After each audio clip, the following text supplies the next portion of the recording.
Aduh. Oke. Langsung ya. Gue juga mau nonton soalnya.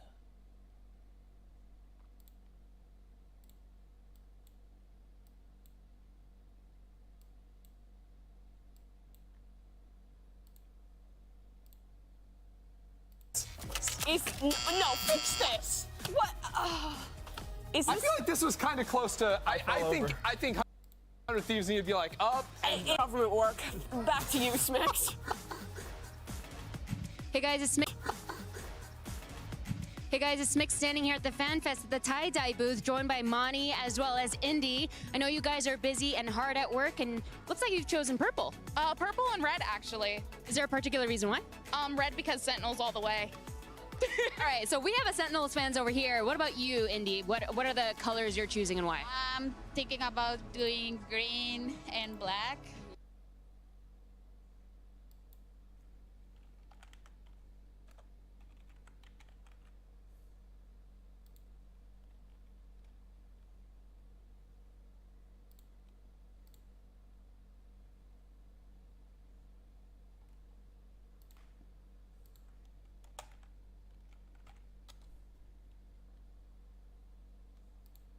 He put at first he put him in 5th. I can't believe you put Sentinels in 8th, bro. Louder. Wait, that's just a lie. That's Are you my minions? Yes. I mean, they When all won else Madrid. fails. I put them 1. Sorry. Just make it's it up. fine. Just make it it's up. fine. Just spread I misinformation. love being the host. I could just say things and back away and just let you guys do your And thing. I love being an analyst. So I could great. just lie. All right, folks. All right. Well, look. While everyone, I'm sure, enjoyed some lighthearted bickering, we're here to watch some dang games. All right, we gotta watch some Valorant. I thought we were here to talk. That too. But let's go ahead and dive into our first matchup. We got Cloud9 versus Leviathan. Now, the thing is, during kickoff, I think when the C9 roster came in, they had Oxy, they brought some new faces to the lineup, and then there was this feeling that this could be the leaf turning for C9 here. This could be them, really hitting another level, and it feels like more of the same from last year. Look, day 1 C9, I'm 100% there with you. I was like, this is exciting, right? Oxy comes in, debut on the big stage. He's got the big, personality coming out of his chair. He drops 2 aces in the first series, looking incredible. Going Super Saiyan. But the rest of kickoff was not that same story. Yeah, I mean, we saw like some good moments, right? When they were playing some of these creative Yoru cons, they were implementing it really well with Oxy. And then that second day of games, it felt like old Cloud9, where things are just falling apart, where rounds start going bad, and then they just have no ability to recover. Yeah, I think the expectation from them coming out of offseason was super high because of how much success they had, and also I mean, how they were much beating some of the played. best teams in the world. Yeah, especially that Japanese, the Red Bull tournament that they played. That one was very, very interesting from them. But after that, I think the changes that we actually see with this roster kind of come into effect where everything else isn't kind of meshing. And I think you saw that at the end of kickoff, especially with Oxy as well, not necessarily being able to find the same impact given the role that he was playing with that. Yeah, I mean, let's go ahead and dive further into Oxy here, right? Because I think there was a lot of question marks, right? How this kid's going to do. As we had already noted, he had great moments. We know the brilliance is there, Mimi. I think we're just waiting to see when does that really start to come online in a consistent fashion for the C9 lineup? Honestly, he was pretty good across the board. I was impressed with his debut. I think the way he plays dive agents is really good. He finds the right balance of aggression. I think he's a really strong Yoru player. He was definitely the highlight of a C9 team that was otherwise kind of going through some struggles, especially for a rookie. It was a great debut. Yeah, and I think for Oxy too, it wasn't just like the every single round, putting up insane numbers game to game, but it was when he was in his flow state inside of rounds, he was absolutely untouchable, right? When he locked in, he was bamboozling 3, 4, 5 players on the other team. I see a player with a very high ceiling. For sure, right? For sure. And I think that's something that Vanity does a good job enabling because he is a kind of loose player that can go off the rails in some cases, and having an IGL that can let that and give the positions for that to happen is really good. However, once you go up against a team like NRG, once you go up against a team like Lev that they're playing against today, you need a little bit more of that structure so that the rest of the team is flowing well, because otherwise he's going to be a loose cannon that ends up falling down the, I don't know where the cannon Nice goes. metaphor. Yeah, it's falling apart a little bit. Off the side of the map. I mean, I personally, seeing the sort of the relationship of like Vanity and Oxy on stage, sort of hyping each other up the entire time, that feels so solid to me that even with changes coming in, like Oxy seems like he has a great system to work into here and feel fully comfortable, feel fully confident in order to unleash that full potential. I think especially with Zeppa, he did a really good job of setting up the youngster. I really liked that duo when they were playing Double Dive or when it was the Initiator Duelist. Yeah, there's certainly a lot of positives to take away from this. And one of the individuals that we're really going to be leaning on and looking to be a leader in this situation is going to be Vanity. Thankfully, Smix managed to get a quick word with him. Let's check it out. With all the changes that were made to the roster recently, how is the team adapting right now? We feel really good. Hopefully we're not scrimmers. I guess we'll find out today. Sounds good. Best of luck today. I just love that. Hopefully we're not scrimmers. Well, we'll see.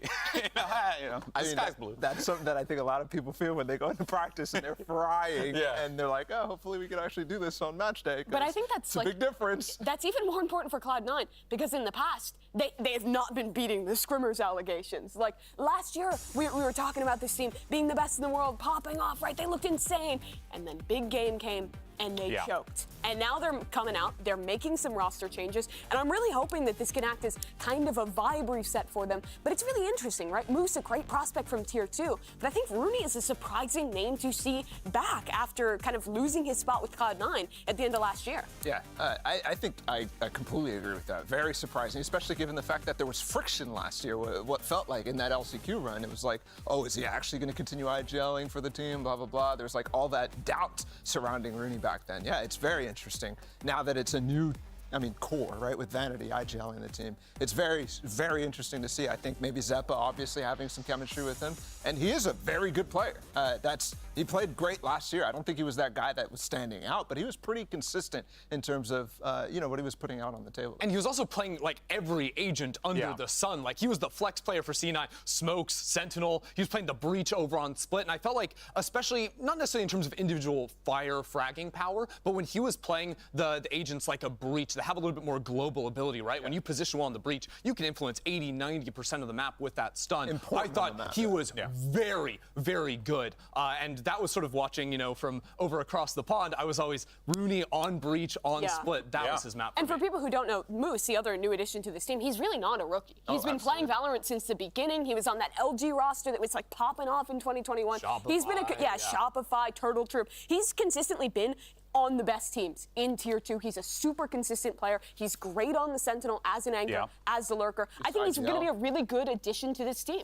Yeah, and you know what? I think one of the major pain points that I saw in C9 was that whenever they were on that stage, things weren't going too well. You could hear, you could look, you could see it. It was the pressure, right? Yeah, you could, I feel like part of the reason Jake might not be with the team anymore is you often saw in those big matches him, who is a super consistent performer, start to kind of fall apart a little bit. They had Zelsis on the team who was really trying to bring the energy up, but it felt like you could just like see it being wiped off the faces of And that's the thing I'm going to be looking at Rooney. I'm going to be looking at Rooney and being like, hey, you've been in this position before. Now it's time for you to like go ahead and be that vibes merchant. And I'm really wondering, how did he grow in the time he was out of Tier 1? Like, has anything changed? As much as I like Rooney, I don't think he is that. He's not that vibes merchant. He's a pretty calm, cold, kind of cold guy. But even then, that's effective. Even then, having a person who's calm in those moments. I think the real question for Cloud9 is who is that guy? Because before it was Zelsis. We've established he's like the best in the world in that role. It didn't even work for them then. Who's next? Yeah, I raise you Oxy. I was going to say Oxy. Yeah, true. Hey, man, he can just go Super Saiyan every time. It works out for him. All right, well, guys,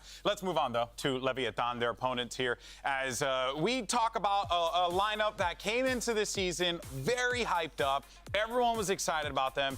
And even though they didn't make Madrid, the teams that they lost to, Mimi, it was Loud and it was Sentinels. So not bad company to keep there. Yeah, in my mind, this is the unluckiest team in VCT. They get seeded into a group against the two teams who end up going. They lose two pretty close games, a 2-1 versus Sen, an OT loss to Loud. 2 rounds difference. They could have been the team. I just want to know why Bala isn't big on them. Because, man, that Loud game was horrible. But they had no and they got practice, destroyed in some of some of the other maps, like their map pool wasn't deep. Some of those comps were not. They had 2 weeks since Calm joined the roster to prep for kickoff. Well, whose fault is that? I mean, that's the management. That's the org's management. A month and a half to prep while watching those teams go to Masters Madrid and get ready for the games. Okay, but you're assuming that they're going to do something with that prep without having seen, like, I don't know. No, but I saw the foundations with this team, right? You obviously have the talent on this roster. They pushed Sentinels and Loud both to 3 games, getting a win off of both of them in maps. And also, I just loved their flexibility, especially on a defensive side. I thought their calling was immaculate. Yes. You could never figure out where they were. Their pairings of who was playing with who was constantly changing, constantly in flux. And that's the kind of calling that gives me a lot of faith, especially now that we're going into a longer season where there's way more time to prep and anti-strike your opponents. I think you're confusing people knowing what they're doing and people having like multiple things going off the map with chaos. No, I'm absolutely not. No, go back and watch their icebox. It is so crisp. Granted, I will say some of the like fundamentals with the amount of players that are on that team that are just godlike. Obviously, you're going to have that, but also I don't think. Some of the best teams in the world haven't started great. Remember an EG last year, the early days of Loud. There's always that world team. When you add an addition like Calm that brings so much to a team, I really think this just needs more time in the oven, and they can be great. Well, let's go ahead and hear from Calm, who actually had an opportunity to speak with Smix. We'll do that, and then we'll argue some more. Hey, Calm, how's it going? Good. How are you? I'm great to see you here. I know that you have a lot to look forward to today, but just real quick, before I let you join your team and get ready for today's action, what are your expectations for your roster and this year now that kickoff is out of the way? I think the main goal is obviously qualify for Shanghai and show our best version of ourselves. Sounds amazing. Best of luck today. Thank you. Now, of course, despite, moving to a new team with players from all different regions, Aspas still continued, Ender, to be Aspas, which is what we have grown to expect from this player. Yeah, now, Golden Boy, that's what I think. But, Ball, I'd love to hear how you can convince me that Aspas isn't the GOAT. Well, I mean, you're coming to me, but bro. Wait, do you know what my alt's name is? What is its name? Huh? I was about to own you by this, but you're bringing it up yourself. Do you know what my alt's name is on Valorant? What's your alt? Aspas Fanboy 69. So, like, I'm not going to convince you that Aspas is not the GOAT. He is the GOAT. He's such a good player. And he played fantastic. It's even better with the B-roll going on in the background. It's so good. It's so good. That's my, that's my swerve. So Leviathan 5th again. Can you remind me of that? Look Just at this because guy. Aspas is the GOAT, he should be on Loud. Wait, look at the roster around you. King, you have some of the best players in the world on this squad. You give them time. You let them cook. You have some great leaders here with King, with Calm, and you have strong coaching Let them staff cook. around We it. did a power ranking, man. That's just how I feel right now about what I just watched. Back it up. But you watched that 2 months ago. Huh? 2 months. Here.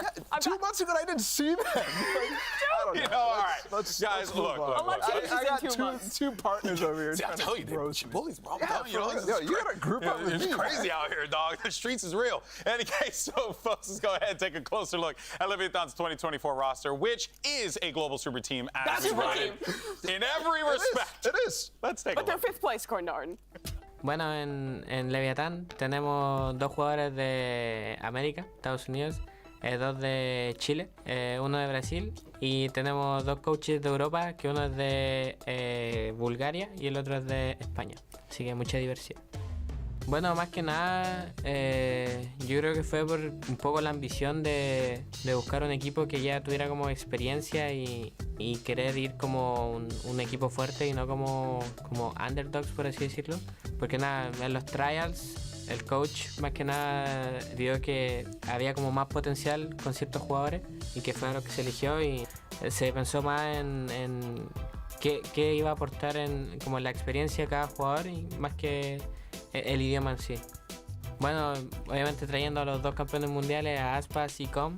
Bueno, más que nada, todo se basa como en la confianza entre cada uno, donde yo estoy siempre en constante como tratando de hacer lo mejor para el equipo, tratar de hacer las mejores calls y que el equipo confíe en mí y pueda hacer las cosas que yo digo. Desde asaltos hay otro, Aspas jugando alrededor, Panchito con una vaca, Panchito con segunda vaca y Aspas hizo lo mismo, 3 en contra de 1, Vaca está luchando, cuidado con este tipo, ¡claro que sí!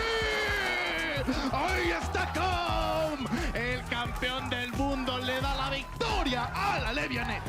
Y lo otro, estar siempre como generando una buena vibra, siempre estar diciéndole que están haciendo bien las cosas, que hay que mejorar ciertas cosas. Entonces, esas dos cosas más que nada, que es ser un líder tanto como dentro del juego como fuera del juego, donde todos puedan confiar en el uno en el otro y obviamente en mí, y donde yo me pueda sentir cómodo haciendo las calls y lo que necesito del equipo.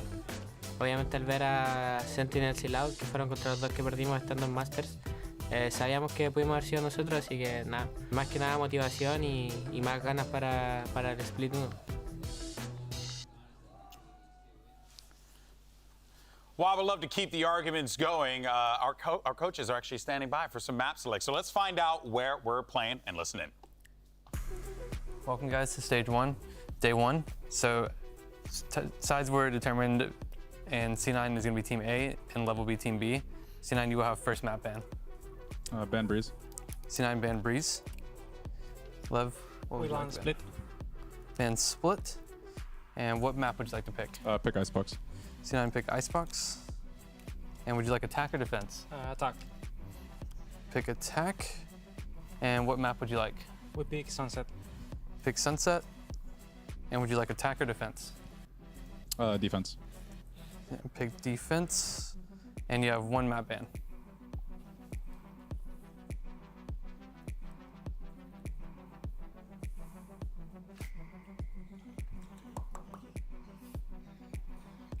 Ban Bind. C9 ban Bind. And what would you like to ban? We ban Lotus. Ban Lotus. Decider map is going to be Ascent, and you have side select. Defense. C9 pick defense. All right, guys, best of luck today.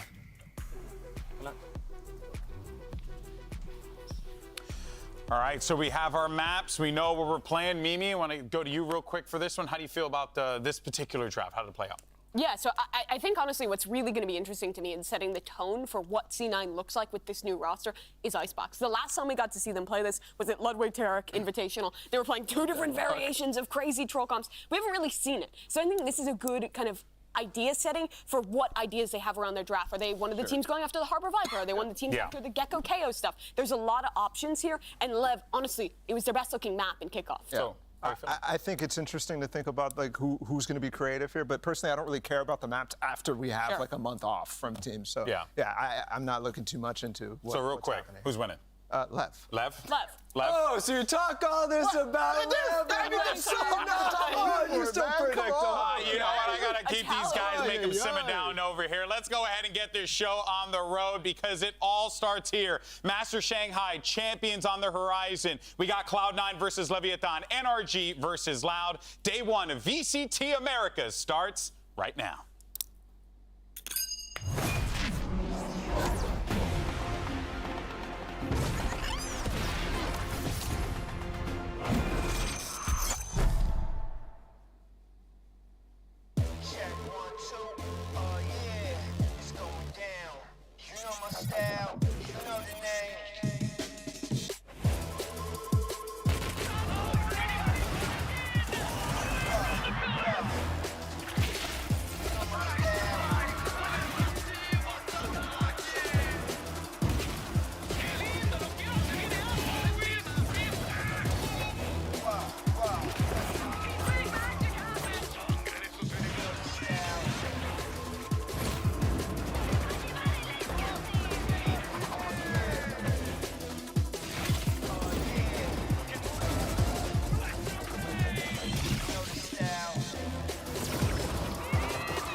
So Lev obviously is a good team. They have some champions on that team, and they're not a team to play around with. Our expectations obviously to win. You know, we're not going to take them lightly, but we're also very confident.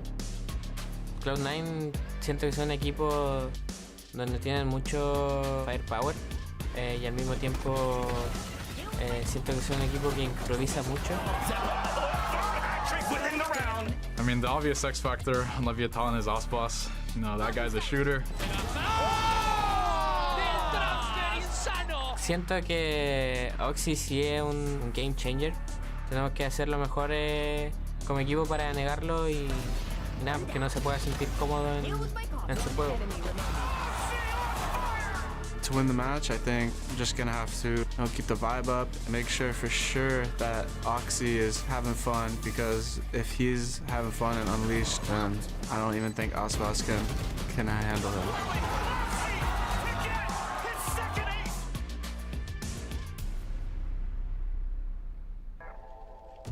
Riot Games Arena, it is finally time to get our first match of Stage 1 started. Please welcome on stage your first team. It is Cloud9! Back then they ain't noticed me, now they know it's me. I'm the chosen. It's my time, yeah, I put that on Bible. No excuses, gotta get to the final. Take all of my idols and turn them to rivals. It's all or nothing, man, the trophy is vital. Game time, bet I'm coming in clutch. No hang time, man, they can't keep up. The game's on the line, seconds on the time. Who can't fight? It's gotta be us. Under pressure, go ahead and let it fall on me. I'm destined for it all, you better call on me. They say what doesn't kill you make you stronger. All that pain, it done made me to a monster. They say what doesn't kill you make you stronger. All that pain. Y se siente la fuerza cuando juega toda América. Es que se escuche para Leviathan.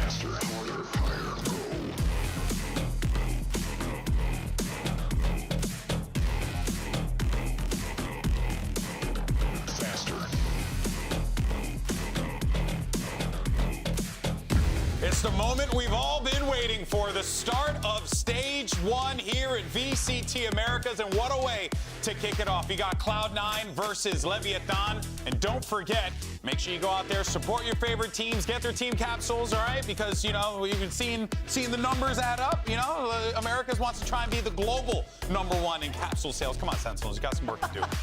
Surely America can be the #1 in capitalism. Surely, guys, come on. In any case, though, two teams hyped up, excited to come out in here. You heard Vanity before saying, time to find out if we're a couple scrimmers. Calm, on the other hand, feels pretty confident in this Leviathan team. Of course, he should because of the weapons they have on there. This is going to be a very interesting battle ender. They've got the weapons, now they've had the time to put into practice, and don't forget, like, even with only a couple of weeks to get ready for a kickoff, Leviathan came in and were playing some wacky stuff, right? They were really experimenting with the meta, some Sova on split action. They were playing Harbor on multiple maps as well, the Reyna for Aspas.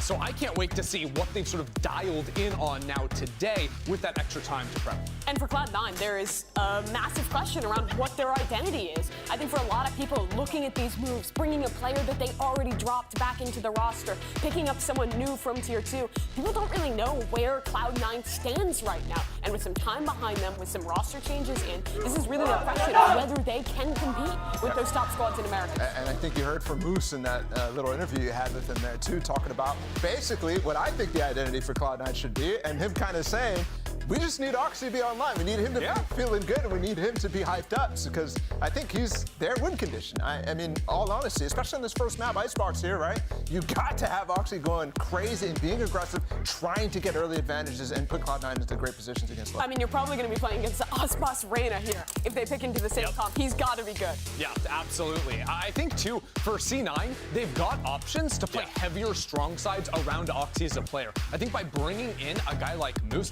this guy is an absolutely lights-out solo side anchor. Setups has got how he can move around and still take aggressive angles, not just playing full passive. He's going to continue to challenge you even when he's on a weak side, isolated by himself. I think that type of player with firepower of, even if with just 1 or 2 initiators behind it for Oxy is money for C9. Absolutely, and I have to say, this guy's clutch too. And I think we saw him in Tier 2 for quite a while, and I think people are going to be, not super excited to see him on this stage. But I think he's somebody who's going to play way higher of a level than he did over in Tier 2 back in the day, because I've seen him in pressure moments, and I think this is a pressure moment for him. Yeah, he's absolutely going to step up here. For the side of Leviathan, I really look at Calm for this roster. I think in a lot of ways, he's going to be the guy who defines their comps. When you think about him back on EG, he's playing some quirky stuff. He's pulling out the Sova on certain or comps? Sorry. Comps. Comps, Not okay. Close there. Where can I put Sova But into he also is a very vocal player. So I think a lot of that is going to depend on what he plays, but we're already into the agent select. All right, let's see what we end up getting here. And, I think one element that is going to be very fascinating is how these teams, what they've seen in Madrid, and then how they've tried to implement, iterate, and improve, because they've had a lot of time to cook here. Sure. Yeah, and I think especially for I was seeing some of the agents getting locked in early, but like the harbor was already something that Leviathan were playing for that safe, plant option. It's you got your bubble to get that spike on the ground, but it also gives you so much more flexibility to fight for it as opposed to just those solo Viper comps that really just have that default wall over towards the B side of the map almost always. And I think that's one of the things that allows Leviathan to be so flexible on both of their halves. Yeah, and it doesn't look like they're going to change anything either. I think basically. Oh, I already know they're changing something. Oh yeah. Oh yeah. Hey, look what Osboss is locking in. All I'm saying. I mean, this comp, you could play it with the Jet, you could play it with the Reyna. I think there's even a world where you could play Razen here, but I imagine you just got me hyped up right now. Yeah. I mean, you sold this. I mean, look, it's Sage. He's playing Sage. Yeah. No. I did see the Sage coming for C9, and I'm actually a big fan of the Sage. I like this comp. I think the Sage is a little bit misunderstood because obviously you have the safe plan. So also, retaking with the wall is so strong, but I think she can also let you seize a lot more space on the defensive side, especially with early slow orbs. I think you can control space around A especially. Is that the surprise? Yeah, not Reyna. That's least surprising Osboss choice. You really hyped that up for nothing. But I'm with you on the Sage. I think also on attack. I'm always going to lock in Yoru or something like that. I'm going to lose my mind. It gives you a lot more variety, the Sage does, on how you want to fight forward, what space you want to take. Makes those plants way easier. But yeah, Osboss versus Oxy. That's the match of the day. Well, let's do this, shall we? The start of stage 1 starts right now, so let's go ahead and send it over to your casters. You got the Dapper Yappers. It's the one and only Vansili and Rivington. I love being called the Yappers, but thank you so much, GB. Indeed, Split 1 has finally started, and we have a really good games in our hands, and a great way to kick off the season. I mean, you have a C9 that came with a couple of roster changes, hopefully looking revitalized, as Vanity was saying, but they got to play against one of the best teams that we currently have in Americas right now in Leviathan. Right, a lot of pressure on Leviathan right now to understand what could come out of this game. The pressure that people are expecting Leviathan to have prepped and be prepared for this matchup to come into stage 1 and fire on all cylinders. The Des talked about how close some of those series were in their group before we saw teams head over to Masters Madrid, and Leviathan just did not have a good time. So maybe fixing up a few of those. We also get the changes, like you said, from C9. Rooney back in the mix. Moose there. We saw him enter onto the stage. Looks like he's loving it already. And Rooney with that Sheriff again. If you cast your mind back, you have to remember he is a demon with that Sheriff. Oxy as well is going to be holding one to start us off. And Leviathan's looking to fight as well. Look at them. They have 4 ghosts to work with. So they're going to try to work together to try to get these trades. Inching now to start things off on this B site. A slow push. They're going to get some space for free here. Pistol wall, pistol round, Sage wall is huge. C9 can easily gain the space they need, get that wall up, and really give Leviathan hell on trying to get back in here after this plant. See how the Cove play goes. Actually, no Cove to be used here. It's just going to be the wall game. Just waiting for the high tide to come down before C9 can start executing the retake attempt. Nice little cascade being pushed forward, so Leviathan wants to fight forward in the site. Vanity draws first blood onto Calm, but it gets quickly traded out, holding down the grounds towards this B site. All of C9 has currently fallen down, and Leviathan get the first pistol. Leviathan taking all the space that they were offered, encroaching on those walls, getting in Cloud9's face, and able to make it up close and personal to start off those first fights of the round. Little buys all around. 2 ghosts are going to be saved there as money's on the mind of Leviathan as we get into our second round. Rooney, Sheriff again. Why not? Just every time I think about it, he sold it out, but just Rooney fracture plays, other ones. Big reason I think C9 had such a decent eco round as well with the way the team used to play it. And also Rooney joining this roster adds an extra voice to the team too. Absolutely. Potentially even doubled IGLing with Vanity, calling the mid rounds while Vanity is still at the helm with the macro. And to start things off, he was trying to find information early, 1v1 against Tex, but he's gonna fall. Yeah, Leviathan expecting the lurk, not giving Cloud9 really any extra information on those extremities, but this mid push could avail. Give them a few frags here as they move towards that turret. Spotted out, but they don't stop just yet. Sorry. Timmy saw a few, and all of Leviathan will start using a little bit of util and realizing that the A side is open. So this will be a pretty free plant. Yep. Trying to take down Tex would be kind of nice, though. All these three now pivoted towards that bottom mid. But Tex, 2 for his troubles on the lurk play on B side. This is a great start as well for the Killjoy on Leviathan's side. Any exit frags here? Mazzino very close to some kills. May go hunting a little bit with somebody on the help. Nas Boss with 1. Never bad to get that Blade Storm up either. So just a wait out here for C9, wanting to go down mostly to this spike, but they may get found out before it happens. So Leviathan grabbing the first few, coming out strong. Moose getting on the board as he's picked up by Mazzino. And this will be the round that really starts to tell us what C9 have in store on this defensive side with this Sage comp, with how they might run against it. Having the Sova is huge here, Vansili, because if all those walls go up and Leviathan does want to push forward, a nicely placed dart from Rooney or a good drone can just wash that out, and C9 could be spraying down their opponent.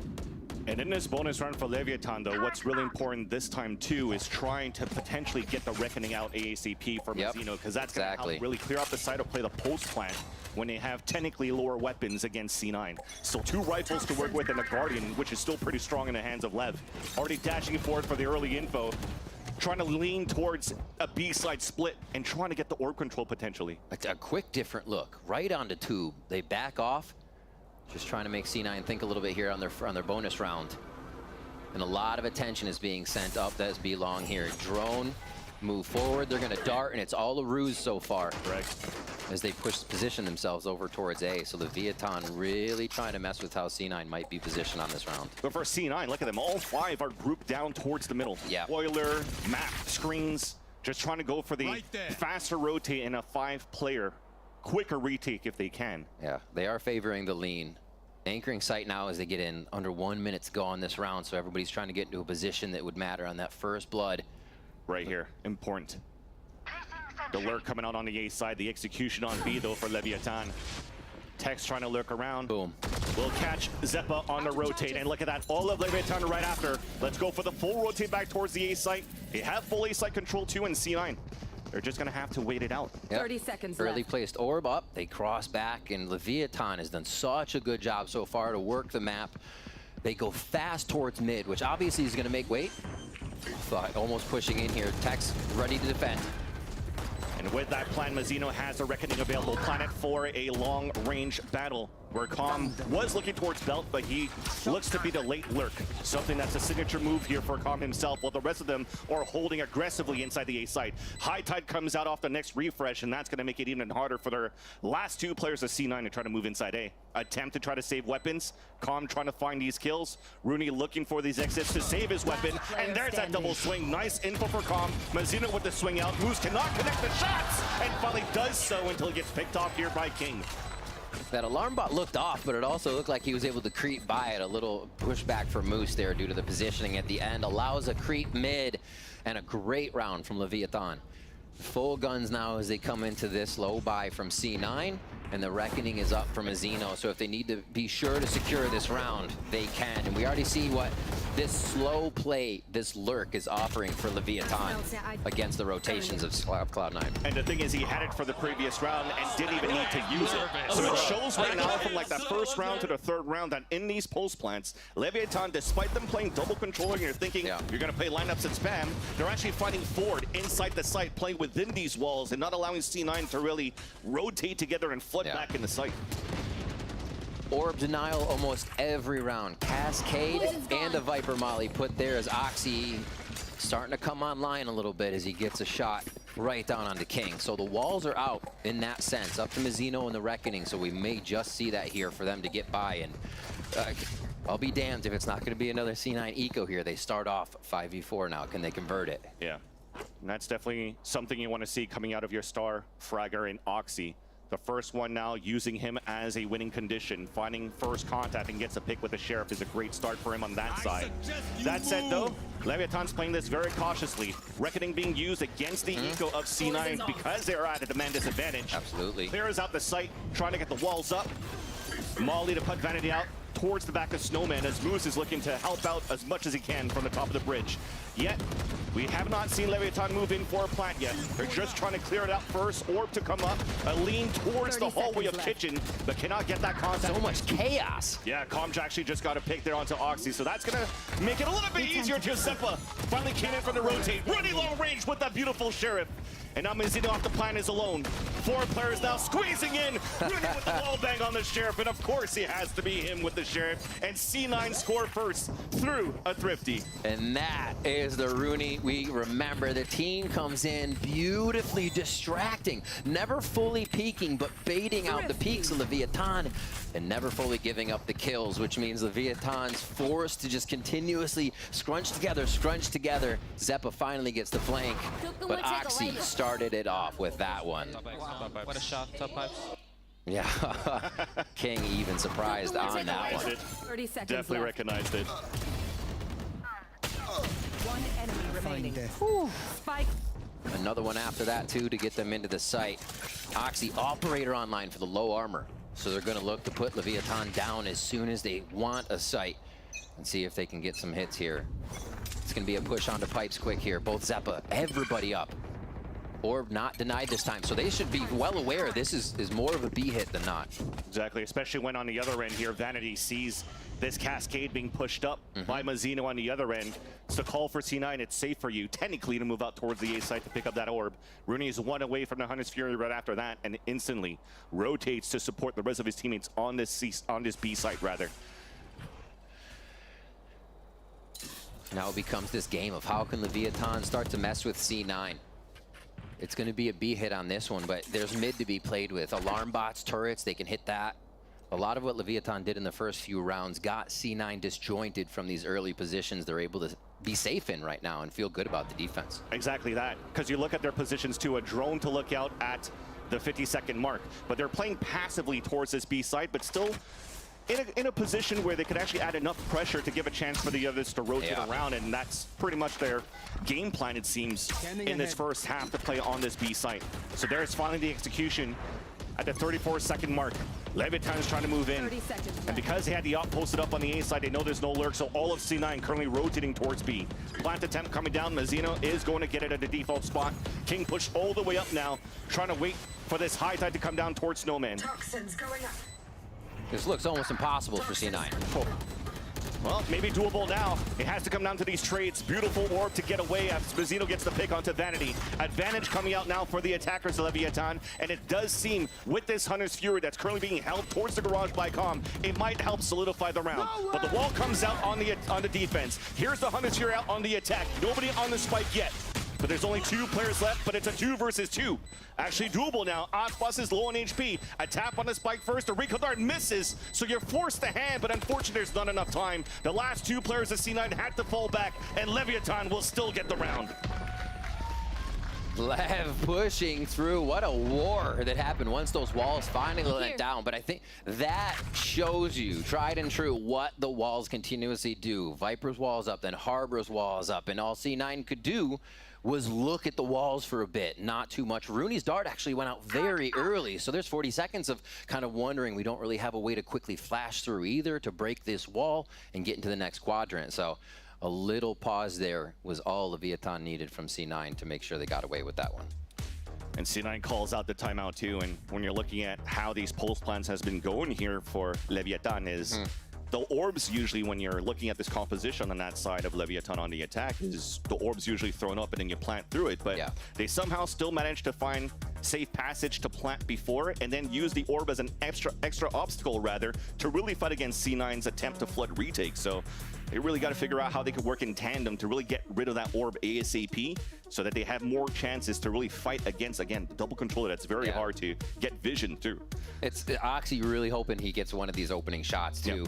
That is not a fun game as an operator to be at a site and be like, all right, I just need this wall to go down. I just need it to go down. If it does go down, and you see Viper walls come up. You never get any angles, and you're forced to push forward and hopefully find a Vandal in the fight, but then retake with the op. Or at least see somebody in the early rounds, right? So this has been 2 rounds exactly that they posted him on pipes. He got that first pick with the Sheriff, this time with the operator. I mean, I don't think he really shot it yet, so I don't know if Leviathan knows that there's one through. Yeah. Last round, I think they probably saw it, but we'll see. They're very careful about hitting this A side now. They've actually gone away from trying to just deny that orb. Playing a little more quiet default set from the attack side now. Leviathan is. Oh, this is an aggro play from C9 though. Already the up trap, or sorry, the going through the rappel, gets towards the belt. Oxy has a very aggressive positions while the other two are pushing towards the tower. Ooh! Well, looks like they were ready for that for Leviathan. I was gonna say, if they don't come to you, you go to them, but Leviathan immediately ready for it. And now they are forced to back. That is not a good sign for C9. Leviathan are reading just about everything they're trying to get a hold of. They're trying to position themselves for, and now we'll move up towards A here. And that op is up for grabs too if Aspas wants to pick it up, but we'll have to see what the game plan is for Leviathan. Will they still want to use him to try to create that space? Again, double controller very hard to do with, and it gets an insta-dink and a wall bang onto Rooney, who looked like he was maybe staring at his radar for a split second and gets punished right away. So that opens up the A site, and that might be an immediate call to see. I mean, look at Zeppa. He's already running back towards that B site. And Leviathan, well, looks like they're going to get a freebie here. This is such a good wall. These walls we see from Leviathan here allows so much room for Aspas to float back and forth between 410 onto screen. That little sliver we saw on the harbor wall that lets him get a frag if anybody walks into screen's area. It's so hard to defend against somebody that's coming at you that fast, and how sure and confident Aspas is to take each fight. Yeah. You see A site having to be dropped almost each time here. And a big one here, Aspas as well, to open it up with a few kills and get him into sight. Now you see the real value of the orb too, right? They threw it up on the A tower so that he can't get wall bang from spawn. A high tide to not allow players to run through from the spawn. And leaving Leviathan, they're hunting down C9. Trying to keep the guns away and keep the guns out of the hands of the C9 roster, but it seems to be okay now after this wall came through. 3 will stay alive as they lost 1. But they lost a huge op in Oxy. Thankfully, he has a Blade Storm to work with in round number 7. Yep. He can play a little bit more aggressive with that. You know, it's kind of the idea. You're like, oh, you did go down with the op. It does suck, but going with the Blade Storm next, a few more ultimates. They're trying to put every advantage they can into play. And some of that is being able to be more aggressive when you know that Blade Storm is coming up next. But what can they do? What can they figure out how to get past Leviathan here? It's been Leviathan aggressive A, then they went B a few rounds, so you're conditioned to the entire map, and then they play it slow. They play default and absorb the push. Every read from Leviathan right now is controlling C9's flow of the game. If anything, it almost looks like the win con that they have again is trying to put Oxy in a position to get first blood. Absolutely. But if he doesn't, or if they're not contacting into Oxy first, the rest of the team is actually still trying to use the utility around Rooney to work together, right? Find that 1 minute mark where those opponents could be. Once they figure out that the hit is coming towards a B site, for example, you're still kind of not ready for that type of hit to fight back behind those walls because you're still playing very passively. So you'll have to think here as we do have a tech pause. It's a PC issue that we're going to try to fix ASAP, but once we get back in, that's probably the conversation now for C9 is once those comms are up and they're able to discuss with each other what they could do to fight against Leviathan, do they want to play a little bit more forward? Because again, the cascade that's being thrown from Leviathan on that B side, what does Vanity do if he's playing B? He's falling back already. He's playing back towards orange. There's no maybe 2-3 players set up to try to fight back on that area, but although, despite the scoreline being 5-1, you haven't really had a chance. We haven't really had a chance to really test out the operator on the B side, rather from Oxy, right? So there's still some room to work with for C9. This is where the entirety of a game does change, round 5, 6, 7, 8, when you start to get the ultimates up and things can swing a little bit. Now, it has to swing very hard. So much money in favor of Leviathan right now in the credits that they can make choices. They can make aggressive choices, I should say. Things that put them in a bad spot by next round, but look for the trades in these fights where you'd normally play a little more cautious. So that even makes them stronger. And C9 have to start to realize that. But yeah, you're right. They've got to get Oxy online. It does seem like that win condition that gets the team vibing. If this ultimate can come off strong, they have to get in Leviathan's face almost right away, like Oxy was trying last time. Because as Leviathan has been able to read the map, their consideration of how to move, how to flank, and where C9 is going to be coming from has been spot on. And it's why we're seeing the 5-1 scoreline. And right now, as you can't see really what's happening in the state of the game, though, we could really tell you that at least they have the Bladestorm to work with now for C9. Rooney picked up a Hunter's Fury a couple of rounds ago, but haven't had a chance to really try to use it to try to deny plant, because even Leviathan are not using like these last 20 to 10 second mark to try to plant. So you're not really trying to create chaos out of that. So will they want to try to use something a little more aggressively with that too? So there's an opportunity at least to try to change the tempo for C9, especially now that Zeppa also has the res. And I felt like they tried to do it when Oxy was moving up on that belt side with the Yaw.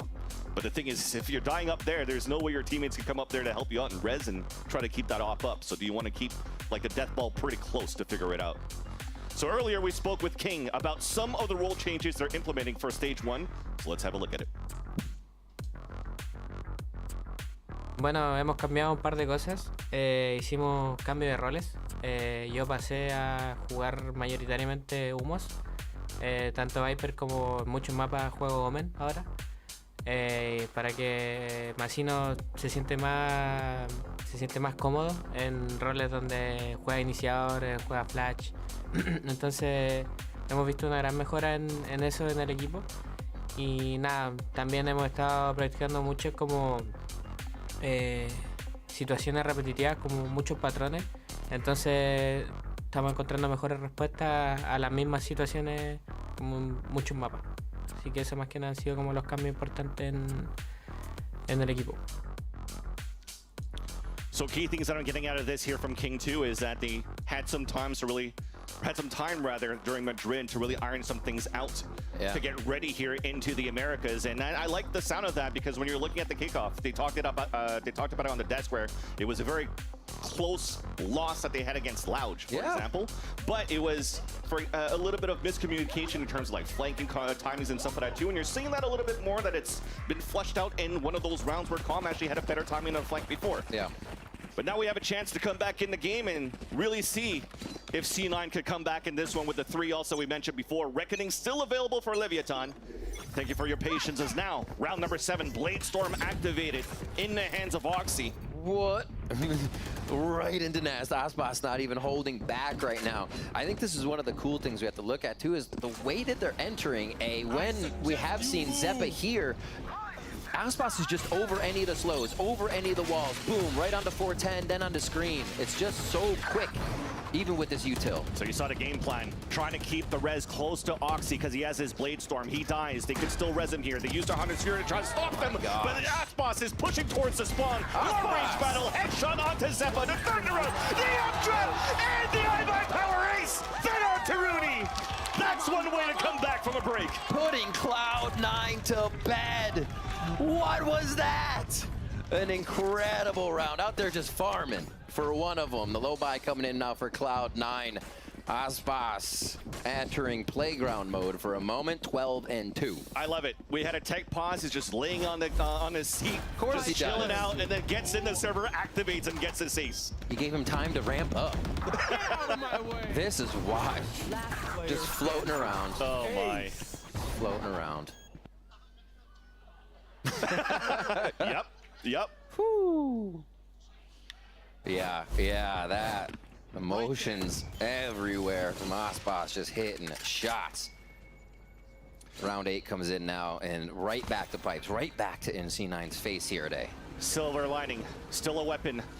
A gun round for C9 operator once again online as Moose falls in the beginning from the hands of King. At least got some information that there's a few bodies from Leviathan, and Leviathan also notices that. So they're trying to pull back now. Maybe even rotate back towards the B site where there's only Vanity.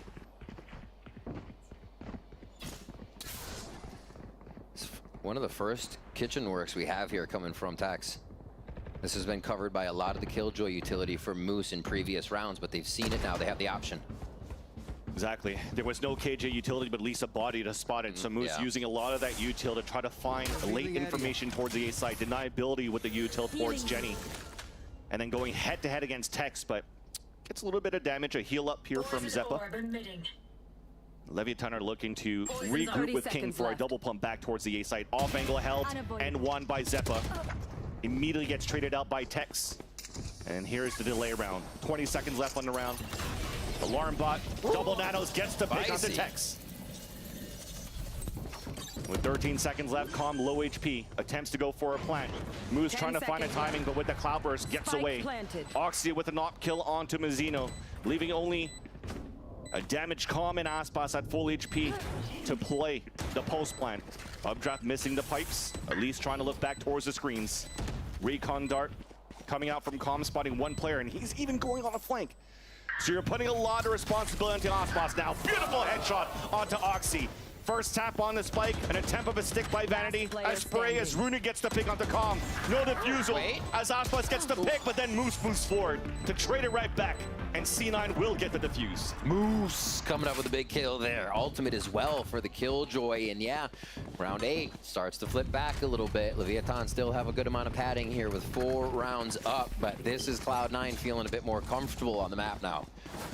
Also, being C9's pick here, we see why Leviathan wanted attack. You know, you grab a handful of rounds, you feel good, you might catch a team while they're cold, and Leviathan had a plan in those first few rounds as they went from site to site, back and forth, especially bonus round where they go to tube and they came back. So really cool of Leviathan here to start on attack and know they could go for the throat right away. But C9 is now trying to put something in action. They're getting more aggressive. All right, Oxy's trying to bait it out. Beautifully done. It is. Breaks the turret, gets away so that Zeppa can get the kill from the tower. So Tex falls, and that's an early advantage for Cloud9. They reset. Another 5v4 round. We saw the eco round they had with Sheriff start 5v4, and they turned it. So spells good things when they do have full guns. That operator ready to focus on mid. And they do have clear on A. Vanity usually has not been playing yellow, so let's see how C9 tries to play it now. So break the alarm bot for Calm to start things off.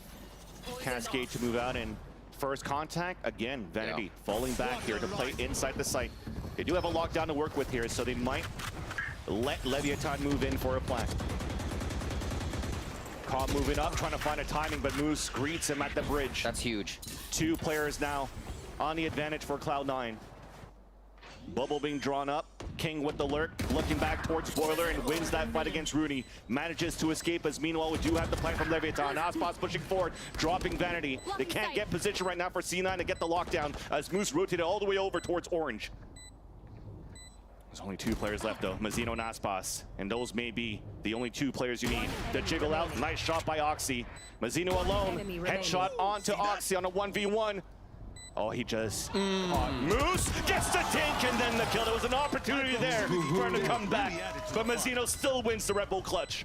Incredible play by King. I think you got to mark it there. That kill in mid is Rooney coming in with the dart. Everything that sees behind the walls of Leviathan's defense. As soon as that happened, it slowed down. Leviathan had a chance to then work the angles without worry of util getting dropped in. These first few kills, so good, but it just came down. This play, boom. Rooney would have been able to come in and I think help reveal the entire site. Great job inside by Mazzino. Cannot deny those frags. One on Oxy and another kill out Moose. All right, back towards A. This denial onto the alt orb again. It's been a handful of rounds since we've seen this quick play. Usually it's just been Leviathan on the W. Gets an insta heal. Oxy tries to run back out with the Sheriff. It is a lure buy for C9. And couldn't catch his opponent. With no more dashes, they're now grouped together. And again, Leviathan, they used a reckoning against the last eco, now they're using a lockdown. They recognize Vanity could be getting ult on this one, or anybody with another ult orb. So they have to worry. Oh, Zeppa actually got hit. He thought he could get in the corner. Teammates trying to protect him, and that forces Oxy to swing out and lose the fight to Tex. Meanwhile, the plant has come down as Moose unfortunately cannot connect the shares. Dash across on the other end. Zeppa at least gets one, but it definitely looks like it's going to be Leviathan's round. So Vanity has something to say. Sees the bull at the top of Calm, who drops down towards the orb with support from his teammates. Molly to try to flush out Vanity, who upgraded to a Vandal. An opportunity to get things done, but as soon as the wall came up, the spray came across from Calm, and Leviathan have a strong lead and a great start so far in his first half. Speed, the tempo that they're playing with on these A hits, it varies a little bit. I think that's kind of what we got out of King, saying, you know, seeing the same situations but able to come out with a different result because they've been practicing the situations and what outcomes you might be able to get. It's really neat to see Leviathan have these little changes and make these rounds work. There's just about everybody going high on that one. Just get the plant towards Nest side on the defense. So, a lot of ults here. 3 on the side of Leviathan, 2 for Cloud9. Guns all around once again. See, they slow down this A hit now. It's not as much control for that orb, just the cascade.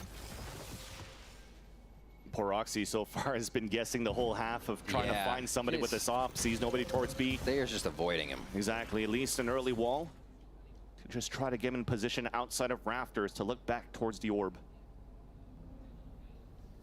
First peek to come out. Does get the wall bang onto Tex. Reckoning comes out to be replied by Leviathan. Slow orbs by Zeppa just to slow things down. Nice shot by Oxy. As Aspas was trying to find some verticality up on the top of Jenny. Zeppa gets traded out as he drops King. As the advantage continues for Cloud9. Locked down to prevent the plant from even coming through. And this will slow things down for a bit. 40 seconds left. Good anchor right now by Cloud9. Vanity still staying in position, expecting to get a party here. But if they can get a plant, there is Calm's ultimate. It would seem tough to use in this case, but never say never. Vanity's going to get the first peek here as the rotation is going to a 2-2 for DC9's defense. This is a big gamble too. He's not trying to jump spot and delay with a snake bite. He's just trying to play a one and done and prevent the plant from happening. Orb comes up early. As Leviathan slowly scaling up for contact. The fight against Calm, and that's the spike down. 13 seconds left. Support out from Moose on the top B. And that's going to make things more difficult here from Azino, who does manage to get both picks. No time. But no time in the end. C9 so far. They get the third round, but there have been some very, very tough rounds to win on their end. Becoming more cautious on how they're able to defend these rounds. Zeppa was even in a tight spot there as they started to hit A last round, but the slow they hit, keeping Aspas specifically off the verticality, as you saw a huge hit from Oxy. Bop! Goodbye. Things like that have just been tearing Cloud9's defense apart. They didn't let it happen this time, and it worked out so well that Vanity could stay, right? Cool, calm, collected in the comms. They didn't over-rotate. They lock it in for possibly an 8-4 here. Ops on both sides as we get one coming out from Aspas now. Early info. B long as the drone goes towards A. So Leviathan go back to a little bit more of this default. Comp. One more. Close. And got between both players on the A side, but at least there's information there. And now we'll just slow down Leviathan for a bit too, because a pit has been dropped down on the B side as well. And Leviathan, well, with that, they're going to try to death ball towards middle. Orb to come up. Moose playing aggressively inside the tube. Will potentially spot first contact. Make that first 3 contact. And he gets mowed down. A very defensive position, instantly gained by all the C9 members. See, back towards spawn, back towards boiler, outside screens. Ready to get the retake on both sides. This could be a res as well once they clear it. Yep. And I like it. Zeppa made sure he looked down towards bottom mid just in case. And with that res, Leviathan thinks there's less players now towards the A side, so they engage very quickly. Tempo up towards the A site. 3 players from C9 already waiting for them, but that's only 2 now left. As Zeppa gets dropped by Tex.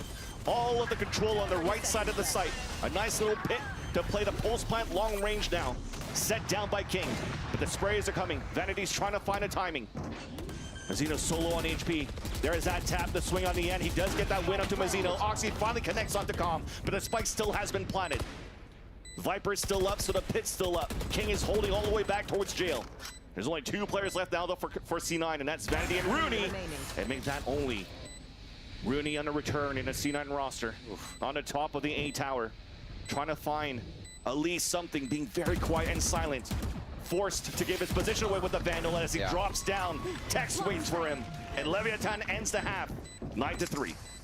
Strong half for Leviathan, correcting any of the errors they saw where C9 was hitting them. They just kind of hit A and let that utility come out, right? We actually saw a rotation back into site. Cloud9 didn't have any idea what was going on in site, and they're like, we got to get back quick. It's just the state of the game was not being read well, and I think Leviathan preyed on that the whole time, that they just had to know on this 9-3 first half. At least in the beginning, sometimes they're able to get these first bloods for C9, but it always comes down to the second and third kills. That always comes in the side of Leviathan. Yeah. But at least, let's toss it back to the desk for now to see what they think about it. All right, so we start things off with a very hot, very aggressive Leviathan, and it feels as if, Bala, that this Lev team certainly, I guess, you know, they dotted their I's, they crossed their T's. It feels like this is a team that has a solid strategy here. Yeah, I think this Icebox looked great at kickoff, and it looks great here again. They're doing a lot of very good things in terms of working the map. Their defaults are perfect against dealing with Oxy. He hasn't really been able to come online outside of a few specific kills, but I mean, moments like this, Ospas, this is the reason why we love him so much. And you know what he couldn't do back in lock-in or kickoff, sorry, on the Reyna? He can't do that. He can't be updrafting with the knives, going crazy through the walls. I mean, he looked for a couple of those aggressive pushes in post plants. And I thought between him looking for those angles and the other players of Leviathan going forward in their post plants, that's really what I wanted to see on the B side, especially with this Harbor comp. Leviathan were challenging C9 forward in every single post. Well, now we have a situation here. C9 coming into this 9-3 going into the half. What does C9 do to get themselves back into this? It does feel like when Oxy has those openings, he can have some impact, but right now it feels like Leviathan just full control. Yeah, and the defense obviously is going to be a lot different. You have here this attack from Cloud9, a very typical one that we used to see all the time with the Sage, and I think this is one where you have to have more control of an approach going into this, whereas on defense it kind of was multiple different ideas going all over the place, kind of playing pretty passive on the B side in general.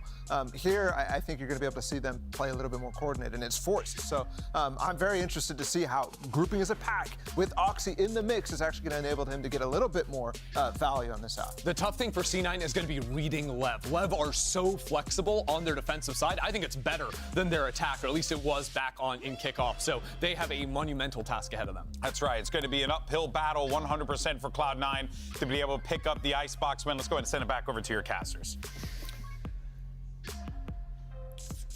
Thank you, GB. And yeah, indeed, definitely an uphill battle for C9 to kick things off because, yes, there was some light at the end of the tunnel sometimes, but it definitely seems like it's crumbling here towards the end. And, you know, the last time Leviathan played this map, it was just Aspas waking up one day and saying, hey, can I play some Reyna? And then they said, sure, and he popped off. This time they're just playing something more to their tradition with a Jet, and he's also still popping off, so you kind of need Oxy to wake up at the same time, right? Because Moose mentioned it. If he's going to be on point and awake, Aspas has no chance against Oxy. And C9, they're looking to work together to maybe activate Oxy this time around. 4 of them grouped together towards his B side. And Rooney trying to find the late info. He has a Sheriff once again. A Recon Dart went out early. So he has to use his body to try to find some pushes. Neat little play here. They can set wall up at A. Cloud9 already have. They still have Zeppa's plant, giving them a little versatility on how they can fake 3 at A. So they got the numbers game for Cloud9. Once the wall's up and the plant's down, it's how they control the post plant that's going to be the question. These 2 Sheriffs still alive to just Ospas and some ghosts for Leviathan. But this is going to be pretty full util coming back in here for Leviathan as they hold it. I like this too. Using the orb instead to try to gain space towards this B side, then the wall, so you could fight towards orange instead of doing your typical Viper wall conditioning towards this B site. 4 mollies for post plant.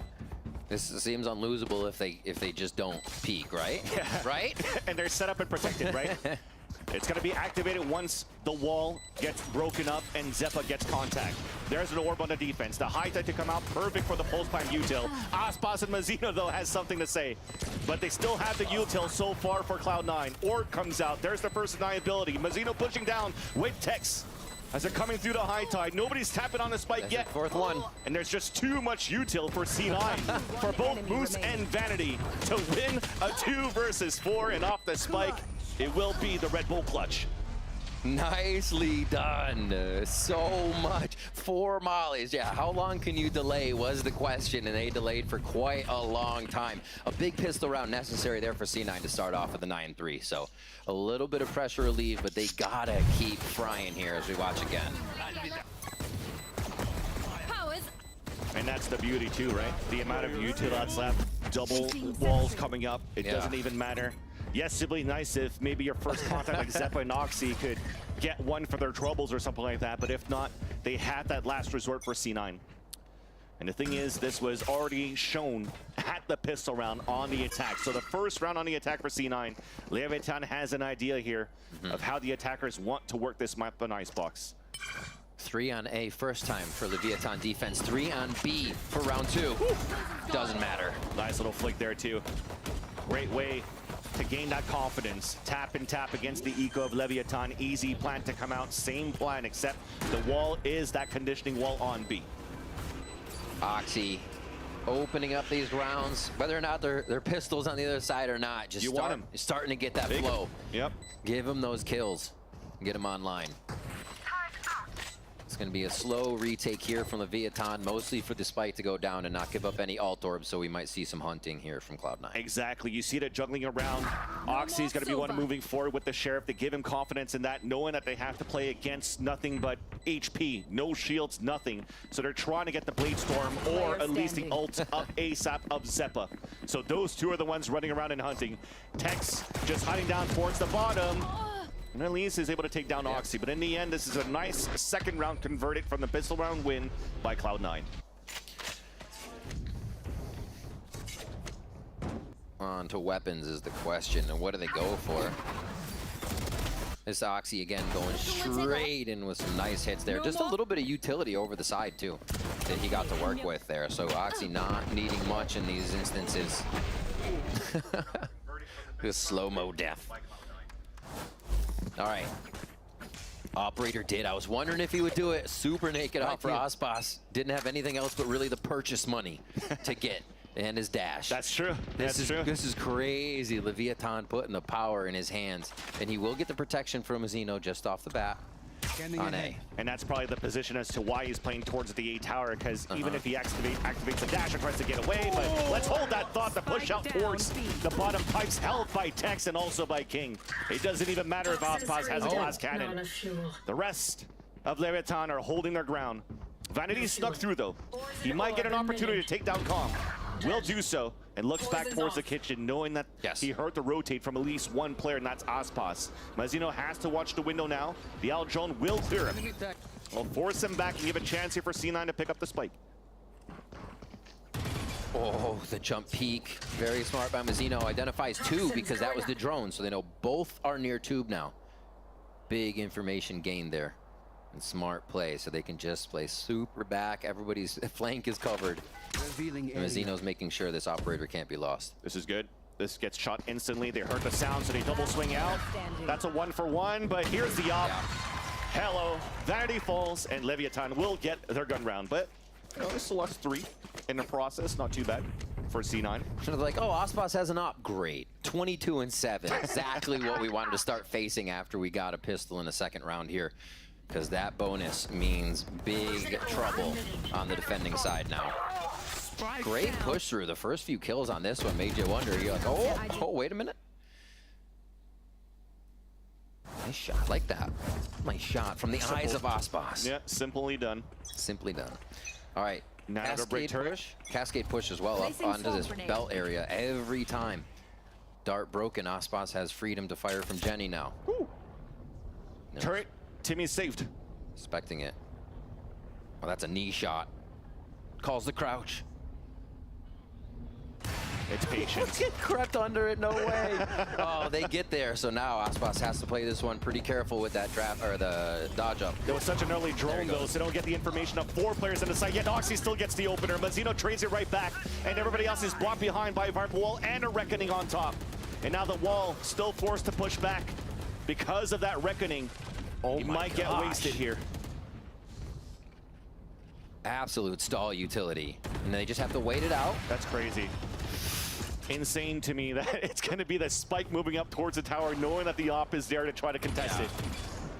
At least C9 is trying to fight back against it. ASRock, another kill with cooking. the operator. Looks back up, denied by Moose. Gives a chance now for the last 2 players of C9 to move inside the A site. Still Mazzino in the back though. Another great anchor. Huge. 30 seconds left. There's that tap to flush him out. Mazzino misses the shot, but King is on the other end. Top of the Raptor, double swing in the end. And Leviathan are 2 rounds away of closing this first map. Big frags by Moose there. Seeing him go up on 410, feeling comfortable to take those fights in the 1v1 and not back down. You thought it might be a few more. But it was just too much from Leviathan still to come through. Again, a hit on A. It just seems the util dump, then the stall. And ASRock gets a kill on a wall, but he also gets killed back. The walls are creating such weird angles for both teams. And picking up a few of these frags from as we get a quick pause. But again, that was spike down, so you had to fall back, pick up the spike, try to work together. Call. Yeah. And you saw how easy that was from the POV of ASRock, right? He just held that angle, held the corner like he did, and then all he has to do is click, just like he did against Vanity a couple of rounds ago. So this now forces the last time out, see if they could actually put something together to start a comeback, because it's not looking good so far from not only the results, but how the rounds have really been one-sided here for Leviathan. All right, we enter into round 17, 11-5 here for Leviathan in the lead. Oxy's going to be dropping now with Blade Storm. He drops Rooney and Vandal. They're trying to get a buy-in here to stave off that game point for Leviathan's pressure. You got to play around those Blade Storm in that lockdown, right? Anything in your favor and your chance to turn it around, you have to use it right away. It'll give you an opportunity to keep the economy low against Leviathan if you convert this. And although, again, they have to go against an op of ASRock and have to fight against a cycle of ults on Leviathan's defense should they win this round here for C9. Yeah, the 1 kill gives you lockdown and a Blade Storm for ASRock and Tex. Well, 2 at that point to lock in both of theirs. Quick molly up. Goodbye this time. Very cool. Take out the turret. We've seen a few of those as well going towards kitchen and KO plays. Really interesting stuff people are coming up with. But if you trade a turret for a kill, you're going to take it any day there for Tex. So Oxy already falls, and that's the Star Duelist down once again for C9. Coming back. Blade Storm no go for this one. Still towards A. They can hit, but it's going to be tough. Zeppa gets a plant here. They can get res up, but it's so far away. You don't even know if it becomes an option. 1 minute left on the round, and Lev's happy to let him take the site with 4 for the full retake. And you talked about that kill that could activate an important ult for Leviathan, and that's Tex. So they actually have a lockdown to retake against Moose's initiated lockdown on this A site. Leviathan comfortable of playing passively and give a chance and let a chance for C9 to get the plant down. They have to play forward.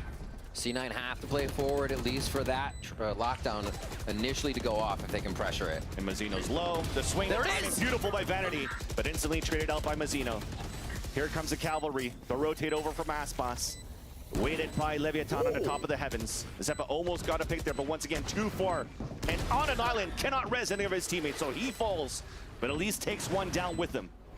Rooney trying to find his own timing. Here's a rotate coming out. The dome coming up as well. Swinging across, gets that pick, but it instantly gets traded out by ASRock. Beautifully done. In the end, fundamentals are there for Leviathan, as now they push to map point. Cut off so many sections with these walls. Again, still having the high tide to come in and getting whatever angle they want, whatever fight they need to be sure about. Cutting down those options for C9 to get back in. 3 in a row there, that last one being a post plant. Leviathan doing a great job of either just stalling C9 or being able to get these retakes. Just the trades instantly behind each other. Nice, boys. Well, nice. Good job, ASRock. Nice. team is pumped up. King letting them know they got this one and can wrap up this map in one more round. Revealing area. Quick forward play. This has been the setup for C9. This 4-1, a little bit of a lurk here from Moose. Able to be on the right side of the map.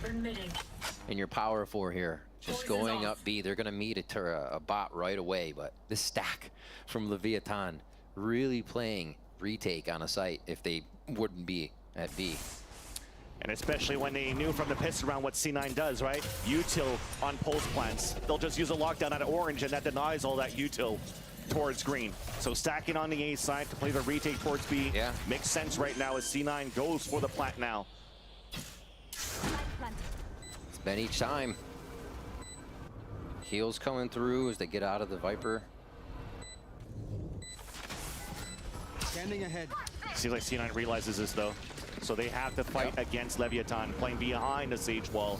Aldrone comes out. It's going to spot 2 players there just under the tower. And Leviathan starts moving in. Oxy still gets the first pick to want to tech, so that's locked down, denied. A second one through, dashing forward, trying to find a third. There is support from top and bottom. Does get the third before he falls by King. Advantage still for Cloud9. Bladestorm out for Aspas. The lurk from Moose with the Guardian, but traded out by Vanity at least. And this will be all that they wrote now for Leviathan. Aspas trying to fall back and save his operator, but C9 will get the round, and that's Vanity even chasing down the kill to put round number 6. They'll take the op for the attack as well to put it in the hands of Oxy. Moose collecting that. Great job on the take. A bit of a struggle towards the end. Yeah, everybody going down in these battles as it seems. But Cloud9 not hesitating to get back in. Oxy swinging through with the 3K there. Exactly what they need from the young player. Almost back up to Bladestorm. 3 ults here for Cloud9. It's not going to be that 4 towards B, 1 towards A. Everyone's stacked here, but it is going to be a stack for Leviathan at the other side now. C9 getting the reads they want. The retakes aren't working for Leviathan as much. This could be a bit of a comeback, but we'll see. Right here. Coffee get one, it'll be nice. They'll get one. Yeah. Almost a second one. At least that makes it a little bit expensive. You definitely do see that you've wasted a lot, or had to use a lot of resources right now for Cloud9. That's a Hunter's Fury and a Res against a Thrifty from Leviathan. So much. I mean, they save Lockdown and Reckoning just for another round, right? Round 7 of, or I'd say round 20. I'd say C9's round 7 win. Unless Aspas pops out for the Guardian, but yeah, definitely at this point now, both of them falling down, so no ults available. There's the shots that came a little bit too late. Third kill comes through. It continues to be very expensive right now for Cloud9. Snakebite lineup with the orb. The tap on the spike keeps him at bay. And Vanity has to push forward now because he doesn't have any more orbs. Wall on a defense, the spray. Aspas gets the pick. It's halfway, and Rudy has to get the pick. Will get the headshot, and we'll be able to save it there for Cloud9. Whoa. Recognition is nice. The gas going down right in time. It was so close. For the shot to be made. Oh, you thought it was saved there. Calm looked like he had it. And saved King on the defuse. 4 ultimates ready. This is what I meant. Like, that round was so close on the retake. This one, they are just going to overload whatever site C9 takes, as we see Zeppa holding it off. But that shot from Rooney, able to Red Bull clutch that round. Just imagine if Zeppa didn't get the kills on the ones that were holding the ults on that retake. That would have been a different story there. So you had 2 hero plays coming out from both Zeppa and from Rooney. Rooney coming back as if he's never left, right? Great shots on the Sheriff, great shots with the op. Oh, the Jets reading each other. The barrel of the gun a little bit too long, so Aspas is ready for that. Dash activated, looking for a second kill, and C9's not looking to trade it back. All 4 of them trying to move forward towards this B side. Aldrone even to clear towards the front, allowing even Aspas to pick up the op if he wants to. But instead, he'll cut rotates, pinning the rest of C9 towards this B side. Mizzino has to jiggle to find that info. And here's the Hunter's Fury coming out here now on the defense. Calm with the contact onto Rooney. That's one to fall. Reckoning even slow down the push. Mizzino gets the perfect read. The wall comes down. The swing out from Zeppa. Nice little flick. Gives a little bit of hope now for C9 to enter this B site. Remember these ults coming out on the defense. It doesn't matter for this plant now because they have to lock down on the defense from Tex 2.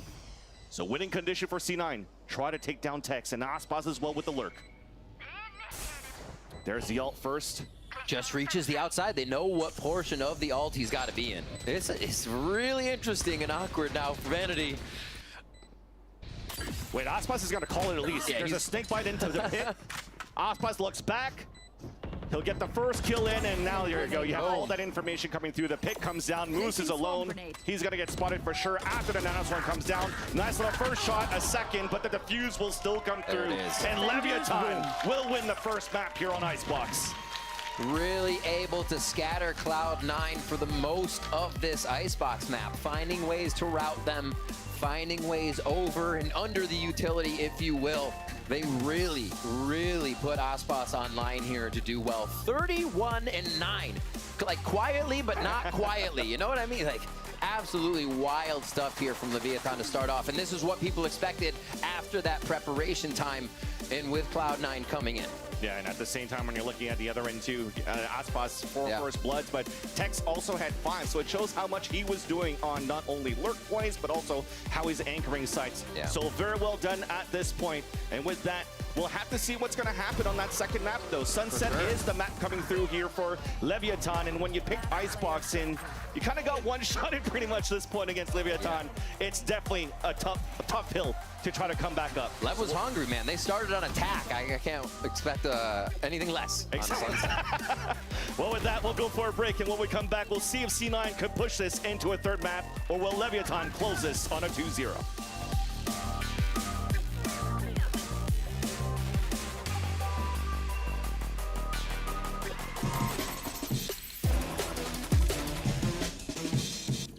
Excuse me, would you mind taking a picture of us? Oh, no problem. Thanks. Ooh, yes, problem.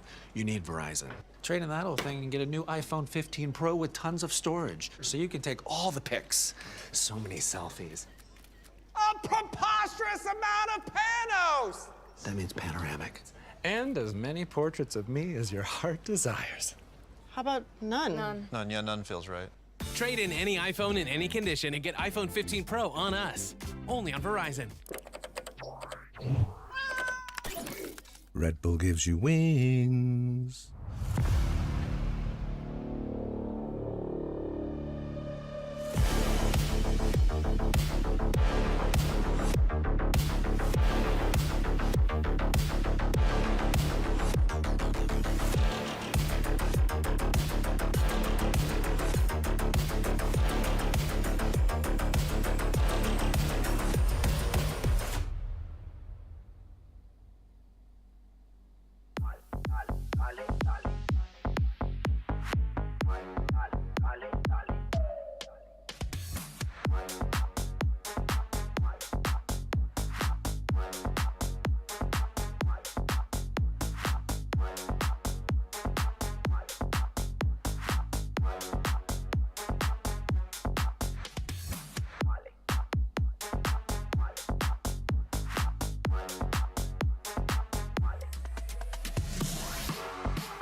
Step into the ring!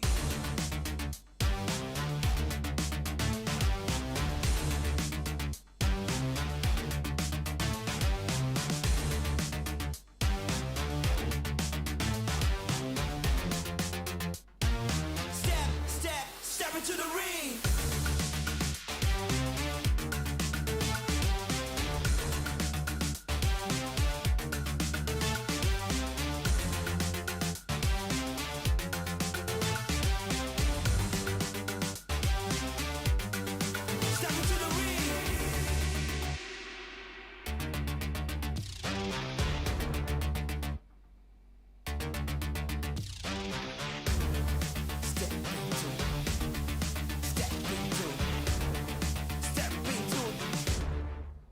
into the ring. Come on, come on, come on.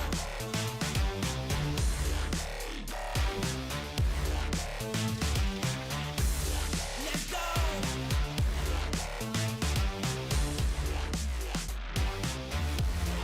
Step into the ring.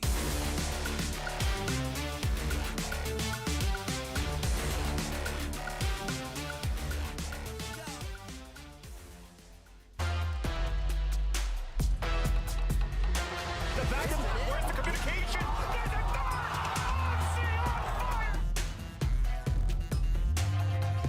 No te la puedo creer. Consigue aquí una doble baja.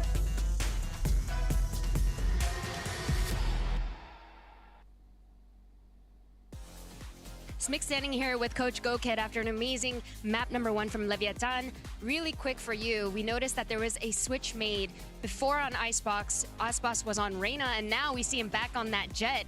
And we see why. He had an amazing ace, but tell us about some of the reasoning as to why you made that change.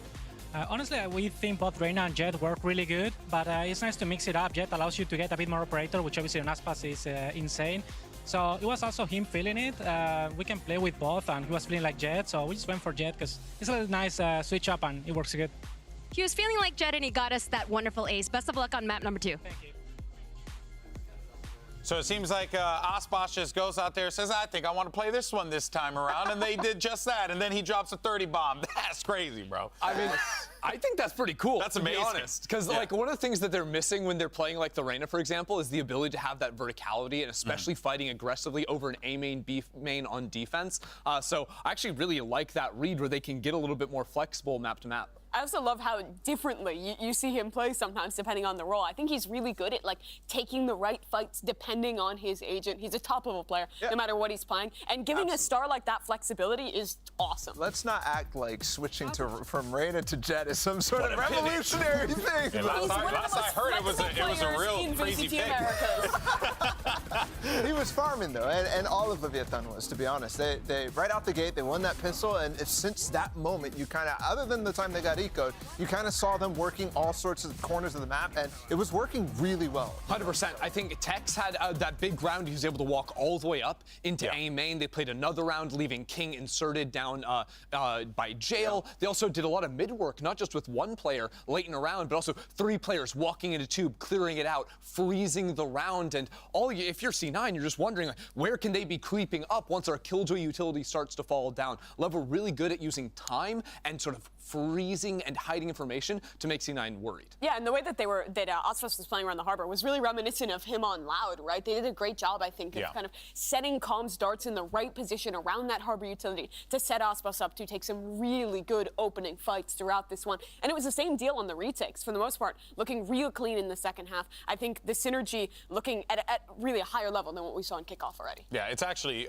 quite impressive. I mean, something that Rivington Vansili pointed out that I just want to give, shine a little bit more of a light on. Tex, only person with more first kills than Aspas in the server, right? So really showing his impact. His lurks were going crazy. Yeah, his lurks were nuts. He was really putting in that work, and it does feel like this team is starting to gel together. But now as we take a look at the other side of the field, let's see what's going on with the coach of C9s. We have Smick standing by. Smick sitting here with Coach Emmy ahead of Sunset. Coach Emmy, obviously, Cloud9 has made some roster changes with the addition of Moose and Rooney. How has practice been going with them, and what do you think it is that those two bring to the team? Practice has been going great, to be honest. We're actually frying everyone. But I think when we got into here, we're just playing not to lose. But they've been great additions. They bring comms, which the other people didn't, and they're very proactive. It just didn't show in that first game. Well, hopefully we're able to see some of that better on map #2 for now. Thank you very much for taking the time, and best of luck on Sunset. Thank you. Coach Jimmy noted there the aggression that we were seeing from Leviathan, and it did genuinely feel like, guys, Paul, I mean, you noted it really early in the game, like, it just felt as if Leviathan did whatever they wanted. They got Spike down, they just pushed forward. Even when it was a detriment to them, they still did it. It's very clear this team is trying to just aim for that style, that aggressive play style, because of the weapons they have. We also, I mean, the Viper Harbor works in tandem with that idea in general, too. And I think the tools on the other side, Cloud9, don't allow them to really get a little bit bit more initiative. You saw so many times where Leviathan on attack was pushing forward into the B site. As soon as Cloud9 put that wall down, they're done. They can't go forward anymore. Like, they didn't have any chances to push forward. And I think that's because of the comp, to be honest. I also think in the first half, we saw a lot of players from Cloud9 honestly taking risks. I think of the round that Moose is like sitting in tube and gets picked off from that direction. There's a lot of moments where solo anchors, individual players get picked off by a Leviathan that was doing a great job of working the map there. And we have this debut from these two players, one returning, one new to this Tier 1 stage. And honestly, I felt pretty good about some of the stuff we saw from Moose. I thought that, like, it was weird because Outside of the moments where, you know, the shots there were some whiffs in the first half. But it's okay. It was definitely like I know Moose is a sick player, and then just every time he's the last one alive, it's like, oh no, he's just not going to be able to hit his Also, shots. let's not forget, you're this going is to be his first time playing in a VCT America stage, so it's also nerves kind of play a little bit of a role into this as well. I think the last big LAN he played was like the one match at LCQ 2021 before the LAN got canceled. Throwback.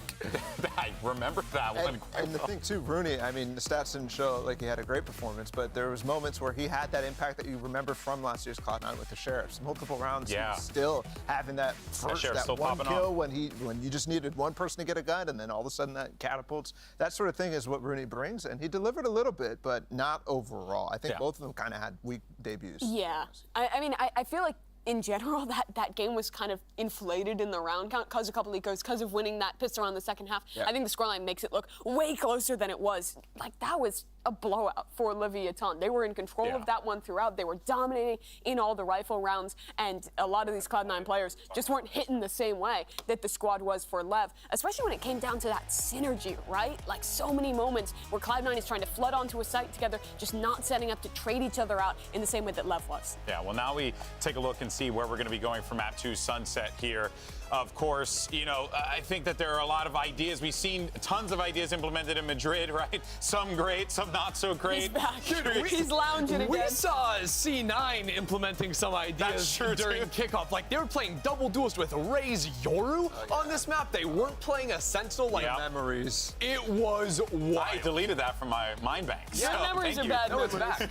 They're horrible nightmares, actually. Like, game against NRG was very frustrating to watch. So we get that again here, right? No, no, but like also I think it is a little bit to do with like the changes they've made, because are we putting Moose on smokes? No, I'd much rather see him on the Cypher, right? Like on his bread and butter, especially on a map like Sunset. I want to see him back on that. Also, I wonder how much time they've actually had with Rooney and Moose, right, in the lineup. Like, is it Madrid when it started? Like, when did they actually make the changes? When were they actually able to start practice with these two guys?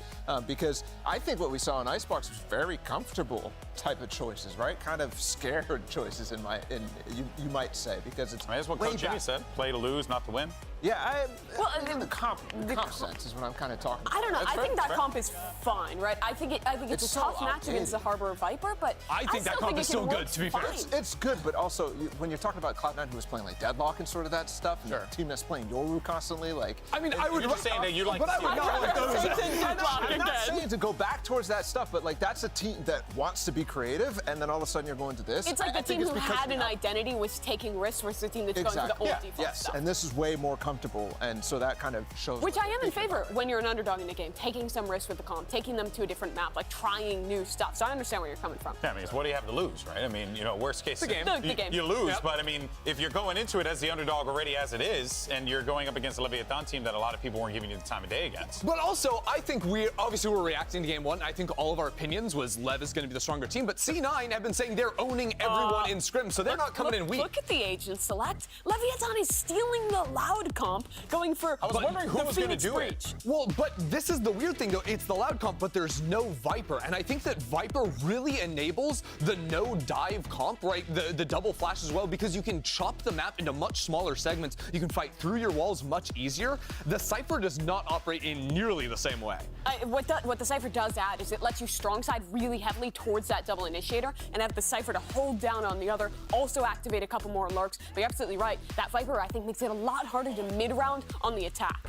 Aspas is going to fry on Phoenix. I'm just saying, I ain't never seen this before, and he is going to fry. Yeah, we haven't even really covered that yet. He just dropped a 30 bomb. When's the last time you played an agent besides Jetta right now? Raze, like, this is crazy. We gonna learn today, Mimi. Let's see what ends up happening and get ready for map number 2. We're gonna send it back over to your casters, the tag team stylings, Vansili and Rivington. Thank you again, GB and our friends at the desk. Indeed, I kind of agree with Bala. I think Aspas is just gonna fry on Phoenix, and maybe one of those days. Like, remember when they won that map where it's like on Icebox, like, I'm just gonna play Reyna today. Maybe today just woke up and said, I'm just gonna play some Phoenix today and see how that's gonna pan out. And I think it's gonna pan out quite great. We'll have to see. I mean, if it happens any way like the last game went, Oxy fuels fire, Aspas goes off. I mean, this could just be an absolute explosion here for the Phoenix, for Leviathan. Great puns. I love as strong. Hey, we got to get a few in there throughout the season, okay? Okay? The giant Radianite hole blown through here as both Worlds of Omega and Alpha. But they do bring a good note on the desk here. There's no Viper coming out from this composition either from Leviathan. So they'll try to see now as they start on the attack for Leviathan if there's going to be a little bit more of a death fall. If Texas is just going to be watching flanks, or if it's going to be King just trying to use the lurks here. But we'll look at the lurks later. We have first contact at middle from Tiles. And the first one to answer is once again Leviathan. And Oxy falls at the beginning, watching it from the market. First kill going to Mazzino. We'll see how this breach utility comes through. So effective from different positions on Sunset and the ways that you can actually get your team into a site. Looks like they're all going to hunker down and get to this elbow area, though, as mid is being controlled very hard. None of the Cypher util's up, so Lev has to go forward or full re-clear behind themselves. This is going to be a weird pinch if they're not ready. Oh, they're ready now. Yep, especially after that jiggle from Calm. That's 3 coming back. A high flash, a paranoia, doesn't hit Calm. So he actually has a perfect angle here. 1 versus 1 to jump across. Zeppa wins that fight. Meanwhile, though, the plant did go down for Leviathan inside A. A flash towards the left corner. Aspas going for the curveball, seeing 3, connecting on to a bit of damage. And Mazzino's trying to answer back, but the flash does not blind the opponents as they fall back. The heal out on the defensive side for C9 as we have players full HP trying to retake. Just pushing forward. Lev get a few quick kills. Vanity to peek. Lev was waiting the whole time. Head-to-head against Vanity. As Mazzino still holds that sight down. Traded out by Rooney. A tap on that spike and a tap of his stick. And that corner towards Dice has never been cleared. King gets the easy pick. Vanity trying to make some noise just to bait him out. And it's King to jump instead. On to Vanity as Leviathan get another pistol on their side. Really nicely done. Texas push up towards Pawn Shop. Caught Moose running backwards. He was jumping into spawn to reposition and get back in. They did not expect to lose the site anchor in that situation. And then here, good hold on site. They're looking towards spawn for that regress, and it actually comes from inside the site. Nicely done for Leviathan grabbing pistol round. 2 Bulldogs to come out. Spectres and the Ghosts. So a bit of a mid-round push. C9 trying to get moving right away on that first round as they stack 4 towards A here with a Cam and B main. I wonder if Aspas goes for all the orb focus. Mazzino's got a few on the kills, but we see Oxy grabbing him up on one side, and I figure Phoenix would be the one to do it on the other. Perfectly done here for C9. At least you're on an eco and you're trying to get that ult up, rather, the showstopper ACP onto Oxy. Even when you're looking at the roster for C9 for this map, it kind of makes sense, the roles that they're currently playing, all very strong in that specific role. So there is a chance. We haven't seen too much of C9 since really I guess the offseason at this point. They tried some Yoru and stuff like that on this map. But this is a fairly confident lineup that he can have here for Cloud9 on this Sunset map. And that said, though, a contact Tex gets spotted here, but Oxy is just trying to bait out some shots, trying to see if there's more than one person out of that. And after that camera that gets broken, you're starting to see the smoke come out immediately towards the B side to hold that push. Really facilitating that Tex work, but you still have the initiators ready to hit B. All the util floods in. They should be getting a front site plant here. C9 had a perfect read after that 1v1 on the east side. 4 players through. Paranoid delays a bit with a snake bite. There's finally a trade coming out from Cloud9. 2 of them fall, though, on the defensive side. As Zeppa is trying to find a timing, looks into the wrong corner. Calm picks up the easy kill. This will be GG for the round. Oxy low HP at 13. Underhand throw. And doesn't want to give an orb away to his opponents. I'll take that any day. Smart play. And like if somebody's coming up, chip armor, trying to do a little best of both worlds, but going down in the end. You can only do so much in there, and you don't want to give the alt orb. Min-maxing his demise. Exactly. Exactly. At every point in time that you can. All right, Leviathan. Interesting to see. We saw Mazzino and Tex on the one side. They put the fault line into the lurk to try and sell that lurk that much more. So it's not just Tex on his own, throwing cams, trying to bait somebody out. They're actually putting quite a bit into these fakes so far, even on that low buy for C9. But now to the bonus, I expect to see those full protocols coming out on each one. They do not let that B main control go. You see that Lev last round actually had to clear the spot behind them in B main, right behind that wall, and Aspas will start to focus the orb. That was the question for us. How often will they get that run it back? Breaking wall, just getting C9 a little antsy here, as it's still pretty much a default for Leviathan. Yeah, and Tex on the other side of the map, once again, was trying to contain the A side, as Oxy's the one trying to push forward with Zeppa themselves, trying to control space on the A side, try to control orb if they can.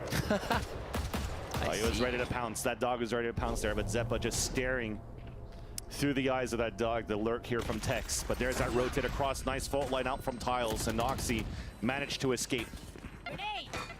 Really nice escape, expecting that too. It kind of thwarts the fact that they want to play off the fault line. Oxy can still get the info, and now they play safe.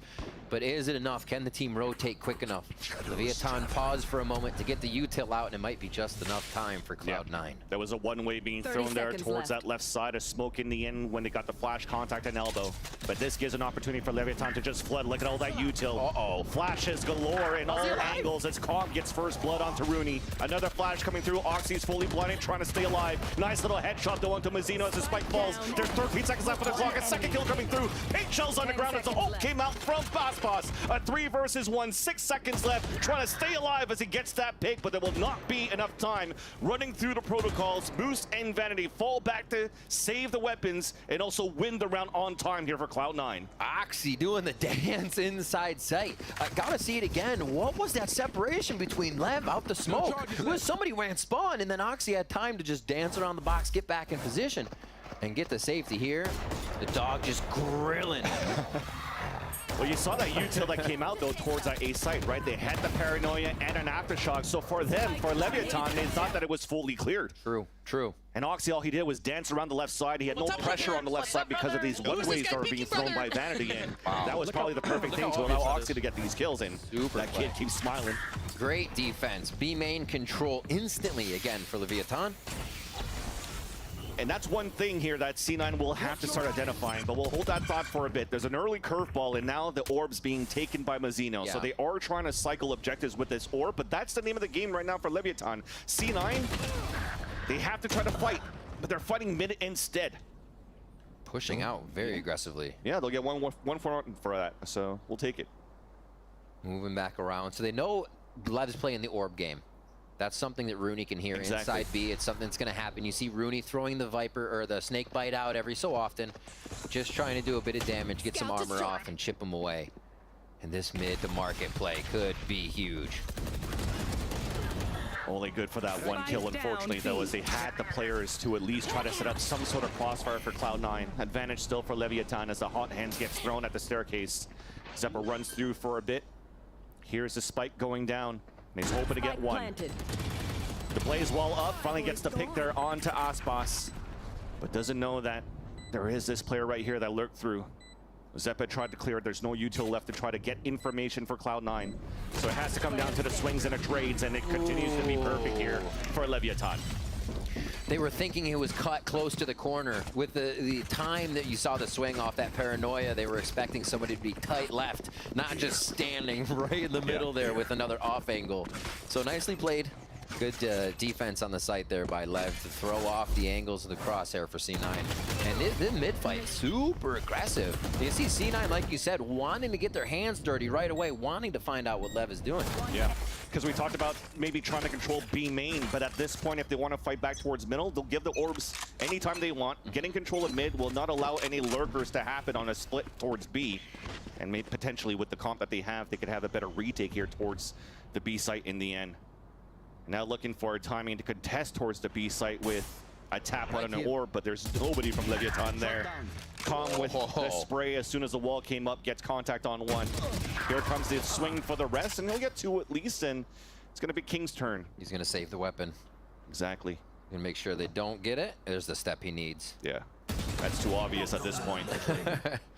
Easy stop there, slow play towards A. Lev continue to set up this default too, where you see King is mid, the fault line's ready from tiles from Mazzino. This plant will actually give Mazzino ult, so they can start to think about future rounds on this, and all they have to do is hold off Cloud9. C9 here, pick up a few of these weapons that may have fallen. You can even see Oxy's like, is they still protecting this? Not just yet. So Showstopper and Seekers for next round too, so C9 aren't too far back here from being able to even up this game with the power they're bringing into the next few rounds. Yeah, and they don't mind playing a little bit more forward at this point as well, so that Oxy could actually help out to maybe go for any type of trades if Zeppa gets contact now towards A. They're not really trying to play the retake, because again, you don't want to give these orbs away to Aspas. He's already one away from the run it back as he's moving forward with the rest of his teams, trying to find these players that are trying to die to Spike potentially. I was thinking, does Aspas go hunting? But it looks like Mazzino has to, or Mazzino or Tex have to buy for somebody next round, so, or Calm that is. So Spike goes off, kills go down. We expect to see Zeppa go in there. And Oxy's gonna hold that ultimate, hold the weapon for next round. 4-1 now. So Levs like to get mid control, take a little bit of that. 2 rounds ago, we saw C9 trying to stick their foot in that door.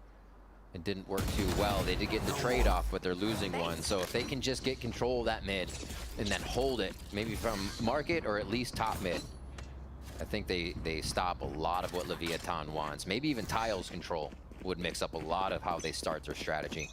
And towards A again to start, though, with a lurk from King. Insta-util. Off a flash combo just to see if there's aggression out of Cloud9 towards the elbow, but there's nobody yet.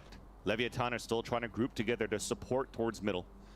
Oxy set up really for a camera showstopper, but it gets instantly broken, this camera. So they might not be able to set this early trap play. Seems like it's being read though. Tex is ready. Yeah. Trying to find a dog too, and as they only see the lurk coming out from Tex, they don't think that there's more players behind, so C9 will opt to save their showstopper for now. Yeah, I think C9's done a great job of kind of reading overall how Lev starts the rounds. We saw the fault line from Mazzino almost go straight up pawn shop towards the dumpster this time. That's been the blast pack escape for Oxy. So instead of from tiles, they went to change it up towards pawn. Now they don't need to, it becomes a contact play. But C9 giving Lev a hard time on these starting setups now. Yeah. They walled up, double swung, saw nobody, so you pop the ult right away. You get information and it's towards the A side. Showstopper gets 2, but one of them was to run it back, so Aspas stays alive. 30 seconds left. And as we rotate back towards the B side, it's open, and King is the one moving forward. And trying to find a timing against Vanity, trying to rotate back, but Vanity instead is just trying to hold the main key choke points to allow his teammates to rotate over with 16 seconds left on the clock. And as he peeks a little bit too much, though, it's going to give a chance for the plant to come through. They didn't realize how far Leviathan actually gotten to be. They were ready and waiting, so it tells you. Nades, time? Sticking right now. Oxy's pushing forward. Lunar gets the pick as well. C9 found the timing with the util to get these kills. Oh, what a stop, what a nade. Oxy still has that late into the round. Changing from that from the pawn shop play to mid. Oxy never really saw too much play with who they were playing. I think it was Zeppa maybe up there too. And yeah, this shot. Beautifully done by Rooney there. Swaying towards the enemy. You saw it. They still had the snake bite available. That's the attempt to try to get the plant in that corner first, then the paint shells because of that showstopper. That was very nice thinking on the toes here for Cloud9. That was a tempo increase from what we've seen on the C9 retakes, especially after losing Vanity there. Ultimate comes right away from Calm. And that's all the util down on this B site. And that forces now Rooney to play an off angle at the entrance of the B site, and there's that lurk on market. B site now open, and this time they'll get the plant. But that's the thing you mentioned, right? The change of tempo that you saw in the attack for the retake for C9. That's the thing that Imi was talking about during that halftime interview, that during these scrims, they're playing that way, so they want to see that a little bit more now applied in the game. Yeah. So there's a taste of it. But now you want to make sure here that it continues on as the round and the rounds in the map continues here on Sunset. So just the dwindle down of this timer. Leviathan doing a great job. I was going to say last round, as we saw, taking late B, but having A pressure of keeping this default in a way that's causing Cloud9 to basically guess everything, where they might peak, what the timing might be, and what the state of the game is. As they find these kills towards elbow, maybe? Yeah, there's a flash. He's down. Zeppa stuck in the elbow. Stays alive. All right. Rooney might, I mean, you can't really ult right away towards A. They just encroach on that. Can you ult towards B to start off? It's kind of hard to get that in a good position unless you're just denying something, as C9 call the timeout here. So it is going to be a bit of a lower buy for C9 as they come out of this. And they're going to have to come out with something, as this looks like it could be a runaway with the amount of money that Leviathan has, with the amount of ults that are going to come up. So what do? The mid pressure has actually gotten Cloud9 a favorable trade. And each time they do it, Tiles control has been Leviathan's all the time. So something in mid may be the answer to at least separate the power that Leviathan feels like they have in this default setup. And it's tough. You're mentioning here Rooney's ult. Can he use it early somewhere? I mean, towards that B side, it's going to be a tough one. They just come around market if you use it main. Exactly. Otherwise, the same, you know, vice And you have versa. to make sure that it reaches far enough to even deny the orb, but they have such good util on the other end rather for Leviathan to just counter that right away. So maybe trying to get that pit and tempo towards the middle would be potentially the play if they want to up the tempo that Imi wants right now out of C9. All right. Let us see. Towards A, at least to start where Rooney's position is. For Leviathan, it's like a nice little slow default. Spikes down towards the spawn. One watching the flanks, watching the pushes. It's going to be text towards this A side. Spikes grabbed. Looks like they may play a little bit of a fake if you're going to put the Phoenix over there. Nah. Okay, he goes Tiles. So like Phoenix and the Cypher may try to sell something towards A. But no, Tiles control again is Tex is met with that one way. We'll see what Aspas can control. So they actually just go for control over the orb of A. Very nicely done. I mean, it's a set, but now if they go through mid around to A, this could make things sketchy here for Cloud9's defense. Vanity was trying to play on the top of News. Might call it 10 spot from now on, but couldn't get that kill on the top of mid, forced to fall back in. That was the other important anchor piece on the top of middle. Zeppa got smoked out, was trying to find information, and then he got picked in the end. So an early advantage for Leviathan. And actually it dwindles down the defense that you currently have here from C9 because one has to be planted towards the A side. So it gives a lot of room for Leviathan to work middle and anywhere they want from there. They have such good protocols out of this. Normally, you could almost say to yourself, all right, let them have mid. What are they going to do from there? But how explosive they become off of Mazzino's utility. Aspas running forward. It seems almost unstoppable. They find Calm, though, to start it off. With the first small mistake out from Leviathan to start, jump peeking with the recon dart, but it gives information for Leviathan to non-aim players or towards B. Beautiful paranoia. An assist to allow Oxy to get the kill onto Aspas. Vanity playing the off angle right in that tight cubby. They did. Ends up being a beautiful crossfire in the end. Let them have mid. C9 back up. They make sure they just don't come through the Omen smoke at the top of stairs in mid. And Rooney just has to call if he hears anything. Great play to hunker down on that B site to make sure Leviathan could not get the market play. Now what can they do that they don't have an ult that kind of directs where we're seeing them go? That is the question. Cloud9 enemy remaining. Still looking at a few ultimates, but those are going to be in the play, in the protocol with Omen, with Vanity on his ult and Moose. And you saw with those picks though, right? They didn't really take too much control of top middle here for Leviathan. And the game plan from them so far in these 9 rounds is, or 8 rounds rather, that we just saw, they haven't really been pushing up middle to pinch from behind. It's just really default 3-2 from this B site, or just plow towards the elbow towards A. But this is slowly being read by C9 as they have 3 players here to get ready for that push. They look angry. It looks like they want to swing this. The first bit of noise, they hold it for a moment. That Noya in Vanity's hands is almost the light on the fuse. And they're going to back off just for now. They have control of the orb, though, and they've pushed up, which is really good for A's knowledge of what's going to happen. Especially after the Aldron saw Oxy here, that's going to tempo up the push from Leviathan towards his A side. But Moose has trap kills all across the board here. If he gets smoked out towards spawn, he can just hopefully get a tag or some kills. Nice little flash at the same time. If you're going to try to run through, you could get tripped over. As Leviathan is looking to exit or enter towards the A side. Nice little win by Tex. Even a second one thrown out the hat, and that's the remaining 3 players potentially here having no choice but to save. Yeah. Especially now that Aspas is pushing forward with the run it back, keeping them at bay. And look at Com already lurking out towards the market, catching from behind. Of course he is. The perfect lurk too. Nobody, he's just getting the back of every player. Hello. Just holds it out, the spray, forcing him towards Com. Unfortunately, can get a second one, but you definitely do see the rest of Leviathan hunting down C9 towards the market now. Thankfully, Rooney's still alive, so he can put the wall up. Decay onto Tex, gets the pick. We might do Iron Man at this point.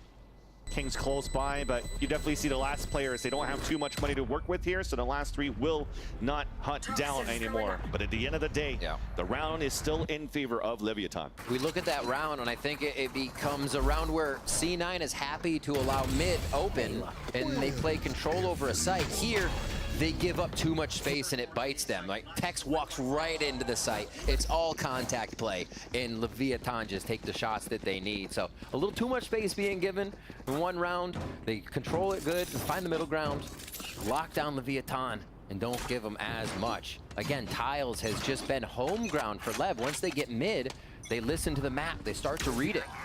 See if they try to go for that once again here as we're back to a bit of the early rounds. And that's a miss. So close to the hand there of Aspas. Yeah. And it was off of camera to bait it out, but at least able to rotate back towards the market. That's Tiles down. So you talked about this Tiles control. They found it, but somebody still made it through. It's King just waiting to see if he could catch rotates, and it's shot deep so that he could actually swing through. Perfect timing to come across head-to-head against another smoker, and that's Vanity to fall. Flash on the front of the A side, beautifully done by Cloud9 just to answer right back, and that's Spike now in their control. Flank from behind, a 1-for-1. Com is now alone. An opportunity to win a 1v1 right here, and he'll get it against Rooney. Spike now picked up. Recon dart available. He's just going to use all the time in his favor to add a little bit more. Wasting out or forcing out the neural theft. The ping across, the spike plant down, the sprays attempt, the off-angle position now by Com. The double swing in the end, but it's C9 winning it. Now we're making it a closer game finally for Cloud9. Yeah, good control there. Rooney with some pivotal kills over towards that A area of Altor, and the rest of the team playing together to get it back. Being able to pick apart Leviathan in mid is definitely what C9 can focus right now. Yeah, you want to play defense. The name of the game is they're forced to walk into the site, play hard angles, but I feel like if Lev's going to give you this many fights in mid, there's a way to get that trade. There's a way to play it, so they're going to go down. And there was Oxy's operator. They don't have it again. It's going to be in Vanity's hands now as they start to switch it up. So not even the positioning, but the player. We'll see how they one way here, Vanity, and then I think he'll go towards mid as they try to shut down on this pressure Lev can create from that part of the map. Cool. So they call the wall down, and there you go, beautifully done. Little revenge there, huh, Vance? King goes down from the push last round to Vanity's hands now. They're going to be able to re-grab a gun, get that stinger out of their hands, but still have mid control. Something they prioritize. And right now, since they lost a smoker for Leviathan, and you're playing single controller, you're going to have to start using your Cypher and Phoenix together potentially to block vision as you're moving through. So you're eliminating the fact that you could lurk around. But as I say that, it's Com trying to sell a fake towards this A side with the L drone as Rooney's waiting. The walk contact play back into market. It's traded out. Showstopper out. And it gets swatted out by Aspas. There's that Blaze wall back towards the spawn. Big flash putting Moose away. Zeppa running through. There's that cage. And he's burning down from the hot hand. Second flash blinding Moose once again. And as they're playing back and forth with utility for C9, they can't capitalize on a kill. They're just trying to get out of MOBA. Exactly. And it gives enough chance here, enough time for Khan to meet up with his 2 teammates to try to isolate this B site. Nice shot by Zeppa. Spike down B. As now the paranoid comes through, now committed towards this B site. It's up to Moose to wait. 18 seconds left with the first tap. Com playing the off angle, Op moving forward with a jump spot. Oh, couldn't connect the shots, unfortunately, all around the silhouette of Zeppa. That was crazy. And you definitely do see once again with time, no matter what, it was going to be C9's round, and they're one round away of tying up the game, and this is definitely a different story than that first map on Icebox. Yes, it is. C9. Even the trades we saw a few rounds ago, I think it was Rooney and Zeppa who had pushed up towards A, or awesome shot by Vanity. The swings they were doing off each other looked much more coordinated, just tethered to each other, able to anchor the shots. They were missing a lot of that in the first game here. And looks like they have ironed a bit of that out. Operator still here, going to be in the mix for the final round of the first half on Sunset. And to note as well, I mean, we're in the first half, but Leviathan's first play on Sunset as well. So we're seeing their first go with Aspas here on Phoenix, the rest of the squad, as they formulate their attack side. Still Tiles control. They go back to this default play across. Without even anybody ready, it seems like they're just kind of set up protocols to make them think twice. Rooney with 3, easily done. You saw on the other end, they were trying to control middle, and then at least try to move up towards the A side with a fault line. Instead, it's 100 Sphere trying to create space for Tex. Crossing over, gets dropped. As this is a great chance for C9 to get a flawless. Bring that confidence and carry it over towards that second half. Com is going to use, once again, all the time in the world to make C9 antsy and hopefully punish some mistakes. But C9, you definitely see it. A pit on that spike, and they're just going to hold it. They're like 38 seconds. What do you got? And it's going to be the op from Vanity. They bring it up to a 6-6 first half. And it was interesting. Oxy with the op, Vanity with the op, switching around how to figure out where Lev was going and understanding that mid was a lot of that starting priority. A lot of C9's focus in the beginning was for that B main control. They expected Aspas to want to hover orb and just eat it up and ult after ult. But that wasn't the play, and it took a little bit for C9 to figure it out. But they did, and Rooney back in action is feeling it. Yeah, all they had to do there is continue their own protocols and their own game to hold that, and they were able to make this to a 6-6. But at least until we start the second half, let's toss it down to Smix and the belated birthday man, PapaCom. Thank you very much, Vantilli. PapaCom, it is always such a pleasure to be able to speak with you. I know the last time I had a chance to have a chat, it was very clear you were very, very nervous. You were absorbing all of the energy of what was coming off of the stage. Now that you've done this, you know, many times, you've seen your son on stage lift a trophy, become a world champion. Has it gotten a little bit easier?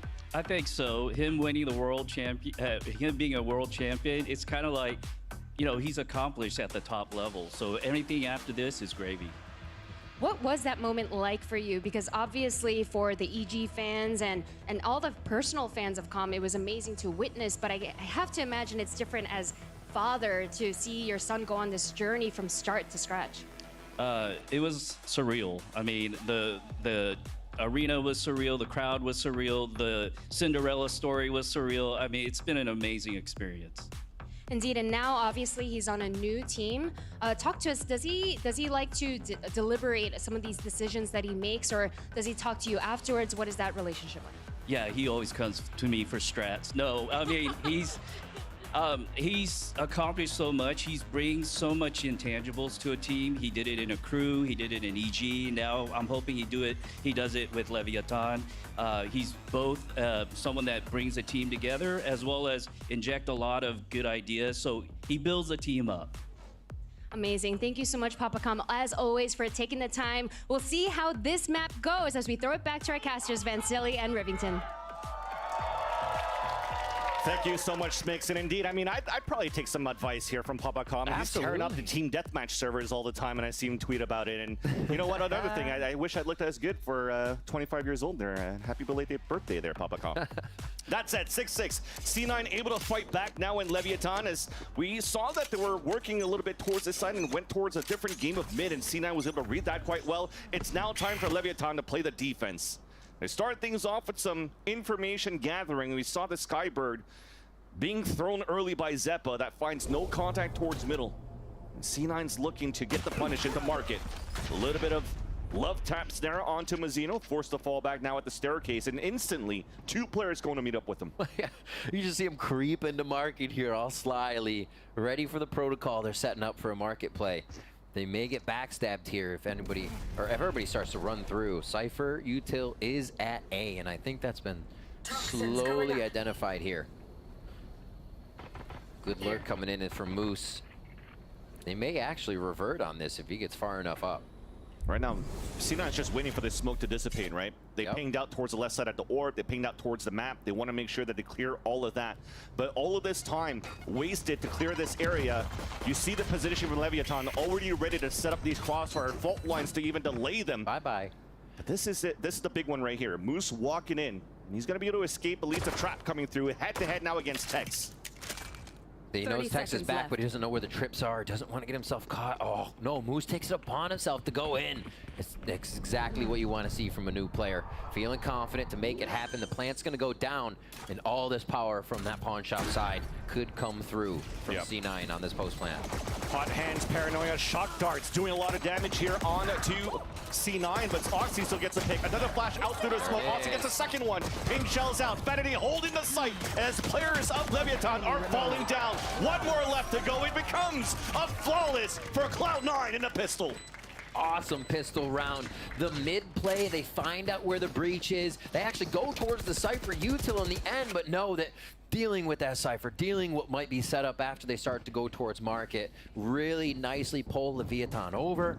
And then this lurk from Moose, as big as he is, can squeak into these tight spots, figure out where C9 need to go partially through the round. Huge stuff. And then Oxy, just classic Oxy, if you will. Nice nade to come out as well. We're seeing it too from the composition and firsthand that there is a lot of util flood for Leviathan towards the A side. A lot of it missed at that point, so C9 were in great positions to avoid the radius of the damage that was implemented against them. And off this round, C9 staying as a group. Not even controlling the orb. They just want to death ball into the A site. Yeah. They know it's clear. They have to stay together. I mean, you drop one, a Vandal or a Phantom, you got to pick it up right away. That'd be crazy if you got both and call that a Vandal. A Vandal. I mean, that's what they have. It's a Vandal buy, second round. All right. They shouldn't take or suffer too much damage. Even through the one-way, a quick shot for Moose to collect one for himself. And this is going to be a spike death for Leviathan if they can help it. It's going to be hunting. Exactly. Oxy going forward, says, with this ghost, I will push. And then I will also fall, but at least get an orb for my troubles, right?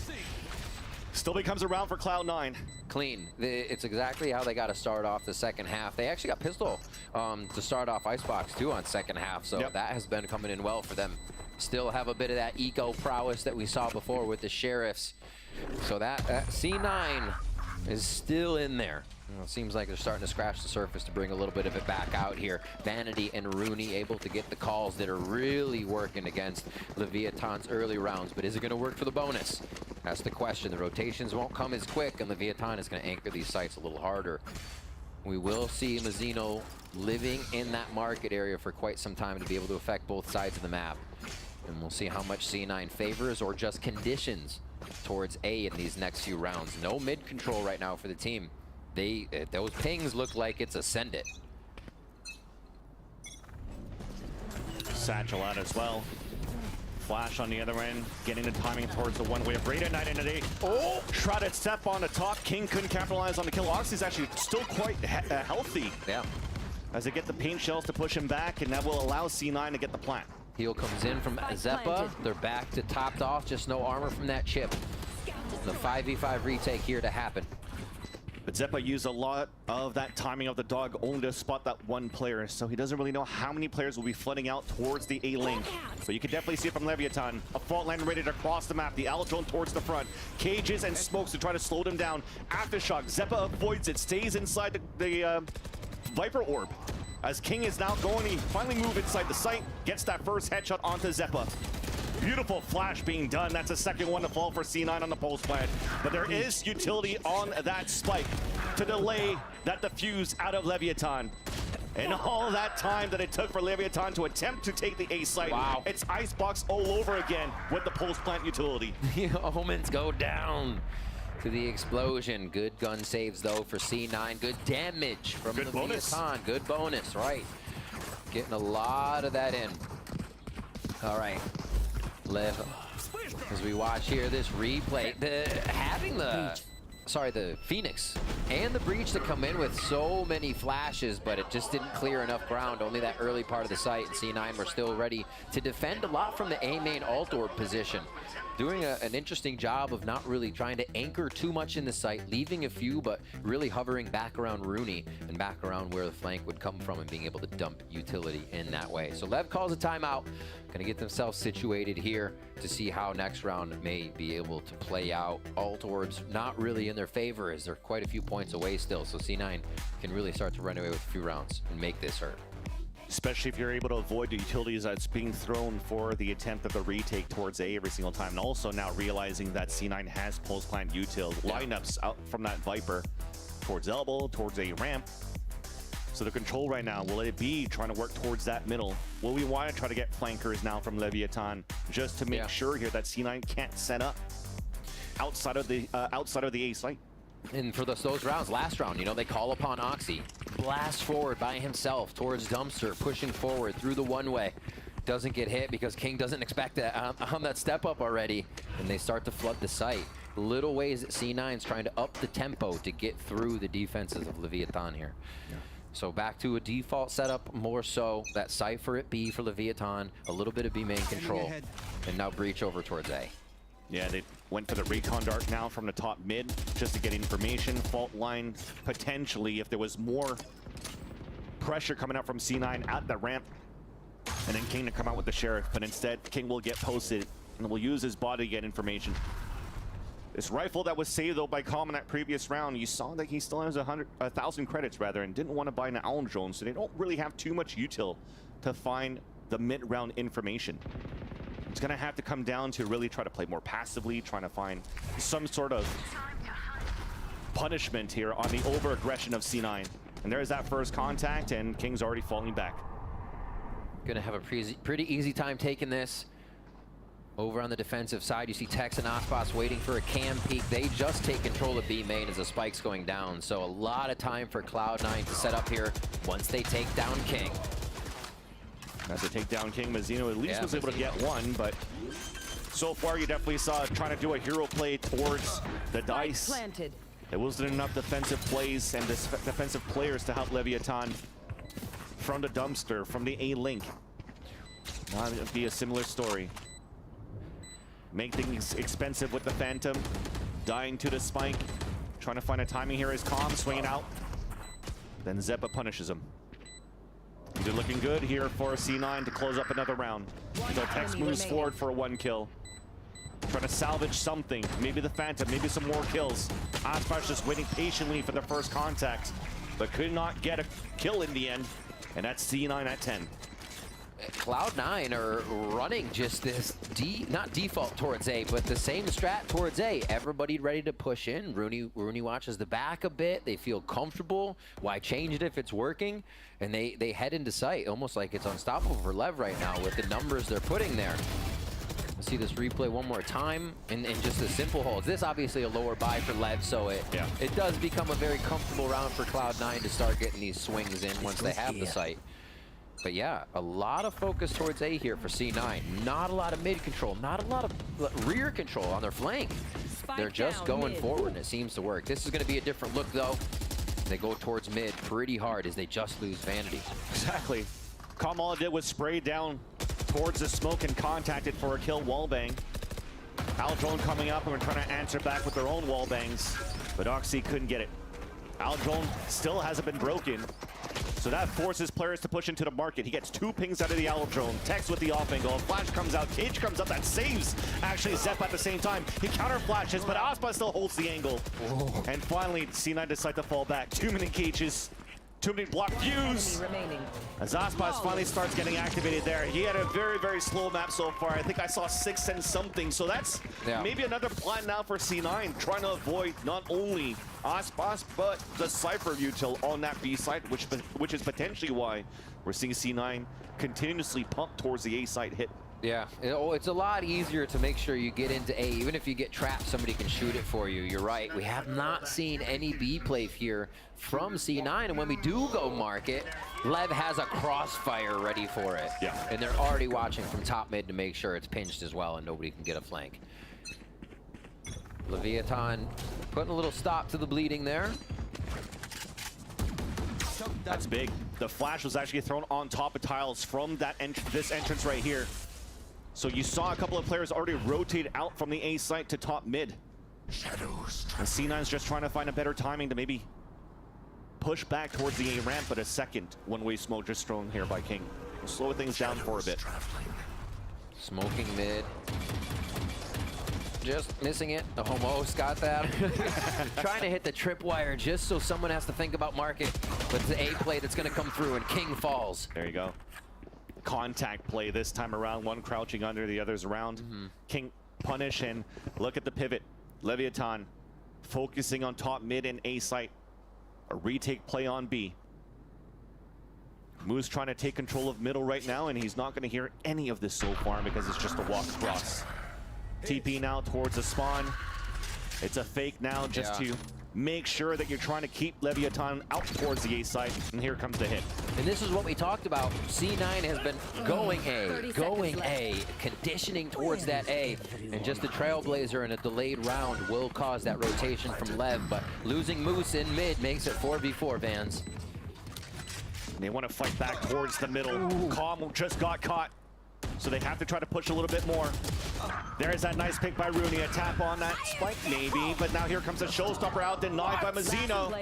But instantly killed by Vanity. Aspas trying to move back out. Isolating, trying to isolate one of these last three players of C9. There it is. At some point, it felt like it was almost doable there because his transfer was clean onto the second one, but at least C9 won that duel. And it's their turn to be 2 rounds away of closing out Sunset. It does get scary in those moments. You're like, wait a minute.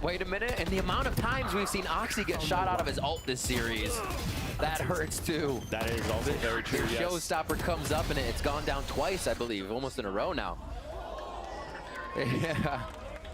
Vanity starting to clap back with some of these shots, feeling good.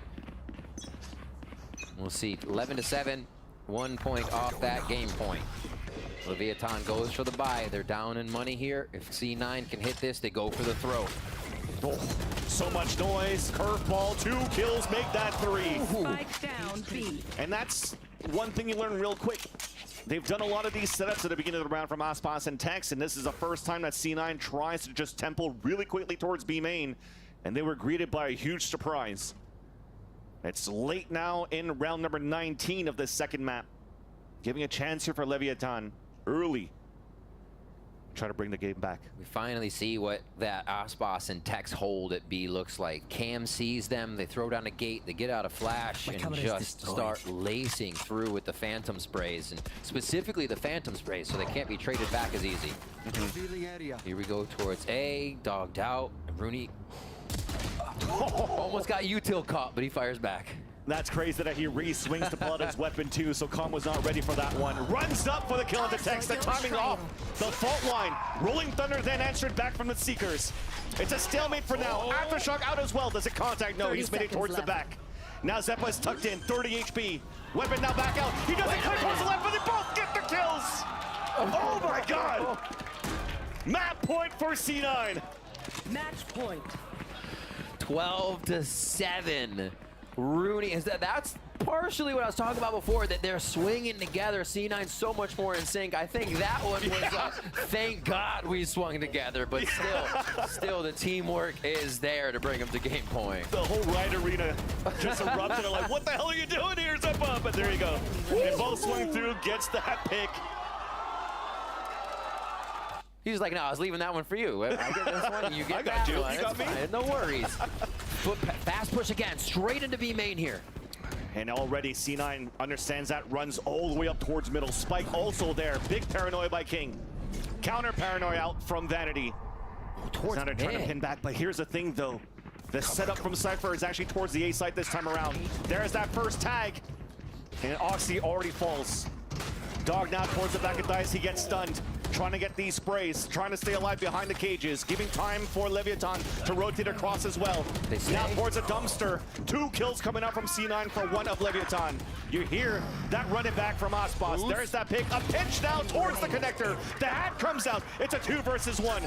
The running back is over. He's now pinned back towards the back of the A site. And this is a chance now for C9 to close the map on a 2 versus 1. Moose's lurks this game have secured some pivotal rounds right now for Cloud9. They're going to get the plant. It's going to be in front side.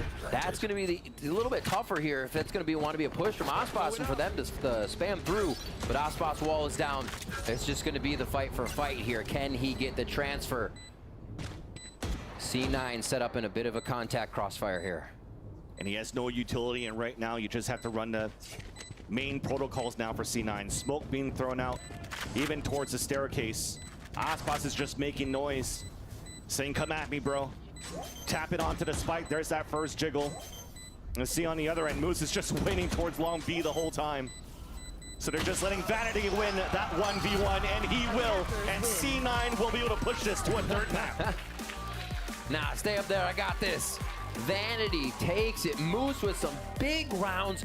Cloud9 coming to life in game 2. That was so strong from Lev in game 1. You wondered if it was going to be enough from C9 just between games to right the wrongs and come up with what they need. But Oxy came online, facilitated some of the plays by himself. A lot of good plays throughout, and protocols coming onto that attack side as they hit Leviathan hard. It almost feels like what the desk was talking about here on that first map of Icebox, where C9 gave so much room for Leviathan to work with, and now it's the chance for Leviathan to give C9 so much room to work with, and now they both exchange maps. And we'll see now the conclusion on the 3rd map on Ascent, and that will be coming after the break.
Red Bull gives you wings.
No te la puedo creer. Consigue aquí una doble baja.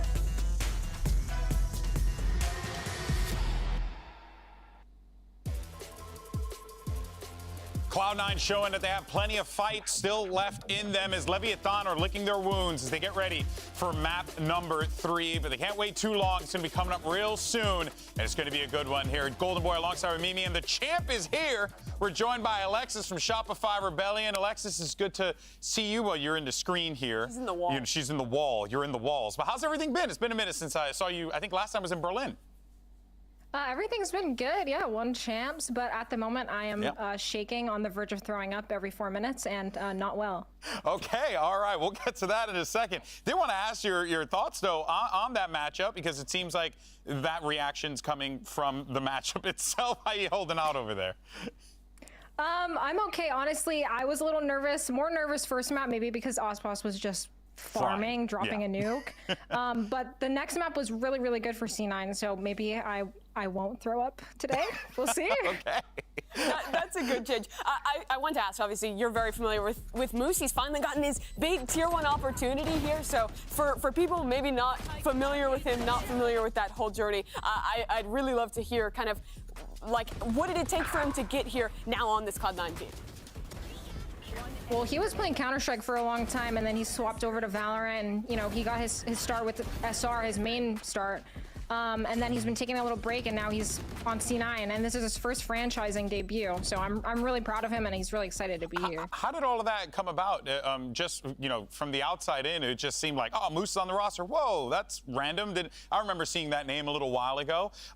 So, like, was it just a long conversation that they had, or like long talks that they had about getting on the roster? What was the, do you have any inside scoops you can give us, basically? Well, after SR, he was playing on YFP, and he says that that's one of his favorite teams he's ever played on.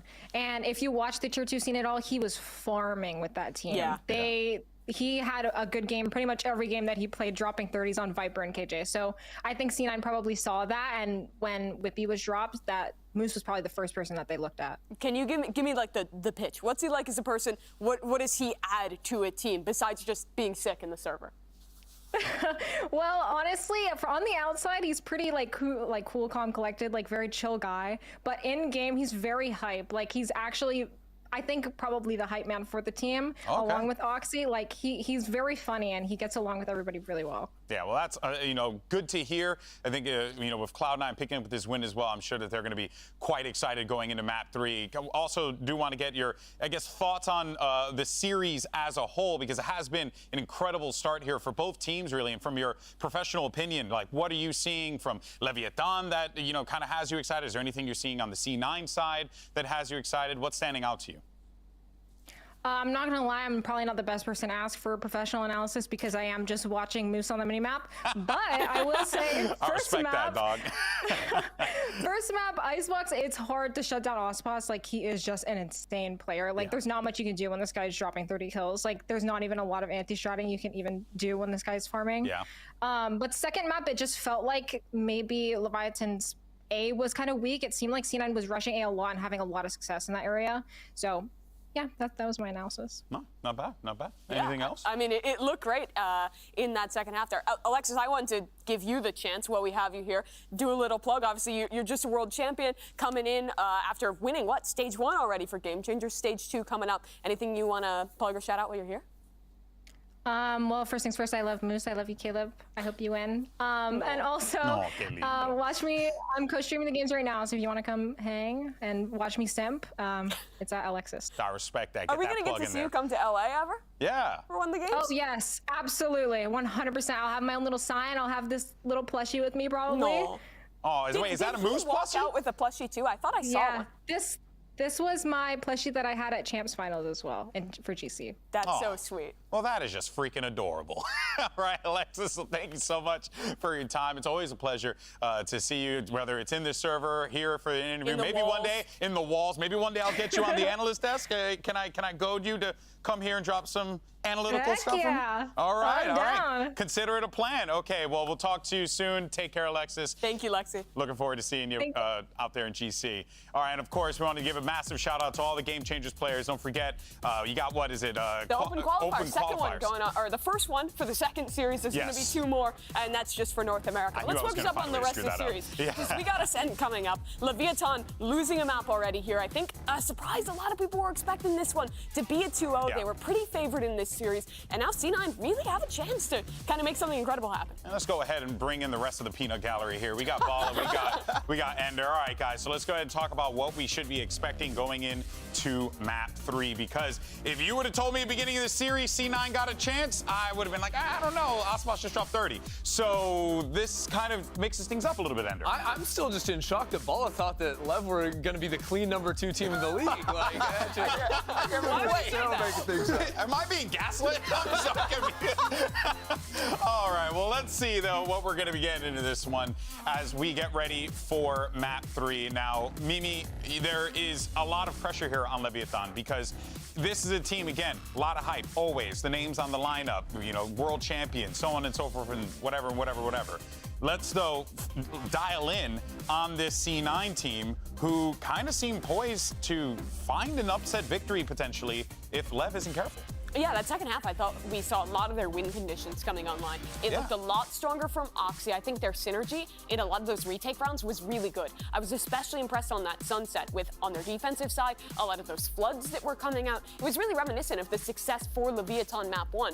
So I think kind of carrying that energy into a map like Ascent that we're probably gonna get standard stuff, but we have seen more weirdness these days. But yeah, it looks like at least for Cloud9, locking in that normal comp. Oxy back on the jet. This is a great chance for him to carry that momentum.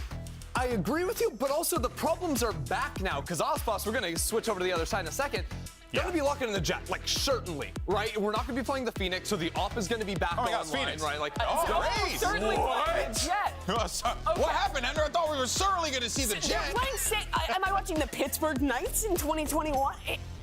Okay. This is wild. Honestly, so the Raze is something I'm a big fan of on this map, especially on attack, because of the range you can get on your satchels. It's not just the smoke dash small entry agent you can have. Instead, you can double satchel all the way down catwalk into tree. So expect some very explosive, very far-reaching dive plays from ASRock. The stage lets you do some interesting stuff with your hits. You can be splitting into sites, throwing up the wall on one side when you're going through mid into B, going through tree into A, and on your defense, you can flood retake with that wall as well.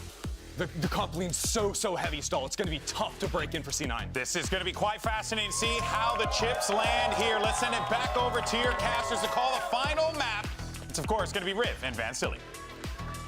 This is definitely an exciting map 3. Actually, an exciting look of Leviathan now and split 1 of the Americas for the VCT this year. I'm wondering. Yeah, because we haven't seen some Sunset. Now they came out with Sunset. Maybe it wasn't the best Sunset, but now you're coming out with Ascent with a brand new comp with a lot of question marks. You're playing Solo Initiator. There's no scan. There's no Heart Sentinel aside from the stage. How do you really hold the sites? This is all going to be answered now in his third and final map. And C9 kind of maybe just absorb this. They get to kind of play default play. This might actually be right up their alley for coming into this game unless Leviathan are really ready to torch the map with this one. I'm interested to see how they do use the Raze, how they actually get themselves into position. We just heard Ender talking about how much easier it is to get around the map there with timing being in your favor and how fast Raze can move. Here it does look like they'll focus mid a little bit, and they'll be met with 2 from C9 if they choose to push through. Yeah. Definitely big control on middle, and of course, a Viper in their composition, but in the hands of Calm, so there is no signature Sova on this map for Leviathan. With the early control that they were trying to make, the early noise that they were making on middle, pivoting all the way back towards the A site. And look at that setup on the A site for C9. I was just going to say that. Exactly. It's crazy. You expect Tex to run up and throw a wall up, and then everybody maybe to hide underneath because Sage can block off Heaven. Well, everybody underneath is going to get cooked if they try to get there. So yeah, really cool preemptive little setup, expecting the Sage to push through and a lot of that site to be gained by Leviathan. Now you have 2 brains to try to learn on the fly how they could play against this Leviathan lineup. Both Rooney and Vanity calling to start pivoting towards the A site as a knife gets so much information thrown by Zeppa. That pivot is out there. 33 seconds left on the clock, but middle is open for them to pivot back if they want to. 30 Leviathan seconds now left. commits inside A to start. There's a Nanoswarm's Paranoia out. There's that Flare retake, counter Paranoia. First blood from Zeppa, traded out by Leviathan, who takes the advantage now. Moose staying on the top, waiting for his teammates. More jiggles out from the attack as there's 13 seconds left until we finally start the plant down on A. Oxy and Rooney with Sheris. Rooney alone, denied by King. As once again, it continues with the pistol round for Leviathan for every single match. Lev grabs one for themselves and absorbing that waterfall from C9 right away. You saw Moose, as soon as they heard things in the site, he activated the mollies underneath, meaning nobody could get under there. They weren't trying to kill people under there. They were trying to get the fight in the front of the site, and that's what Leviathan gave them. Literally facing each one, maybe double swing, almost triple swings, to make sure C9 could not make it off of Heaven. So, 1 round in, Aspas with a Vandal, why not? Making sure he hits those shots. He's going to start clearing his own space here as they get over towards A. And a knife was thrown all the way out from the spawn to get the contact there for C9 and information, and he still want to gamble towards B. I respect it. It's an eco round for C9, and they're hoping from that knife that Leviathan's going to pivot over there. But instead, contact play, walking up, Rooney with the wide swing, and punish right away, opening things up and giving a chance here for Leviathan to walk in for the plant. So what's their weight? What's their feel good on going in? Another peek, maybe? Oh, they're actually just letting Mazzino head in. And dies. Yeah. Close to the alt orb, that's going to get him one. But yeah, going in, pretty confident on just making it into the site without too much util. And a big flank watch coming in here by Calm as the rest of C9 tried to get in through tree. We're in great positions here for Leviathan. Looks in the end here that it should be a confident round win on the pulse plant for the attack, converting the pistol round win. Second smoke going out towards the tree. C9 looking for an opportunity to jump together outside of the smoke. But there's a late lurk coming in on the other end. There's the bunny hop across for both. And there's a surprise on the other end. So Vanity is left alone. Will probably save at least a Paranoia and die to Spike, but you mentioned it before. Leviathan executed inside this A site. What's the play? What do we want to do? And that's the nature of the composition that they currently have. They don't have an owl drone. They don't have a knife to really try to scan out that site. So it really has to come down to like, okay, well, let's just run in, which is exactly what Mazzino just did. Interesting stat as well. Yeah, very interesting. See if this one is the one that turns the tide of the 9-map losing streak. Already starting off good, but it doesn't mean anything right now with the way C9's been playing the mid-game of this series, I should say. Guns are there for C9 on the bonus. It's been a cat play, it's been A. So a third time towards A with this look, but Calm is on a very heavy lurk to make sure C9 get no pressure towards B or mid, as King has something to say about it. Yeah, in the bonus round, Vandal connects onto Oxy. And of course, you saw at the beginning here, Vanity was holding with the Judge, and if you've seen Sadok do this with the Judge at this spot, of course you'll see Vanity do it. One of the good guys here with the shotguns with the Bucky, and there's that contact at least on the top mid. At M3, Rooney is forced to fall back, 51 HP remaining. There is that wall for the crossover. And Moose will have to try to anchor pretty much solo at this point. 2 Nanoswarms already popped out. Recon Dart to try to get info. No spray opportunity coming out here from the spawn. So Moose playing the off angle, hit by 2 flashes, and Mazzino wall bangs him. Tough spot to play. Trying to catch him off guard for maybe 1-2 with a drop in. The util is dumped into sight though. Leviathan is not taking any chances here. There's a null command or an ultimate here for Mazzino to stop something from coming in, but it does not look like they'll need any of it. Yeah, definitely not. Should be saved up for now. Last 3 saved up. That's the 3rd round coming in for Leviathan, converting a bonus here, which was still, again, pretty strong. They had the Vandal coming out from King to contact first against Oxy on middle. But you're definitely seeing right now the wall to cross over, trying to run bodies in, wall banks, double flashes to take sight. So that's how you do it. You don't get scans, but hopefully you blind your opponents when you're moving in and you have the protocols for the trades. Vanity at least upgrades for the exit. Spike will go off. And the lurk comes in from Calm once again. Of course. Of course. But no upgrades for him. No upgrade, no. Lev with a different look each round so far. That one encroaching on mid quite heavily. They get a nice dink onto Rooney. Free space there and taking sight with a good amount of utility. See this again.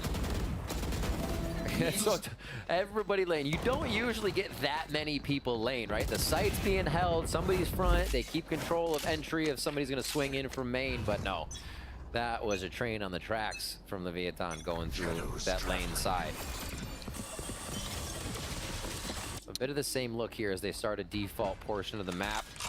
And they say, yep, so we're just gonna slow and run out of this one. With the rifle, that Vanity save gives it to Oxy, so he gets forward position now towards main. Getting ready to double swing with the support from a Stinger. There's that first nice little tap onto Aspas. That's a Star Duelist for Leviathan now down early. That's a huge frag too, because you have a Hero Phantom and Vandal for Oxy there. Everybody else is on a very low buy, getting forced into this. Mazzino's going to be the one running in, just basically being a sniper camera. Ooh, and there's that Pittsburgh knife play that Mimi was talking about. Maybe even a little bit of a zip wall up to look inside the window, but they decide otherwise. Walking back towards A. The lurk from King trying to find an opening. He knows that a knife is close. Oh, the tap there onto Vanity. Miss comms coming through, but at least it's a nice bait to get that kill. And now Zeppa will have to try to anchor towards the back of the generator. The wall across now, a pop flash to slow things down, giving a chance for 2 players to rotate up towards the A heaven. Storming into sight now. Zeppa comes into contact, gets the trade-off as Oxy falls. Last one to go is going to be Mazzino. Shock dart lands, no chip damage. He gets a plant down with 13 seconds left. There's a big lurk coming out right now from Moose. So Rooney's just trying to hold it out. Because that wall was up here by the stage. He's just trying to leak around it. Oh. Just saw him, picks him off. Elisa gets information from Moose, who swings out. And you could breathe, Alexis. Moose wins that 1v1. And C9 will finally score. Great job. Moose has been so steady when he's been called upon in these plays. The lurks as well from Sunset here now onto Killjoy for the Ascent play and gets Cloud9 their first round. Ultimates really on deck too as well for Cloud9. There's just a few orbs as we rewatch this round one more time. Player standing. And Moose had to hit that shot first. Mazzino was kind of clued in to what that play was going to be based on that dart, right? He didn't have to look heaven. Mazzino had only one place to look, and Moose still wins that come up in the 1v1. A little A main control to start off, slows, and just about the kitchen sink thrown here towards the alt orb. And still control for C9. That's tough for Lev. You can't feel good about that if you're just going to throw that much in and walk away. It's close with the judge too, and you don't want to walk into that. C9 already trying to pull back, and yeah, we have a fast rotate from Leviathan towards B. Right into the hands of the operator. Oxy choosing right, was a little bit towards the right side for that first hit, and now ready to tear them down as they come in right into the Killjoy utility as well. C9, they may have stacked the site wrong, but they got a good hold here. Lev's util starts to come in. Nice kill on the bots. Nice kill on what would have been some of those mollies. Oh. Moose there gets that pick onto Tex, who got hit by his teammate's paranoia, so that's a small mistake. Aspas trying to find an entry, pushing out towards the spawn, will connect onto Rooney. Moose unfortunately couldn't anchor the back of that B site. Vanity with the classic. Crossfire set up, close with the judge. Cover going out. You know it's pretty much over at this point, but he's at least trying to do some damage here. But despite that small mistake on the execution from Leviathan, the push out towards the spawn seems like C9 weren't ready for that one. Yeah, getting through that, especially without being able to hit the alarm bot from Killjoy, being able to util destroy with the kind of util you don't usually destroy with. Yeah. That Viper or that Snakebite coming through. Huge. Incredible stuff. Just to set up Leviathan to have that much more of an advantage in the round, and they were not stopped on lane. Pushing through, flies in. That's what they were talking about. The distance you can clear. It's not just switch, it's the sight. Yeah. And Aspas just rolls on through. And you saw that snake bite on that lane was also a ruse there to force the players to play back boathouse. Yeah. So the control is more towards, yes, punish on staircase, but also just fight around switch and market. Take control of that area before you could flood in as a team towards that back of the B site. Because again, you have a team that has a lot of flashes and follow up behind that here for Leviathan. So this calls a timeout for Cloud9. Again, they have to think on their toes pretty much, seeing this lineup from Leviathan for the first time. Yeah. And this is also an adaptation from Leviathan from when they lost against Loud at kickoff. This was a whole different composition too. They were playing that default comp, the snooze comp as they would like to say. But I like that they're pulling out something new this time around.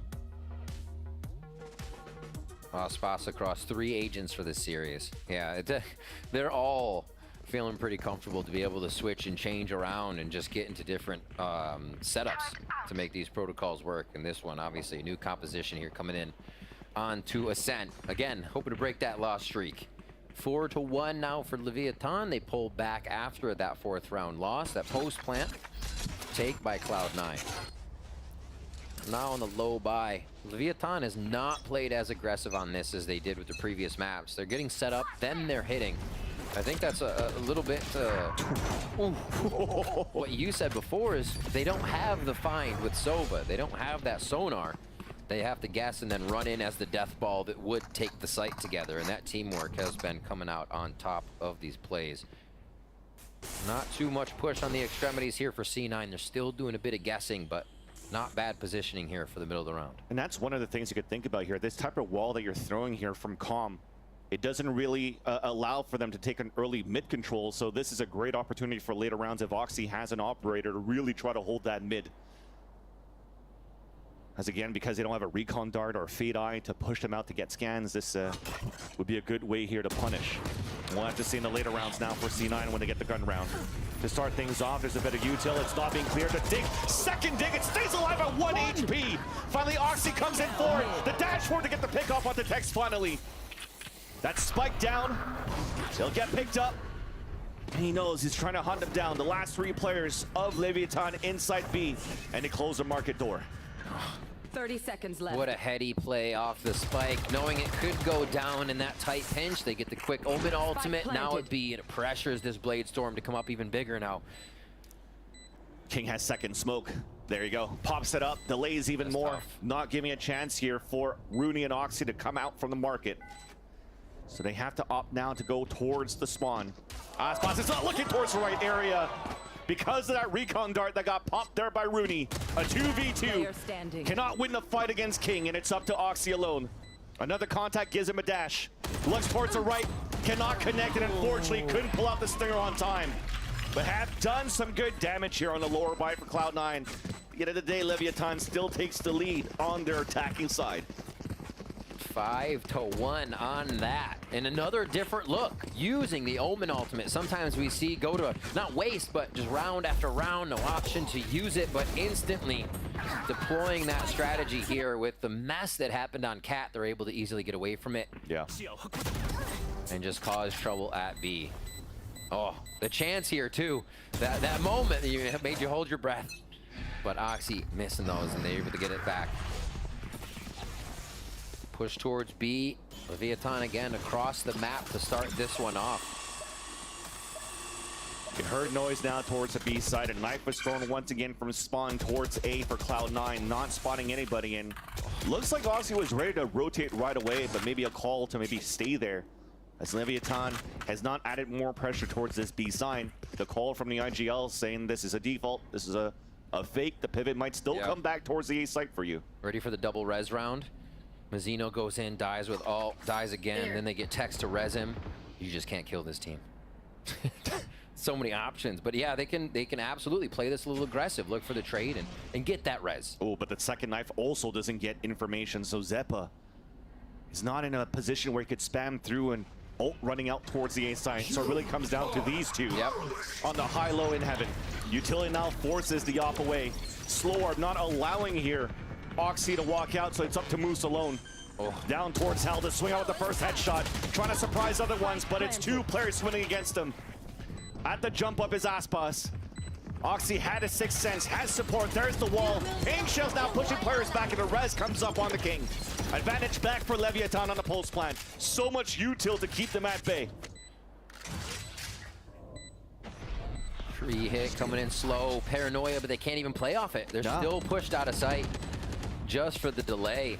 And, God, what a nightmare for Oxy to try to play off heaven there. Caught the slow, almost, you'd rather the slow than a smoke when the op is there. Oxy can't peek, goes to peek, gets a wall in his face and a bunch of nade.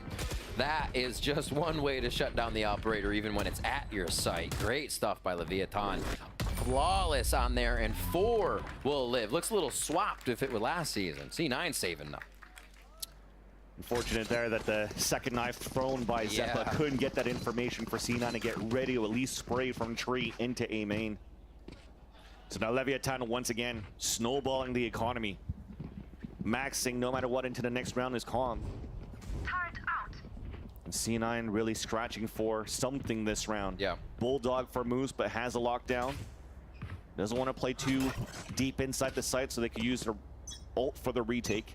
And also trying to put Oxy in position to play with that turret towards B main. They're just pushing forward right through the one-way.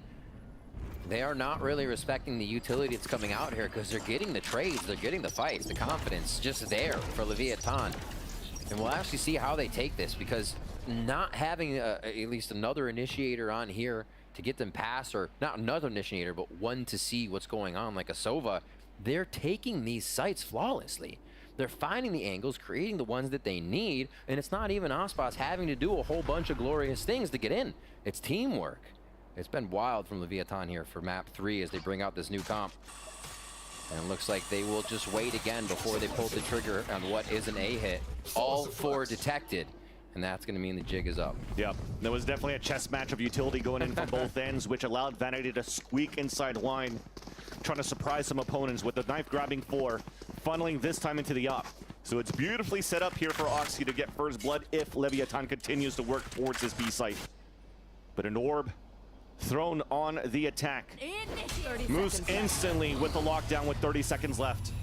Still giving a chance for Oxy to set up. There's that wall bang off the text. Showstopper in. Goes out towards the logs. He gets a second kill for it before he dies. And Moose connects onto Aspas, holding down this B site. The last 2 players are detained. Moose is trying to find him. 10 seconds. There's one. The headshot across. Upgrading a weapon, and Mazzino is there. Dropped by Moose again. Big round for the rookie of Cloud9. Moose on the loose. What a round coming in to pick up the second one on that. The preemptive lockdown as well. Leviathan met walls on that round. We were asking what happens once they start getting in the site. Well, if they can't start getting in the site, they got snuffed at A and snuffed at B. They don't get the kills. And it was Aspas having to do something glorious this round, right? Could not get in. The kill was almost there, but Moose came up big with 3 to lock it down. Operators there for Oxy. We're going to get the Odin on to Rooney now as we get a quick tech pause to come out. Still money here to work with for Leviathan. Again, I think that might have been another variation that they showed us on this. So C9 is just kind of getting their feet under them, that Lev's got something different every round. Always look for the second take, always look for the fake, and the reads are starting to come in on the side of C9. Yeah. And so far as C9, you see it from mid-round, end round. They're not really over-rotating players either. They're setting up Oxy pretty much to watch down towards the line, and the rest are just trying to watch their angles, but nobody really trying to over-rotate in these gun round situations for C9. So for Leviathan, maybe they'll have to try to up the tempo a little bit more. They had a lot of success working towards that middle before with the Sage Wall split into B. But that was before when, you know, C9 couldn't win the pistol. The economy was really snowballing for Leviathan. But now they have an operator and an Odin to work with. And we'll see that come into effect as we're heading back in the server. Had a little bit of a monitor issue, but our refs, our admins are doing a great job there on the floor to get us back in the game right away. Absolutely. Thank you for your patience. We are ready for gameplay. Operator there for Oxy. That's going to be the cat push just to make sure mid is covered, but definitely a dash out. Got himself pinned in the corner already. And again, you called it, Vans. This mid play has been an advantage once they can wall off and get themselves through this alarm bot to crash B. And Calm is ready for just that. And also, look at Rooney's position. He's just set up to maybe wallbang with an Odin towards B main, but also towards Market if they actually decide to do that. So the alarm bot just got broken. The wall came up. There's the execution from Leviathan. Pop flash coming through from Zeppa, though. He gets nailed by the pink shells out from Aspas. And instead of the wallbangs, they don't want to let them know that there's an Odin yet for C9. As now he ADS punished. Moose in the same position, but too many players from Leviathan there. An opportunity for surprise plays, but all caught individually. Leviathan gets an open B site for a plant, and the last two players instantly saving. It might be Aspas that takes a different route, but Lev have committed to lane side almost every time they've come B. For Market, Just a swarm down lane is impossible to stop for everybody in sight. A tried and true push by them. They get B to come up again, and again, that mid play is what opens up the map for them. They get this Cloud9 rotation separated. As we were saying, Cloud9 is anchoring their sights a bit, so you can split them up if they're still in those anchor spots. You have all that time to work with a spike going down as they rotate over. A hold to come in here for C9 if they can stay alive from Lev's pressure. Vanity just got spotted now. Lee's trying to stay alive as the option unfortunately was missed by Oxy. Now he's gonna head it down at Wine. There's that first contact. Updraft, Shorty! Wait! Oh! The dink couldn't connect. The second one, and Aspas gets 4 in the round, and that, I was gonna say, there was going to be a round where they could potentially buy another Odin here and then use the op around. But unfortunately, they lose the operator. And that's now 6 ult points for Aspas. Just look at that. One commits the site, and everybody else is just like, where are they gonna peek from? Fish in a barrel. 34 I HP. love that view. Awesome mouse control there by Aspas. Flash coming out. Wall bang from Oxy. And that's Blade Storm available for that too. So you saw the buy coming out from Vanity, I think, for Oxy for him to get a Vandal here. So he pops the knives and drops here the Vandal for Vanity to work with. So back to a gun round for C9. Calm is already deep in wine right now. They're saying he's just pinged the turret. So Killjoy is at A. You can expect a bit of utility to be strewn about tree. And that's what they're going to look for right now. King's the one lurking this time. Made it all the way up towards Pizza. Well, Aspas is trying to create noise here towards Garden. He hears a jump that's going to punish Vanity, who jumps around and gives a nice chance here for the rotate to happen. A potential trade. He TPs away. Stuck in a corner, though. Rooney trying to fight him.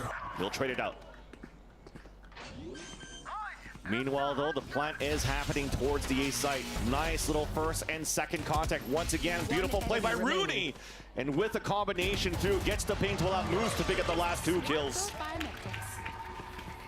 What a play there. Good adaptation by C9. That was almost an instant round change for Lev, right? They get Calm into position, he pings the turret. All right, we take down util on tree, we take down the turret, and then they're gonna move around on defense. Moved around a little less than they thought, and C9 still able to get into position to retake A. They were not fooled. Really nicely done as Lev's trying to play this little util destroy game and get C9 out of position. It takes a lot more than that at this point. 7-3 here, could easily be a 7-5 with the momentum C9 has. Oxy still with these early peaks on B main. That's a slower fake now towards the B main, pulling Zeppo away from the A side. But again, the KJ playing towards the A site. There's still a lot of util to try to delay. He was trying to hop back up to get a position on Heaven so he could fall back. Allowing C9 to play the retake should they get swarmed here. Jumps now. Audio being heard by Vanity and on top of Catwalk, and he was pushing out the whole way. Showstopper in sight. Paranoia 2 to ensue, clearing it out. Snake bites. You see the util being thrown right now. Oh, it misses!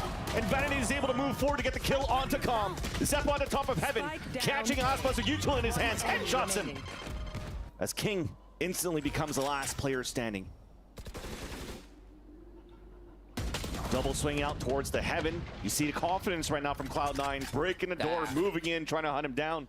That is the exact word I was about to use. This looked like their pistol retake where they just waterfall into sight. The confidence behind each other on that swing of Heaven was incredible.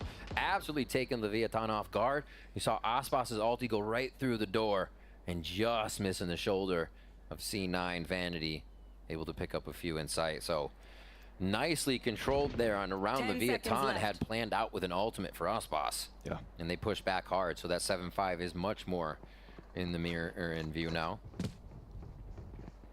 And King hears this. He's just ready for the swing. Moose once again. Yeah, Moose is just cleaning up on these extra kills. No pressure to him when it comes up. 9-7-2 there just behind Oxy. Ultimate for Moose about to come up. If he can get 2 on this round or even focus an orb. Oxy and Moose have actually been focusing B main pretty hard, so we'll see if they try to do that this time. Moose isn't back towards A. Let's see what the setup is. It is that A setup. It's just going to be Rooney and Oxy at B. And it is going to be a B hit from Leviathan. Com's ult to possibly come in if they can get into sight, but this low buy for the last round of first half. Gonna make it tough. Change of pace too. Underhand throw under the Viper Orb to try to push forward. Knife to try to eliminate some of that util. A TP came towards the back of the site, but it got canceled. This might get hurt, and still C9 were able to hold with the 3 players inside the site. More players falling down. Calm is alone. And Calm will also fall. We end up at a 5-7 half where C9 is showing some life. Switching sides. Great control over that round. C9 approached that round like they knew what Lev were doing, because they did. They've seen it before. How many times have we actually seen people in sight looking for that wall?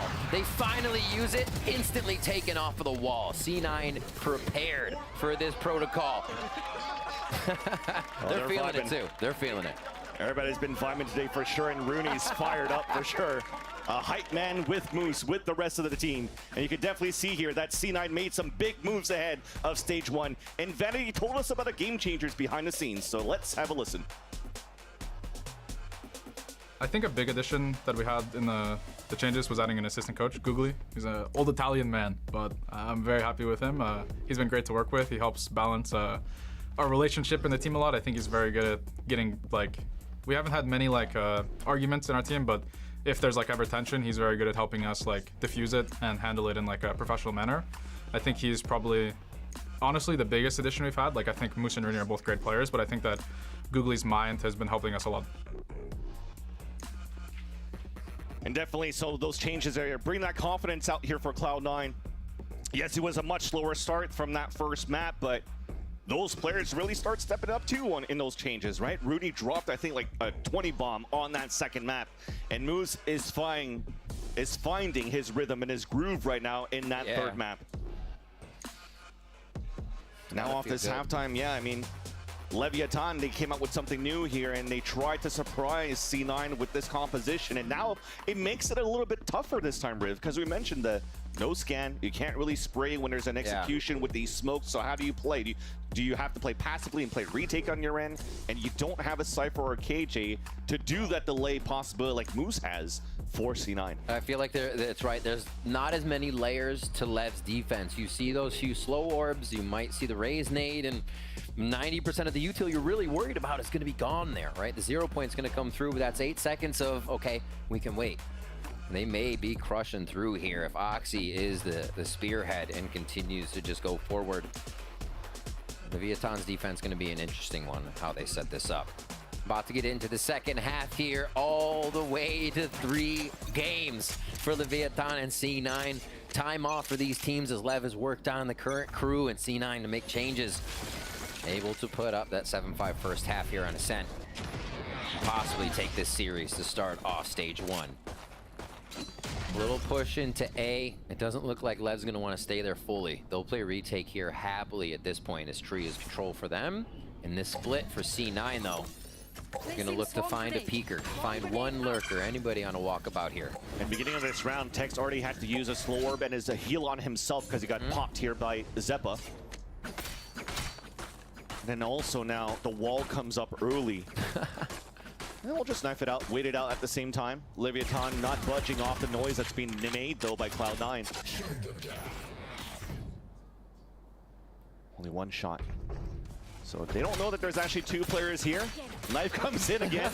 We're just playing Minecraft at this point.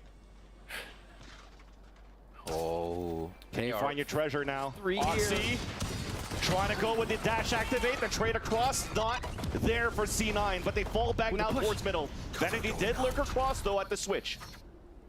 Oh, this is incredible. 30 seconds left. That actually Mazzino's kill is huge to stop this rotation over. They're not going to have numbers to sight now. Exactly. And Zeppa cannot get the contact off the flash, and that's the spike down. Mazzino did a great job here to cut these rotates, and the lurk now disabled pretty much. A flawless for Leviathan. And this is what the first map where they win both pistols. And that was an important pistol for Leviathan to maintain their lead on Ascent. Cloud9 getting caught up in the crossfire there. Both of B area and market. Really tough to break through there. And what a read 1 enemy remaining as well by Leviathan. Super patient, and they got everybody from C9 basically to face him in a firefight there with what they chose. Second round coming in. Not going to see any of those Vandals. We do have the judge for Calm though, as he plays it close on B main.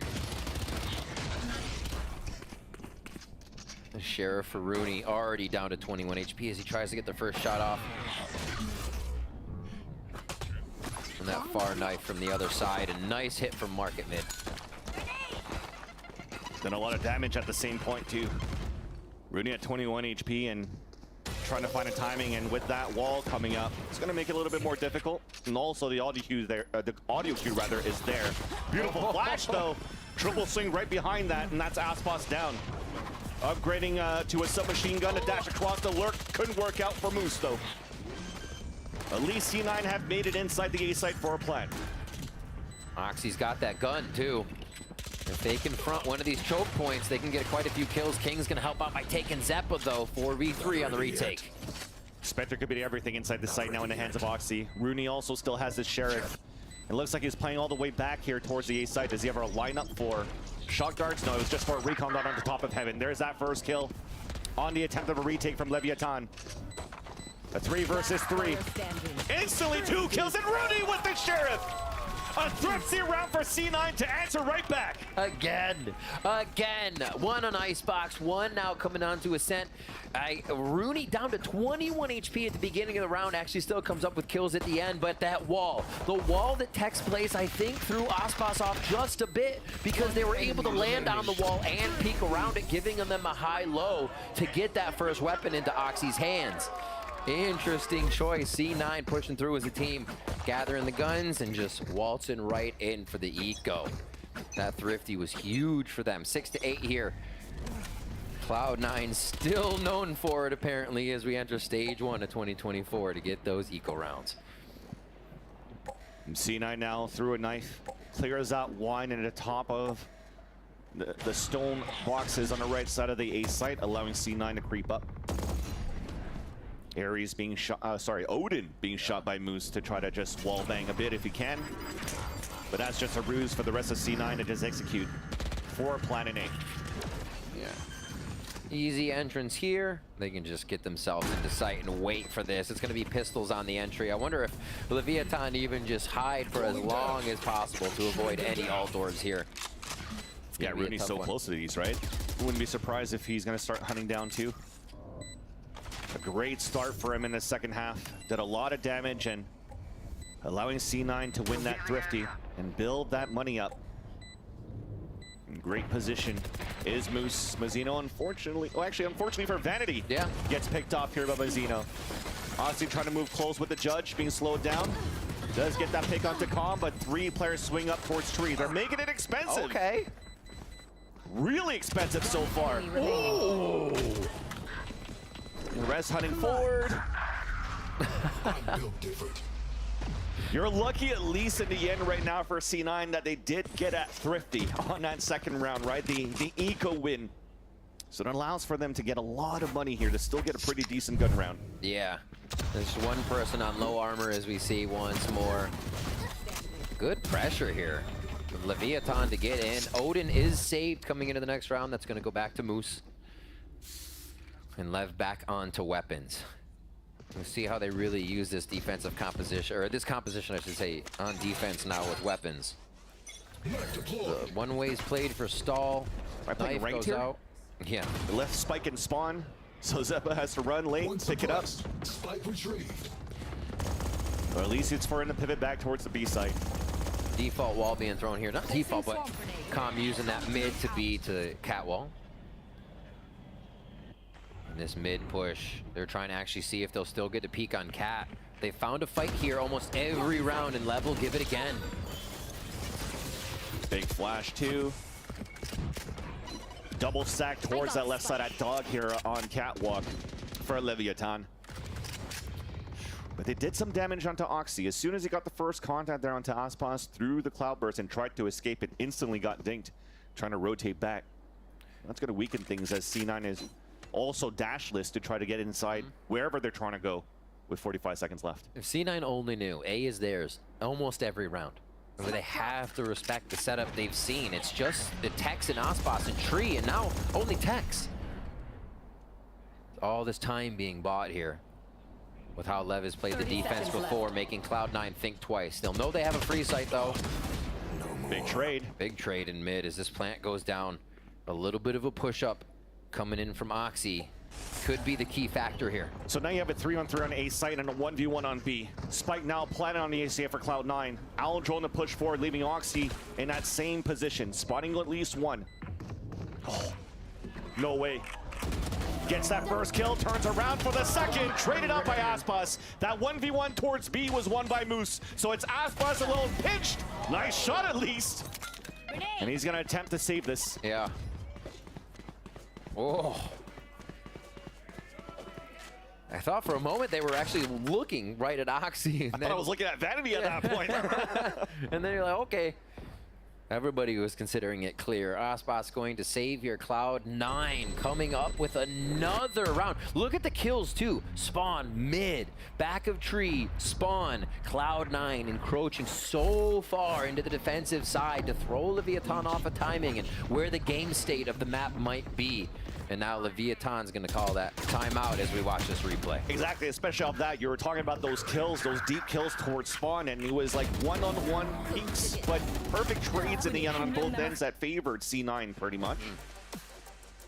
But that allowed that late lurk battle to happen towards B as well. So Leviathan starting to get picked apart here on this comp that they're throwing out. Seems like they weren't surprising C9 too much, which forces them to call a timeout here. There's good timing on C9 there.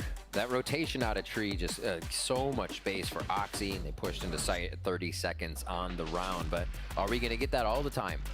Do they draw out Lev as long as they can because of this util? It's not a find Killjoy and run away from Killjoy. They don't really have to run away from any site unless they see 4 members of Leviathan.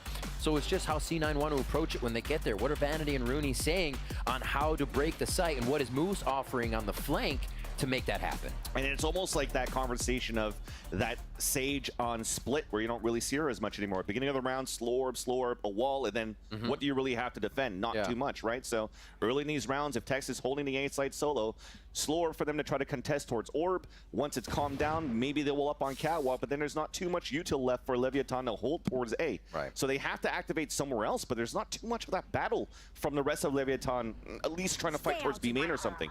And what's been really good as well for C9 is that they kept the economy very low for Leviathan since that thrifty eco. which then also means you can't really get an operator out early for anybody of Leviathan. Yeah. And Leviathan even spread amongst themselves, using the credits they can to get some hero buys in. As Vanity trying to give him a different look to start peeks it again. Oh, okay, Vanity. You're feeling the headshots right now that they can take these chances. Group it up now. Odin being shot. Calm is trying to play close with this Bucky. Orb's gonna get picked up. There's the execution. One of the rare moments of C9 moving in towards B. Calm, though, has lurked around and gets the kill with the Bucky. Trying to answer back, gets a second somehow. And finally, he gets traded out. But this is room to breathe for Leviathan, because Aspas has a hero rifle here. C9 moving inside the B site for a plant at least. Good job. Okay. Let's slow it down for a bit. There's another slow up to him, but it's going to keep them close. That forces out the Hunter's Fury. There's that first ping, though, and King gets the kill with the Odin. Off from the lane. Almost got that kill onto Aspas. 30 seconds left. Now there's 30 seconds left. It's C9's time to try to do some hero plays. Planning outside in the open. Oxy was trying to use his reaction time to get off it, and then to push forward if somebody was fighting back against him. 2v2. Vanity saving the round so far for C9. As it's up to Tex. Small shields, there's one. The trade out from Oxy. Incredible. And C9 take the lead. The smoke delays. Oxy planting in the open. I felt like my heart was gonna stop. What? This is incredible. In the face of danger, Cloud9 picking up the wins, playing together, and the stall on that was so good. Even after these kills from Calm, they still get themselves in against all odds. They lose a bunch of they don't a bunch of alts, but they lose the Sova ult there, and you just thought it was going to the wayside for C9, but no way. They take that home.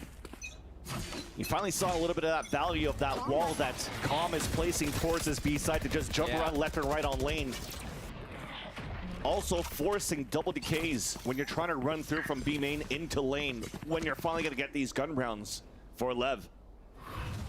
But so far, it seems like C9 doesn't want to test it a second time. No. Back to what they're known for, working towards A, and King is doing a little bit of vanity there. And the Yellow Drone's gonna clear him out, the wall bangs, makes it out alive. Cloud9 pushing back quite hard since that Leviathan timeout.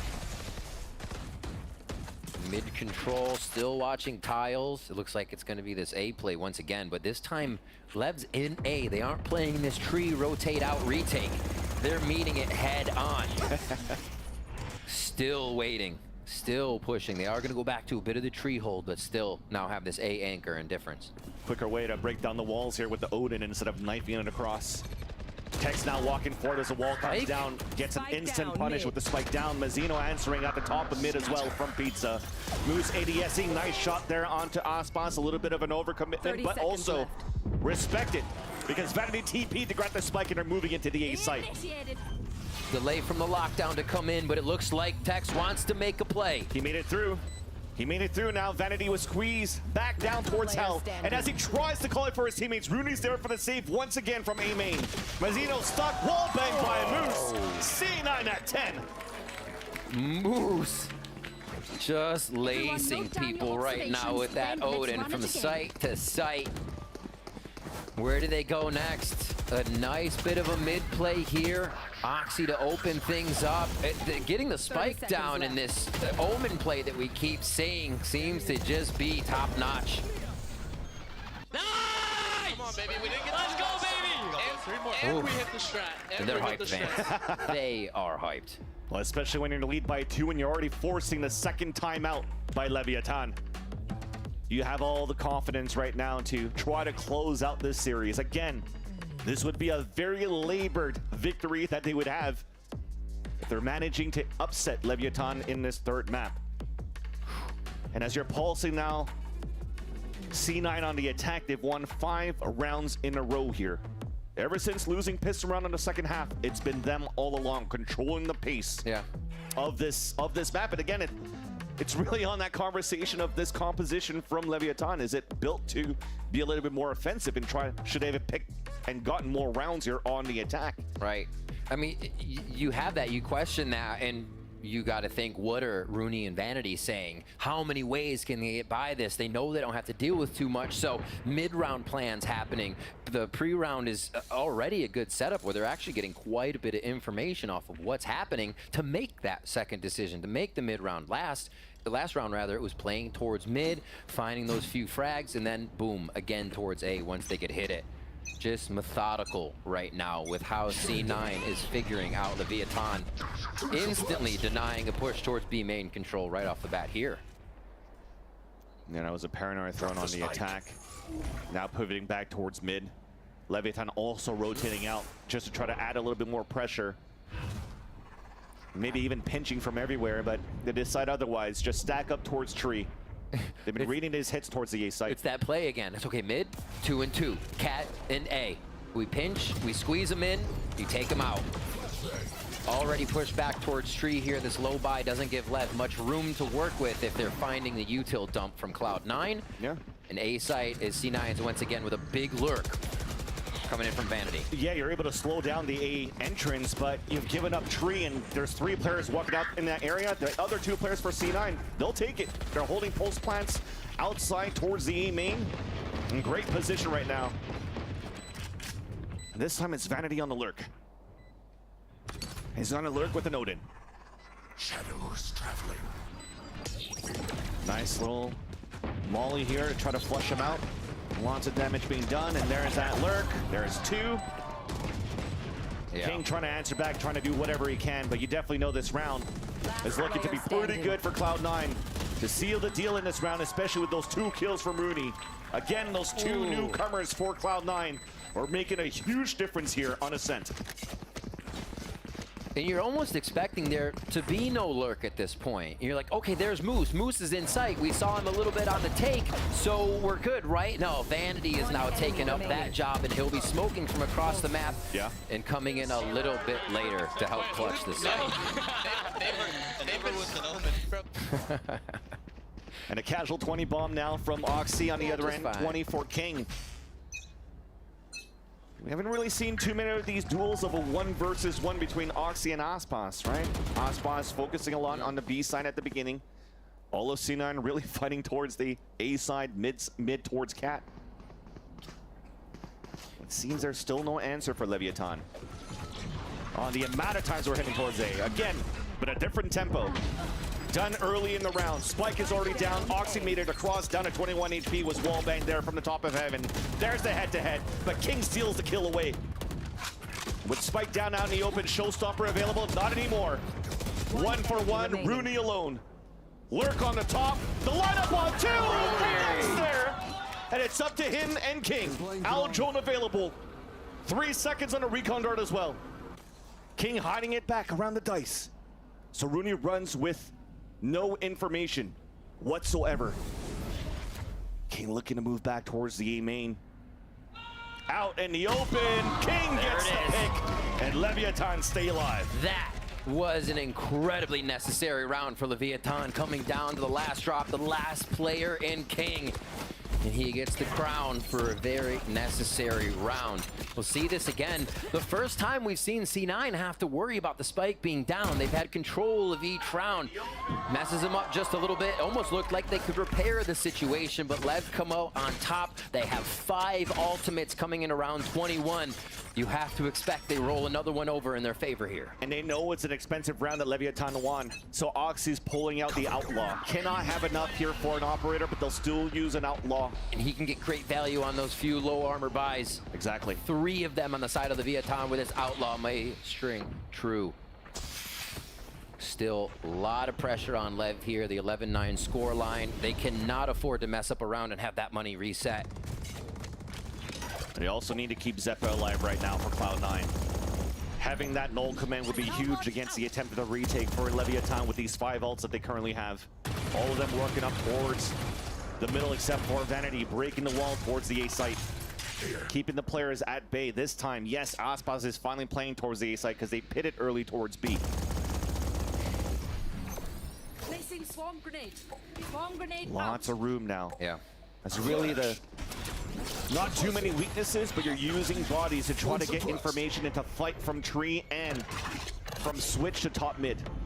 This is such a new look from C9, fully spread out in a default. 30 seconds left on the round as they start to work towards mid with an idea here for B. And this time they're giving that Vandal over to Oxy because they need him to entry. Jump spotting, finding information. Null command comes out early. And that was actually done on the defensive side. 22 seconds left on the clock. Pivoting back towards A. Cover going out. And this time it's the attacker side using it, so there's no showstopper available now for Leviathan inside the site, but it doesn't matter. Aspas gets the first kill. King is there for the support. Finally, the Odin comes in. Tex trying to find a timing towards the back, has a res at the same time. Rooney once again alone. Body is showing out the cape as well. Swings out and tries to get the kill, but cannot. The fuse now comes in for Leviathan. And off that second timeout, we're also seeing life out of the defensive side. That is an incredibly big round again for Leviathan. They lose this, they get 1,900 credits in the pocket. Now they get a bit of money. Doesn't even mean they can full buy across the board, mind you, but they do get the necessary money to keep this momentum going. What a retake. We're gonna get a timeout here from C9 to stave off this pressure. Leviathan, get a little discussion going and figure out what was working from the coaching standpoint. And get that from Mimi.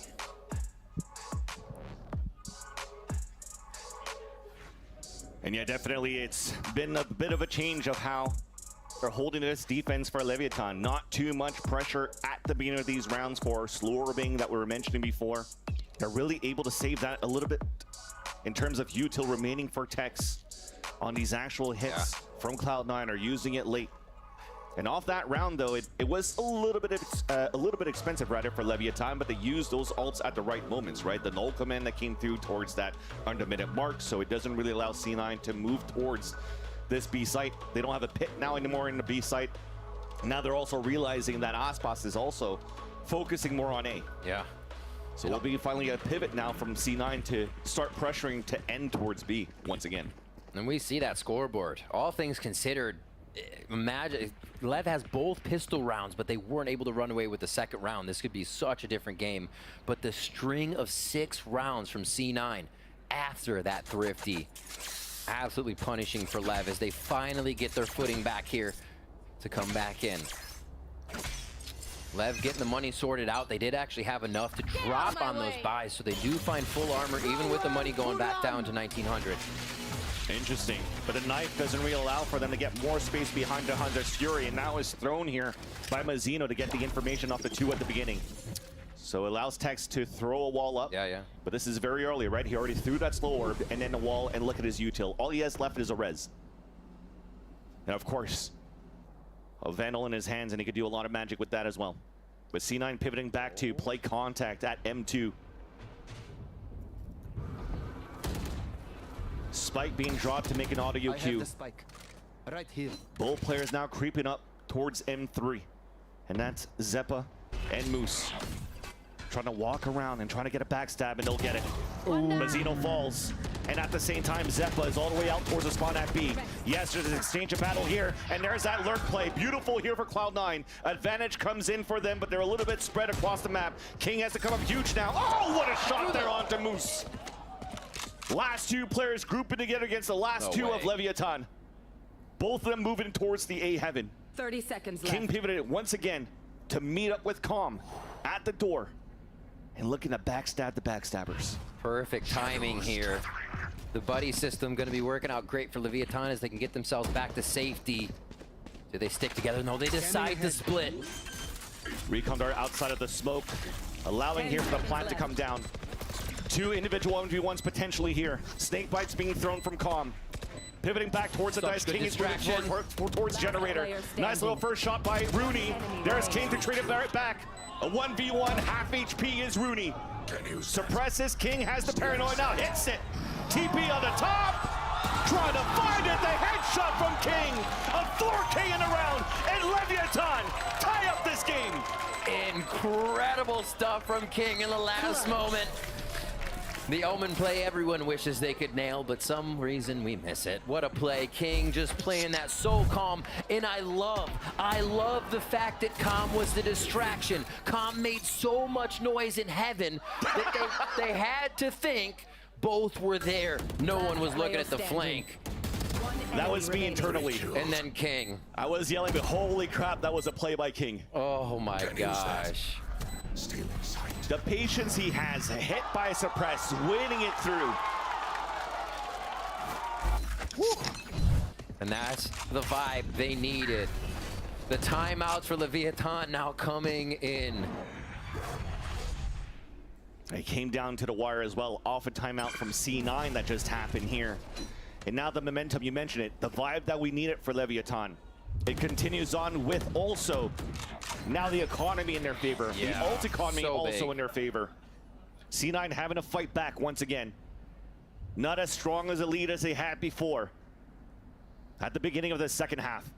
And they'll try once again to go for an instant pop towards the A site. Tech's now waiting just to contact towards Cat. The wall up will not allow the lurk to happen. And there's the exec. Tech's trying to run through, shooting a bit, and they're doing all the damage. Perfect second slow orb. He fully blinded though. Zeppa answers back. Mazzino comes across, and the timing on that one is not in his favor either.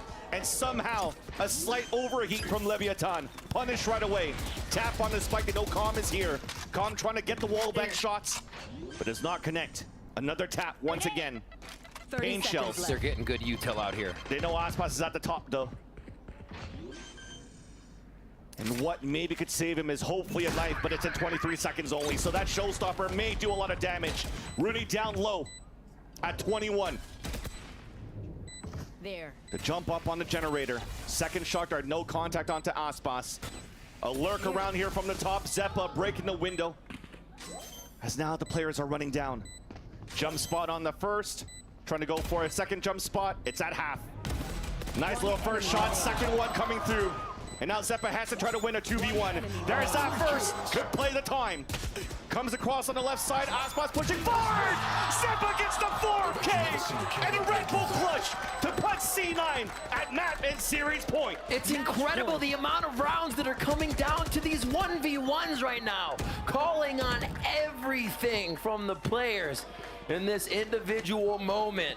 Round after round. King doing what he can for the team. Zeppa doing what he can for his team here in a huge clutch. And they have to do a lot. On the other side, you have a 30 bomb from King on Leviathan, doing Insane. everything to keep them in this and bring it to OT as Cloud9 go back to the mid-strat. Momentum back in the favor of Cloud9. Money in shambles for Leviathan. No command to push through, and Tex instantly on the pivot for the flank. Has a timing here, has all the information, but only has a stinger. Still drops the no command. The trades come out for Leviathan. Up to Moose alone. Has the lockdown and is forced to pull it out right away. Solo Moose. Everybody knows where he is now. Oh, and the res too. It's the bait to push this into extra innings. What a series to start us off for stage 1. OT on the books. And we're gonna get it switched up now. C9 on that defensive side here as we see the round again. Lev's gonna go back to attack. And we're gonna get this reset. Money across the board. See if we get any Odins in here. And how the teams decide to play this one. Van Silly, incredible to see Cloud9 able to bring this type of form out at the start of the split. Find so many holes in what Leviathan's trying to bring to the table. And also Leviathan as well, still having the all-star fraggers, Aspas, King, the rest of the team, whenever they're needed to keep this going. Pop flash being done here to try to get some early orb control. At least in the cubby for Leviathan. Vanity still trying to jump spot. Almost out of timing there, and King chooses to just stay out in the open to not eat the pre-fired shots from Vanity. A stalemate in this moment, a smoke now being thrown instead of a one-way. Just to keep now the enemies at bay. Leviathan trying to pivot back towards Cat though. A lot of cat play, a lot of tree play from both teams. Big paranoia. That slows down the push once again, allowing the wall to get broken. And here comes the chaos inside the smoke. First blood this time for Leviathan. Trying to run through again, maybe trying to look for a play. Zeppa doesn't have any more flashes. Aspas somehow gets a wall bang onto Moose as he falls as well. Plat now coming in for Leviathan. A little chip damage, but is it enough? 5v3 here. And so they annoying. still haven't got Tree back. Finally, as they break the second wall, that could allow for them to go for a 3-2-1 swing. But instead, one was caught with a reload, allowing Rooney, or forcing Rooney to peek alone. At least he stays alive. You still have Calm just lurking around the map during all of this too. So many options for Lev to clean it up. Updraft avoids a shorty once again denied. And also the 8's denied by Rooney. 4 HP, Tex wins it, and Leviathan, they're the ones now at map and series point. One of the first rounds we saw everyone try to fight there in Tree, and I think the big factor is Cloud9 could not get through Tree. We saw the push coming from Vanity on the other side, but it was slowed, it was walled, and when it's walled, it creates such a tighter choke point you don't want to get through. That bit of mistiming gives Leviathan the momentum, gives them the upper hand in the round altogether. C9 called the OT timeout. And we're going to look to get into this next round, round 26 here. We will get that Odin on the board for Moose. Good to see you right now in the Riot Games Arena, showing the support for both of these teams. Sold out day. This time for C9 versus Leviathan to kick things off. But man, does it's gotta suck for Oxy this time. It's the second time they get shorty kills against Aspas, a potential, but couldn't get the second one in. And that was almost everything here to not allow Cloud9 to really win that pulse plant. The Cloud9 cheers coming from the crowd. Leviathan holding strong through it. They've had quite a few throughout this comeback as well to bring it into OT. And that momentum now to game point. Odin on both sides are going to be ringing out here through the walls of Ascent and possibly our final round. A push towards A main for Lev to get a little bit of early control, maybe wall it off immediately. And they're watching towards mid, something C9 has loved in these rounds. The 3-2 split across the map, though, is the protocol for round 26 in Cloud9's book. And he's looking to wallbang this from the top of Rainiac boxes. Knife is close, Recon on the top, that pings him, and that gives a chance now for Cloud9 to move forward.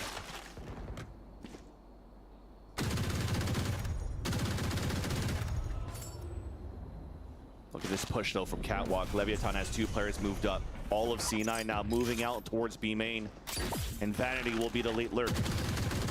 Odin continues to spray across. Oxy just trying to answer back through the smoke as well.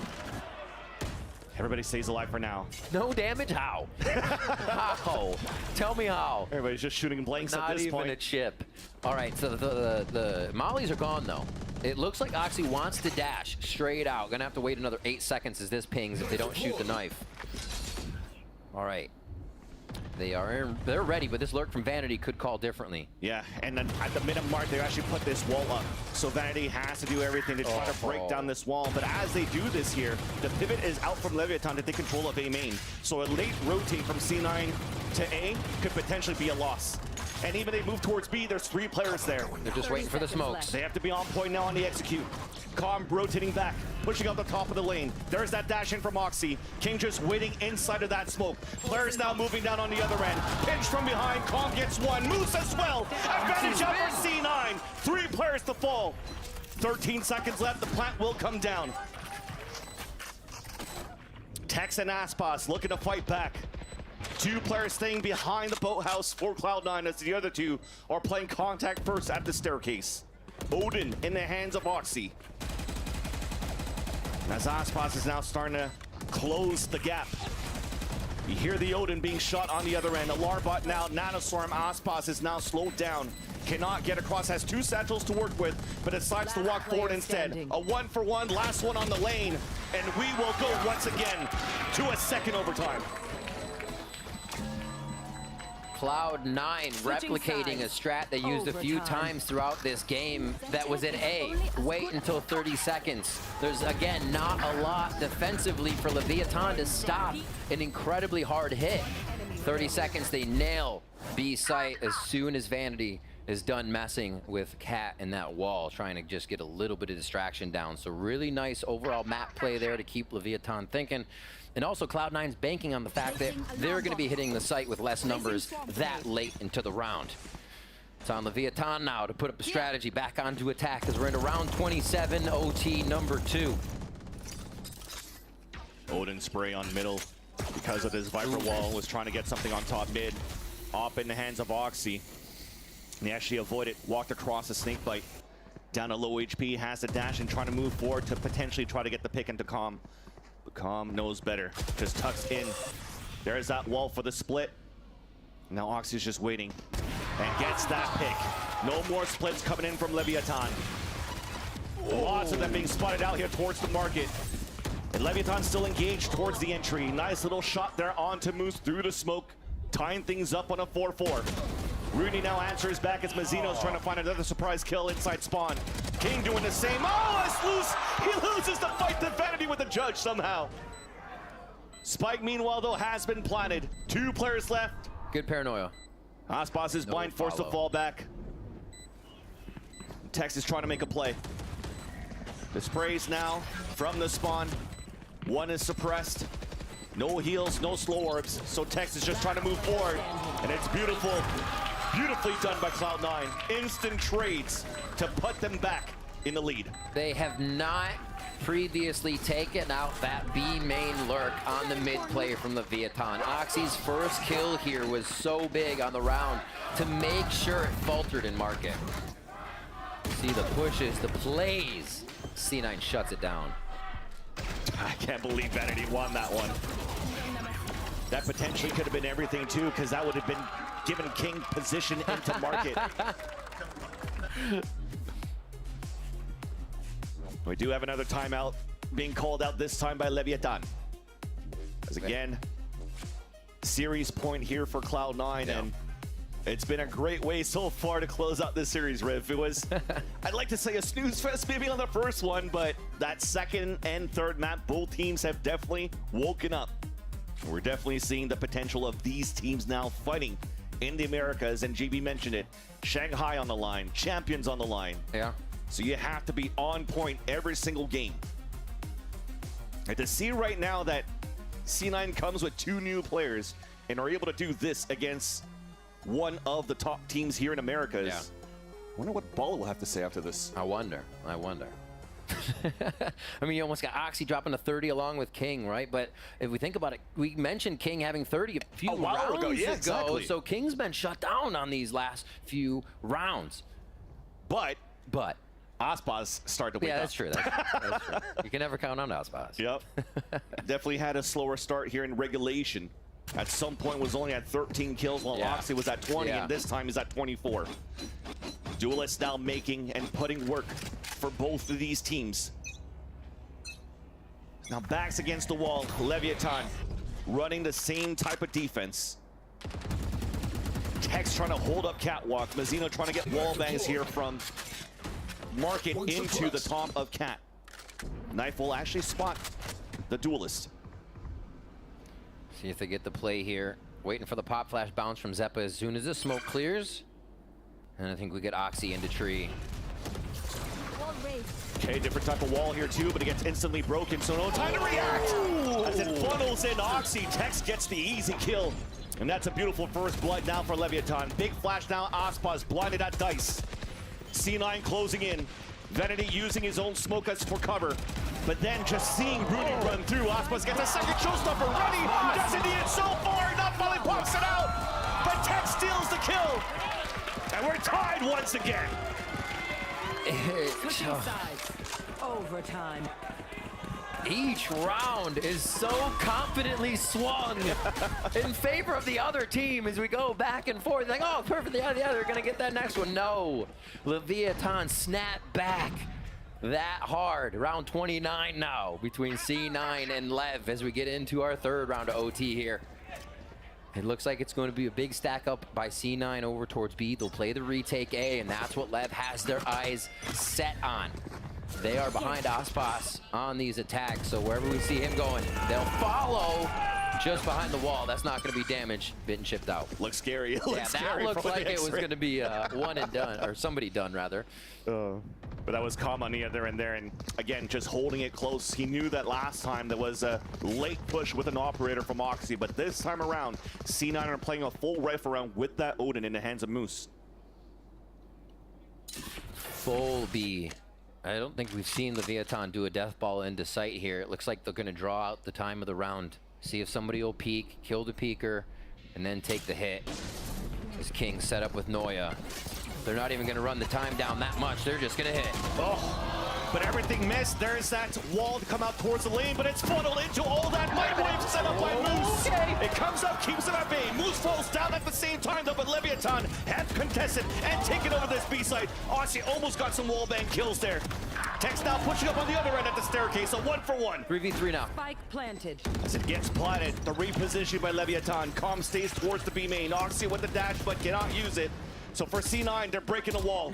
Com now finally gets spotted. Cloudburst moving out. Oxy running on the other end. Gets that pick. Bladestorm now available. Crouching in. Gets the kill there onto King. As it's Mazzino alone. Zeppa gets the pick. And we continue to go back and forth in this game on the third map. These rounds are chaos. Oxy with the peaks almost, I don't think he wanted to get on that wall after he saw it was on the other side, but still goes for the peak.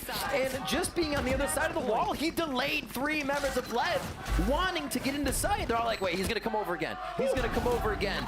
Gets the peak on main with the Cloudburst to enter, and Zeppa has had some incredible personal rounds there. Brings up 2 on his own to enter the site, even though he had the backup.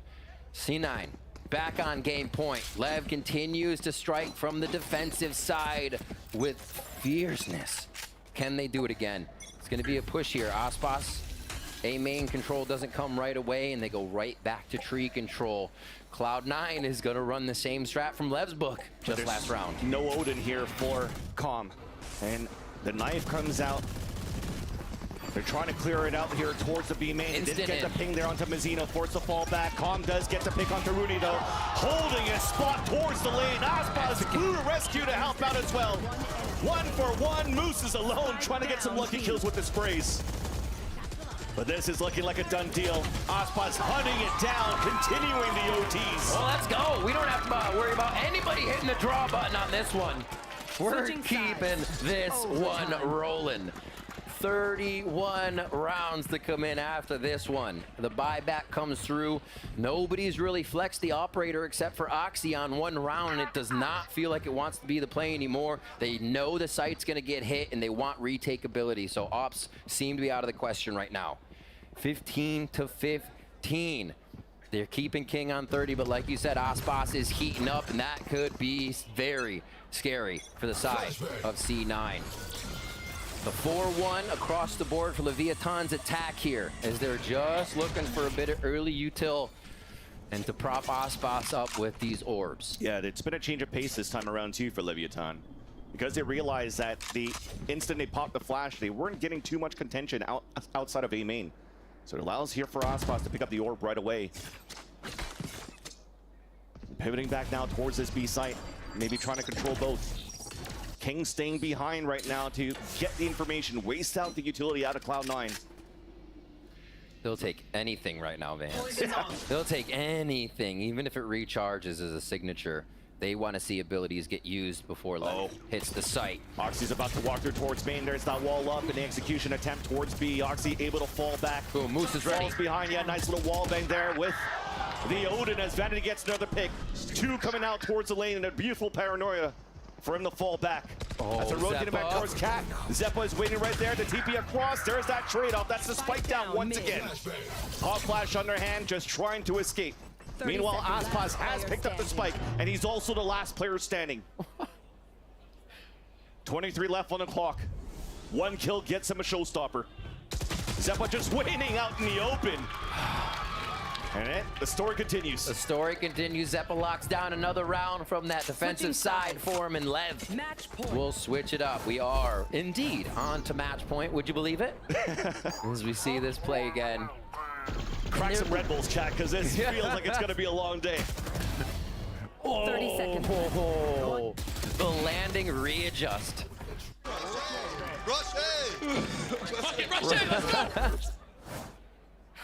They're all ready for the play. They have to be having a very good time on stage right now. 230 bombs now between the side of Lev. Aspas is caught up to King. And that's the thing. King and he might still surpass killless him. Yeah, so at that this point is 1, 2, 3, 4, 5, 6, maybe 7 rounds. And just assists coming through for King. So they're really able to shut him down. Looks like we're just going to have to do a little bit of a cleanup here. There's a spill on the stage. As of, you know, players are hyped up. Players are hyped up. Yep. And make sure you dry out that mouse pad to continue on here in this game. But definitely, just to give us a chance to talk about it, right? It's been a couple of rounds now since King had that 30 bomb. And he needs, it might be the difference right now. The difference maker if he's able to actually string a couple more kills here for Leviathan to maybe push this and win this. But at this point, him stepping up will allow Leviathan to tie up the game once more. As of course, we definitely see here, we're back in the game. Or being picked up on the attack side as they're also realizing for C9 there's not too much contention out of Leviathan. Right. From A-main. Yeah, C9 wants to see a little bit. It looks like Lev is being stingy with their util. That's going to benefit them as their site hit takes hold. And they know they can basically just wall out Cat, keep that safe. King working his legs, trying to spot towards A-main as Zeppa is trying to do the same to get a surprise contact into Switch, but it gets insta-dinked by Aspas and forced to fall back. It's so hard to sell a fake this many OTs in. A site's the hit. And it's traded out. Once again, King denied now, anchoring towards the A site. Zeppa still low on HP. Trying to figure out who they could give the spike to for a plant. He's gonna plant it for A-main. Beautiful owl drone actually spots a couple of players up towards the A heaven as Leviathan actually has all 4 players and no lurks. There's grenades being thrown. There's the ADS from a few. And there's the first to fall. That's Oxy on top of Generator. Shot darts coming out, misses as it's trying to get towards the door. A tap on the spike, the spray through the smoke. Continuing through, but players of C9 still down. Zeppa alone, and Zeppa falls with the rest. That looked like it was the right play from C9. Smokes are down on the side of the Viatan, playing 2 inside site, 2 outside site. Because you're not going to get smoked off, you create that other crossfire. But the shots for Lev on the retakes are hitting. Great start off too, playing tricky spots on the wall, covering each other. And even with King going down there, they still get the round and convert the 4v5 in favor of Leviathan. 16-16, round 34 on the board. It seems like C9 wants to try to fight back towards me. There's a lot of pings to maybe to up the tempo for Leviathan, but C9's potentially looking to do the same thing. Yeah. Walking up the contact. There's Vanity getting ready to swing out, punish, and there's a 2-for-1 in favor of Leviathan. Will this get clear in the corner? The Boombot will not. As they run across, they try to clear it out. He can play this off angle. He gets one, the second satchel saves him, but he still gets King. Aspas inside the site, forced to reload, stuck out towards the dice. A 2 versus 2. Moose has already rotated across with Rooney though. As the owl drones out for info, knows exactly where the 2 players are. The first one planted, the second one towards main. Showstopper now out after the plant. Will force them to fall back. And they have to wait it out. Now that it's finally shot, but look at that positioning now from Calm. The wall up, he repositions out towards the tree, but the turret, he avoided it. And he heard the footsteps. Aspas will get the kill. It's up to Rooney alone. For the first time here, we might see an attacker side win. A tap on the spike first. There's that first shot, and the second one, Rooney! The Red Bull clutch! It will give another defensive round from Cloud9 and series point one more time. Never give up. He's not missing a beat. The crispest shots we've seen, we can give him a little bit on that last one to control the recoil. But the A-heaven shots he's brought in, some of the clutches Rooney's been hitting, has not missed a beat, and it's exactly what C9 needed. That right there from Zeppa was also everything. Yes, although he didn't get the kill onto Aspas, to still flick back to at least get one more to give a chance for Rooney. That could have been a 3 versus 1. It will give another defense Takes it round from Cloud9. You said we might see our first attack around. That's how you sound. Yeah. Sounds good. Sounds good. All right, the 4-1. A good detect here coming from Aspas' Boombot right out of B main. They know that's the lurk. It's quick. And it's going to be hit on A. Super quick right now. C9 already inside the site. And it's open. Leviathan is looking to play the retake. But they haven't crossed inside yet because everything was slowed by Texas slow orbs at that stage. Double swing in. Oxy with the first blood. Rooney with the plant. Leviathan does not want to give a chance for C9 to set up as they're already throwing utility. 2 up towards the heaven. Oh, a nice shot by Oxy. All done by Rooney's util. Tex answers right back through the door. A 1-for-1, but the advantage still for C9 on this post plant. Calm trying to drop down, trying to get the wall bang. Finally takes down Zeppa. King dropping inside the site right now. No smoke to cover him. Molly off. There's that Molly. He gets it at halfway at least. King and Calm against Moose and Vanity. Vanity at low HP. Moose trying to fight long range. Smoke now dissipates. The backstab, but the trade. Calm now to 1v1. The pit comes out, and he's dying now too. The volleys, but then Moose wins that 1v1, and Cloud9 closes the series.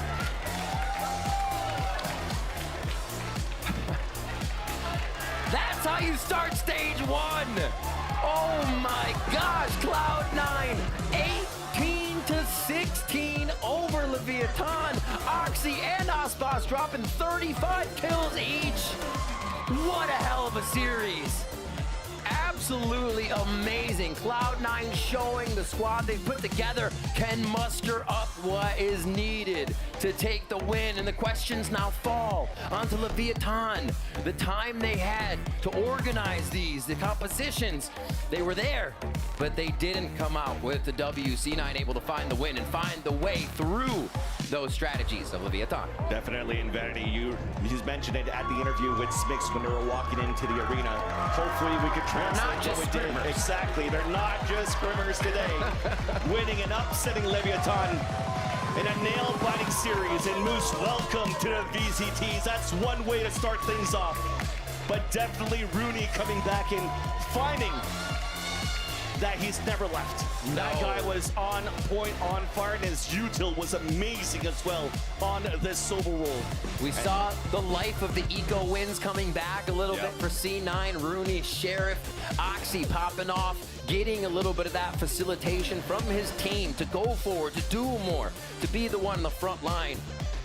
And Moose coming up so big. A lot of lurks on Sunset were able to secure the rounds for C9 there that Moose was able to put into action.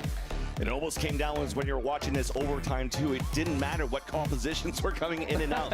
It was so chaotic with so many good trades and fundamentals that had to come out from both of these teams. It didn't look like there was too many mistakes going on in the heat of the moment. It just came down to who really won those battles. And in the end, you definitely see it too. Like, I mean, look at that. The Sage Walls, you're expecting those here with this comp coming through. So adapting on the fly here for Cloud9. They show a lot of promise now for this split in 2024 for the VCT Americas. And it ends up, they did prevent King from getting a kill throughout that entire overtime. So they said, no, you're only a smoker right now. That's all you're offering. So big job by C9 to be able to shut down the shot caller in that aspect. Definitely see it there. How hyped up we are towards the end for C9 on that victory. It looks like we're trying to do some sort of flying V at this point, and that was Moose that started things off when he walked on stage for the first time, and Vanity closing it in as the IGL for the team. Yeah, Moose walked out on the stage today. If you didn't see the walkouts, feeling it, pointing to the crowd, getting pumped. He is excited to be here, and we see why. Well, at least now let's start down to Spix with the Verizon post-match interview. Thank you very much, Vansili and Rivington, and congratulations, Zeppa. Thank you. What an amazing game to kick off stage 1, going up against a team like Leviathan.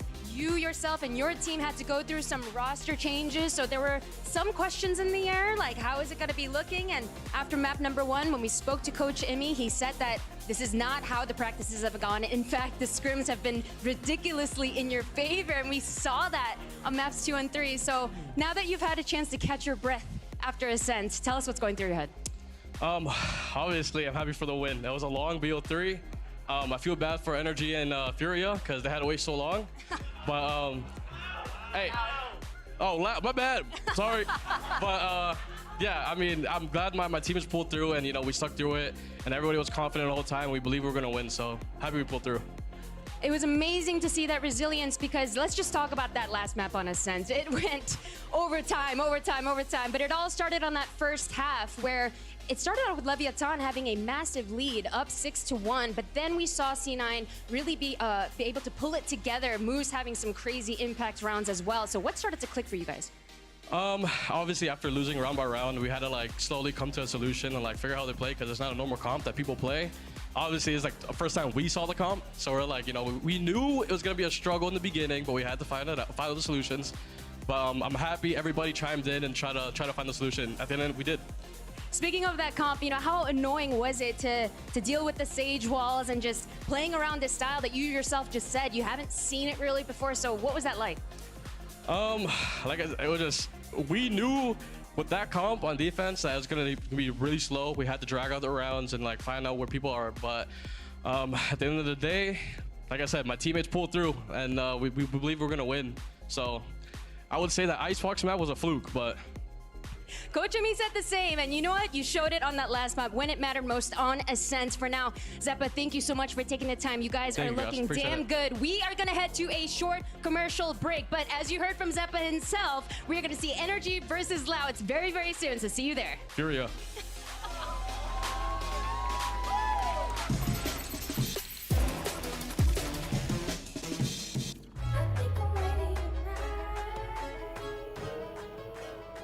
Hey guys, it's Jimmy Lin. In this series, I'm going to walk you through attack on Pearl. Watch out for the stairs, clear this angle. You're going to be able to fight this.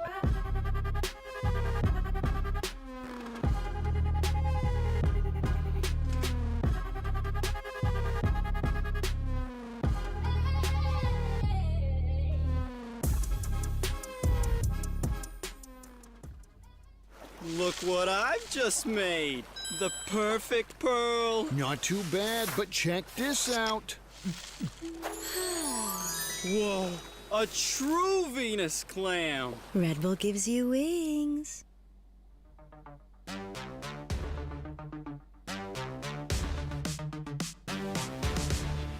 Step into the ring.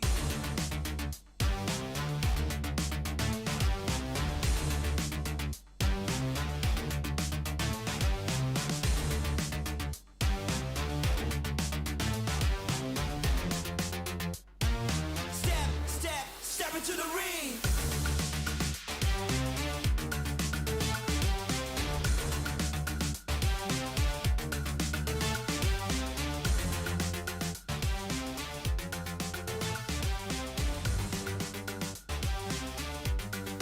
Step into the ring.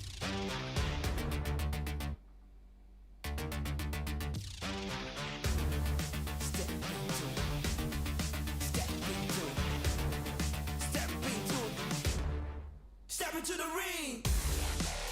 Come on, come on, come on.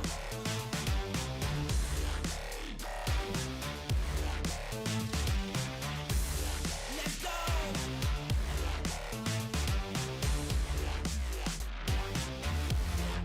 Step into the ring.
confronto contra NRG vai ser rival muito difícil. Realmente tem jogadores de categoria mundial, né? Eles ganaram já Champions, tem jogadores que são muito bons nos halls, tem jogadores que não conseguiram demonstrar tudo o que era para demonstrar no kickoff e agora tenho certeza que vai ser muito difícil jogar contra eles. Yes, he did. Oh my gosh, that's the Ethan we know. I think Loud's biggest threat to us is probably not aggression, but just being relentless in the server. You know, they've had really big comebacks. They're never out, no matter how far down they are. É 4 contra 2, já clicou na Spike o primeiro. Cauãzinho, Cauã de novo. Vai Cauã, fez metade. Cauãzinho, é na tua, Cauã!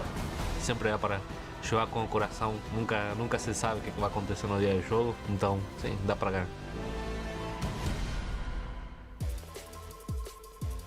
Well, if you thought that last match was something else, get ready for this one because it's going to be a fantastic brawl between two stupendous teams. Welcome back, everyone, to VCT Americas. Golden, we're here alongside with Bula. You got Mimi, you got Beginner, and we are... Who's Bula? Bula? That's my new name for you. Bula. You're just a Bula. But I said her name right, though.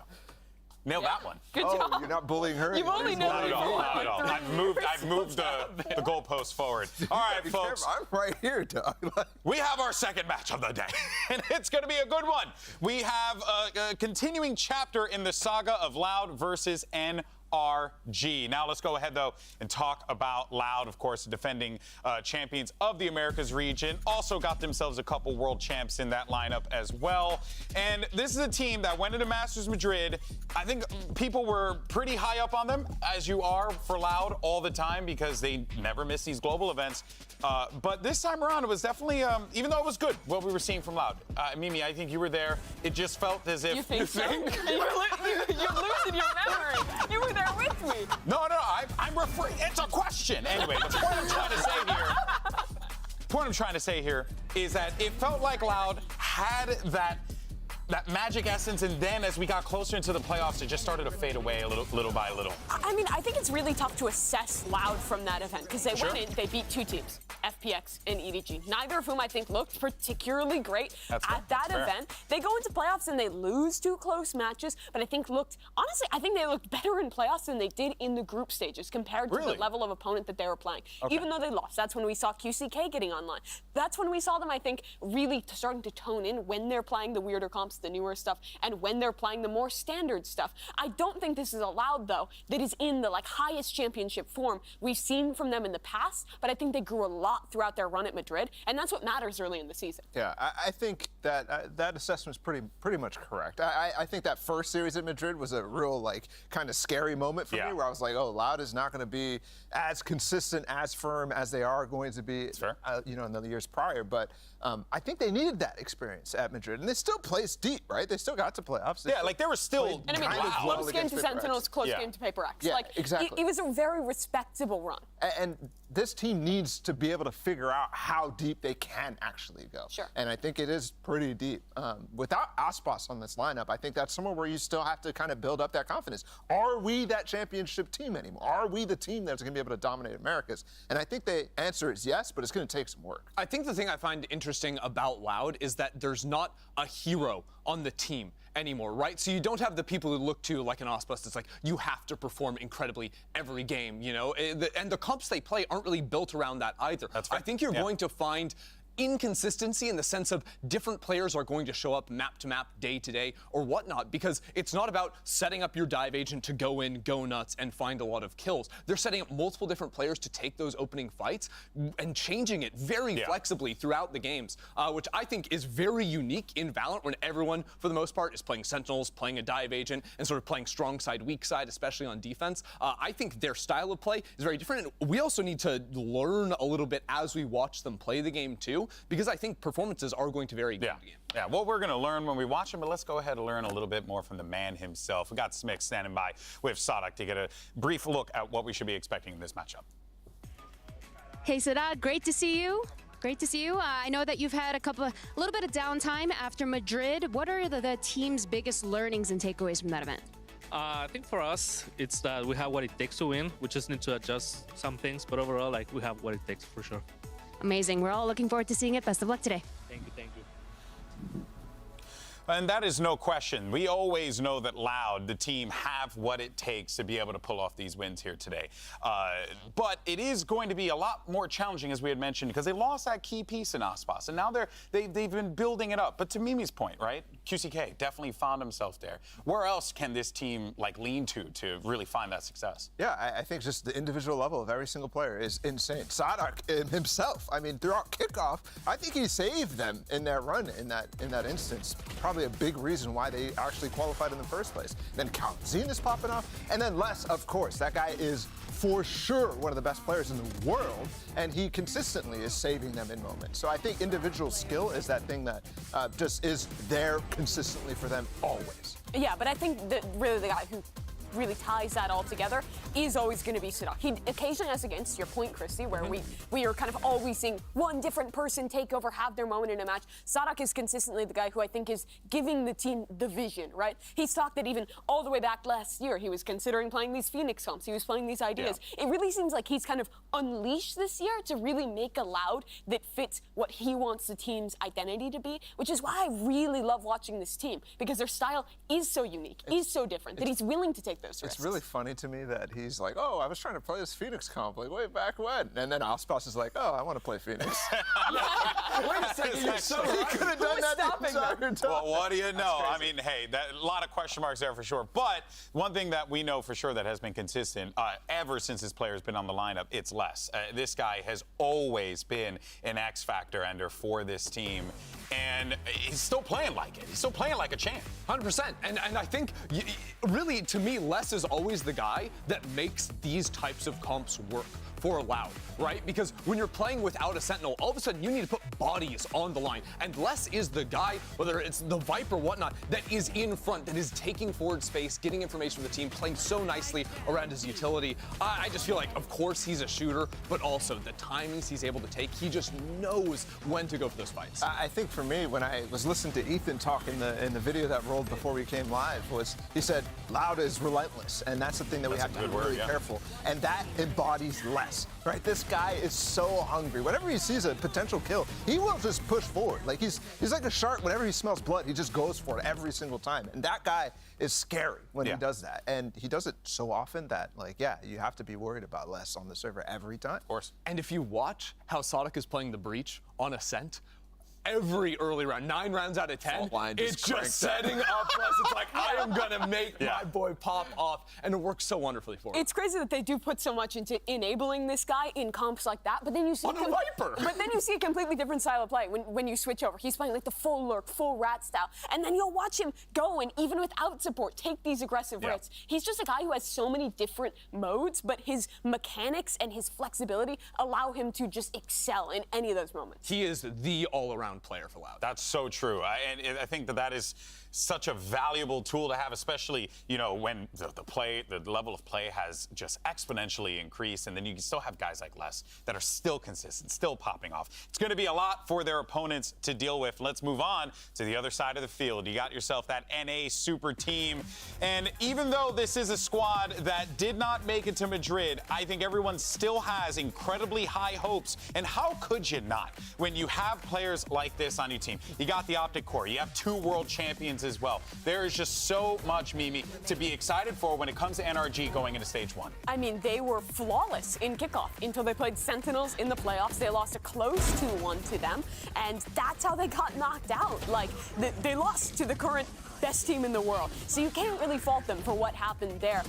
But overall, I think my impression with NRG was that honestly kind of the opposite of Loud, where Loud is the team that is lent into SADOK's identity of playing these crazy comps, of playing a very unique, different style. This is the squad that is still that NRG that you look at them, you watch them play, and your biggest thing is like, damn, this team has insane fundamentals. Ethan's flashes setting up Demon 1, the synergy between Crashies and Victor. They do the simple stuff, they do the mid-rounding, and they execute on it incredibly well, even if they're not playing those same kind of new meta compositions that a team like Loud does. 100%. Look, they've been around the block a long time. They're not reinventing the wheel either. And that's sort of my biggest question for them is how much have they tried to change coming into this stage? Like, do they experiment really old more? stuff? They were like, every map was like single sky for the most part back in kickoff. So there is a potential for them to maybe pull something out new here. But the argument, especially for an event like Kickoff, right at the top of the year, of playing that style that everyone knows like the back of their hand, that allows you to focus on the fundamentals. That allows you to have that pinpoint accuracy that NRG, I completely identify with them at this point. Yeah,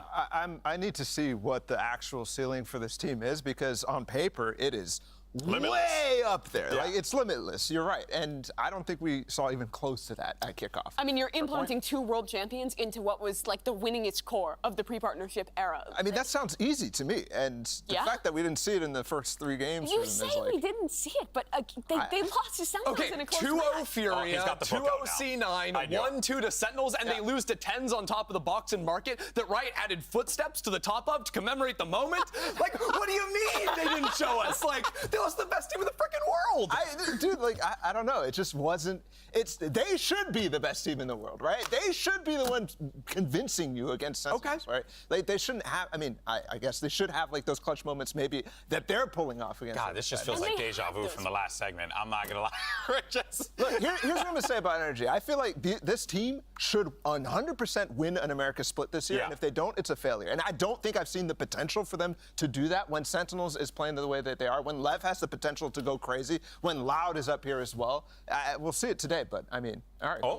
I'm on board. I'm on board. Well, they go ahead and handshake it out. Let's go ahead and hear from Ethan, who's standing by with Smix. Ethan, I have a very quick, very serious question for you. If you have a free stream sub to give out, would you pick FNS or Sam? I'll give it to FNS. I think Sam's got enough. Sam doesn't need any more. I'm sure FNS is very happy to hear that. Best of luck today. All right, everyone, we're just dropping a couple gifted in this chat right now. I need to see Vanessa's chat right now. Prime sub. Just drop a couple gifted in Vanessa's chat, and I'm sure he'll thank you. Well, of course. Yeah, what happened? How much you paying you? Listen, cannot disclose, but checks in the mail.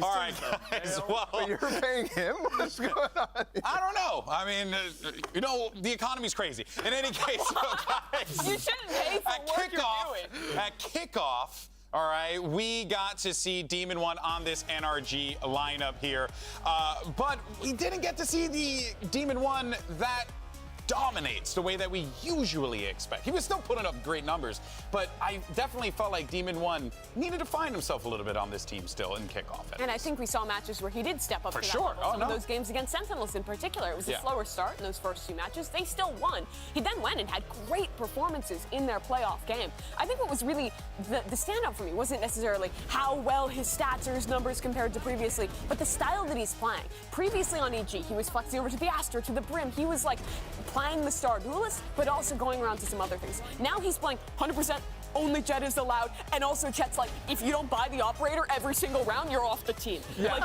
he's buying it so much more than he did before, but the setup is still really good, and it is just kind of interesting to see a team implement a player like this in a slightly different way. Yeah, we got like the 1 pocket Omen from him on Split, but even then, that's the guy that's going to be rocking the op, right? You know, if you're playing that type of style, you can let Raze go for the rifle, look for the ult on those rounds, so it's still very much just, he is in our op slot permanently for this team. Do we feel like that Demon One on this lineup, you know, it makes sense, right? I mean, surely he's going to be blending into like this team and just frying eventually. I mean, I just feel like when it comes down to NRG Balla, there's so many question marks with this team, because we just saw with Leviathan what happened, them falling to C9. It does feel like, you know, there could potentially be like not overhyped teams, but hyped up teams, maybe not living up to the potential in day one. I mean, absolutely. We're still very early in the season, of course, right? This is a development period for a lot of In fact, we've only played 1 match. Very true. And Demon One is a player that's still developmental. I mean, he was the best player of the year last year, but I mean, he hasn't played that much, right? This is a guy that I think still has a lot to learn in terms of the fundamentals, in terms of a depth of playbook that like Aspas has, right? Aspas has a bag, but Demon One doesn't really have that yet. He's flashy, he will hit the shots, his movement's great. But in terms of being able to make certain plays, like it's just he's relying on the mechanics most of the time. And I think right now he's learning from his teammates how to be really cerebral. And but there's no better team to learn from, I think. I was going to say the same exact thing. No better team to learn from than NRG. But let's go ahead and send it over to the coaches for map select. Find out where we're headed. Hey guys, welcome to Map Pick Ban. After a coin flip, it was determined that Energy is going to be Team A and Loud's going to be Team B. So Energy gets the first map ban. We'll ban Icebox. Energy bans Icebox. Loud, your map ban? Split.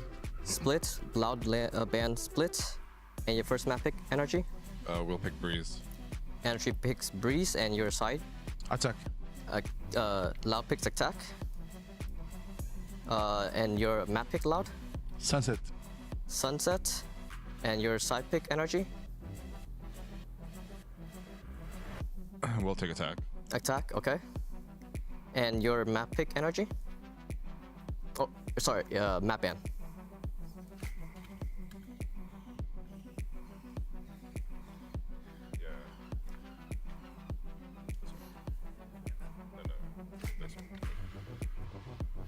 Ban Lotus. Energy bans Lotus, and your map ban, Loud? Ban Bind. Loud bans Bind, so the default map is going to be Ascent, and RG gets to pick Slide. Defense. Okay, NRG picks defense. Awesome. Good luck, have fun, guys.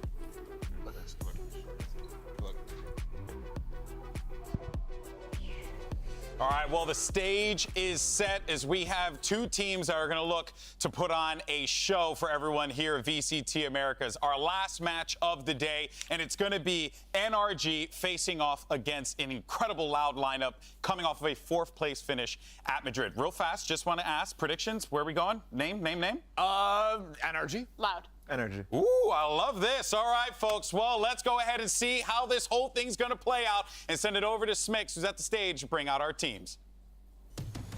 Riot Games Arena, it is my pleasure to welcome this North American powerhouse team that we all want to see more of. Make some noise for NRG!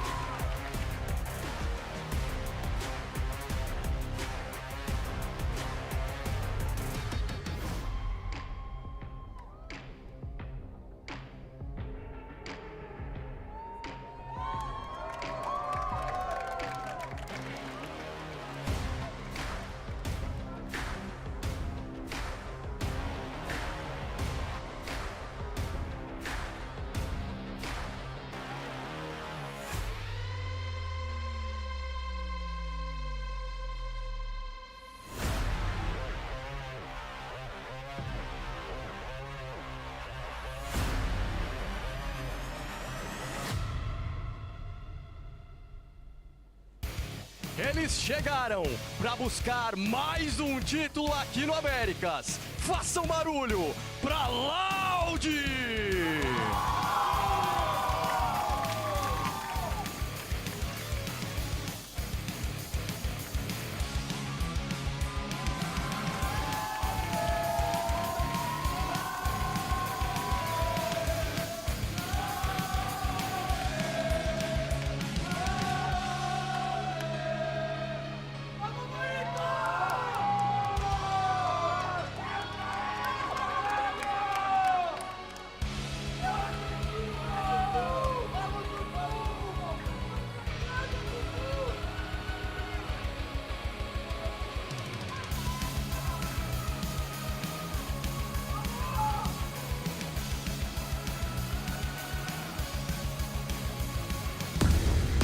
It's Valorant's very own El Clasico, NRG versus Loud. And even though in the past when we say El Clasico, we talk about, Finesse being on the team, it is a little bit different this time around, not seeing him on the stage going up against ASRock. But it is going to be quite interesting to see what Ethan can do in that IGL role against ASRock, who these guys obviously have encountered each other plenty of times in the past. This is a rivalry that we have seen evolve previously, right? Yeah. New rosters on both of these squads. Loud, a team that for the last 2 years have had new rookies, new ideas coming in, and really have had to redefine themselves both times. But still, consistently, this match has always delivered. I think Ethan or Finesse, whoever's leading this squad, will still be able to bring it to Loud. Yeah, it's going to be really interesting for the newcomers on NRG, right? Ethan and Demon One to feel this energy coming from the crowd. I mean, they're familiar with Loud too. They played them so much last year. Absolutely, but this is history, right? They're stepping into a rivalry that they didn't have. They didn't have that pressure on EG in the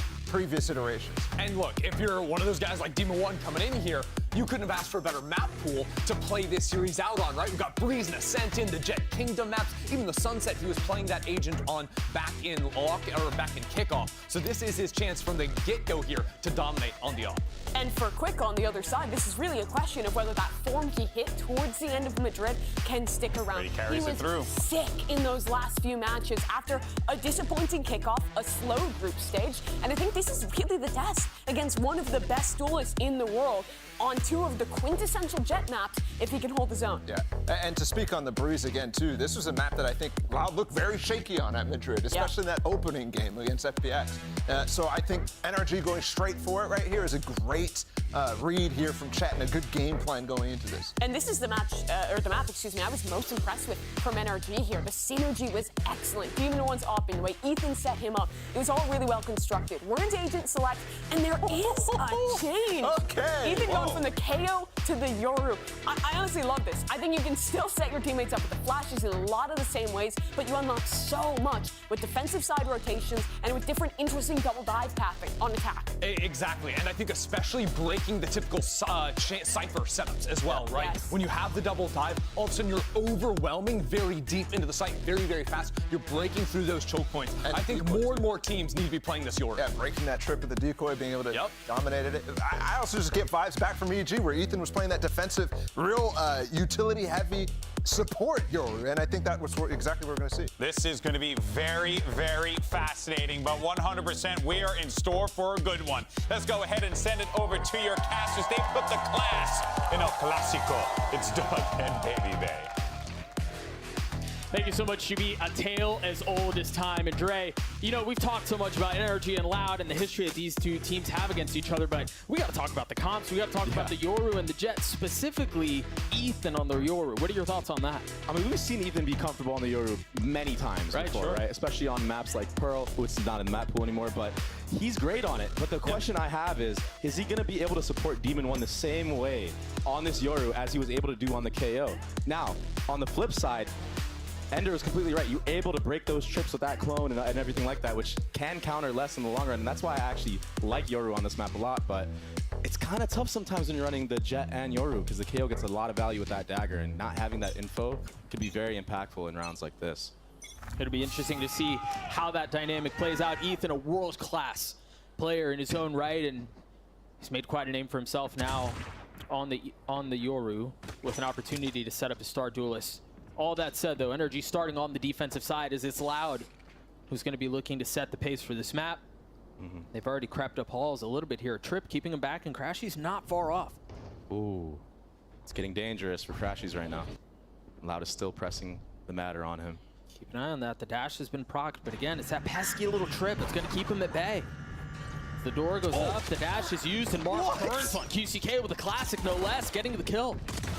Opener has been found, but Sonic is there on the trade. Flash swinging through as Ethan is there to greet. Numbers in favor of NRG. That was a nutty shot from Marv on the QCK there. I don't know how he did that with a classic, though. Yeah, a little two-tap from a distance. Jeez. And they've been waiting, what, 30-something days to play any type of match, you know. The Iceman wants it bad. Yeah, what happens when you give NRG this much time? When you give Chet this much time in the lab? We'll see if they can convert this pistol as less. Taking a ton of damage. NRG wins this in almost flawless fashion.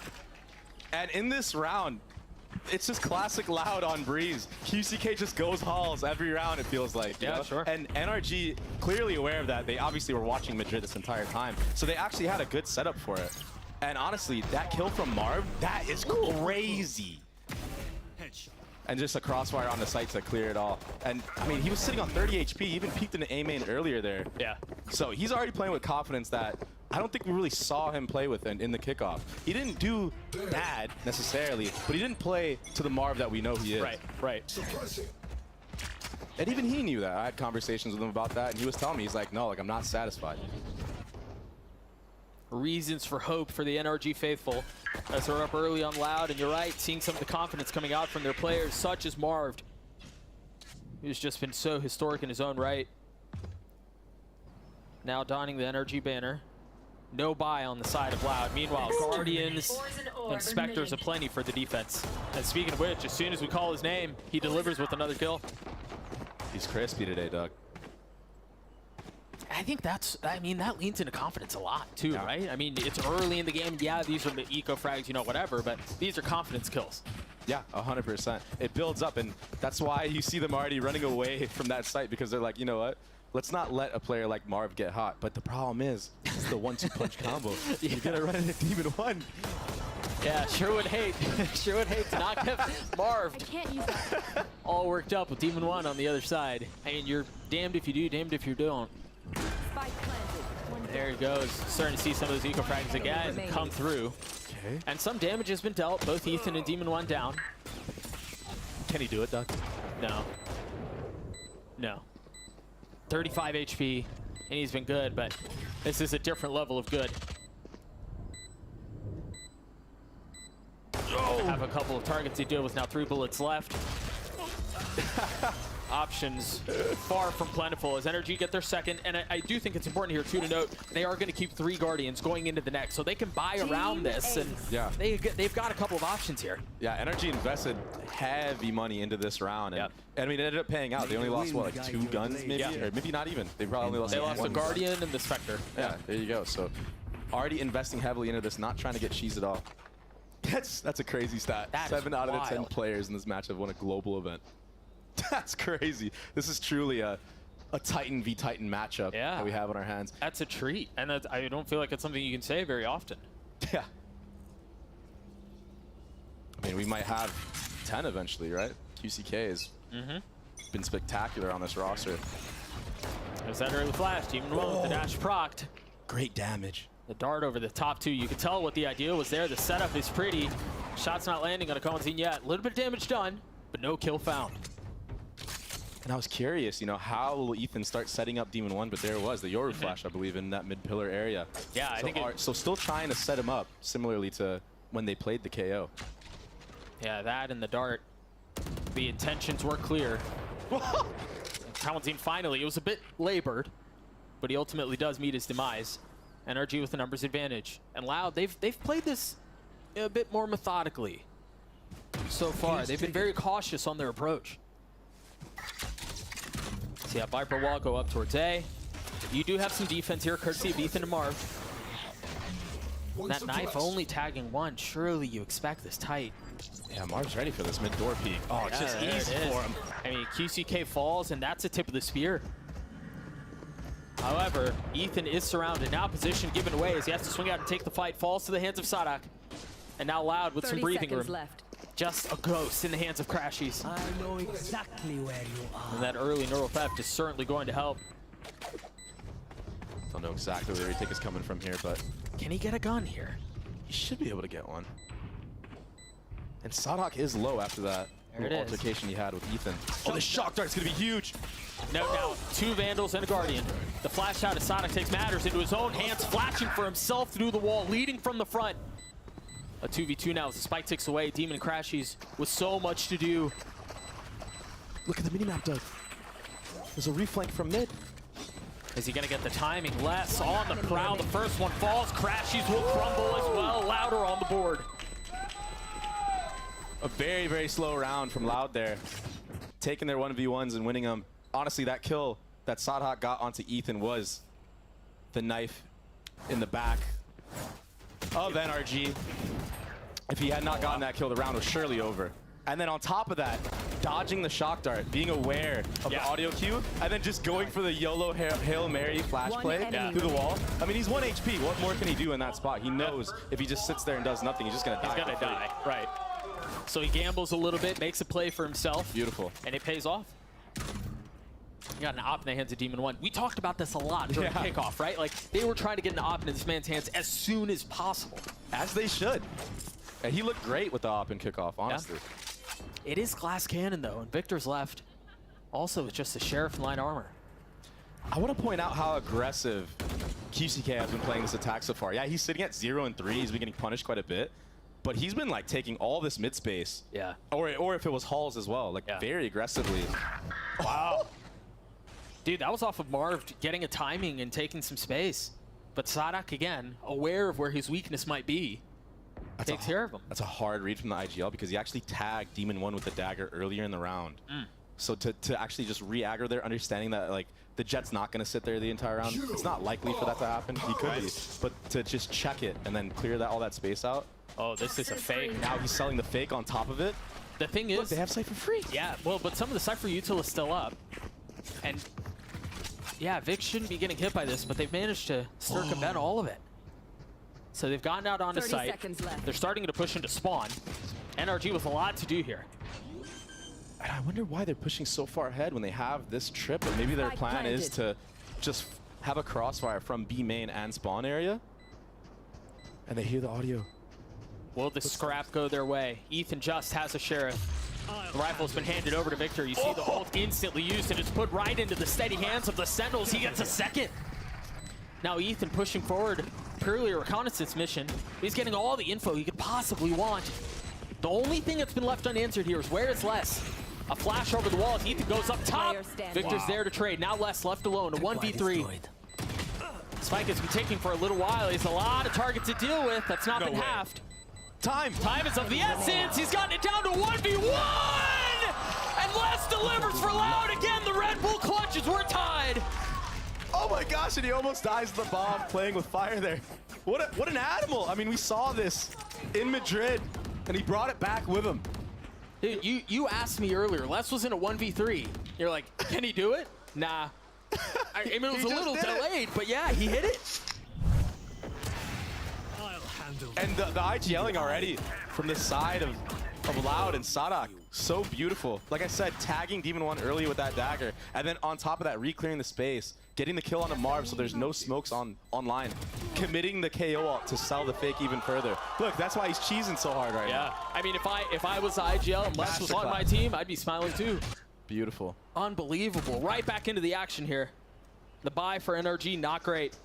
No blades to speak of either. It's just Sheriffs, and because of the lack of weaponry, they decide to play this in bunches. QCK and Halls. Can we just name him, crown him the king of Halls? I mean, if he might have to after this year. Yeah. If he makes a play, it might be worth donning the title.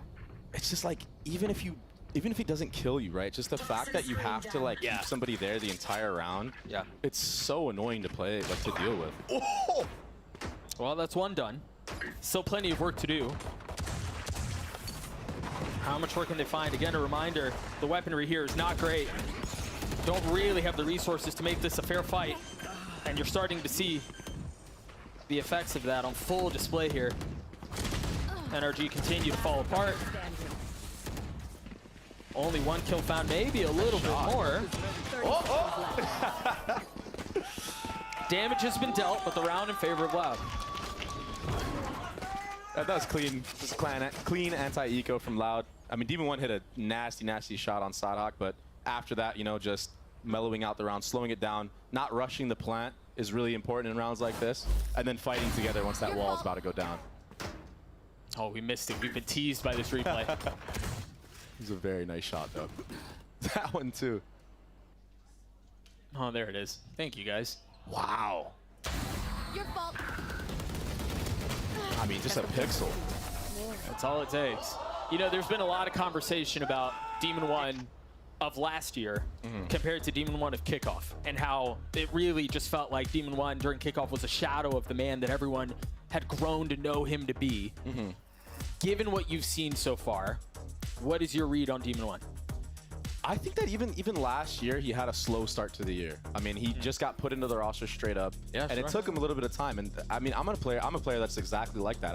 I usually tend to heat up like towards the middle of the season. Sure. So in a format like this, I think you can get away with it. But in a tournament like kickoff, where you got to win every single match, and keep in mind they only lost one match to not qualify for Madrid, and it was close. Yeah. They almost beat Sentinels on that first map. It was 16-14. So I think he's actually looked pretty good overall. I don't think that we're missing out on too much, and I think that it just takes time to be comfortable with the players on your team, and I think this is a good opportunity for him to show, like, hey, now that we have time under the belt, I'm still here, baby, you know? But Les is still here. He's never left. Yeah, Les has never left. He's got the op in his hands again. Demon 1 does. A little bit of a peak mid, and that's where there is some Loud presence. Dark getting some early info. Inserting Ethan. Looked like it was just a peek and then a dash away. That's a lot of pressure. And that's, barely missed. Yeah, that's a miss that we don't see super often. He had everything for that too. He had the audio cue. He knew exactly where they were. Maybe still needs a little bit of time to heat up on that operator. And look at this. Since they got the drone out early, QCK putting all that pressure in mid with Sadhak, that opens up halls for Kawazin. Demon One getting aggressive here in mid. I like this gameplay right now from NRG. Me too. Not being too stagnant and actually re-clearing space. And honestly, I think on the other side, Demon One gets an opener onto QCK. Man doesn't miss twice. I really like the way Sadhak has approached calling this round and the last couple of rounds, to be honest. He's picking the right side every time. Oh! And he's shooting. I mean, 30 seconds left. He's hitting the shots as well as Marv falls. Now they're going to continue to push their way over towards A. You see them taking a bit of a step back. Loud are. Spike planted. Crashies tries to get some damage done with the ult, and he does. Sadhak down. Numbers in favor of the defense. How do we approach this retake? I mean, they're so separated. Tui's is taking a step back, presumably for a lineup with a spit. I don't know if he actually has any mollies online right now. Yeah, oh, that's a huge kill from Les. This opens up the post plant. Look how confident he is. Oh, 1 for 1. Kawazin with 2 shots. It's all onto Tui's now. Ethan on the other side. Wow. And another big moment in favor of Loud. Loud are winning all the clutches right now, Doug. It's early, but they've all done their way. You're right. And that's scary because I feel like Loud is a team that takes a little bit to heat up in the actual series that they play. I feel like most of the time when they do lose a series, it's because they give the first map for free. Yeah. But now they're already clapping. It's 4-2. This is a good half so far, and they've controlled the pace. I think it's also worth noting that's on the other side of a timeout, an early timeout from Chet. Already gone through one of those. Loud hanging on to a 2-round lead. They've got Tui's pit to play with. Blades online for Demon One. That dart is to set him up, but doesn't get a scan on anybody. They know. They know. Oh my gosh. There was a triple peek intended for Halls there, which is just crazy. I mean, they had Demon One, they had Vic, and then Ethan over the top. It was a cool setup. It just didn't amount to anything. Yeah, Demon One just whiffed that last knife that he had, but Victor's been so crispy with the headshots right now. What? Gonna drop the ult. He's spamming through the cage. Dropping 2. Now the Viper wall goes up. The side is theirs. 8 bullets left, and that's all Les needs. Glad look good, man. Yeah. And something I want to point out is how slow they approach the anti-eco rounds. They don't want... It feels like every round. Yeah. Well, kind of. In some of the gun rounds, QCK has been taking a lot of space in mid or a lot of space in halls. Sure. Where, yeah, on the extremities, they are playing very passive. You're right. But on these anti-eco rounds, they're waiting for any type of aggression at all. Because they know at some point, right, NRG wants to make something happen. Especially when you have Demon One with knives, you know he's going to try to go for some type of play. Yeah, he's got to make You don't want to gamble with knives. You know, you don't want to sit there on site AFK, even though it might be the right play. Hit used from Marv right off the bat. The trip is there too, catching on to the first. The spam connects QCK down. But with that goes the pit as Les responds. Gonna invest the K ult as well. I feel like he just had that. So much value out of this. And they're still taking their time. They're walking in, Doug. Patient with it. Crash. He's just around the corner, spotting the first, but Les delivers once more. This guy's trading like an animal. It's only been 8 rounds, and I'm tired of saying his name. He's just been so consistent. Where's the response? Welcome to my Currently, Demon One finding some value at the opposite. It's not going to matter as much with a pit in his face. Less than 2 weeks left alone. A 1 for 1. No mollies on 2 weeks still up.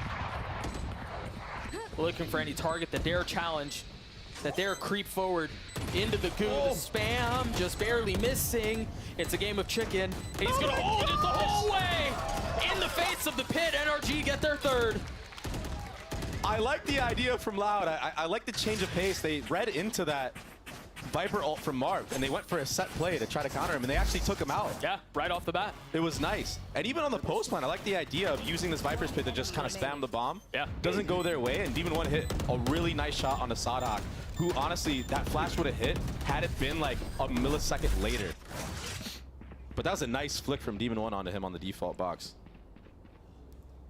Blades online for QCK, and Kawanzina's his ult to boot. Spike not even in tow right now. As much like we've seen for Loud, it's that slow default. Trashies is taking a ton of space hauls. Wow. Oh, wow. Ethan still didn't see him on that last jump spot. That's who he thought he saw him. You gotta be careful here. Demon 1 is playing contained mid with the op. Wow. What a heads-up play from QCK there. He understands that a lot of these rounds he's just been dry peeking, taking that fight aggressive early on, right? So now he knows, okay, they're probably going to try to punish me. I have to jump spot this in case there's an op. Or a rifler, right? And the info's gathered, and Demon 1 has not moved from this spot. No rotation being made. Maybe second-guessing himself from the last time he got spotted in A main, deciding to stay. Maybe they re-walk in again. But it looks like it's just going to be a B hit here. They've cleared all of the trips.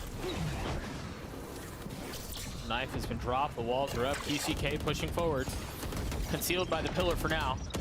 But pushed to post. Oh, great dart. Continues to hunt, continues to hold W.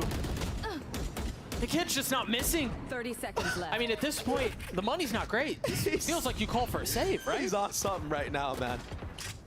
He's trying to prove a point right now. What's the message that he's trying to send? He's the best player in the world is what he's trying to say. And he's showing it right now. It's hard to make an argument against that, given the performance he's had so far. At least certainly worth the conversation. I mean, you said it best. He's on one. Yeah, he really is. I mean, even in that previous round where that Viper's Pit went out, and he got the trade on the Viper, then he instantly trades Crashy's back sight. It was like so fast. Yep. And he's winning clutches. This guy's on something. Loud looks super confident on this map so far on their attack. And they didn't even have to use Soval into that round, so they still have it and knives going into this next round. Well, I think this matchup too gives us a really interesting opportunity. I'm so sorry. No, he's 18-5. That's pretty good. That's pretty good. I mean, how many 30 bombs are we going to see today? Hey, we're certainly pushing a limit here. That goes there. That's an outrageous performance. Yeah. And it's just round 10. And kind of a light investment into this round, light armor across the board. So trying to build some type of economy is NRG. They've got to build something. And that's the first brick that's been laid. Sadok falls, the Stinger's not going to find any value there, and Kawanzin finally on the board, getting his first 2 kills of the map, and doing so in a big way. And they just didn't expect the trades. They don't expect the mid door either. They're just getting caught off guard in every angle. And remember, this was a bit of a labored force here, right? There was a Stinger, there was light armor, trying to build up around the op in the hands of Demon 1. Spike planted. I mean, jeez. It's kind of disrespectful in a way. Like, for Kawanzin to just walk straight back into the op line after his teammate gets taken out. Yeah. And then he gets 2 on top of it. Like, you're not ready for those peaks sometimes. But in a match like this, you have to be dialed in. You have to be aware of every possibility, especially if you want to be the best. I think this situation gives us a unique opportunity to have a conversation around value in playing in internationals versus being at home and prepping and watching film, right? And obviously, if you've been keeping up with the Valorant season so far, Loud just recently returned from a trip to Madrid where they came in 4th. Yeah. And you can have the conversation around whether or not that was good enough or bad enough, whatever, but the truth is NRG was home, right? While Loud was getting live reps against the best teams in the world. It really seems like they've benefited greatly from having that experience. Yeah, I mean, when you're making these international events, you're scrimming the best teams, right? Yeah. Because you have to scrim somebody, and they only have each other. So, yeah, NRG had a lot of time to maybe scrim against the other teams that didn't qualify, and et cetera, but the level of play isn't as high as that big moment, because you're trying to win a trophy when you're over there at an international. And also, match rust is very real. Wise wisdom says feed the hot hand, and Les, who's at 18 kills, has an op. Attack side op is Cypher. And well, if it ain't broke, why not, right? No, they try to swing ahead of the drone, and there it is. The fight continues to ensue. Demon 1 with 3. The Sheriff lights up the kill feed as he finally gets away. Not able to convert on much else. Crashies has managed to upgrade a weapon. Not going to connect, and Marv gets another. Les once again in a position to make a play, but this time the antics are stuffed as NRG gets around. Last round before We gotta see a replay of what Demon 1 just did. That third shot was so disgusting. Yeah. I have to see this over. We had a chance to look at it again. There's the first on the QCK. The second is counting walks into his crosshair, and Sadak just teed up for the last. Oh my gosh. Marv also hit a big shot in there. Yeah, he did. That's the Demon 1 we know. The loud fans going crazy right now. For good reason. They've looked very good.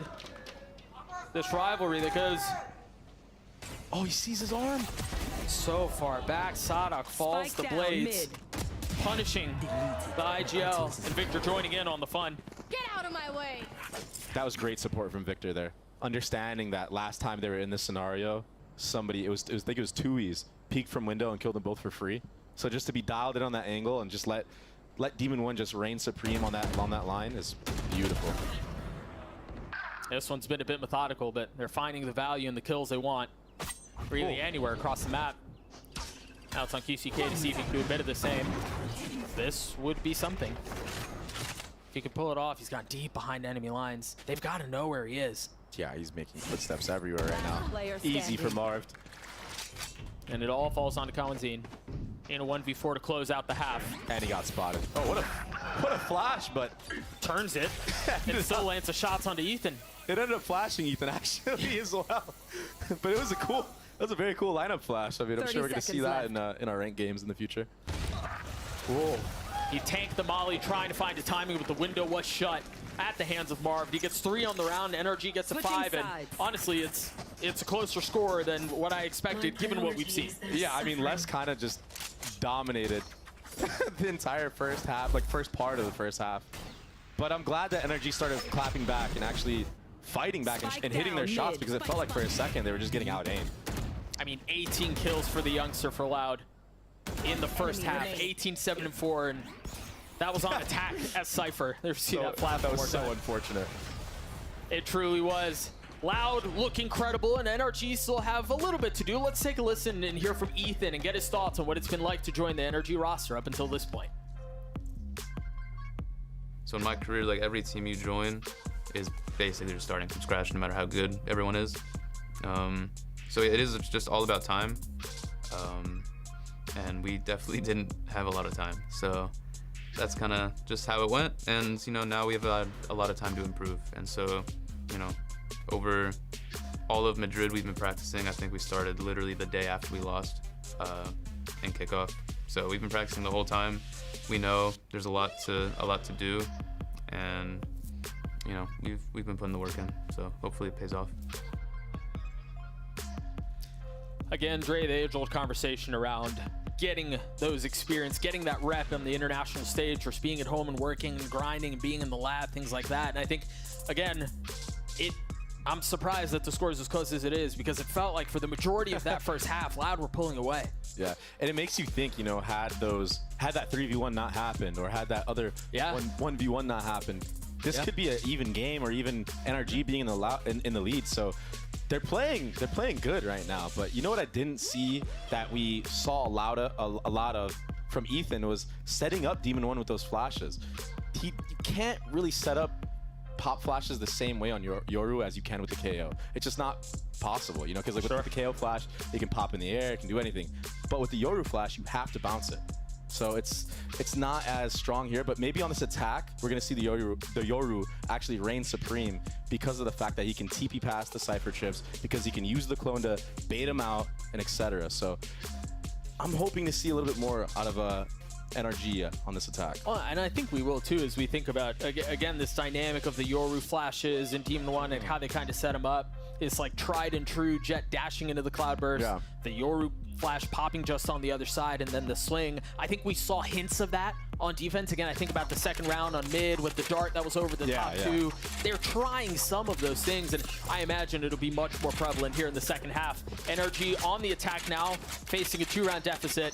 There's questions abound on how Ethan will be able to support his star. I really like this orb, Doug. Why? This orb is so sick because it not only lets you lurk up mid and not get shot from any op or mid door or any rifler that's holding it, but you can walk all the way in. You have two options. You can pop flash through to the left. You can go to mid door, split A. It basically just denies a lot of info from the defensive side. It also still leaves the wall as an option. You know, sometimes you'll see Vipers use that wall to cover that exact same area. Yeah, that on the mid to A splits, you're 100% correct. So they still have that tool at their disposal, and you imagine it'll be going up any moment here. The setup is there for an A hit. I think also worth noting, Cypher utility that's normally set up on B is currently posted up on A. And it's very far back. Yeah. Like, usually you see chips maybe a little bit more in front of the default box trying to kill the bomb planners and whatnot, but this one is for anybody that's trying to push a little too far and maybe go through this Viper wall. Especially on a pistol. Oh, wow. The shocks. He was decayed. Ethan had no shot. Oh, but he didn't even get to play the game. No. What do you do? And this trip is still up. I don't even think they're aware of it. They managed to get the spike down, and Demon 1 has managed to get behind enemy lines. Wow. Assassination style on the first. Kalazine was there to try to fight back, but falls in the same way. And now you've got Marv, who's going to be hitting a late flank. They're starting to swarm around Loud. The defenses, or what's left of them, outnumbered and outgunned. 3 now for NRG. As Sadak and Tui's the only 2 that remain. Crashies with 2 with the darts, leaving Tui's by himself. He falls as NRG get the pistol. There's a lot of layers into that pistol round that we just witnessed. You saw already the mid orb being conditioned to set up the mid splits later in the half, or maybe even trying to catch out aggression from Loud top mid. But you saw Demon 1 flanking halls, Marved, reflanking mid door. All these different layers make it nearly impossible for this retake to come through from Loud. Hey, take a look at that first shock dart kill from Crashies, and then the second. Never mind, we got teased. Back into the action, NRG with the gun advantage once more. Very reminiscent of what we saw in the first half. And not opting to use that mid orb this time. Just going for the straight up mid door orb. They don't want these guns that have close range angles. There's no point of putting that orb up in a round like this. Yeah. You can tell perhaps paranoia or concern of a death ball that could be waiting on the other side. They're sending 3 up mid with the drone to pave the way. The dart invested as well. And they're gonna get all this info. No one's been peeking them. If I'm Marv right here, I'm telling him, yo, D1, keep going. Keep going, I got your back, bro. He's gonna see that knife soar across the sky. That's good info. Land beyond the sight. Yeah, they're really, I mean, this has been a war of information, really in both halves. But so far, this bout is going in favor of NRG, as it should. Now, will Sadhak pick somebody off here? Oh, he actually goes down the tube. There was the pick off onto Ethan. He jumped down. You rarely see that, I feel like. This is the 3v3 here. Yeah, they still have pistols, but they're making this costly. Demon 1 is so pushed up in the spawn. Once again, the late flank, this time courtesy of Victor, as QCK is waiting on the other side, unawares of the damage beneath them. Nice. Victor gets 2, the Bulldog cleans him up. Now Les is left alone, nothing but a classic in hand. The spike's been ticking for a little while. It's an inevitability, we're tied at 7. Good damage from Loud. Massive damage, yeah. And they went into that like 3v3 retake with the notion of just trying to get guns out. They weren't actually trying to go for that whatsoever. They wanted to do as much damage as they possibly could. And I think they did a pretty good job of doing that. Headshot. Yeah, I would say. that was the player. He just pushes all the way halls and just jumps down. What an animal. Yeah, I would say all things considered, mission accomplished. If damage was the intent, they did it again. And there's an AWP online right now from QCK. No armor to protect it. Knife tagging, what, 3, 4 potentially early on? Sadak getting early info. It's very interesting that NRG decided to not fully invest into this round and just go for kind of like a light buy. Like, they're really focused on setting up their economy and trying to get as many gun rounds as possible. And I kind of like that, because when you have a gun in the hands of Demon 1, like, anything is possible, right? Right. I mean, they've managed to get past a lot of Lex's utility here, and they still have the sight. Really good. The thing is, how do they dance around this? There's Op in the hands of QCK. You mentioned at the beginning of the round. The dash at the ready, not used. Les got tagged up to 18 HP. The only thing here is Kalantine still has his dart. Now finally invested. It lights up backside, and Sadak and QCK pounce on it. The information revealing. Look at the mini-map, Doug. The Viper mollies are coming out from Marv. This is going to be impossible. QCK and Tui's left alone, trying to figure out how things have gone so sideways. Tui's there to deal with things on his own, but time is just too short. And they made it work. NRG makes it work with a, I mean, not so light of a buy, but I mean, Marv had a ghost the entire time. Yeah. And he was just playing the mollies, and they get the kill on Tui's. And everyone on the side of NRG so close in terms of their scoreline. Well, and I think as we take a look at that round again, there were a couple of things key here. Yes, they managed to get out onto B. They did so without having to deal with any of the annoying Cypher utility. There's the molly that you were referring to. Yep. But they did so with Guardians that they invested in the previous round. So it was a hefty investment on the front end, but it pays off in dividends. Yeah. And I like this from Demon 1. The Outlaw and the Anti-Eco. I'm a huge fan of this. And you just set up your money so well. Yeah, it doesn't gonna kill, hurt. but that's enough. All it takes is for you to just spit on him if you need to, and he's gonna go down. A warning shot. Look at the ults too, building up from NRG. You already have Yoru ult, you already have Sova ult. If you want to invest that Cypher ult after you get a pick, you can as well. And this drone's gonna fish out PCK for sure. Oh, but wait, oh no. He doesn't know. Finally drops out of the drone. I was worried here that Crashies was going to get caught. Marv was supposed to be the line of defense there. But a big kill from the Jet. Wow. Les, again. That's such a hard 1v1 to win if you're Les with a deagle. It's just a pixel. Share. That's all it takes. NRG left in tatters. Oh, no. It's just Sheriffs. There was no investment around this. And it's a thrifty round for Loud to tie us again. Oh no! NRG tried their best for that not to happen. You saw it. They tried to drone mid, but QCK found his timing. Swinging before the drone can see him, catching them off guard. And then still being so confident, he just sat there in the open. Oh, that's a crazy shot on Marv. It's filthy. And again, it was Marv who was supposed to be the protection for Crashies. What a shot. Unreal. Look at this. Yes, let's look at this. We looked at it, now we're back into the action. Because of how they handled their money, NRG have enough to buy with Demon 1 with blades. Free sight.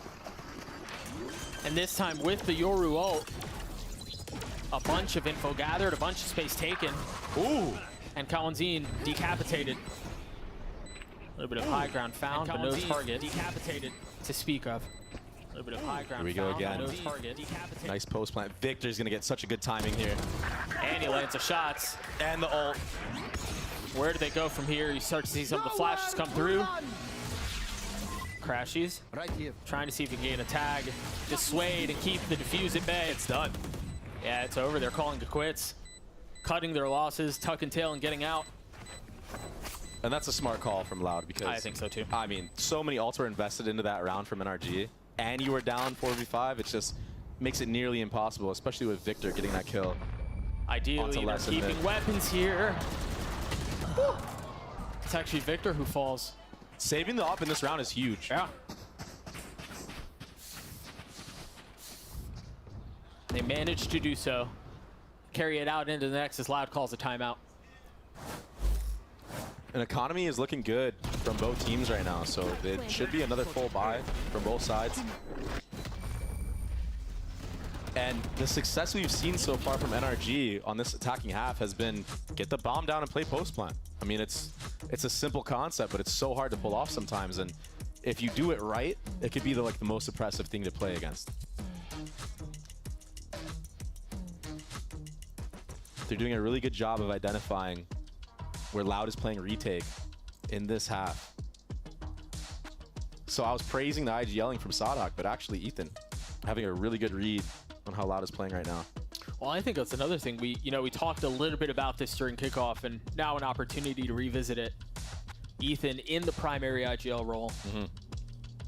And there were conversations around, would he be able to learn in time? Would he be able to adapt in time? How do those dynamics play out? Given that, yes, he was on a World Championship winning roster, but it was Busio who was at the helm. Now the calling responsibilities and duties resting on the shoulder of Ethan. And yes, you've got Crashies and Victor who are so vocal when it comes to mid-rounding and contributing to the calling situation. There's plenty of help for Ethan, but I love that you're highlighting the calling of him because you're right, it's been very good. And it's not easy to call on a character like Yoru. I mean, I just gotta say it. It's so tough because you want to be taking a lot of engagements first. You want to be doing pop flash plays, and you want to do TP plays too, but like at the same time, you're trying to mid-round for your team and like tell them where to go. It could be very, very hard. Oh, that was an early fight. Right into elbow. And QCK wins it out with the op. And now NRG left with a couple of decisions to make. Still have plenty of money, but they turn their attention towards A. Victor has gotten deep into halls already. A tap of the door, and you imagine the fight will ensue here in just a moment. Nice. There it is. Tui's falls with the help of the dart from Crashies. SADHOC again doing it on his own. There, Marv was there to trade. I mean, KO just provides you so many individual playmaking opportunities. But a 3v3 now. Blades online for QCK as he goes up high, tries to find anything. He finds Demon 1. I thought it was going to be Marv who falls as QCK continues to push forward. 3 on the round with the Blades, and Victor left alone. Not going to find anything as Loud tie us up again. And it might seem like, why is SADHOC doing that? Why not wait for the retake and have a 4v4? But just evening it out there, he has so much confidence that his team will win the 3v3. That's why he goes for plays like that. And he does it like quite often, not only on maps like this. He does it on Vine, he does it on Ascent, where he's making plays like this. He's an animal. And then QCK, beautiful updraft. I think also the tracking through the wall onto Demon 1, because Marv was the one who was exposed when that kill went down. It's very impressive. Those little things that often kind of get lost in conversations of Jets. Yeah, and he's starting to wake up now. On that attacking half, you know, he started off like 0-4 or something. So bringing it back. It's the op found out. And he's been repositioning a lot with this op. I like when oppers are mobile like this. It can be so hard to tell where he is. Did he go B? Is he in mid now? He's at A. Did he see him? Ethan might find out. Suspicions confirmed. And he moves again. Now he's going to take the mid angle. Meanwhile, Demon 1 is trying to get the best of SADHOC. You're right, he's everywhere. This would be huge. No trip online now. That opens up a flank opportunity. If this bomb goes down on A. No trip online now. That opens up a flank opportunity. If this bomb goes down on A. That might be what they're trying to do. I think that drone saw both. In mid. Okay, perched this up. This is a dangerous game. And Marv knows. Look at him crouch in the flash and the swing. Oh, they read that like a book. That was so sick. I had questions of if they had the pop flashes. Ethan has them. Yep. Especially on the A site. A beautiful setup. Work still to be done. Slough trying to figure out where they go. Demon 1 caught, knife out. Marv snapping onto 2. 3 on the round. The 4th will fall as NRG get to 10. Oh my gosh. I mean, you can tell he's been putting in the hours. Yeah, he looks so good. He's looking crispy. Headshot after headshot right there. Look at this flash. How does that angle even? I mean, the fact that he knows that it's gonna hit that exact angle where QCK is that's beautiful. That's the mark of someone who has played a lot of Yoru. That's a chef's kiss. Yeah. For real. That's someone who's put in the time. Energy hanging on to a 1-round lead here. Op still in the hands of the defense. QCK, you mentioned he's been heating up. He's been very effective. Currently posted up in an aggressive line A. Yeah. And Energy are certainly... They're waiting for him to peek into this, though. Well, they're not being quiet about how they're doing this, suggesting that there are multiple people going down halls. I love what they've just done between the clone and Ethan going. It sounds like they're Clydesdales running down halls. It was all just a fake. So you manipulate the rotations towards A. Now you have a little bit of room to work B. And that's what you can do with this Yoru, the mind games. And they need to go now, Doug. Yeah. Or they're going to miss their timing because... You're right. This is taking too long. This window will shut. Les is already back. And the benefit is the Cypher utility should give you a little bit of room to work with. What a molly. Yeah, still traded 1-for-1 though. Les with so much to do, tagging onto the first. He's swinging out from behind the wall. Crash is lit up. Crash is dead. Les continues to fight and continues to find value. And that timing window shut just when the moment was right. 30 seconds left. That's one of the things about Yoru that is so tough. It's that when you go for a fake play like that, you almost have to commit right away. Yeah. Or you just need to play the rest of the round slow, because if you wait, if you have any type of hesitation on when you're running to the other side of the map, you see what happens, right? Les is able to come back into sight, and you don't want a player like Les who, honestly, he's been kind of quiet since he had those 18 kills, but you don't want him to start getting heated up again. Wow. You saw him backside, holding everything down. Sadok's ult also, you know, we didn't talk about that, but massive. Yeah, it was good. It was massive. Sadok looking surprised. I love watching him play because he just looks so hay all the time. He's emotive. Yeah, he's very emotive. He's just truly has a love for the game that I don't think a lot of players have. A stark contrast to the other side as Chet calls a timeout, often known for the stoic expression that currently sits on his face. In highs and in lows, consistent. Yeah, honestly, all of NRG, from what I've seen so far, even when they've lost like that 1v3 or whatever, they've been so calm, like no reactions. Yep. I mean, you saw Marv get that nice 4K, and those are nice shots. Like, that feels good when you're in a game like that. You get a nice 4K like that, and you're just cold. Just another day. As ice, man. Tied at 10 apiece. We'll see what things look like on the other side as timeout for NRG. Another light buy. Another light buy. Managed to buy around it a little bit. A stinger.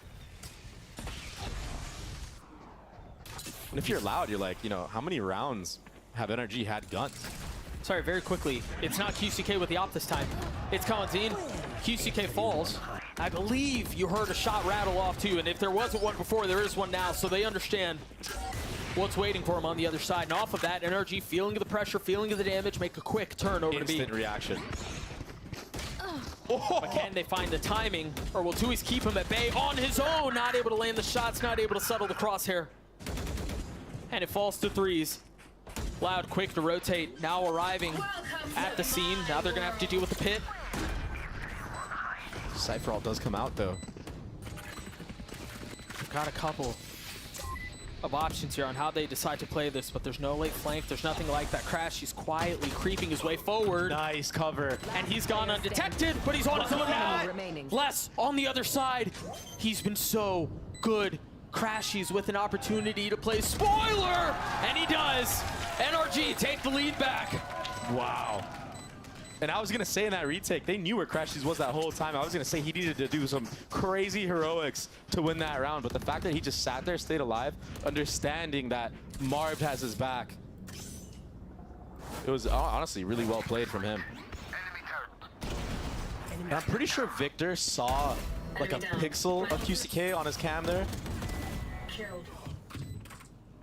I mean, that collat. This was almost the end. Last player standing. Had Crashy shown up a second earlier. Yeah. Perhaps doesn't go his way, but another timeout called, the last one for either side. This time courtesy of Loud as NRG hang on to a 1-round lead. And this has been an incredible match so far. This is just about 1-2, man. Yeah, I mean, Marv is back in full effect. Demon 1's doing Demon 1 things. Ethan with the flashes, you know, I mean, Energy looked good and Loud looked great as well.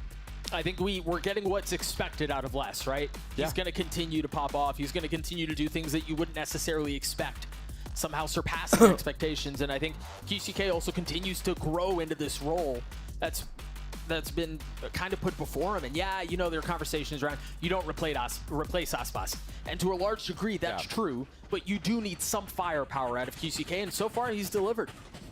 Yeah, he's been playing pretty exceptional in this map so far. Another A-side default from NRG. But they are going to dart top mid here. Get any info. Scanning ahead. If there's a walk down or anything like that, and that dart not being broken gives them so much info.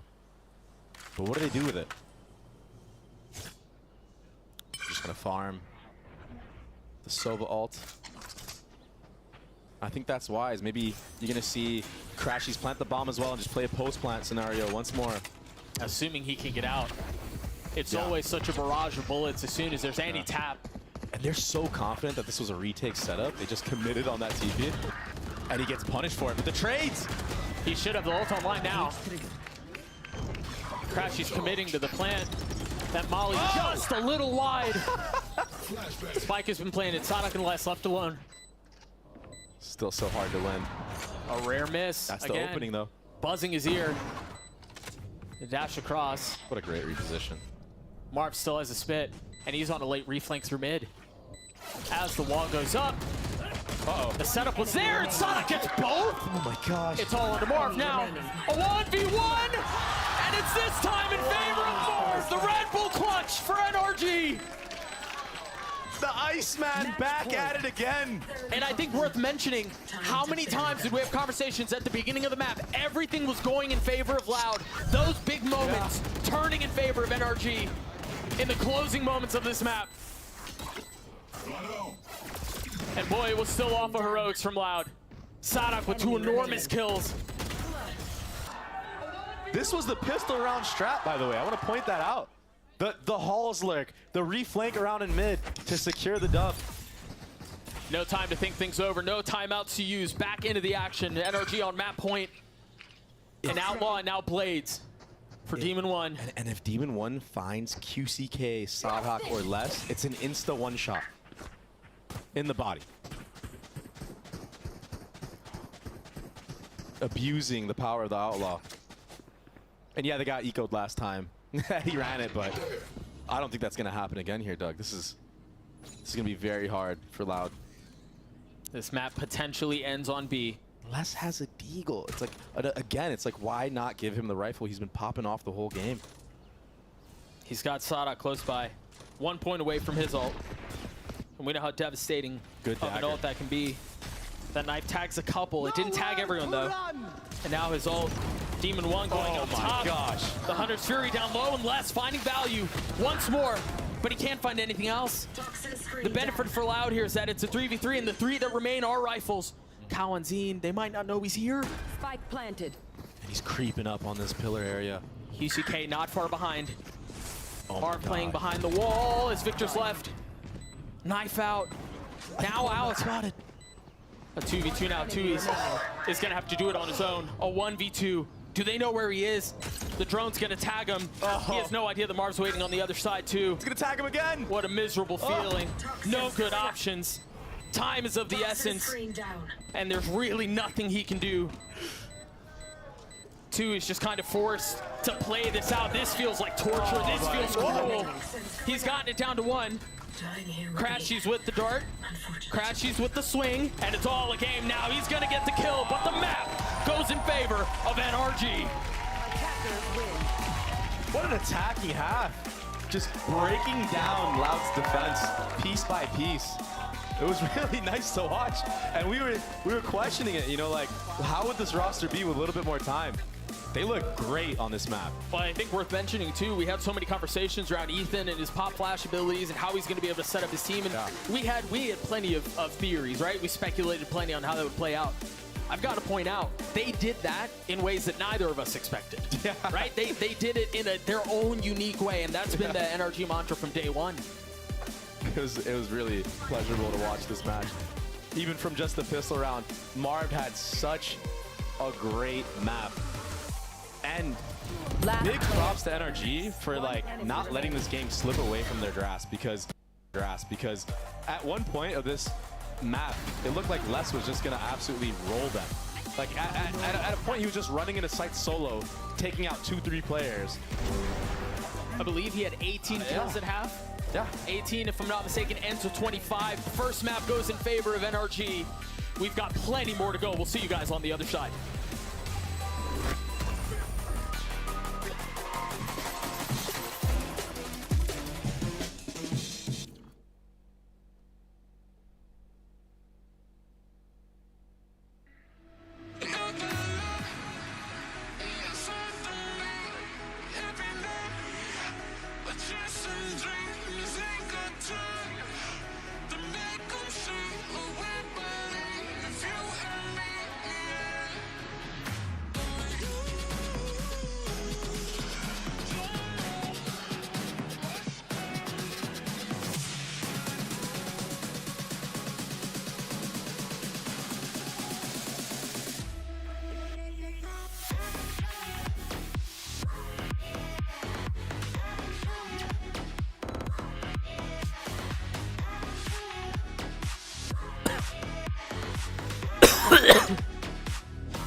Moose there gets that pick.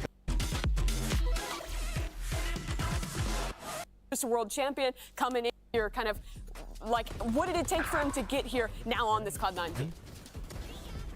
Well, he was playing Counter-Strike for a long time, and then he swapped over to Valorant. And Lexus. Thank you, Lexi. Look. Stay there. Clutch to put C9.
おお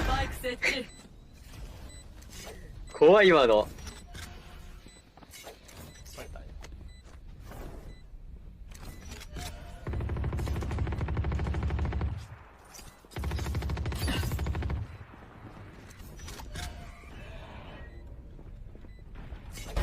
やったわ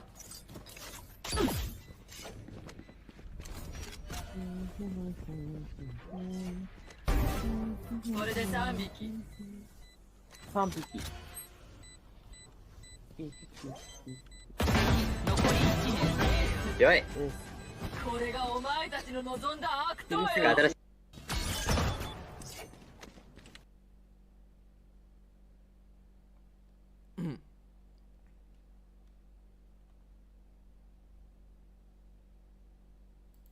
y'all went through after kickoff. He talked about how before kickoffs, you didn't have as much time to prepare, but you've been busy practicing ever since you were eliminated from kickoffs as Madrid.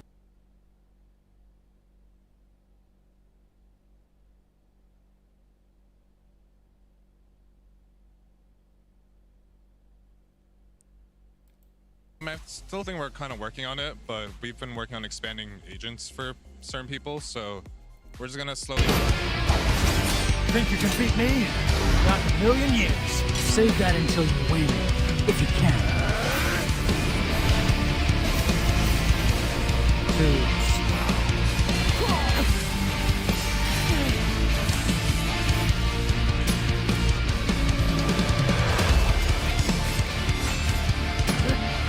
Guys, do you guys?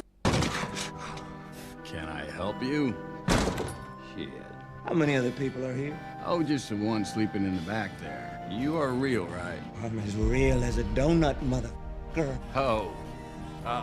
Oh, I know you. I know all three of you. Yeah, Spawn Ranch. Spawn Ranch, yeah. Woo! I don't know your name, but I remember that hair. And I remember your white little face. And you were on a horsey. Yeah. You are... I'm the devil, and I'm here to do the devil's business. No, I was dumber than that. Something like Rex. God, shoot him, Tex! Tex!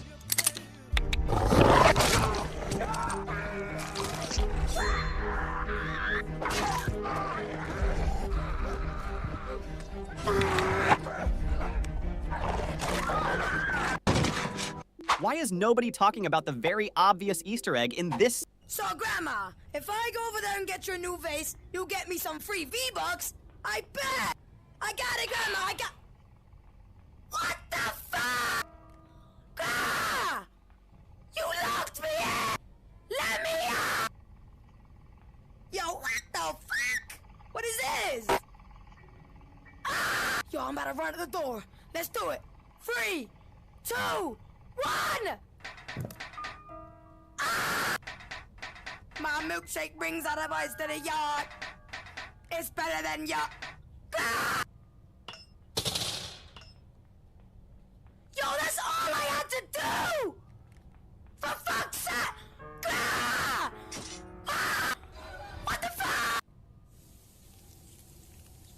Ah! Oh no! Ah! Ah! Ah! So, Grandma. Cuacanya sini lagi 4. Teacher, I gotta pee! You again? Go ahead. What's that lunatic doing? Acting like a student who goes to the restroom every minute. She's so stupid. What should we do? Just have fun chit-chatting. You know, that looks so strange.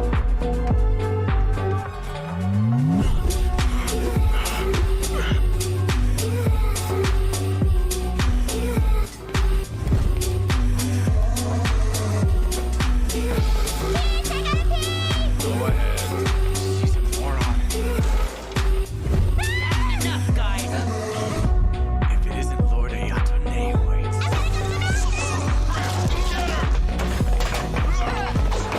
I'll be back, dude. You can fly, but you'll never get. 私はこのような殺され方をするので。待て待て待て、お前を殺すつもりはない。つまり死んで楽になるような終わりはないという。違うんだ。好きな部屋を選ぶがいい。つまり死に場所を選ばせていただけると。殺さないと言ってるだろう。高い場所は平気か。手でも首でも吊っていただいて結構です。多少汚れてるかもしれんが。どうぞ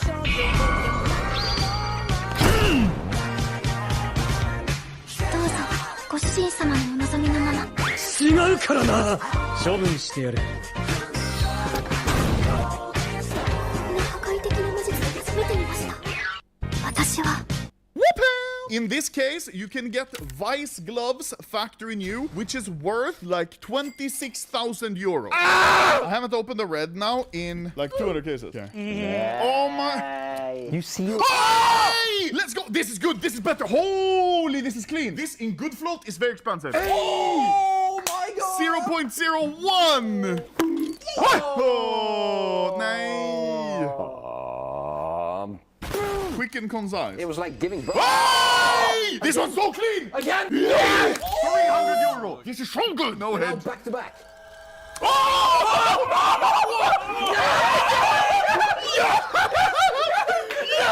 Oh my god, guys, did you know that's better than an eye? How much is it? 91 euro. Fuck? What? Huh? That's kind of low, not gonna lie. I think we are close to profit now, even without the gloves. Pretty good. Whoopee! In this case, you can get Vice Glove. That's barbacoa. What the hell is barbacoa? It's a steak that you cook underground. You cook meat in the dirt here? That's a thing? Yeah, that's the thing, Mr. Open-Minded. Oh, hell no, Ellen. Who'd you call this time, you crazy lady? Oh, you better call the police. That man is unstable. I'm unstable? You're unstable. Whoa, I think we have a misunderstanding here. No, I don't misunderstand anything. She may look like a sweet old lady, but she's an evil racist. Who you calling old? Really? That's the part that upset you? I am not a racist. My gardener is Spanish. She called the cops on us last week on my daughter's 10th birthday. They were waving around a bat. At a piñata, you twisted vieja. Yes, I called the police, and I'm gonna keep calling until somebody does something. You know what? You don't have to call the police anymore, because I'm making a citizen's arrest. Oh, good. Put your hands behind your back. What? Me? TK, get the cuffs. We don't have any cuffs, Cap. Oh, I'm sure we could find some zip ties. No, that'll work just fine. Kirby, on it. That's barbacoa. Hey, on my way. Oh! Holy fuck, you're sick. Seorang pria makan kacang sambil menonton TV. Dia melemparkan kacang ke udara dan hendak menangkapnya dengan mulut. Terganggu dengan pertanyaan istrinya, kacang itu jatuh ke telinganya. Semakin mencoba mengeluarkannya, malah semakin masuk ke dalam. Khawatir, mereka memutuskan untuk pergi ke rumah sakit. Ketika hendak keluar, putri mereka datang dengan teman laki-lakinya. Setelah memahami situasinya, teman putrinya berkata bahwa dia bisa mengeluarkan kacang tersebut. Dia meminta si ayah duduk, kemudian mendorong dua jarinya ke hidung si ayah, lalu dia memintanya untuk meniup udara melalui hidung dengan satu tiupan kencang. Kacangnya keluar dari telinga sang ayah. Istri dan putrinya sangat berterima kasih pada pemuda itu. Setelah pemuda itu pergi, sang istri berkata pada suaminya, "Itu luar biasa bukan? Dia pintar. Menurutmu dia akan menjadi apa ketika dia besar?" Suami menjawab, "Dari bau jemarinya, kelak dia akan menjadi menantu kita." Seorang pria makan. Akhirnya saya tahu kenapa item netherite itu tahan sama lava. Tonton videonya sampai selesai. Oke, sesuai sama yang dijelasin sama si This is a replacement LED of a mechanical pencil. Let's try again. Wow!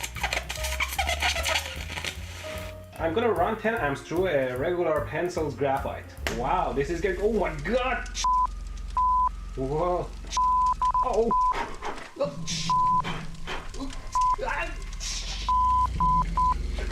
The graphite gets super. Hello guys, we're they're on site, they're coming, there's one close right, that's the guy here, I should say, one close right, on the close right, on the close right, on close right, on close right, on close right, one is close right, one you flash out, good job, yeah, and swing it and kill him by shooting the head, shoot him in the head, shoot him in the head, you walk in the thing, you flash yourself, this is great gameplay. I've never seen a better play in my life.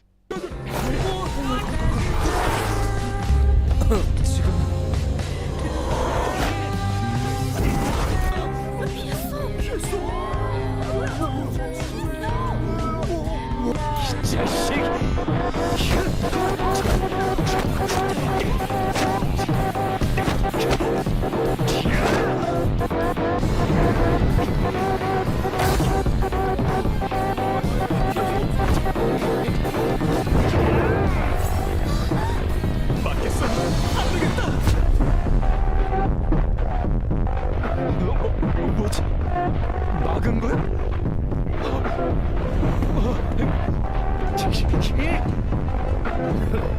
맞지? 선봉은 무조건 명치야.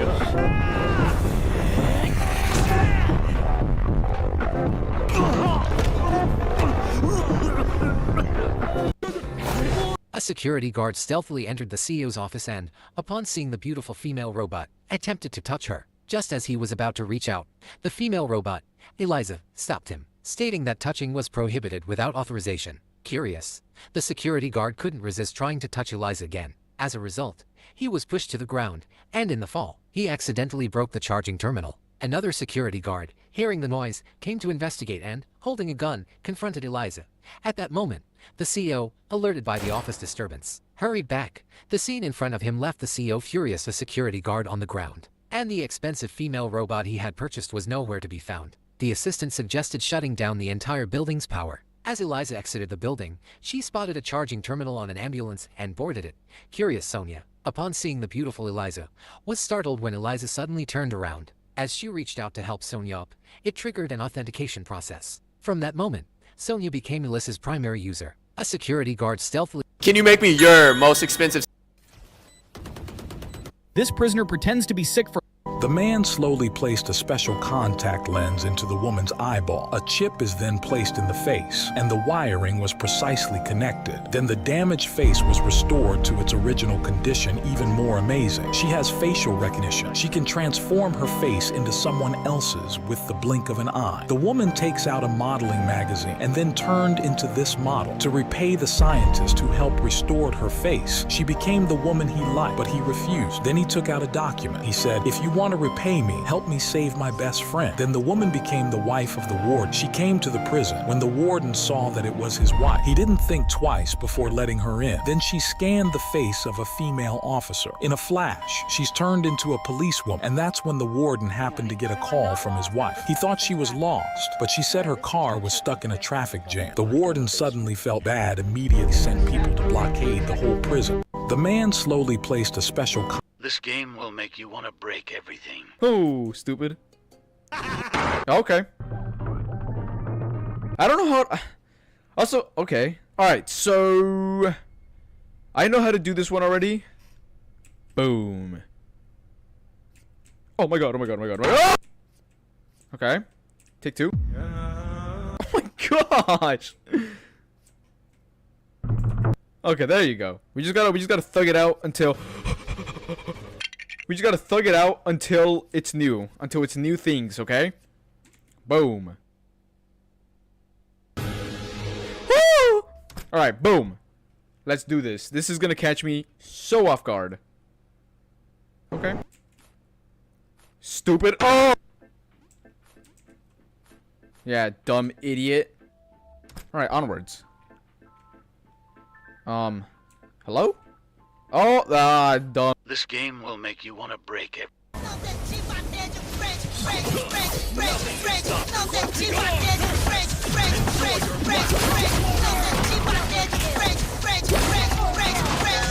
A pregnant woman who was about to become... Is anybody home?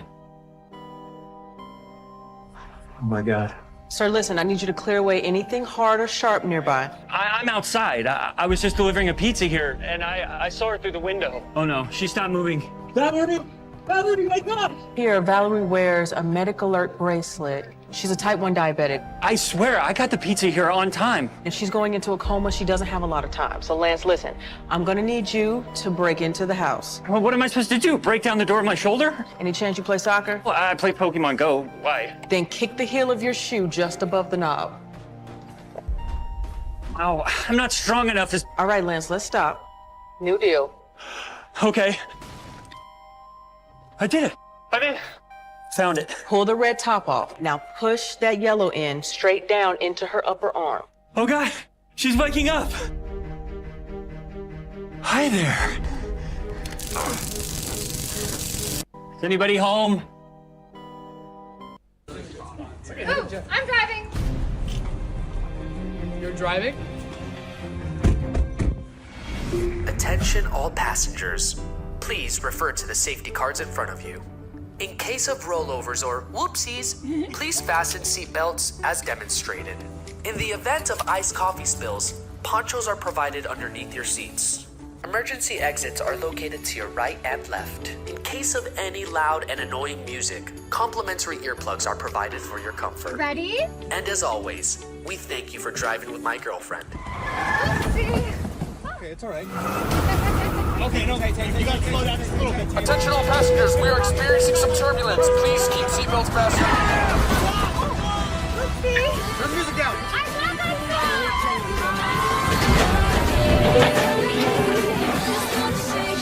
song. Hey. Lari. I actually pressed it already. Huh? The walk button, I pressed it.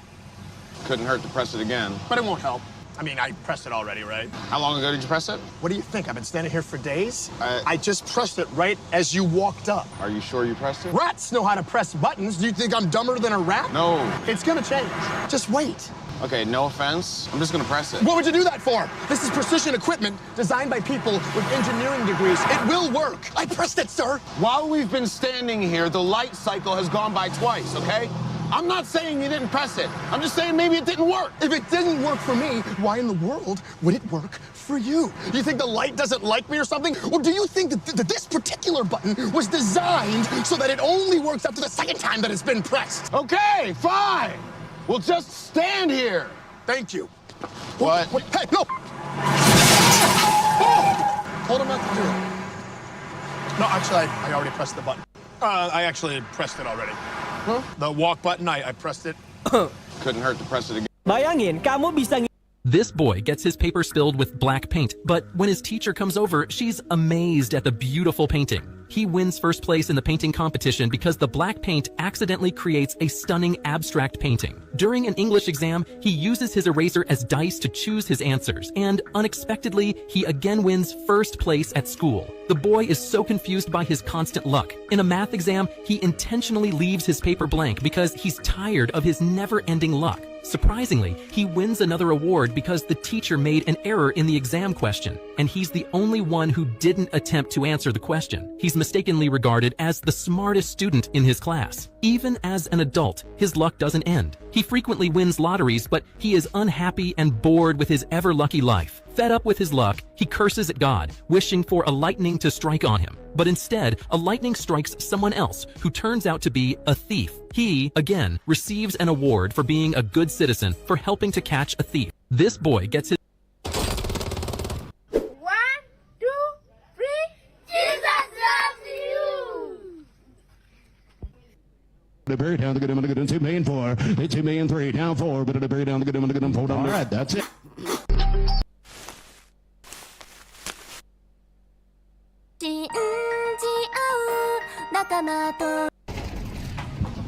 You are watching a master at work.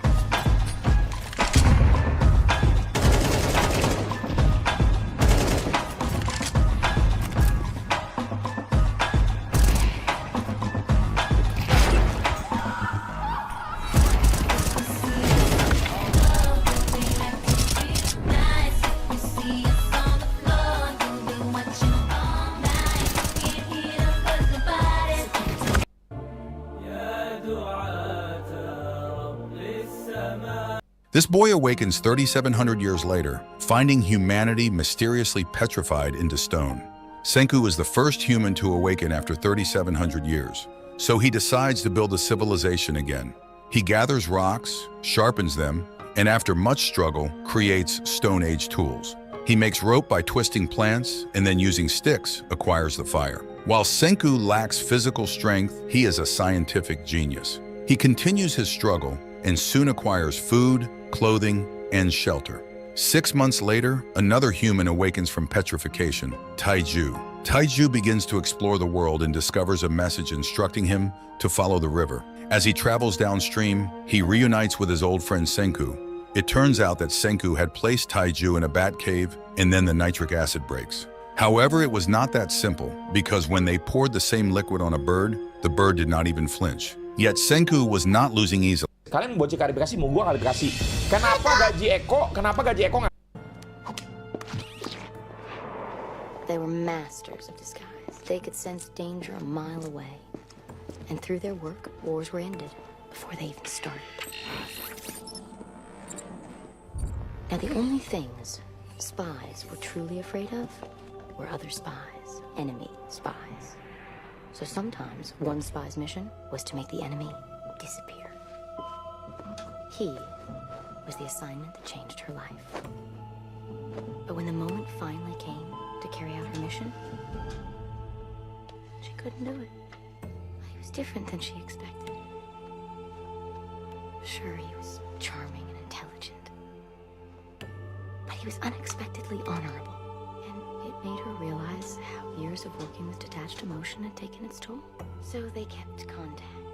A few lunch dates, very discreet. After all, they were on different sides, so they could never be seen together.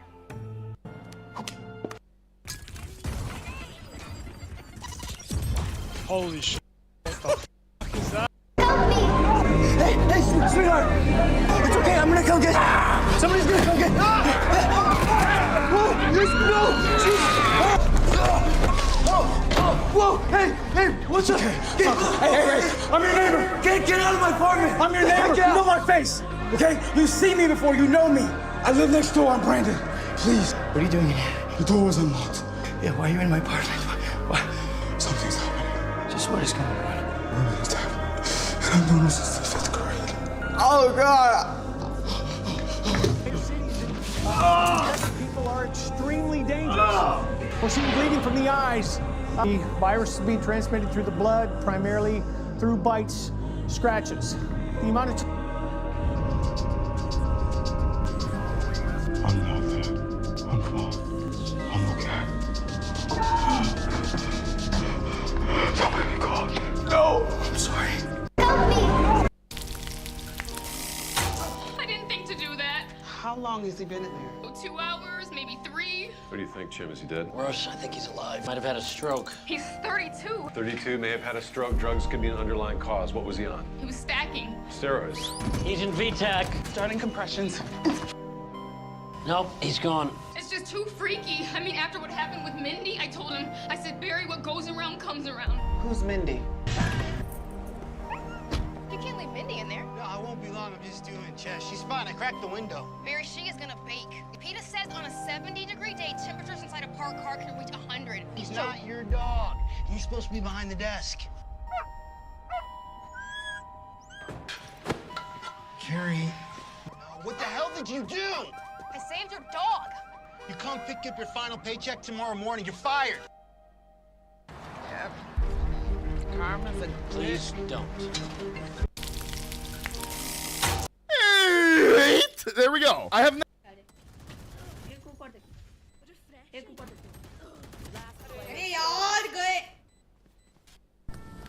Is this a school laptop? Yeah.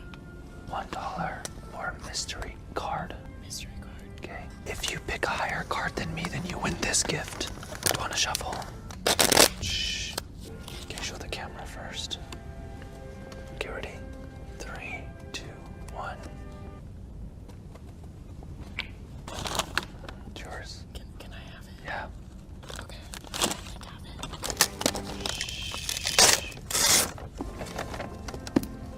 This is not iPad. No, it's a GameCube. Murid, ada 500 batu bata di pesawat, 1 jatuh. Berapa batu yang tersisa? Guru, 499 dong. Murid, bagaimana cara memasukkan seekor kuda Nil ke dalam kulkas? Guru, tidak bisa, kuda Nil terlalu besar. Murid, gampang, buka pintu, masukkan kuda Nil dan tutup pintu. Bagaimana cara memasukkan zebra ke dalam kulkas? Guru, buka pintu, masukkan zebra dan tutup pintu. Murid, salah, buka pintu, keluarkan kuda Nil, masukkan zebra, dan tutup pintu. Singa mengadakan pesta ulang tahun, semua hewan diundang kecuali 1. Hewan apa yang tidak diundang? Guru. Harimau mungkin? Murid. Salah, yang benar zebra, karena ada di dalam kulkas. Guru. Benar juga. Murid. Mia menyeberangi sungai yang penuh buaya lapar dengan selamat, bagaimana caranya? Guru. Mia menggunakan perahu. Murid. Tidak, buaya sedang menghadiri pesta ulang tahun, tapi Mia tetap mati. Mengapa? Guru. Terkena gigitan ular? Murid. Salah. Dia kena batu bata yang jatuh. Murid. Ada 500 batu bata di pesawat, 1 jatuh. Berapa batu yang tersisa? In positions like this, we've seen them be resilient. We've seen them mount comebacks. Yeah. Honestly, thrive in these positions. That's true. All it takes is a couple rounds to string together. But NRG's not making it easy for them. Not getting thrifty. Understanding that if a thrifty comes through, this might be another. Main dulu deh. Nunggu si Bang Armat sekalian. Ini apa sih? Sunday, Monday, Minggu.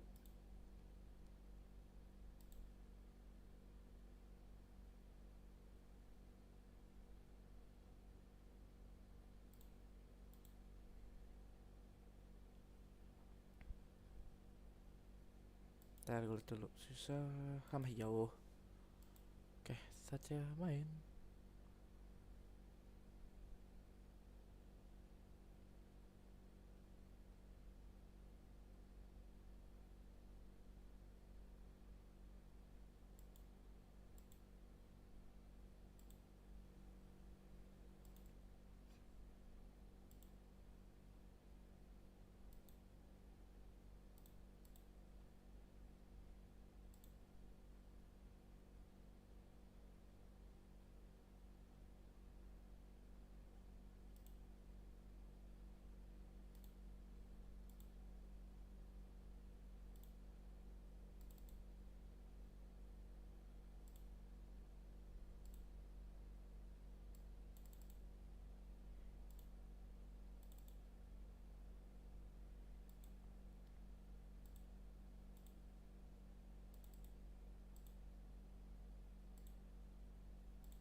Halo.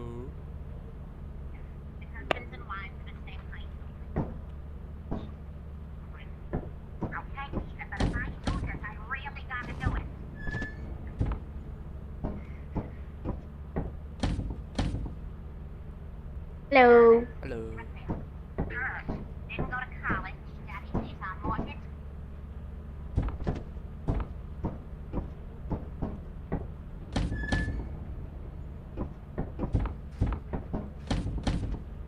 Udah black market.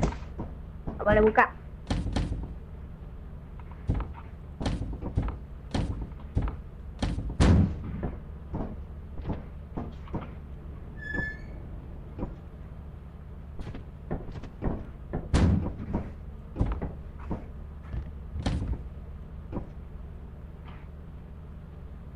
Black market gue belak.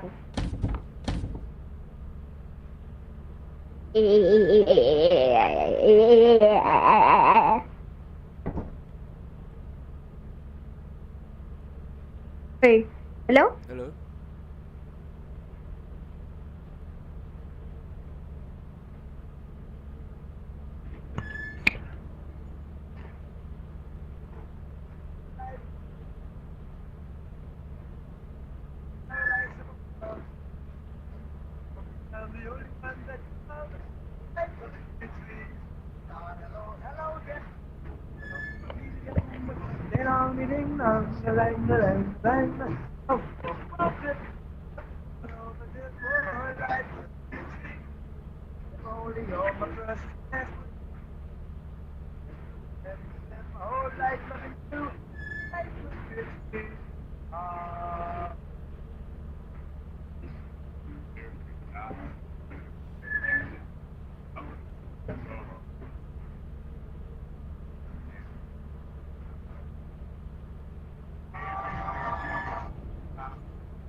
Halo? Halo? Halo. Halo. Buset, serem banget gue bilang gitu.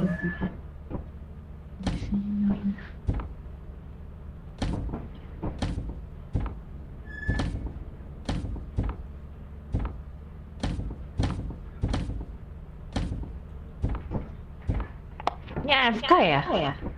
Oke? Lah, Allah.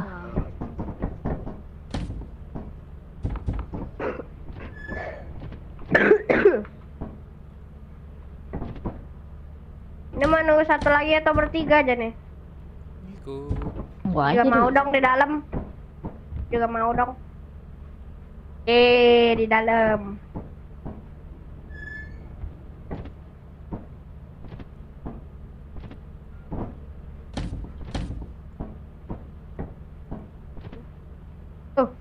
Sama tempatnya.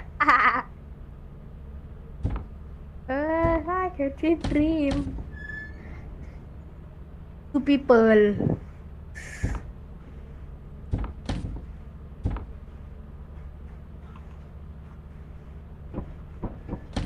Selamat datang di McDonald. Ada yang bisa dibantu? What the fuck? What the fuck? Bro, what the hell, man? Begitu ya? What the fuck? Baknya gimana ini? Ini kayak mana ini?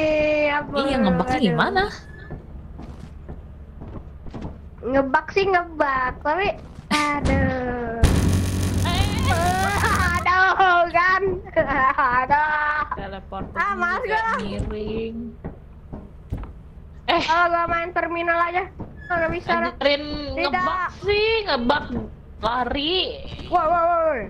Tapi nggak mau pakai teleporter, itu gimana ya caranya ya? Ngapa banyak barang? Bang, ajarin bak dong, bak lari tapi nggak pakai teleporter, yang pakai Windows itu loh. Oh, lupa orang deh caranya. beratap aja, Cok. Gimana caranya? Gimana caranya? Halo? Ya. Barang beratap aja. Next 31. Kenapa dah? Cara ngebaknya gimana ya? Lupa. Setting lah. Yang pasti display modenya. Aduh, bentar, ini berisik banget ya, kedengeran. Apa? Ini di stopin dulu deh. Ada dulu ya. Gua restart aja dulu ya. Udah kedengeran. Gua restart dulu. Woi. Oh, gua restart dulu ya. Oh, gua restart dulu ya. Wow. Holy shit. Oh shit.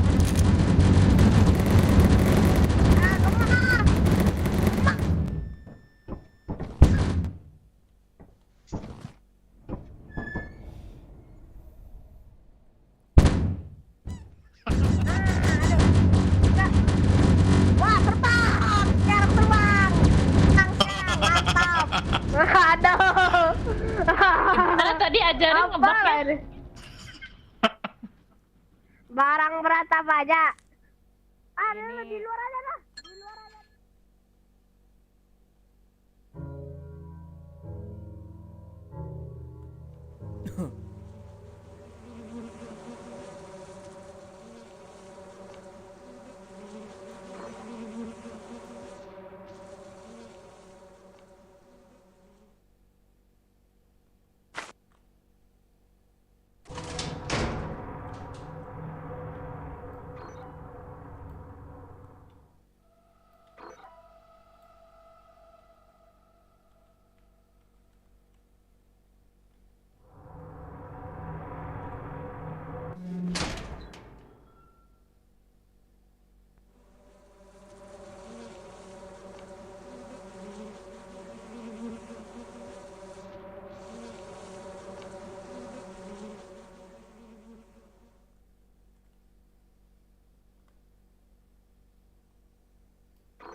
Ya udahlah yuk, kita shoot aja.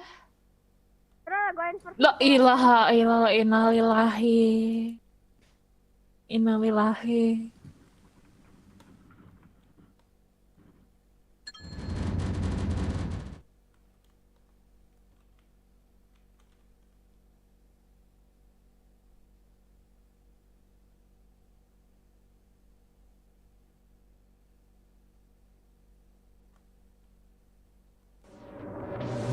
azab nih kan lebah.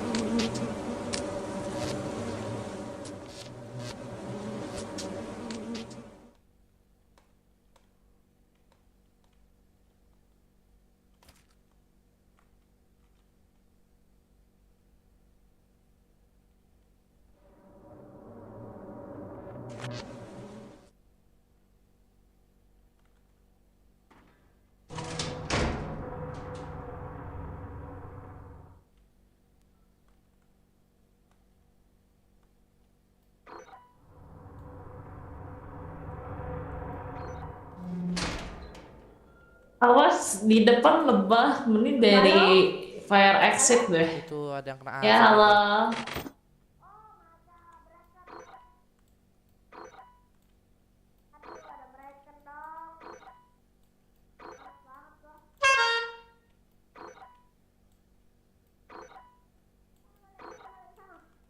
Halo, halo, sini. Halo? Sini.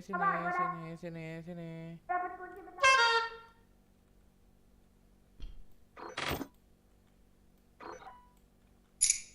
Sini guys, banyak item guys. Itu mati kenapa? Ya Allah. Sini. Jangan diambil. Ya udah diambil. Ada exit sini. Tapi gue tadi ambil download. Sini dulu ambil item sini. Sini. Udahlah. Mana? Sini. Udah taruh main antaran aja deh. Enggak lah, teksnya. Tadi gue udah taruh. Ada exit kok, aman. Sini ikut. Udah explore aja deh. Nih, ada item sini. Ada item, gue bisa bawa. Mana? Lo di mana? Oh iya. Ada exit kok, gue liat ada exit kok, aman. Di mana? Ntar kesini, naik dulu aja. Ngelut dulu ya, gue tahu jalannya bentar. Tadi gue udah ketemu kok exitnya. Yaudah ya, ke exit. Follow me. Sini berarti. Sini. Hah? Kesini.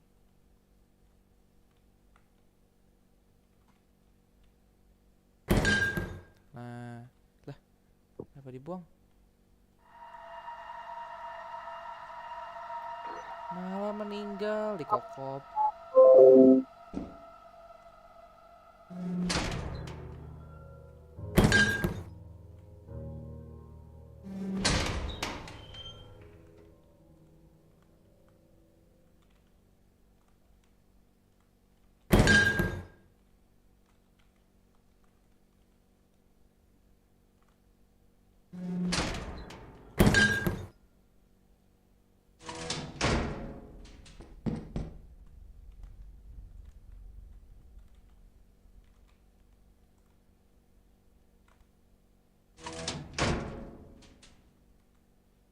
Hari-hari di kokop.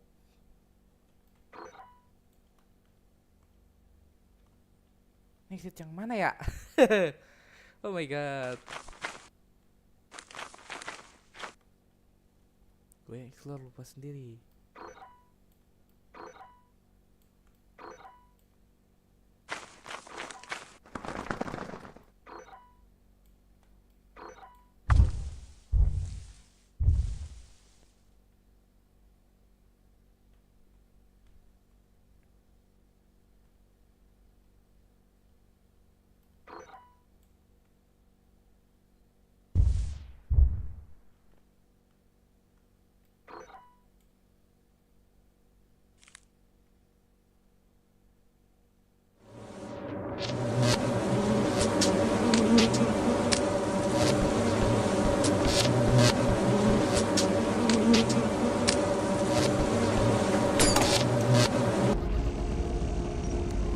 Ternyata pada mati.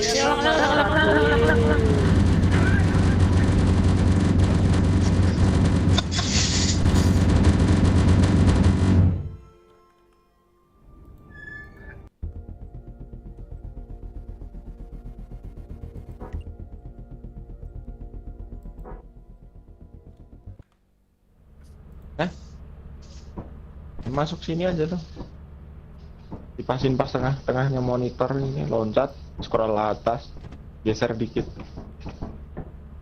Lo Halo, Bang. Halo, Bang. Mana Bang? Let's go.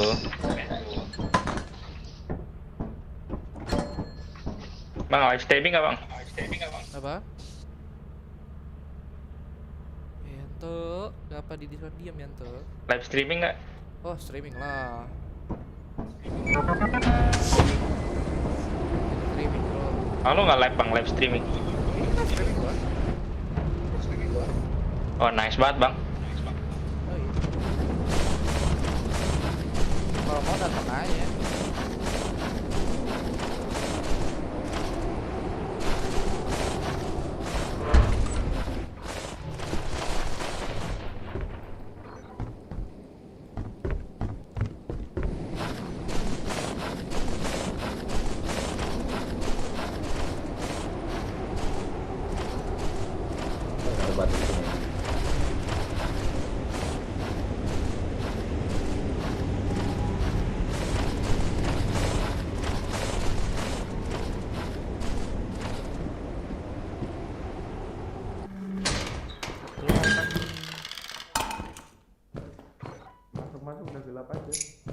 Iya nih ketahuan nih yang punya nggak mau bayar listrik mulu nih.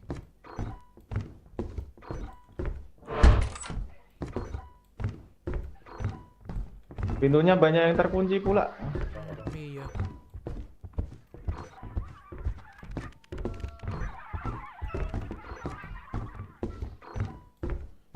Nggak ada punya kunci kita. Bingo, Mampus gua kesasar. Oh, halo. Cok, pintunya yang kunci, Cok. Ada yang bisa ke papa nggak ngambil kunci?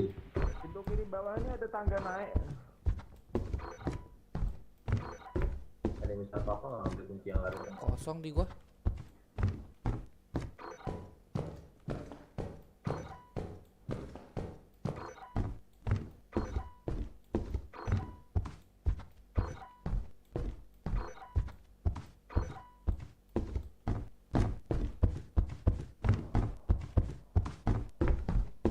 Halo guys. Halo.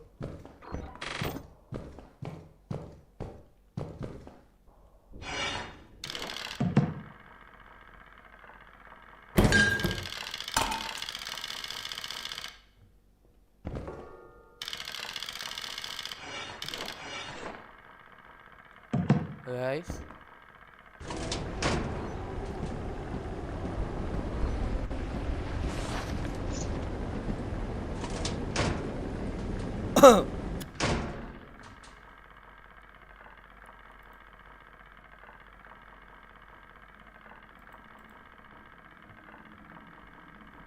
Ini ada ruang buset, ada turunan. Lebar ruangannya, Bang. Ruangnya di jalan lain. Belum ada. Lagi, buset. Belum dapet. Lu pada di mana? Lu pada di mana? Dah aku enggak bisa lihat anjir. Ah. Dah. Bawa balik nih.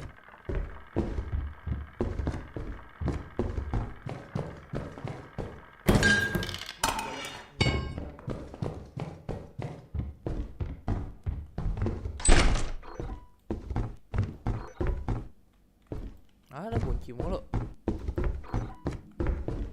Ruangannya pengen kunci nih.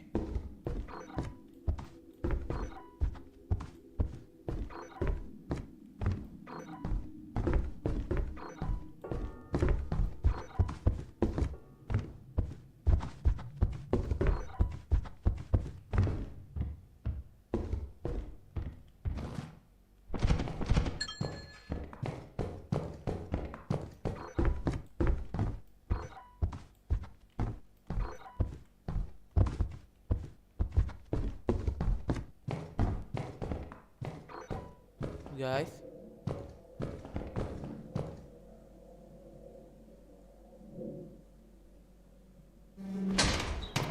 ada pokok. Woi. Kok ada kunci nggak? Itu banyak yang kunci aja nih bisa masuk.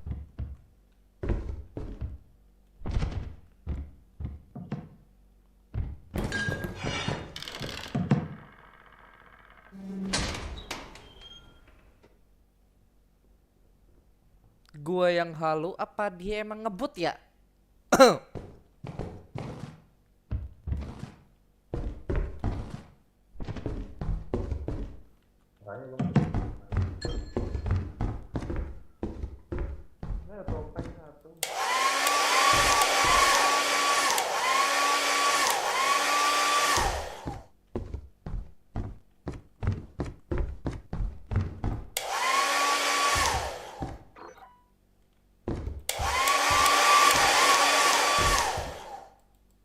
Habis.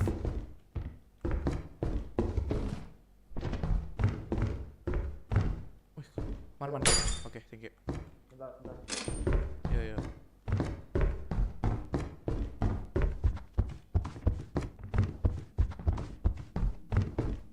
Wah, goblok.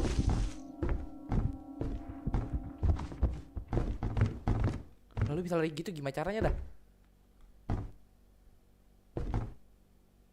Gimana cara bisa lari gitu lu, ngibrit lu?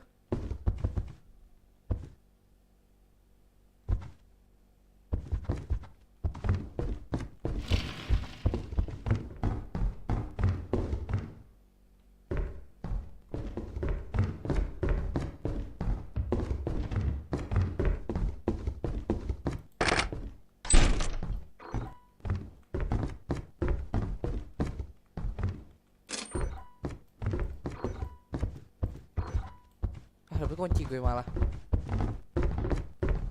Buka kunci untuk mendapat kunci. Tunggu gue. Lo buat sendiri anjir.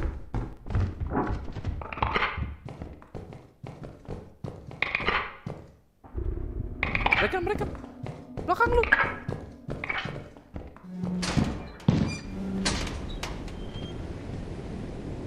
Mending bawa pentungan deh.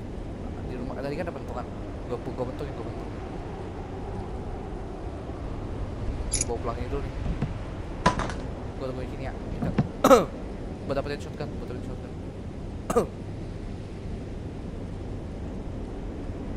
Baik aja.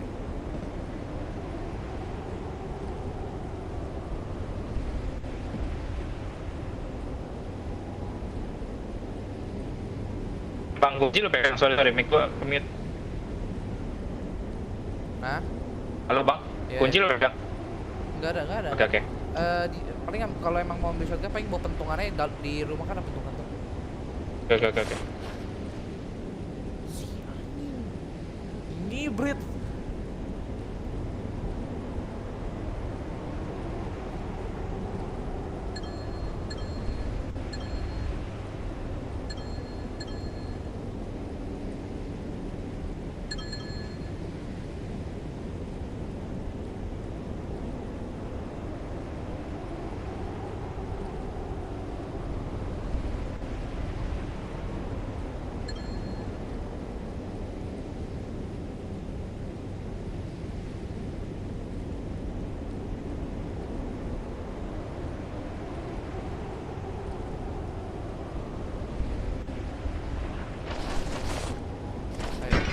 Ya punya.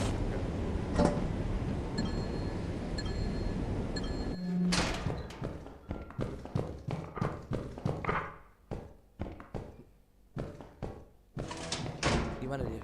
Gua enggak lihat. Enggak ada barang lagi tuh, Bang. Itu tuh, Bang. Rangkai. Buset, sopel mana tuh?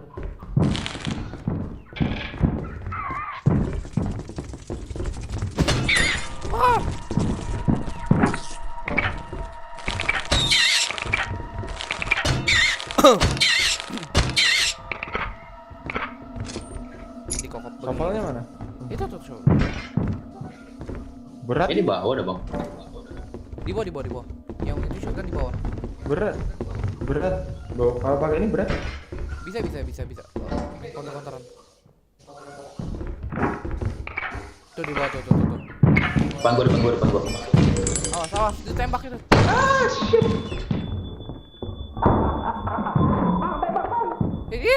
Tembak dari mana? Gue yang dikebukin. Bukan. Mati. Alah. Bentar. Itu dong. Gue lagi counterin dia nih.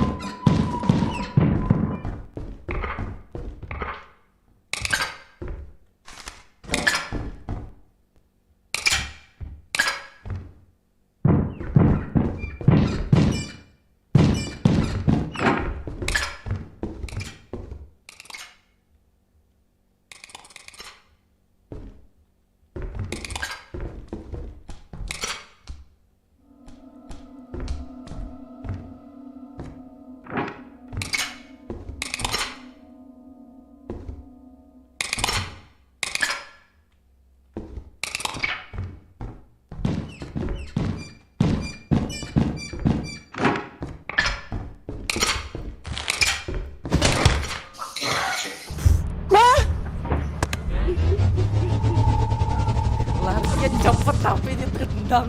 Gimana itu?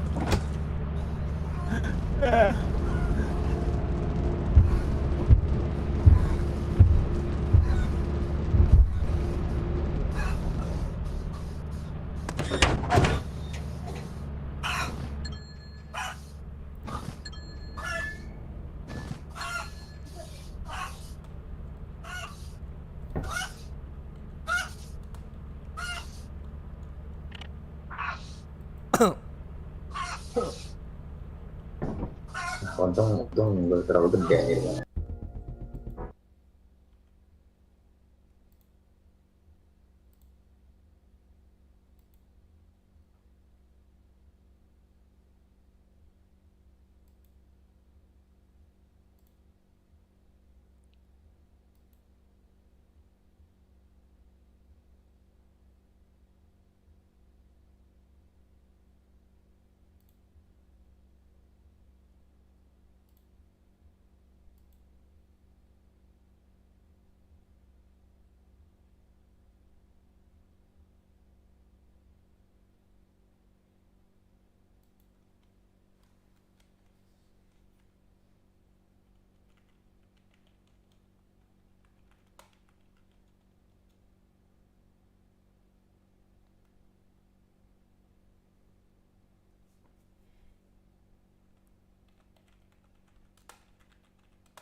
Oke, Bang Arma izin. Berarti kita main sendiri. Let's go. Yo, Bang. Bang Yanto, mau ikut palo, Bang? Jangan nge-mute, Bang.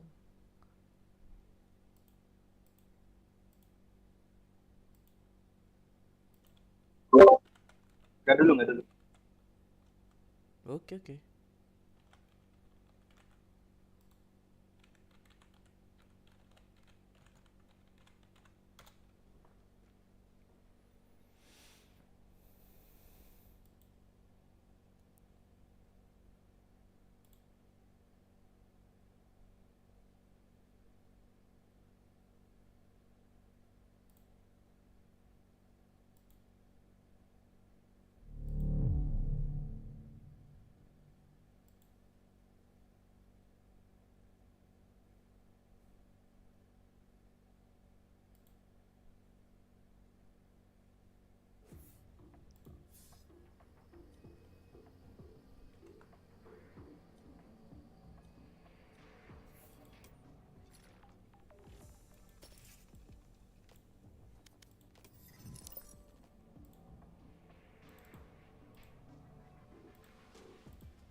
Match found.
Look at this team. We're gonna kill it. And by it, I mean those bombs over there.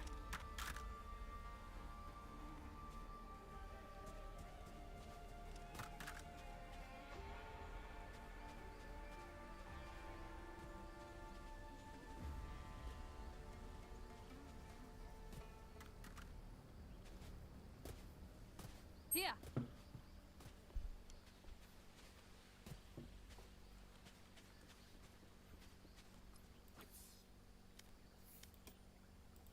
Placing sentry.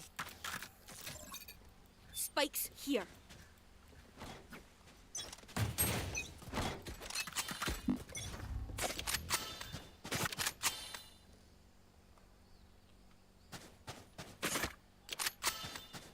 Enemy spotted. On my way. I'll find you. Reloading. Bring them down. From in smokes. Good work. No, there. In here. There. So you can pick. Go outside, let's go.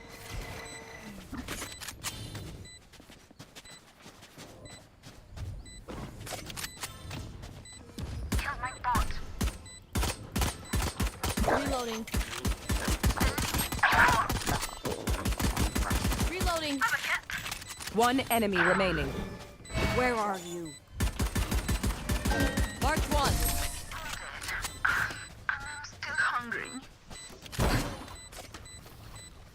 I hate to say it, but probably best to play as a team. So, what's the plan? Anybody, Mike?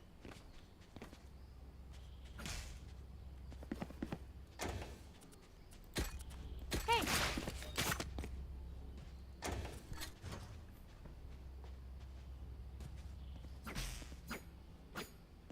No prisoners.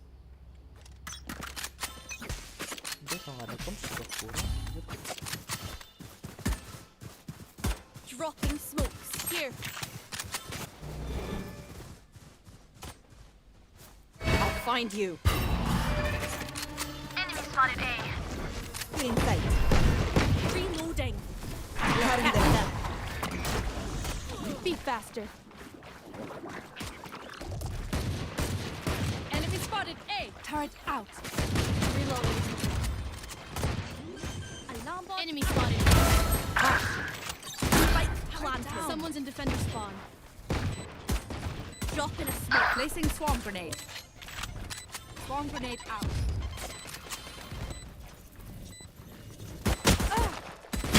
Swarm grenade. One enemy remaining.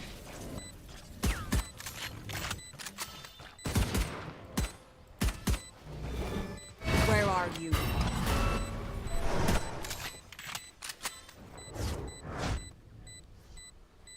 Bring them down. Still waiting. That's going to leave a scar. My ult is ready. I'm They're buying. sinking so hard, I can smell their circuits frying.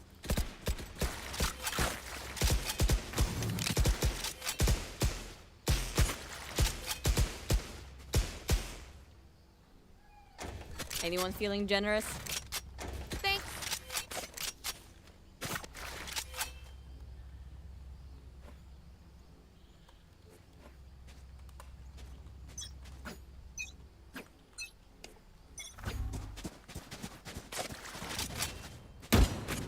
Placing sentry.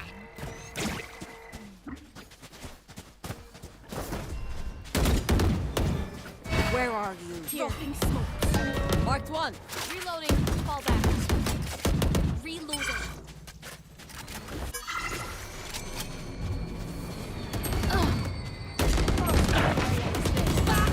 Spike down B. Have one of these.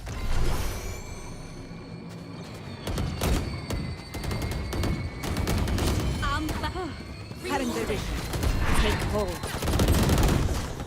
Bring them down. Last player standing.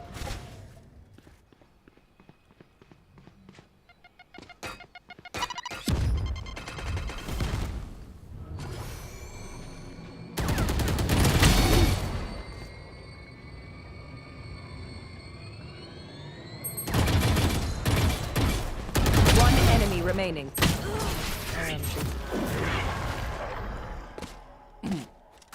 Nice, okay. I know that Killjoy's tricks.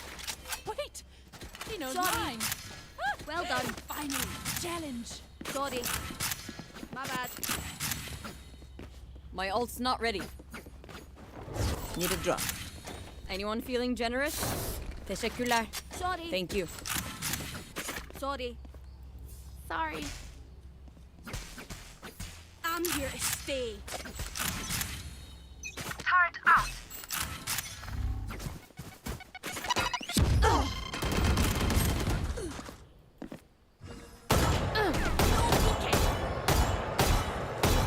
Fire in the hole! I'll find you. Destroyed. Duck. Enemy spotted. See.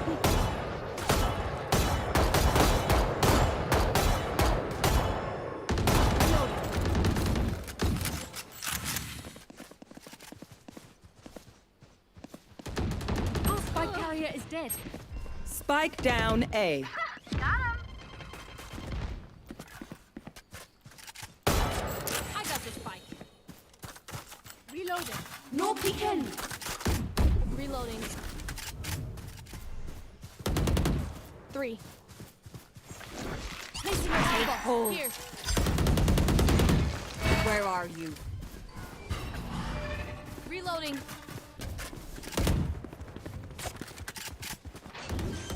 Bring 30 seconds left. Spike's down. Bring them down. Placing sentry.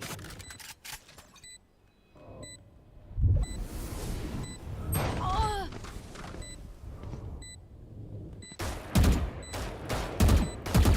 Fall back.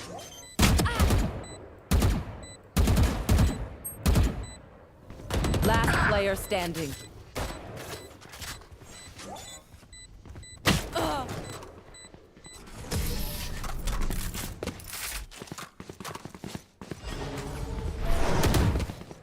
Boş yapmayın. Keep fighting. Rest is overrated. Need a drop. Saving bro, saving. Saving bro, saving. No. I can buy both. Need a drop. Nah, your team cannot buying bro, just saving. Trust me, saving.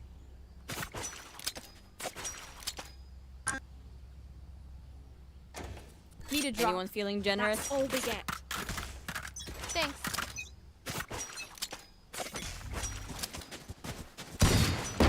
Reloading.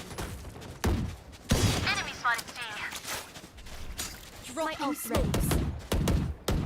Reloading. Reloading. I'll find you. Stealing scent. Blocking sight. Enemy done. spotted C. You had your fun. My turn. Night. We'll catch them. Ah be abi. Last Spike is player down. standing. Spike down. C.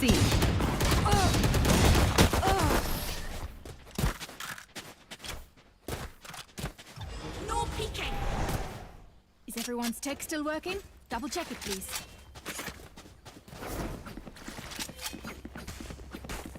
My bad. Need a drop. Turret out.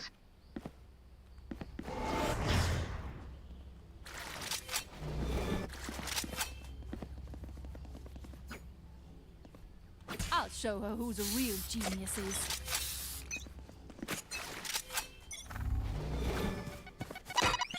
Drop in a smoke. Where are you? Here.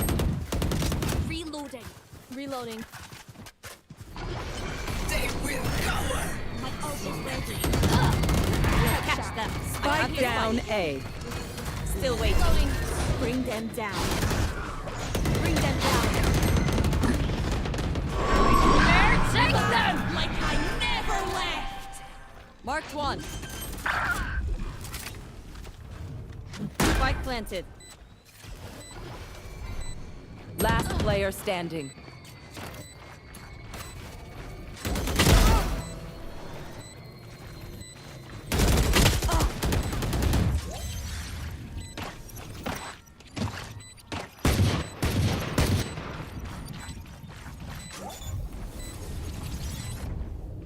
Team Ace.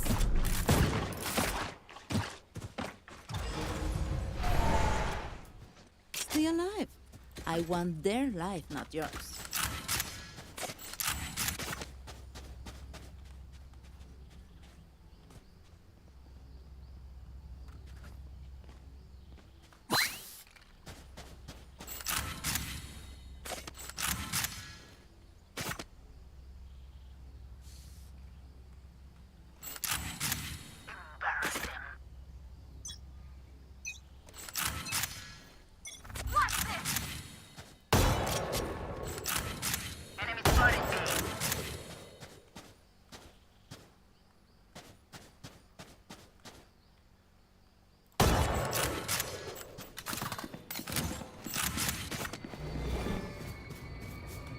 Find you.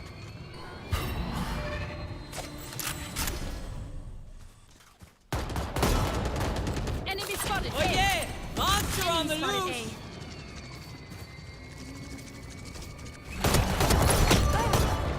Die. Gun here. Reload.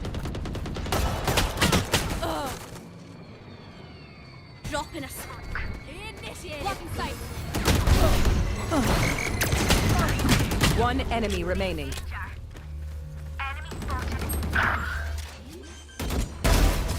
Last one down.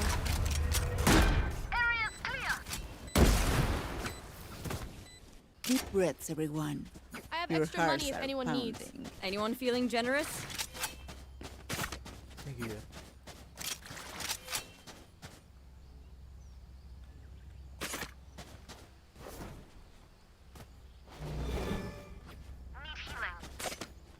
Tahu gue namanya Home Says Prowler. Balik berarti gue kira Prowler yang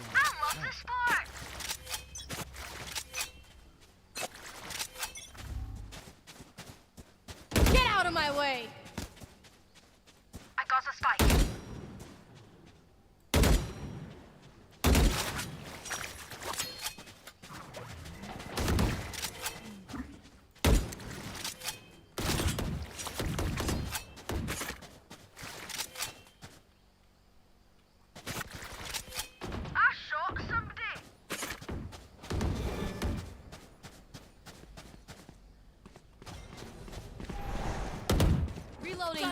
I'll find you.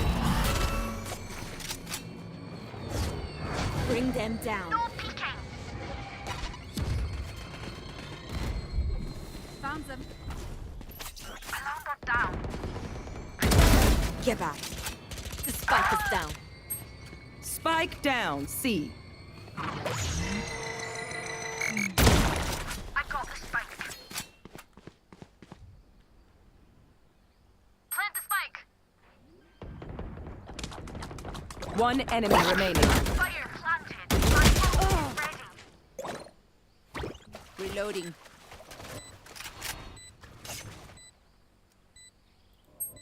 Fall back.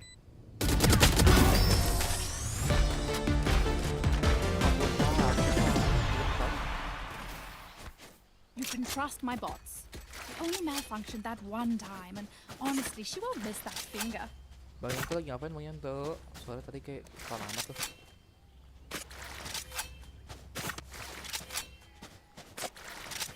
Turret out.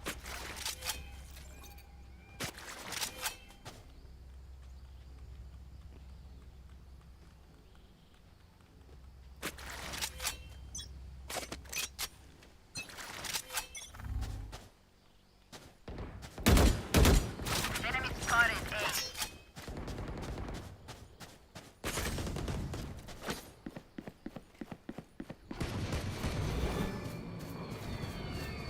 Where are you?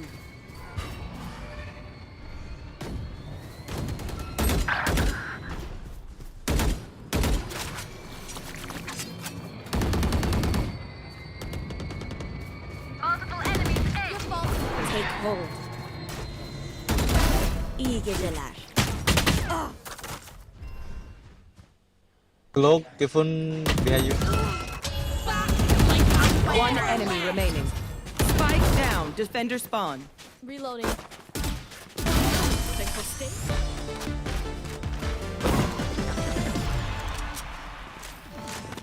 They look like us, but are they us? I have so many questions.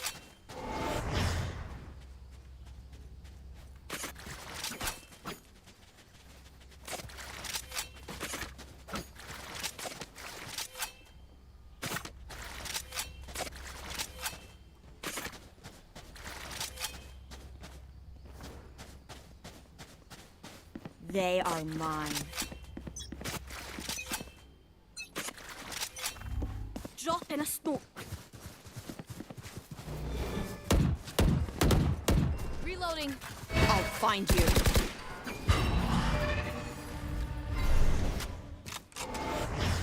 There.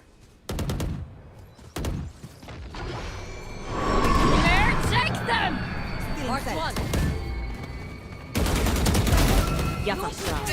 Oh yeah! Monster on the loose! Enemy spotted A.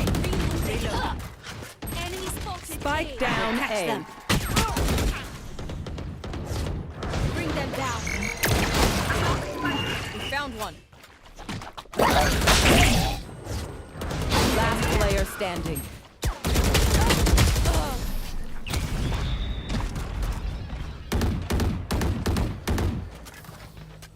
Where are we going this time? Remember what worked in the past. Can I get this? Shorty. Thanks. Need a drop. Have a drop. Have a drop. Thank you. Where are they?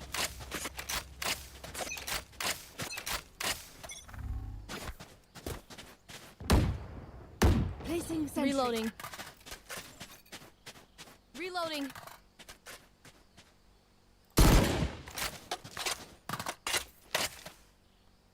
Pick them off. Where are you? Here. Party's over.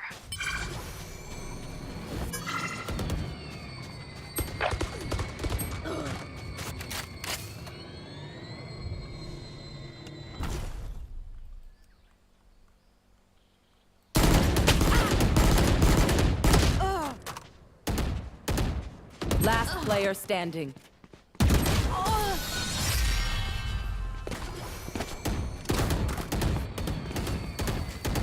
Last round in the half. Last round to use our creds and abilities. Don't waste firepower. Could I have a drop?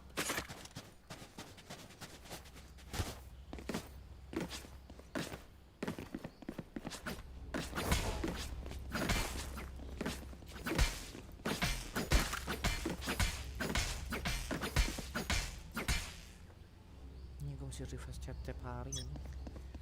Ada yang bisa itu. No peeking. Placing sentry.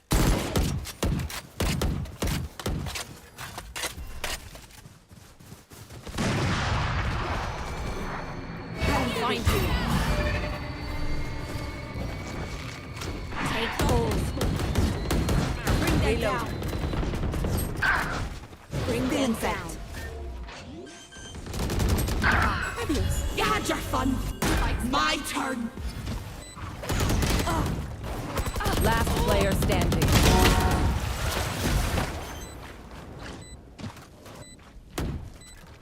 Drop in a smoke.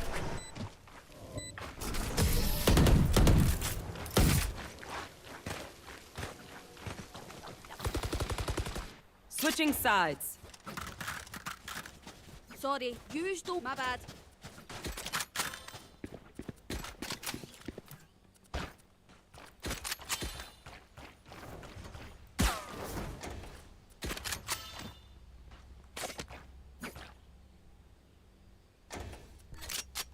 Anyone feeling generous? Thanks.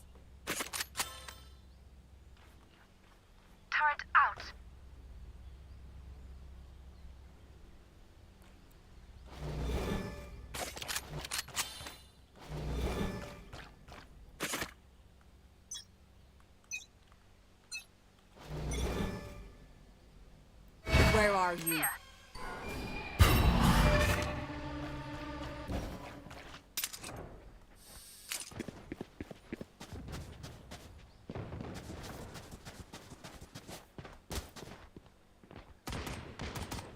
Enemy spotted B. Enemy spotted B. Bring them down. Enemy Spike planted. Right one, Down. Enemy spotted B. One enemy remaining. Here. Reloading. Thank you. Reloading. No easy night for you, wee man.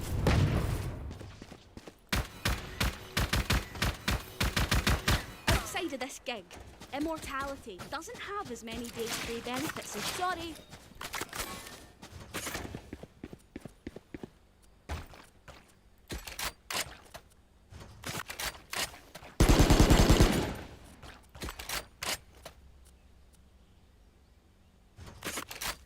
On my way.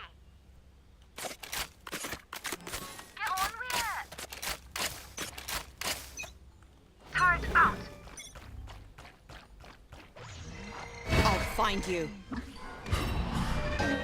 Mark 2.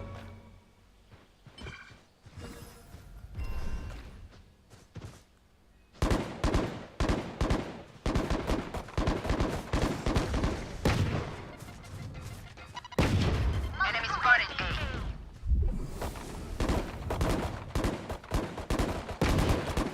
Embarrassing.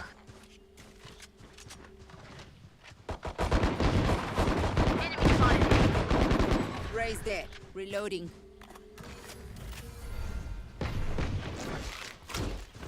Careful here. Resource. Take hold. Careful here. Bring them down. One enemy remaining. Here. Spike them down down. A. Flawless. Reloading. Oh my Nothing's bro. perfect, but that was perfection. Aye, where to? You not say bro, sorry.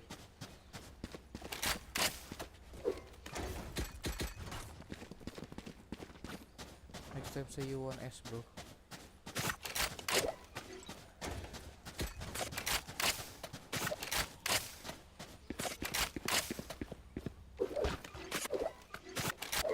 We win. We survive. I'll find you.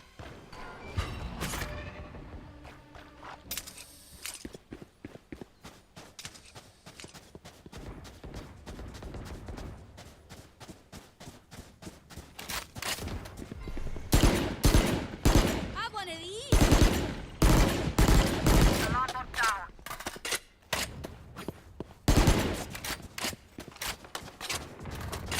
Turret down.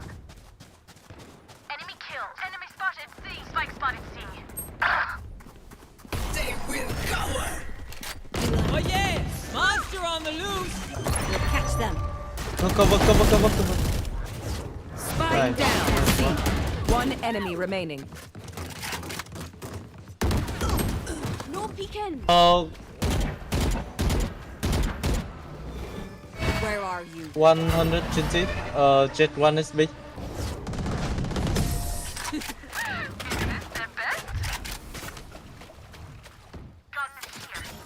You know, I could just outlive them.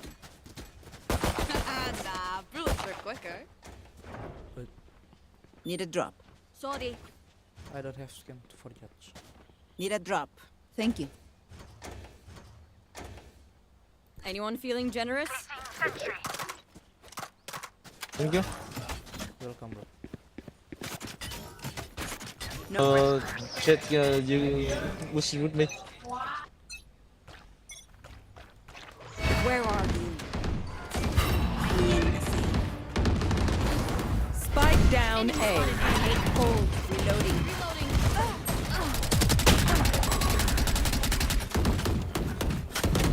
Reloading. One enemy remaining. Bring them down. They're blind with fear. Nice one. Gun here. Gun here. They have courage, but no one is immune to fear. Anyone feeling generous? Teşekkürler. Thank you. Thanks.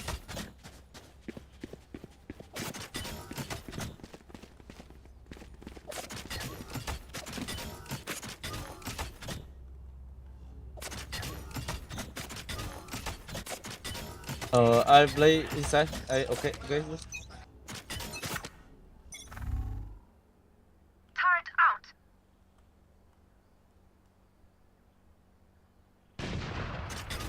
Enemy spotted A.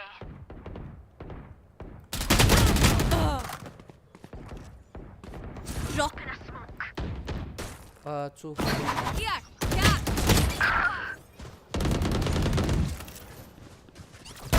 Finished. Baru gua mau. I did right. Spike planted.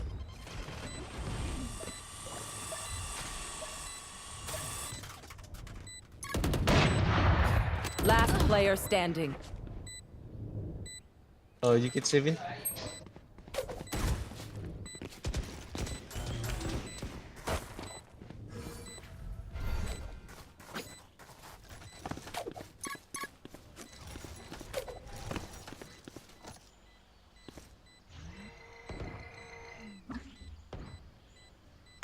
I hear behind you.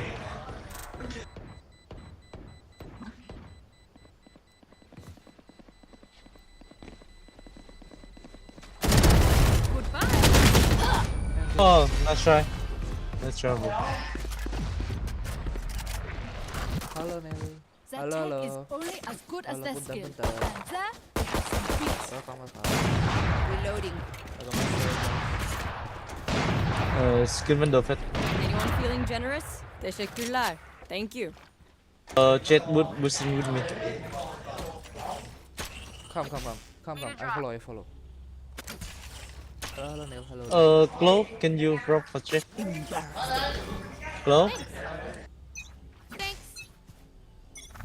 Find in sight. Mark 2. Mark 3. Cool, Rich. My ultah. We'll catch them.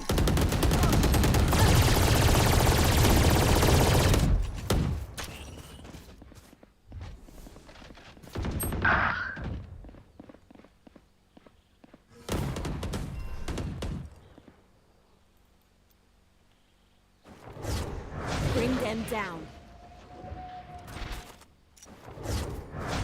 Bring them down. I think you won't see. Fire in the hole. Fall back. Turrets destroyed. I'll find you. Spike planted. Enemy spotted. C. Enemy down. Inside. One enemy remaining. Last thing. Okay, nice try. Nicer.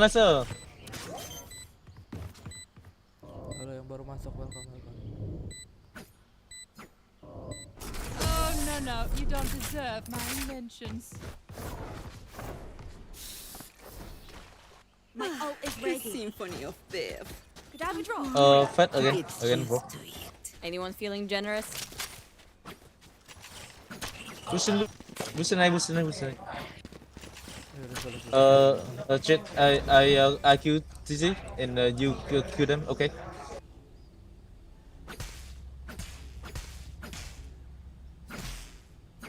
Don't overthink it. That's my job. Get out of my way. Oh yeah! Monster on the loose!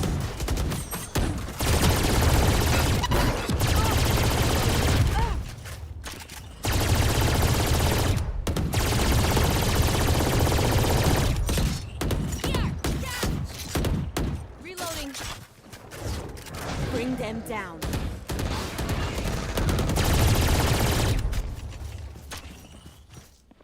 Reloading. Bring them down.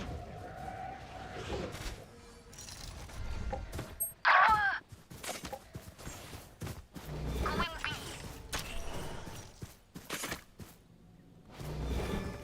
Where are you?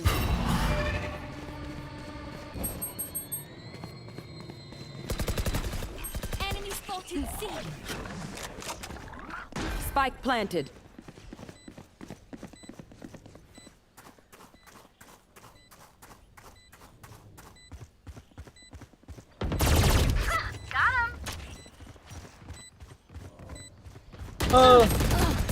Last player standing. Sleep like I never left. Right low, I think right low. Last player standing. Waterfall one in one long.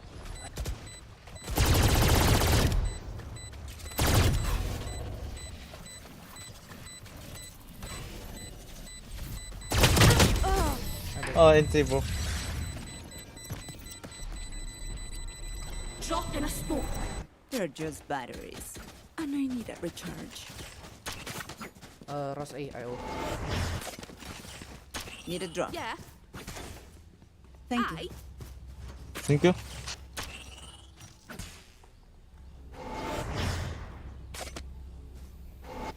Right here. What up, chat? What up? Right here. Watching here. Time to work. Turret out. I'll find you. No peeking. Oh, no one. Reloading. He's there. Wait. Softly. Take them. Mark 3. Gotcha. Spike down. Attacker spawn.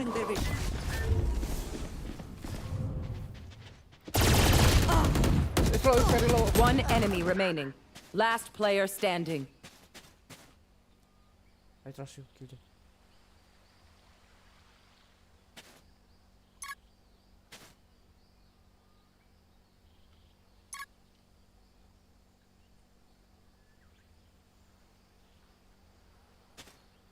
Spike planted.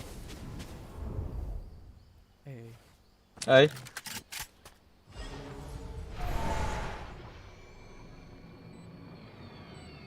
You go outside. You go outside.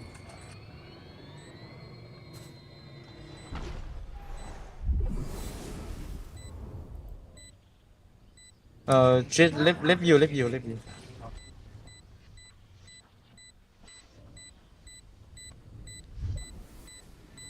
On 3. You must go in because it's no time. Oh. NT bro.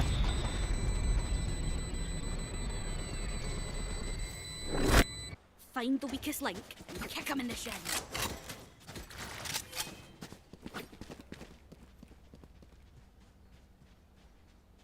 Telat lu. Jawabnya kapan? Gue butuhnya kapan? I think this round play inside. Don't push in. Don't push. Thank you. Yeah. Enemy close.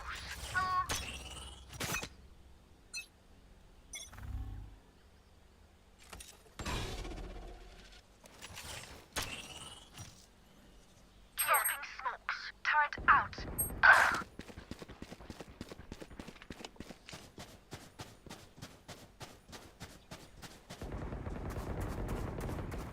You should run. You have the. Destroyed. Where are you?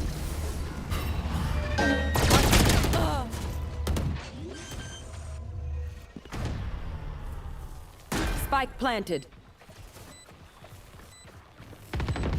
Target down.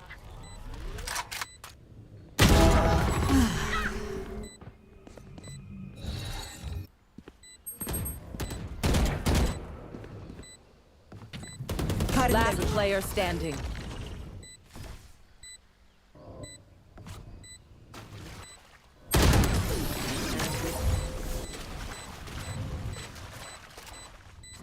Hello, Nelly Rusty. Welcome. My ult is ready. Show me where to go.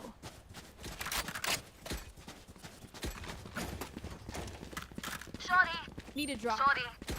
My bad. Sorry.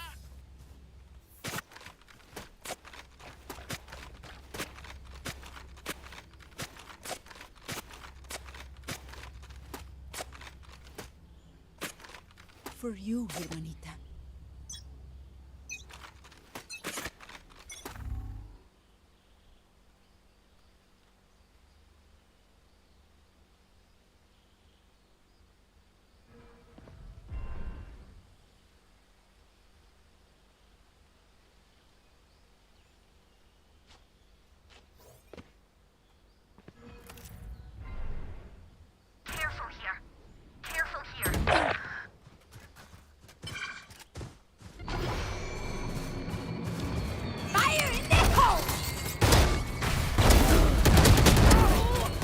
Down A.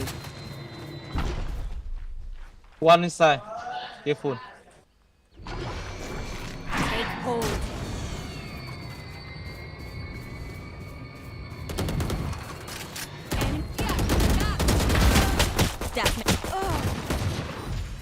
One on three. Press on three. Press on three. One enemy remaining. Behind you. Last player standing. Like I never left.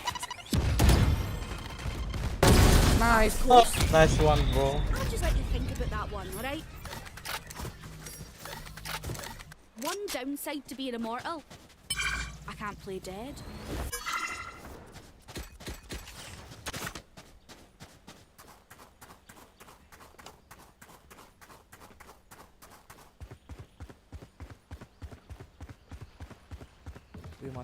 We must try hard, bro. Because he killed the AVK. Do our best. Do our best. Get out of my way! Here.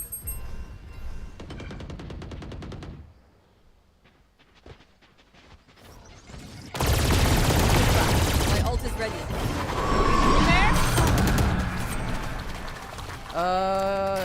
Jet low. 103. 1 HP on HP. Darkflash. They plan in here. So one in here. Oh yeah! Monster on the loose!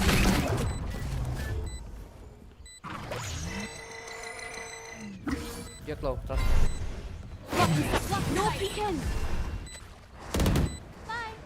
Jet low. Outside. Outside.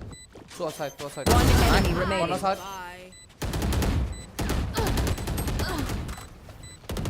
Smoke. Enemy spotted. Nice. Don't insult me. Reloading. Did you really expect that to work? Reloading. Match point. Oh, almost done? Anyone feeling generous? Teşekkürler. Thank you. Nice. Need a drop. Let's go. We can do this. I can buy for you. Nice. No. It's match point. So Quick peeks now. the decision is match point over time.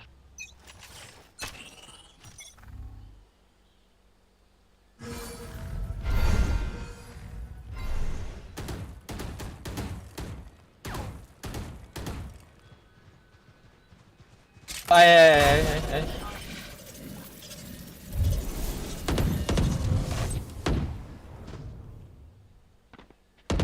Shoot. Multiple enemies A. Oh, my bad. What the fuck? One enemy remaining. Oh, Spike GG down guy. Spike spotted A. I see close. I know. Where? So close. Defenders win. Hey. Okay, time for coffee. My treat. Let's go. Naik lagi. Oh my god. Gue berapa anjing? 100. Gak naik kok, mama.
Match found.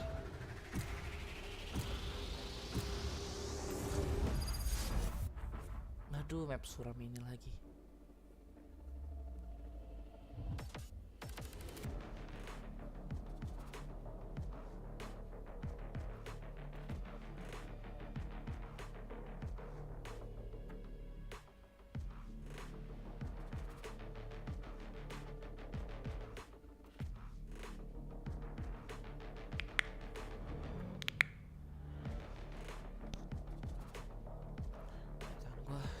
Banget.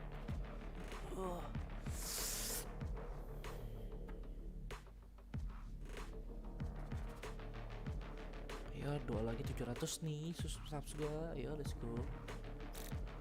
Anjing, kayak tadi lagi nih. Lanjut auto pick.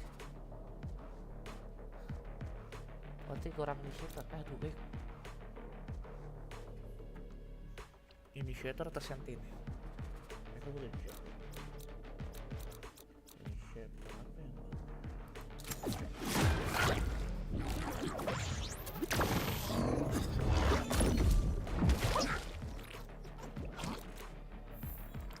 Away. My crew is coming through.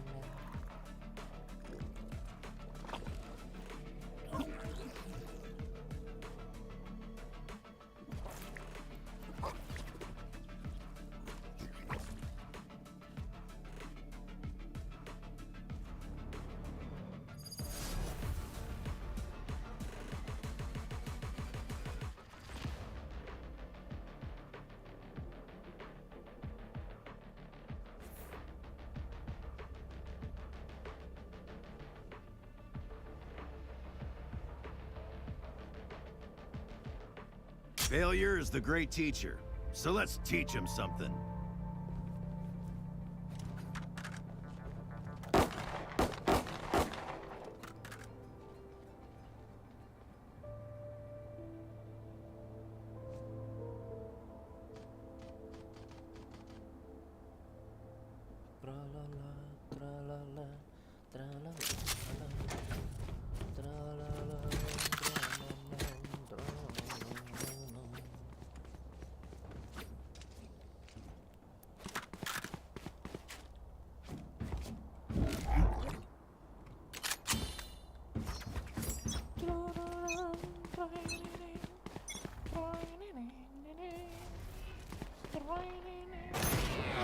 Ini.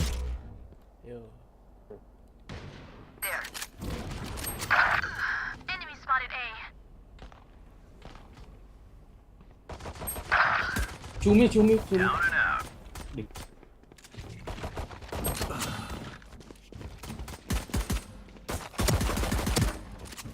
No peeking. Up and away. Spike planted. Back to me.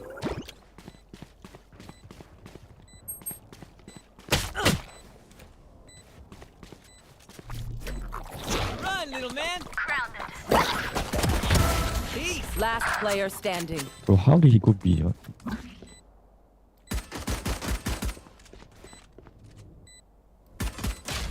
That's right. Oh my god. Reyna, the offer stands. Take whatever life you need from me. She deserves it.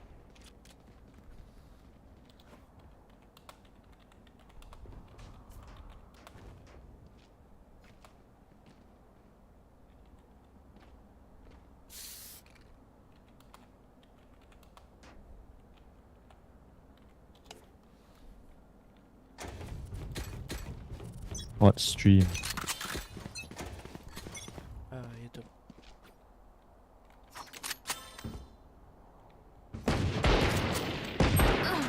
Oh, แม่มึงตาย minus 50, minus 50. Many A. Inside, behind you, close. Inside. Wait, here.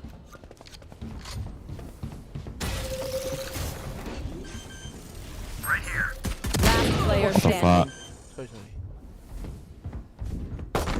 Spike planted. That's right.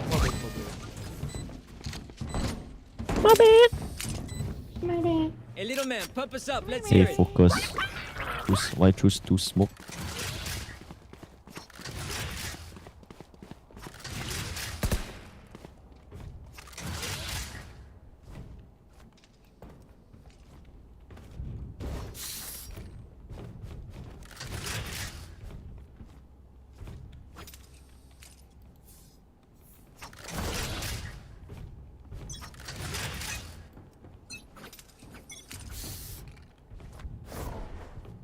Tap on B.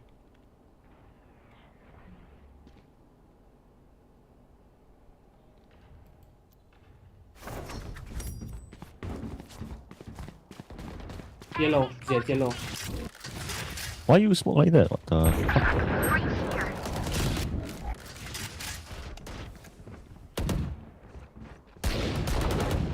Enemy spotted. Reload. This is up top. Somebody there.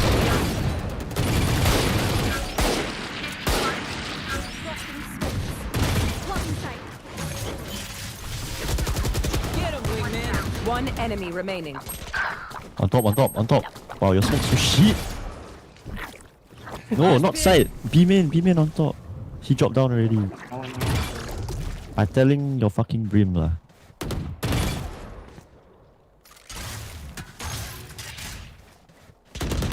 Bro, he's on your...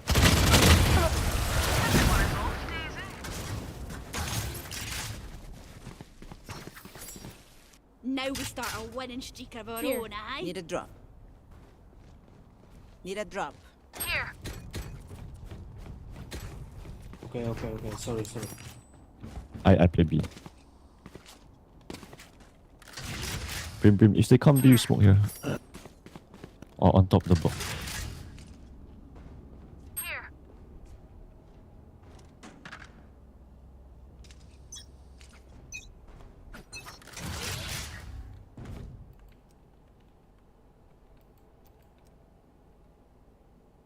A.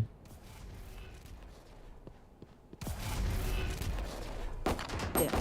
Enemy spotted.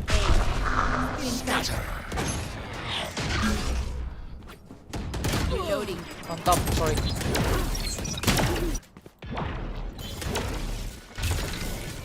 I know exactly where you are. Spike planted. Oh, my team. Last player standing. Crown. My ult's ready. Andy. Vibe check. We feeling good? Hope so.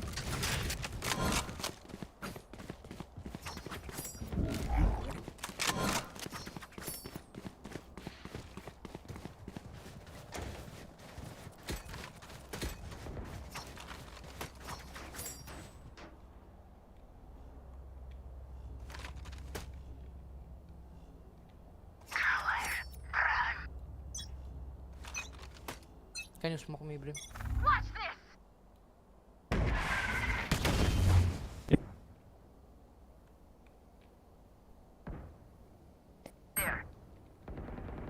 Move Spike lah. down A. Like fucking robot.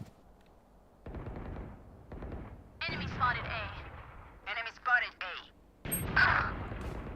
Why are you looking his side already, Reina? Last player standing.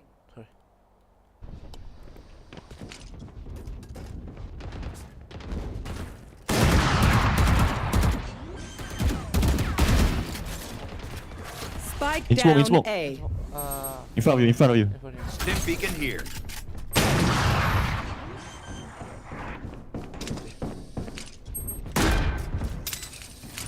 My city needs me. I can't be away for long. Let's end this quickly.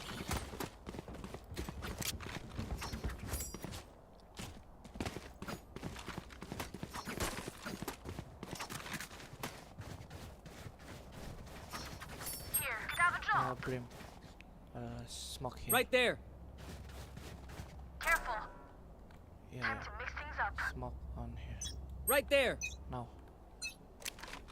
Launching smoke.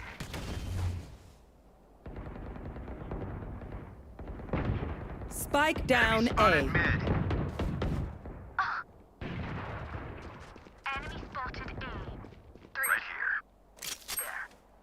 One nest, one.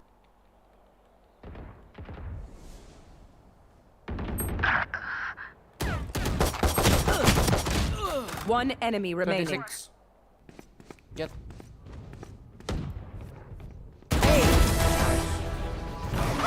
You should have seen your faces. Jet does not miss.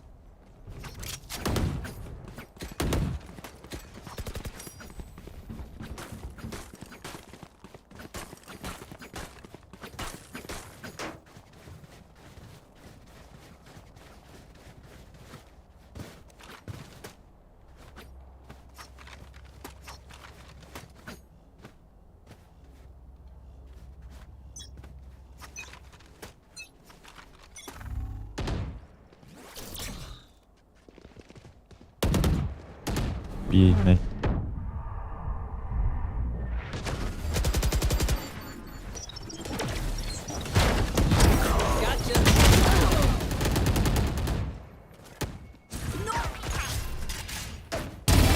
See ya.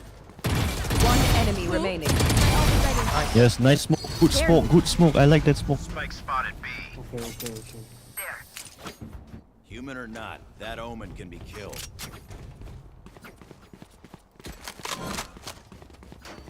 Reloading.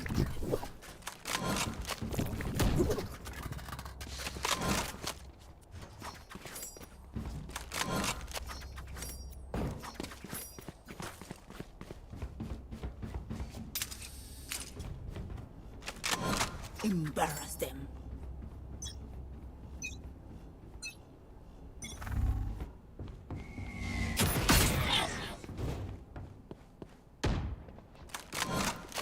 Stealing back.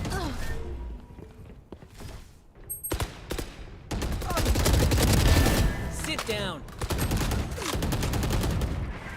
Nice one. One aim in. Cypher, I think. Can someone clear mid? I think Brim, can you clear mid?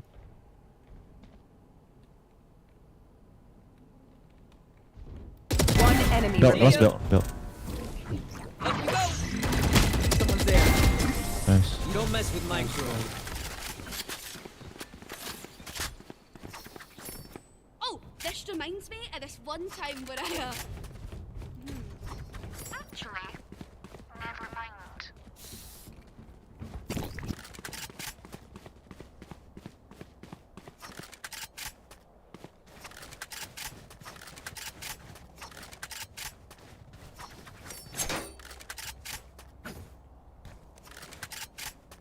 This is our home.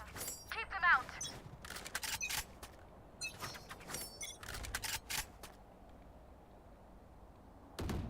Now we're cooking. Omen TP mid. I think he go kitchen. Spike down mid. One enemy remaining.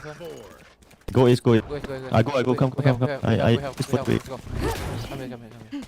right here. Spawn. Together. No. Oh! Bro, it's ace. There. Bro, here, bro. Nah. We got I this. know. Okay.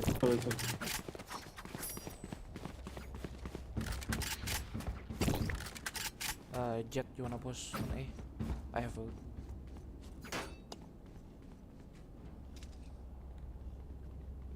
Come. Sorry, my guy. No, it's okay, bro. I just joking. Reina, you can join too. Saw you, Mosh. Dizzy's up. Saw you, little homie.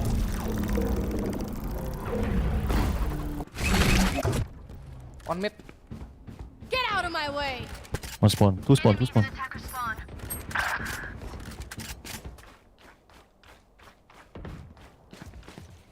Spike down, attacker spawn. Smile.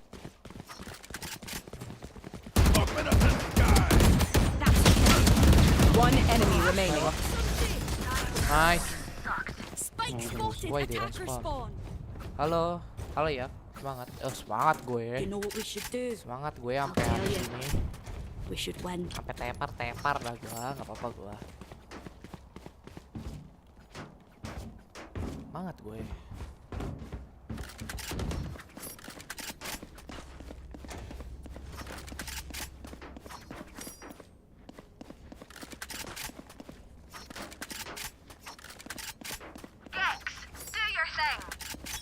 Apa kabar bang? Sehat ya? Drop in a smoke. I think they on base again. Yep. Enemy and attacker spawn. Scatter. Oh shit, my bad. Ntar tapi Last player standing. Kalau ingat boleh, cuman paling ntar Android ya berarti. Mana ya? Kita main Android. Night night.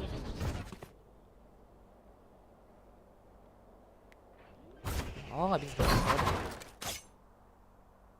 Spike planted. Kalau emang lo ada waktu pengen main, kalau gue emang lagi nggak ada tim kemarin lagi, mau ikut boleh. Aman aja.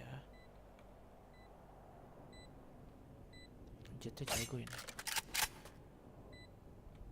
Feeling 7989.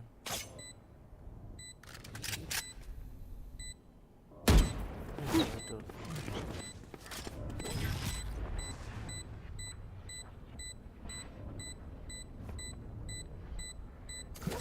One enemy remaining.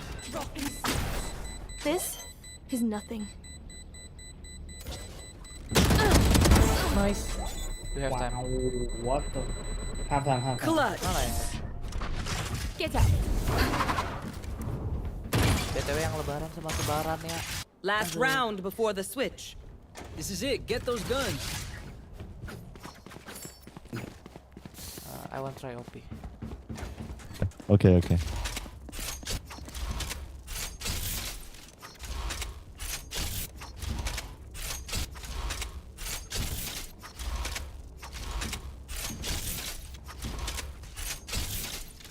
Look, I'm squared.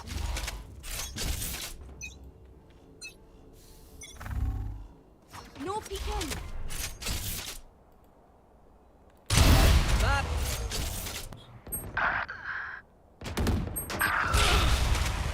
Back like I never left. You will not kill my allies. Two spawn. One HP. Sage. Last player standing. Oh. My bad. Jet still spawn.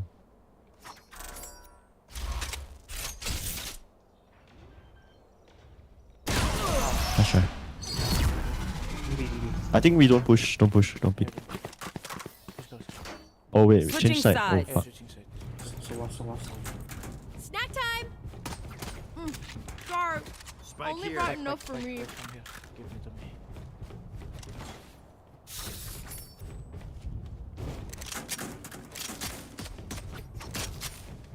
Reloading.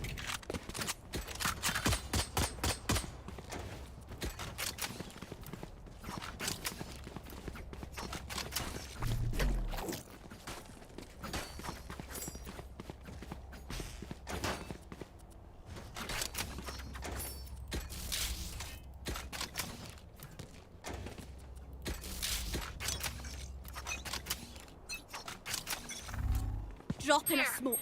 Smoke like Fully this. smoked. One on top. Oh, 3. Can you rotate? 3A. Let's go. Rotate. Fast. Sage, Careful mid, Cypher, careful and mid. go B. Go. What? Why you go mid? Mommy. Orange. Here. Side. This is it.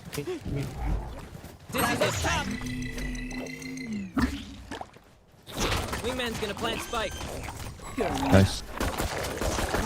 Wait, one snowman. Thanks, I'm low. Wings. One enemy remaining. He was hit. Team Ace.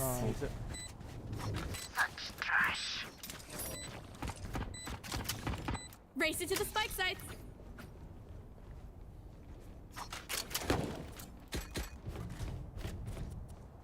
Reloading. I got an idea. What if we, I don't know, grab the spike? Oh, that's right. Sorry. Thank you.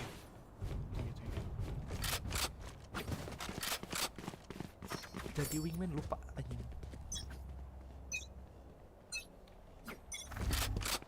Fully smoked. Reloading. Enemy spotted A. Cutting the vision. Reloading. Yep. Blocking sight. Up and away. I want it. Go off, Mosh.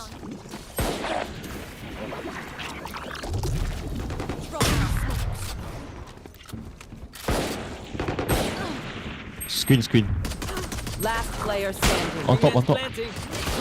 Nice try.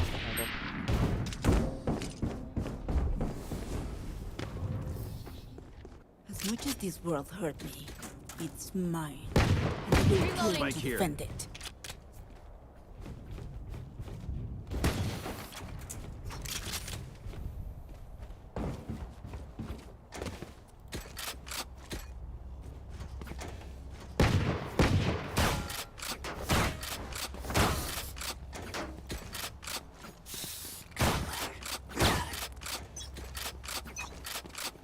Can you walk first? Oh shit. Never. Cypher B. Yeah, Cypher B. Careful mid. Wait, one A pull. Here. Reloading. Blocking sight. Go. Come. Reloading. Can you smoke? Here. Launching smoke. Enemy spotted. Mid. Dizzy's up. My elbow. Enemy spotted A. Hey, elbow, go, elbow, low. Side. Oh my god. Plant the spike, Wings. One rafter. Hey, no. Sorry. Spike's ticking. Thanks, Careful, little man. Oh yeah, one rafter. CT one. Two, I think. One enemy remaining. Rafter, I think. Rafter. Yeah, or backside. I don't know. Last player standing. 33. You got gun.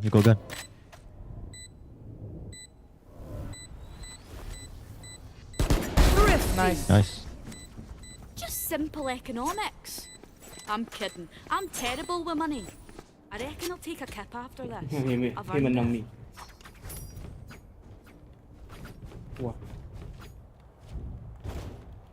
Spike here. Can someone buy me, please? I have Coronami. Can we? Appreciate Hey, it. take bomb. Oh Okay, shit, cool. sorry. Can we wait? Wait here. Come here. Wait here. The KO knife. KO will knife. We go B, okay, but wait here. Just wait here. Stand by. Hey, bomb. Walk B. Reina, I got the spike. just walk. Come. Can you smoke now? One on A. Go B, fast. Fully smoked. Care in the smoke. Woman smoke. Reloading. Up you go. Cutting the vision. Wingman's gonna plant spike. One enemy remaining. Spike planted. Thanks, Wings. Rash is ready. Blocking sight.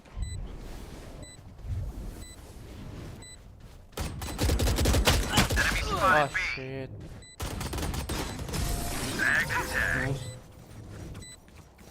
Gun here. Listen up, you muckers. If I don't get back up, just give me a nudge. Reloading. I might not be dead. Just take the wee kip. Reloading.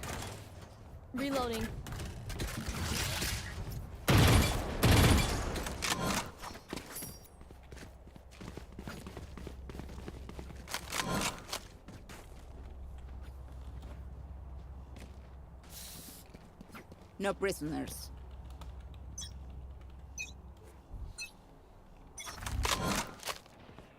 Fully smoked. Cypher A. Drop in a smoke. Enemy spotted A. Up and away. Reloading.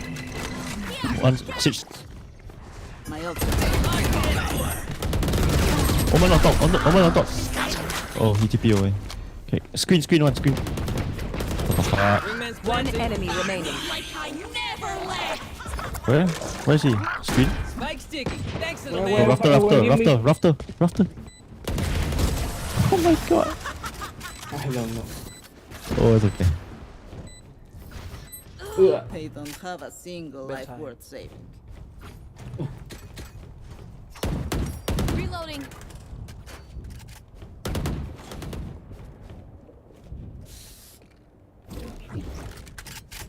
They always play 3A. You want we go B again? We wait for the knife. Okay, let's go.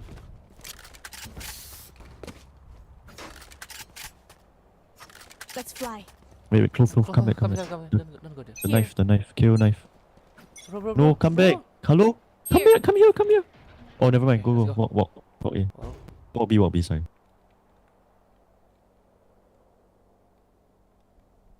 Okay, can you smoke now? Fully smoked. Still in sight. Cutting their vision. Nice. Omen was B. Clear the smoke. Maybe inside, I think. On smoke. I know Spike down B. Last player standing. On top side. You will not kill my One enemy remaining. My ult's ready. He was A last night. That's right. Kaki gua kram, bro. Alright, lucky socks. Don't fail me now. Need a drop.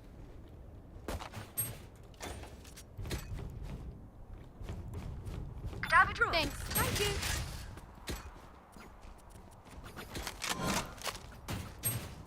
Okay, we just stay in spawn and wait the knife. If he knife A, we go A. If he knife B, we go B. Okay. We just wait. Come on, little homies.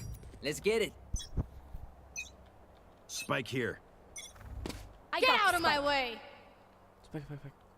I got the strike. No knife. Yikes. Where you go? Right.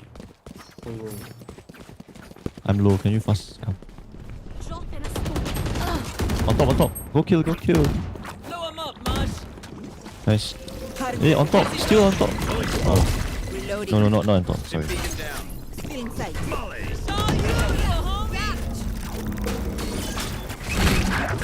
Crash hit him. Got two. Outside. Under. Backs. Backside. One enemy remaining. Last backside. Player standing. Spike down A. Chill, bro. You can ult after that. Go. On your left. Left.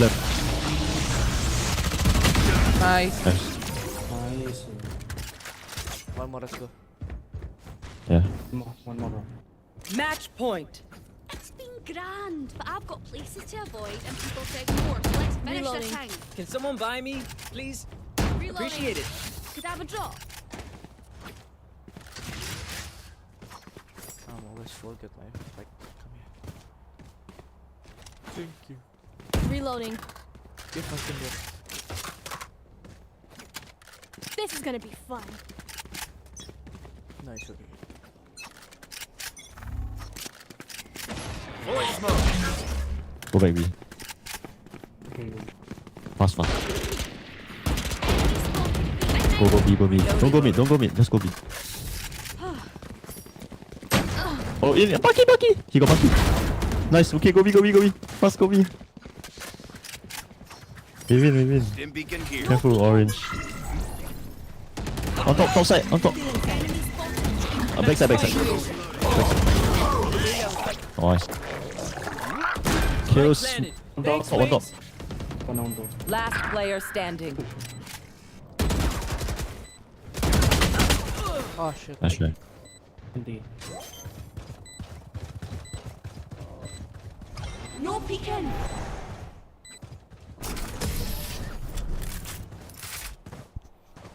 We have 4th chance again. Just let them try to catch me.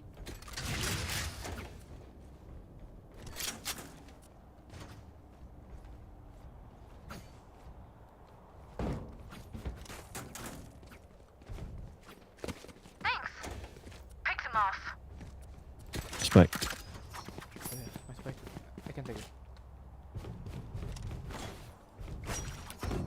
we survive.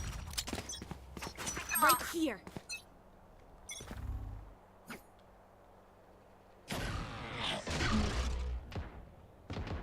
Enemy spotted B.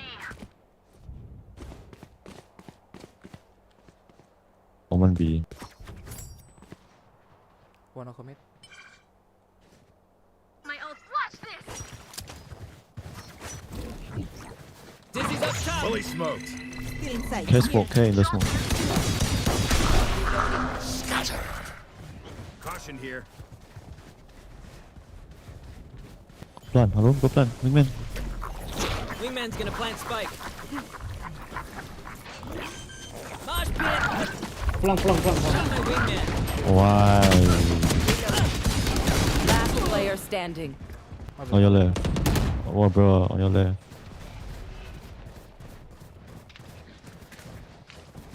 Long. My bad.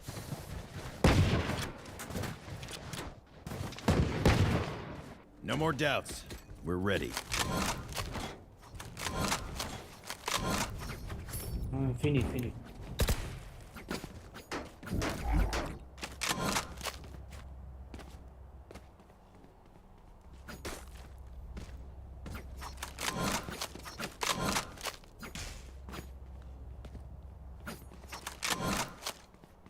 For you, hermanita.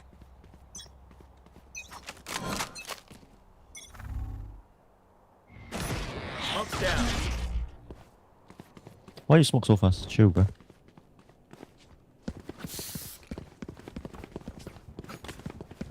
They will cover. Launching smoke. Molly. Dizzy's up. Beacon down. Dizzy has target. Headshot. Saw you, Mosh. Right There's a here. Wingman's planting. rough though. Spike stick. One Thanks, enemy man. remaining. GG. GG. Attackers win. And a bunch of other times after that.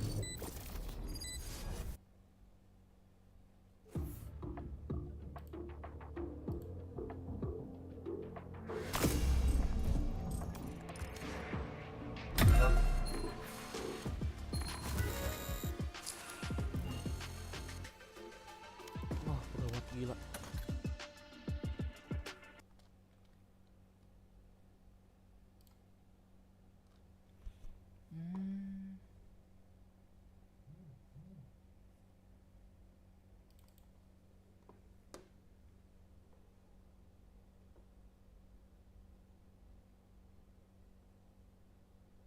Ntar gue cari game dulu ya.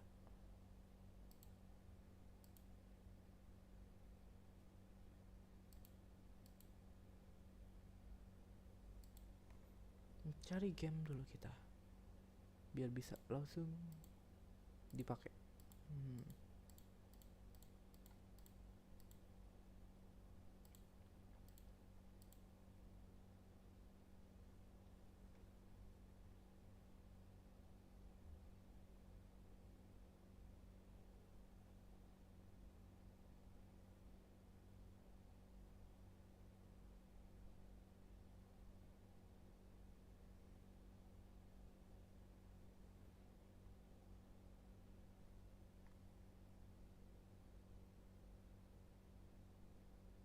Gue pengen download Sound of the Forest tapi gue masih matiin stream.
Siapa yang punya? Oh, yang mau. Ini yang mau gamenya. Yang udah punya gamenya One Alpha, Forgotten, sama Comrade Louis.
Son!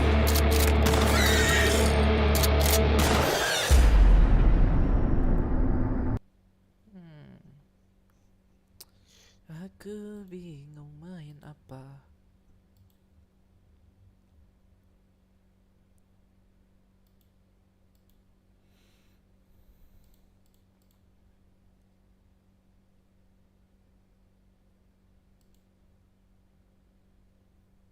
Coba.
As you guys can see at the top of my screen, they just got 14,000 Robux for doing everything. Enjoy, man. Like, if you guys have already got Robux today, because I'm pretty sure a lot of you guys have, like, you can get more, guys. I'm just going to keep on paying Robux out until I get to 0. I've got millions. I've got millions of Robux to give out to you guys today. But there we go. That person got 2,000 Robux because he was only in the stream for 5 minutes, guys. You have to be in the stream for longer than that.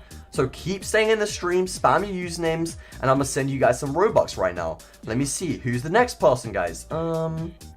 This person, King Socials. This person definitely deserves some... He's been in the stream for over an hour?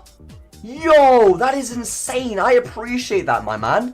13,000 Robux has just been sent to you. It has just been sent to you, my friend. Enjoy the Robux. You can get yourself some pretty cool stuff in Roblox with that. So enjoy. Keep on going, guys. Keep spamming your usernames. I'm literally going rapid today, guys. Like, everyone is getting Robux. Alright, this person's done the pin link survey, they've liked the stream, they subscribed, 10,000 Robux, and boom! Distributed at the top of the screen. You guys can see, they just got some Robux, guys. They just got some Robux. And if that, like, guys, if you want to get some Robux, if you've just tuned in, first of all, welcome, man. Like, I hope you guys are having an amazing day, and I just want to put a smile on your face. Very, very quickly, say hi, hello, yo in the chat, because I want to make sure everyone's feeling warm and welcomed. And then, yeah, once you guys have done that, if you guys want to go ahead and get yourself some free Robux, like, as you can see, I've got loads and loads. I've literally got hundreds of thousands of Roblox gift cards to give out. I've got millions of Robux in my group fund. Like, I just want to hook you guys up today. So make sure you guys have done everything. A lot of people, like, are lying to me, and then they still want free Robux. Like, guys, you're just not going to get Robux. So if you're in the stream right now, and you haven't got Robux, it's because you haven't done everything. So just double check if you guys have liked the stream by pressing the thumbs up button, subscribe with all notifications on, and then click the link. You have to click the link in the pinned comment, guys.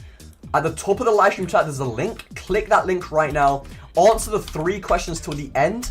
Enter your email, press submit, and a Roblox gift card will be automatically sent to you guys. Check out this video that whooping I made.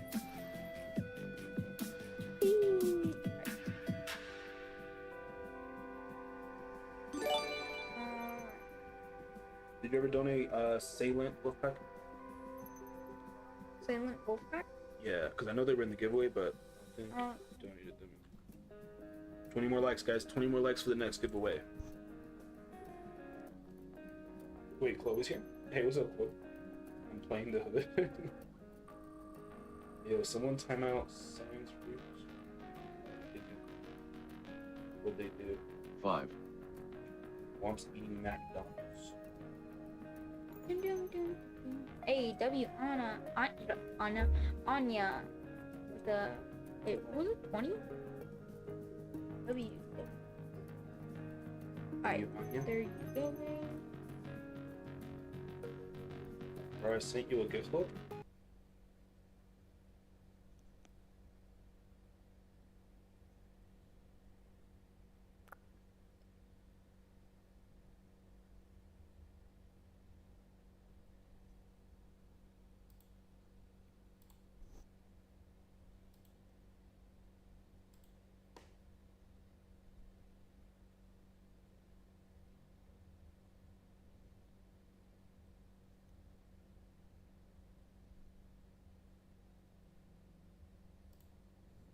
B.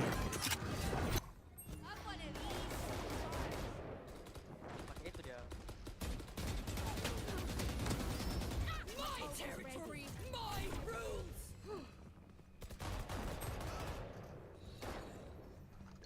Drop in a storm.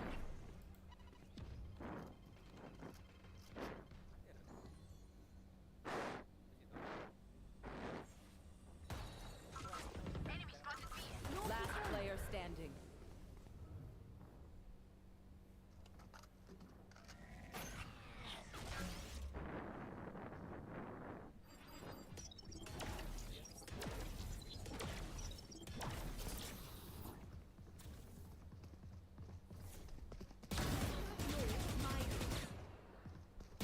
One enemy remaining. Spike down B.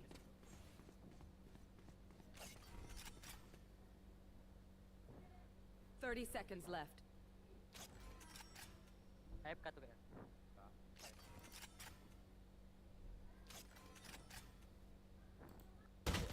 Ya, stinger anjir. Lah, saya kenapa lagi? Like I never left. Situ, guys. Hold them to their grave. Nothing there. Last player standing. What? 120 stinger lah. A bow and arrow is old-fashioned. Sometimes old ways are best. Wah, kau. Bokong lagi. Kata sampah bandel ini.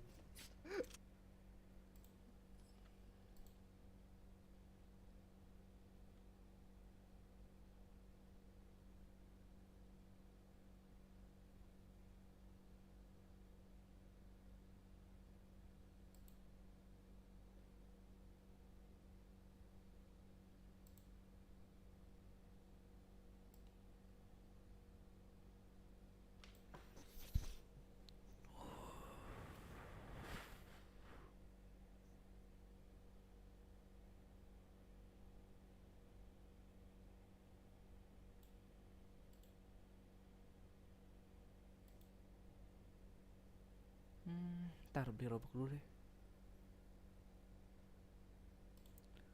How many for Robux?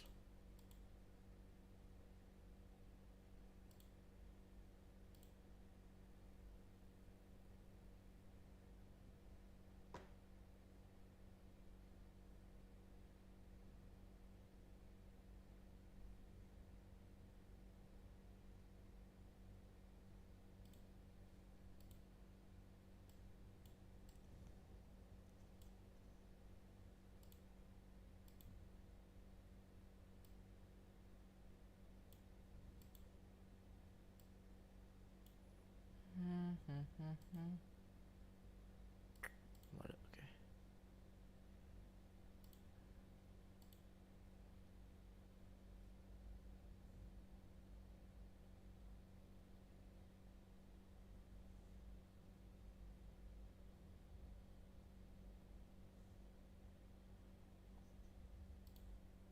Main tahu dulu deh.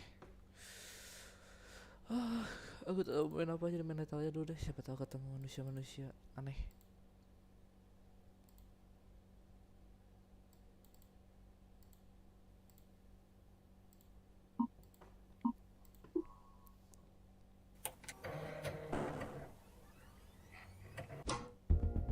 Welcome semua, welcome.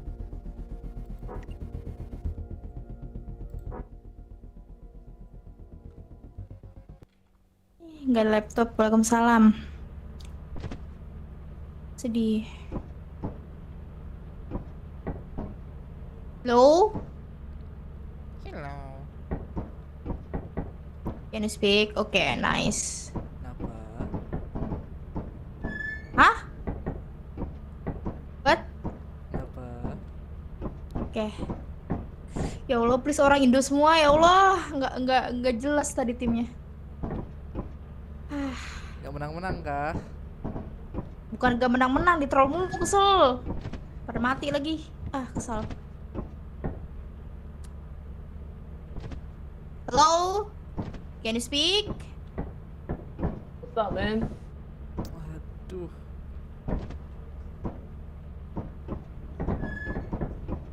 Halo? Hello? Halo. Richie? Iya. Indo bukan.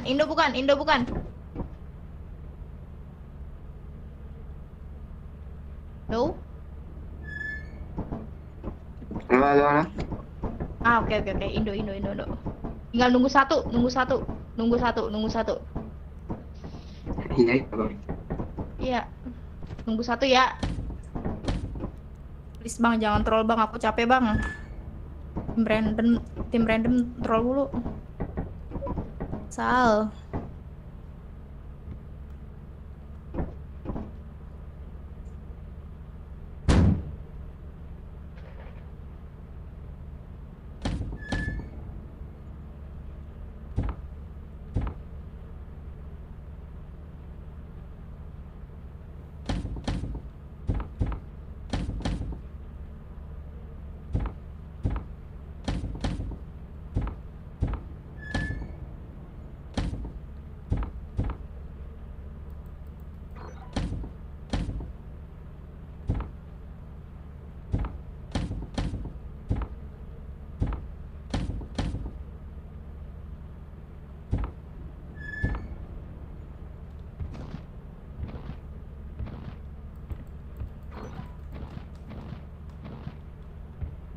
Orang Jepun lagi. Tar dulu lah, tar aja.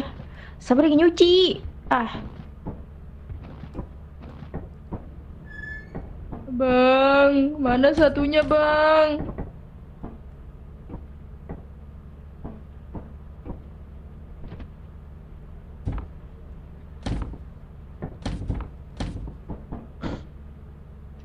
Bang, apa sih bang?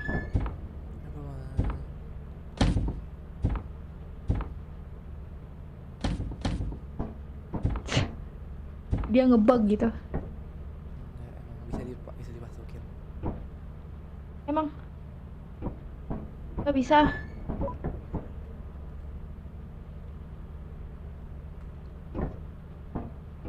Aduh, satu orang kemana ya?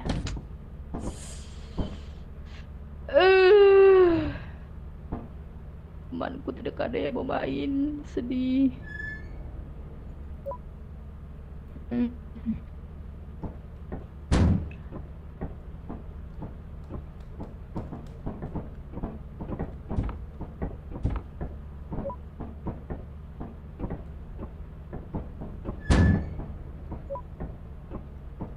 Gas bertiga nggak mau ah.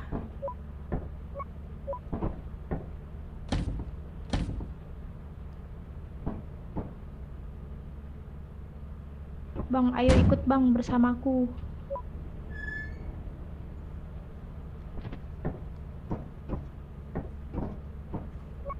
Oke, bang. Ya. Halo. Ya.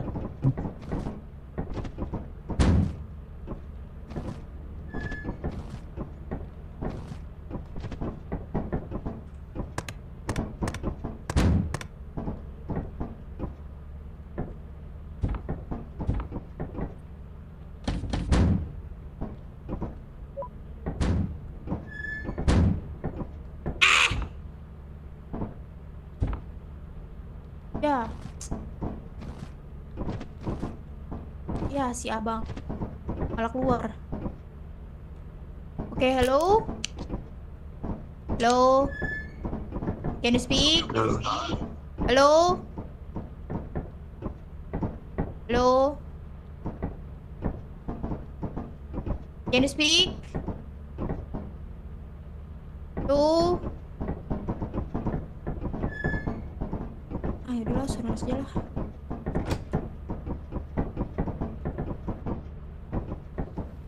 Yang baik.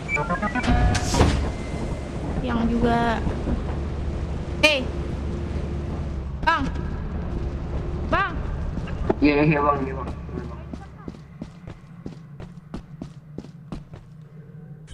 Bang, nama aku bang. Dah.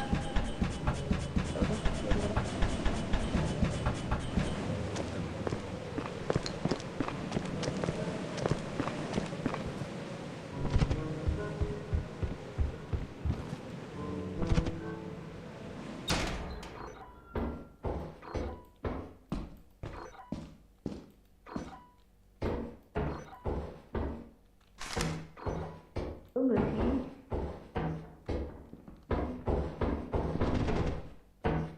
Nggak ada apa-apa. Dikunci. Ya Allah. Tinggal balik lagi ke besok malah. Ya udah, nggak apa-apa, balik aja. Ayo balik. Nah, kesana dah.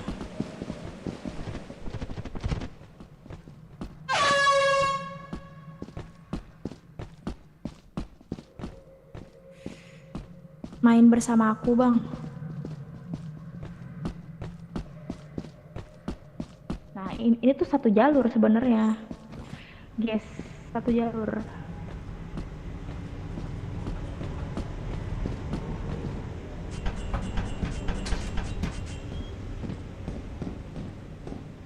Kayaknya nih. Oh enggak.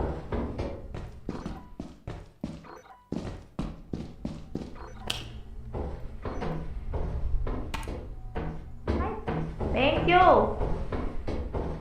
Wow. Wow. Apa yang ku dapatkan? Lihat. Ya, mau diambil. Oh, nice. Wih, mantap. Bang. Yuk. Itu bang, tuh, stop sign tuh, ada stop sign.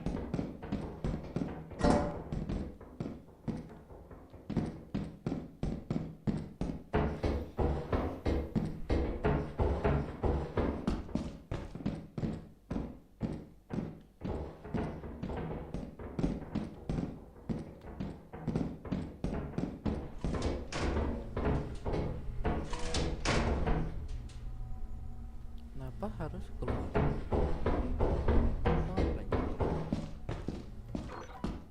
Discord service, oke. Ih, jadi tempat curhat lagi. Udah lah ya.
Lewat situ bang, lewat situ bang. Lewat situ.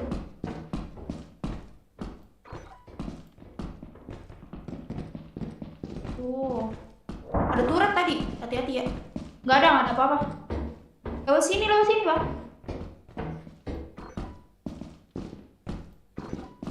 Lewat sini nih. Lewat sini. Terus.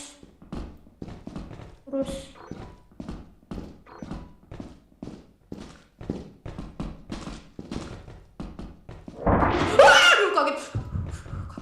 Sini bang, sini. Bang, sini, lurus.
Cilih.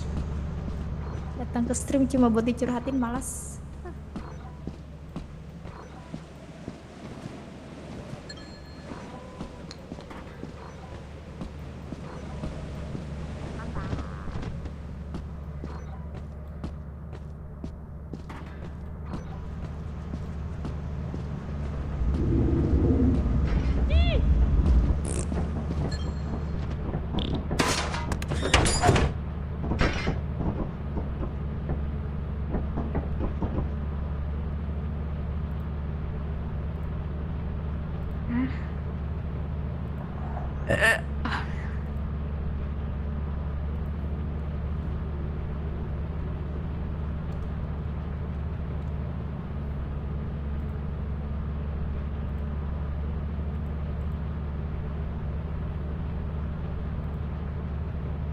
Senang-senang lah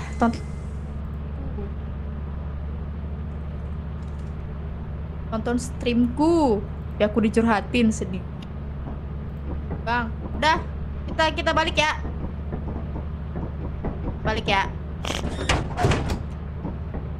Nah.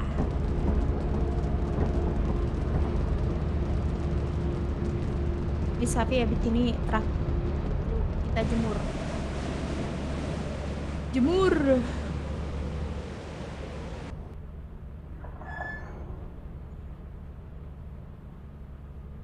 baju. Oh nice. Dapat adong.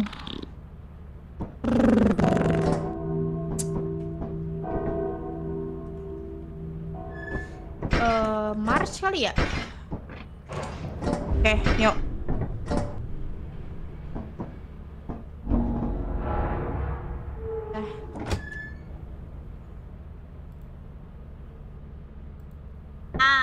Ayo.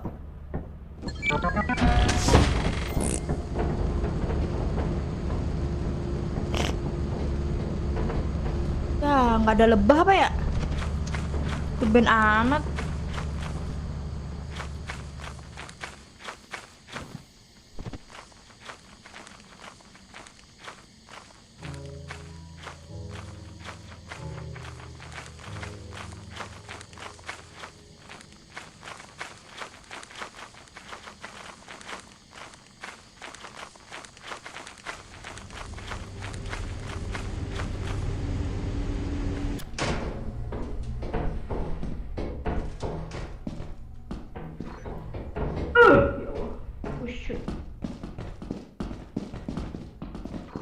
Hai bang. Gak ada apa Bang? Pas, hati-hati. Nggak ada apa-apa.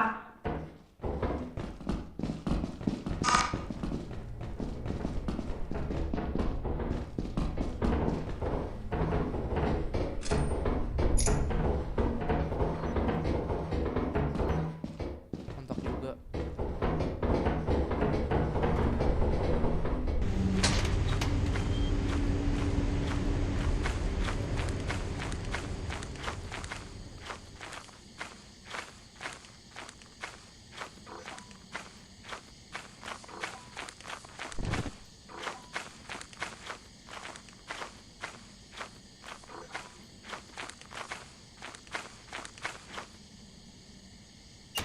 Nggak ada apa-apa lagi. Udahlah ya kita balik. Nggak ada apa-apa bang, kosong.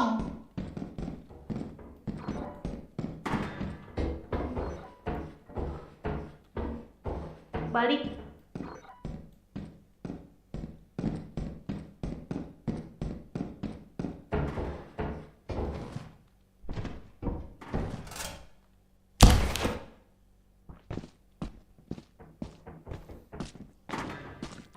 Gak ada stamina, gue jalan lari. Mantap.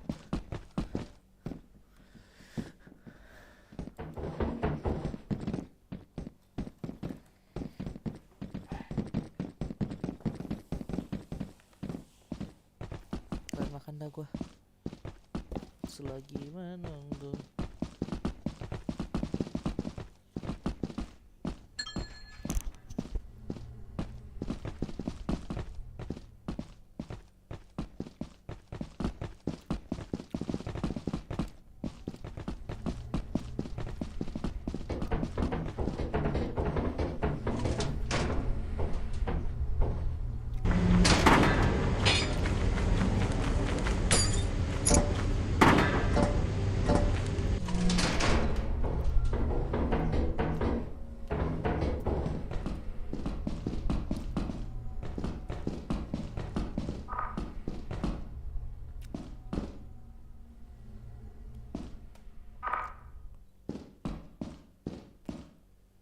Kunci. Kagak punya kuncinya lagi. Konyol.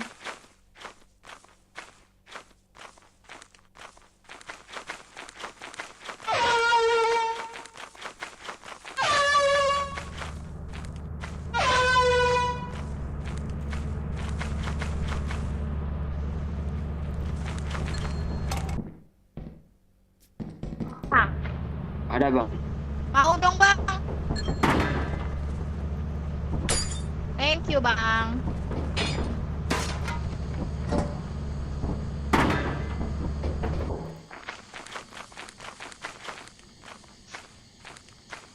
Ya, tapi seneng kalau dipanggil abang sama orang.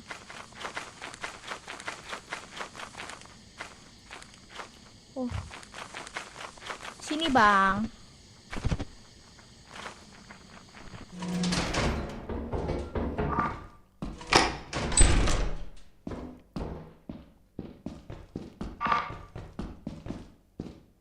Luas sekali weh. Walawe. Nggak ada apa-apa. Kesana aja. Udah kagak ada apa-apa.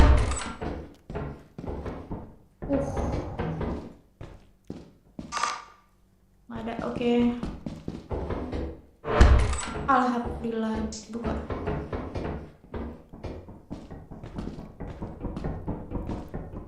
Ya kagak ada apa-apa lagi. Ada sesuatu nggak? Gak ada. Udah itu doang. Nggak. Oh, masih ada. Oh, oke. Apalin jalannya.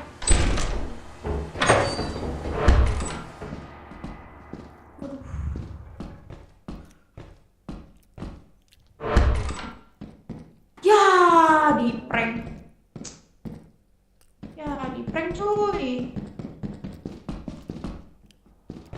cuy.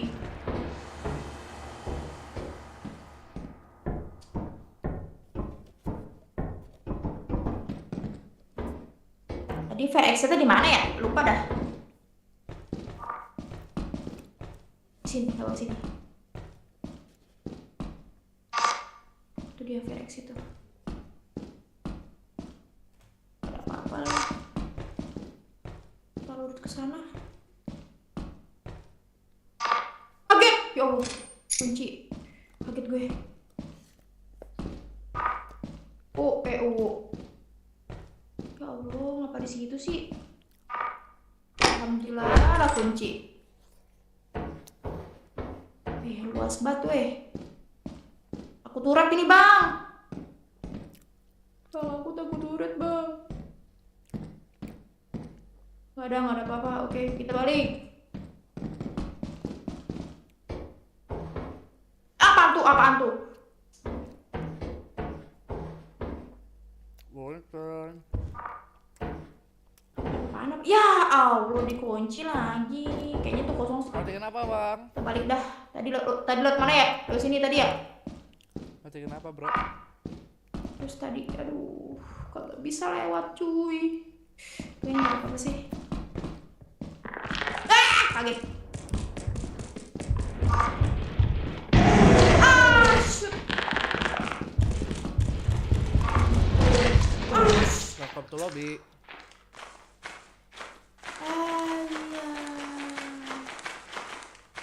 Selamat datang di lobby. Samper bang. Sana.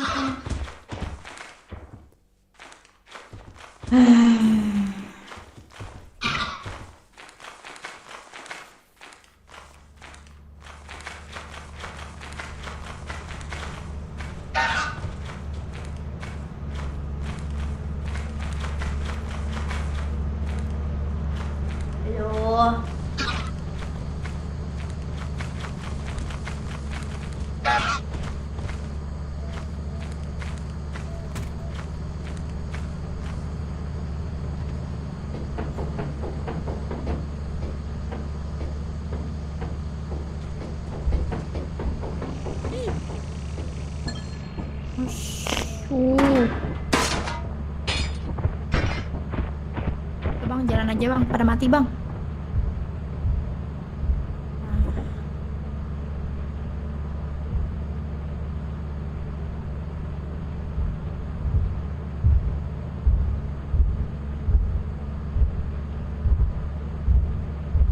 Bang, cepet. Aduh, vote aja deh, vote. Di kanan bang, vote bang.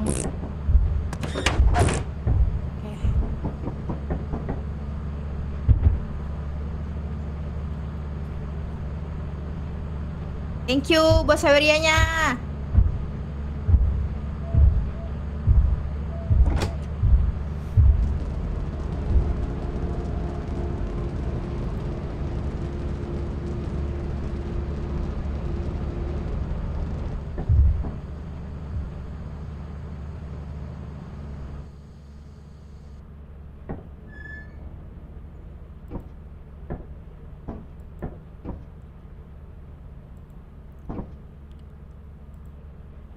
Nice. Bang, aku nyuci dulu ya bang ya. Mau nunggu apa mau di aja? Bang. Report to the company building immediately to sell your scrap metal and other goods. You have 0 days left to meet the profit. Aku nyuci dulu ya. You can use the terminal to route the autopilot to the company building. Oke.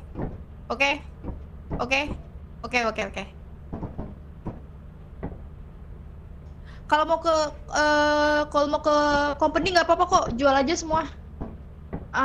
Betul gua main ya. Mau nyuci dulu. Apa jual aja semua. Company aja.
Aduh.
apa anjir?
Harganya balik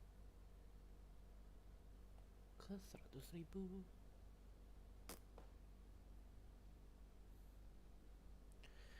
Aduh, karena gue sakit perut. Bentar ya, gue bikin ini saja.